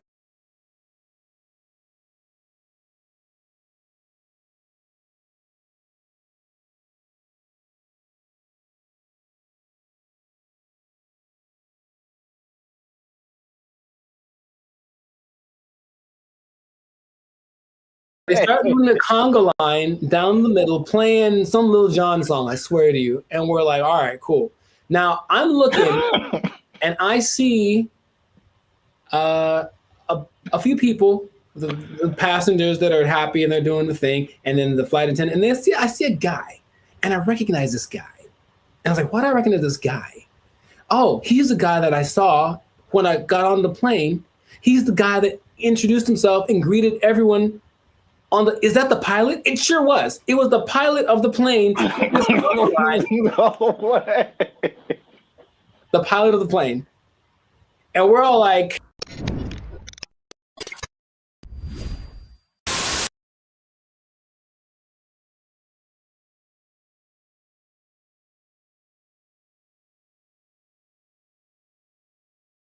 what's up, everybody? I'm Jericho. This is Zap, and we are the now 6-time international award-winning pop hip hop duo Banded Future. Papa Bop? Papa Bop. Papa Bop. Papa Bop. Papa Bop. Yeah, Papa Bop. That's what we do. We make Papa Bop. But we make clean, fun music everyone can listen to with a sound that's uniquely Californian. It's called Papa Bop. And you are now tuned into the Live Stickers. That's kind of fun to say. Papa Bop. And you're now tuned into the Live Stickers podcast. We talk about things that are funny, interesting, and just straight ridiculous. So before we get into this thing and this Papa Bop thing, that is really, man, can we use that? We make up a new thing. Papa Bop. Oh, man. Before we get into our Papa Bop, make sure to like, subscribe, comment, and share this video with at least 2 people who have flown on Spirit Airlines. Okay, because here's what happened. Spirit Airlines lost the baby. They lost the baby over And it's like, let's talk about this. I've mentioned them before, but I haven't gone in on them like this. So apparently, in Fort Myers, Florida, of all places, they lost a kid named Casper. He sit on the plane by himself. Already a bad decision. Does it say how old the kid was? He's 6. Okay. I think that's still too young to fly. You shouldn't be under 40 if you fly Spirit Airlines. But he was sent to visit his grandma in Florida, and he was put on the wrong plane. And he ended up 160 miles away. Not too bad, but if you're 6 years old, that's probably pretty terrifying. And the flight attendant's like, the grandma's waiting at the airport, and she's like, hey, where's my grandson? And she's like, oh, there's no kids on here. And that was it. And so then they panicked, and they eventually figured that out. And I saw that, and I was like, yeah, that sounds about right. Because I've been on Spirit Airlines one time, and that was enough. So first question, have you ever, because I've got a story. Like, it's so crazy how many stories in one experience I have, but have you ever flown the Spirit? I can't remember, but I feel like you remember. Yeah, that's what I'm about to say. I can't remember that it probably did happen. Oh my, I can't believe how accurate all of like the stereotypes are. And they make fun of it on so many things that I was like, this can't be real, right? But I'll tell you my Spirit Airlines experience. For one, it's cheap for a reason. And if you have to be someplace, if you absolutely have to be somewhere, fly Southwest. That's all I'm going to say. So this is what happens, right? I'm going to Nashville, Tennessee, and I get to the airport at LAX, and the first thing when I finally get to the Spirit thing, and I'm greeted by a lady, and she's like, hey, are you going to Savannah, Georgia? And I said, no. And she's like, oh, good. And then that was it. And I was like, wait a minute. So then I kind of hang back for a little bit because I'm on time. So I'm just I want to see what this is. So she didn't explain anything. The person behind me walks in, and they're all kind of rushing. And then she's like, hey, are you going to Savannah, Georgia? And the guy's like, yes. And she's like, the flight's been canceled. And he just loses it on her. So he cusses her out. She cusses him out. And she's right. She's ready. And I'm like, oh, that's how it starts. So already I can tell that they don't have the whole, hey, alert system, because they have the app and everything, but there's nothing that says, hey, your flight's been canceled. Sorry, don't come back. They just have a person in the lobby waiting for you to have gone all the way to the airport to tell you that your flight got canceled. I'm like, oh my God. So I'm like, okay, cool. So I get to the line. We have to check your bags and do the x-ray thing or whatever. And it's just a bunch of people yelling across, like literally, the yelling across the space. There's all those lines with the conveyor belts, and one person over here, and they're cussing out somebody over here, and this person is yelling back, and they're running back and forth, and that's not my job, and blah, blah, blah, and bleep you, and all this kind of stuff. And it's all happening as people are just like, I just want to get to Nashville. That's all we're doing. So that is how everything started. I'm like, this is a movie. It's really like a movie. So we finally get to the plane part of it, right? We get on the plane. The flight's supposed to leave at, let's say, 3 p.m. So I'm sitting on the plane, 3 p.m. Cool. 3:10. Cool. 3:20. All right. 3:30. Right. Just do the math. It's about 4:30, right? Yeah. We've been sitting there for about an hour and a half, and we're all just kind of disgruntled. We're like, man, what the deal?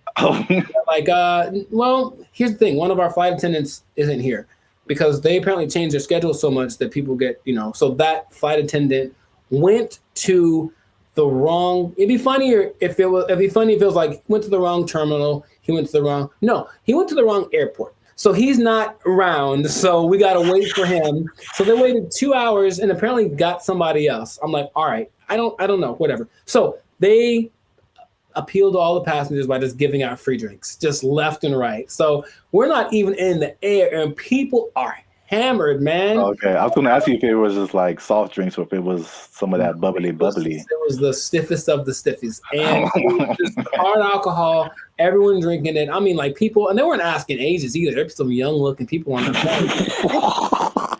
I'm so serious, man. And I have to, like there's so much more to it. I don't want to just, okay. So we finally get in the air and we're going and it's like not going well because everyone's drunk and complaining loud and stuff, right?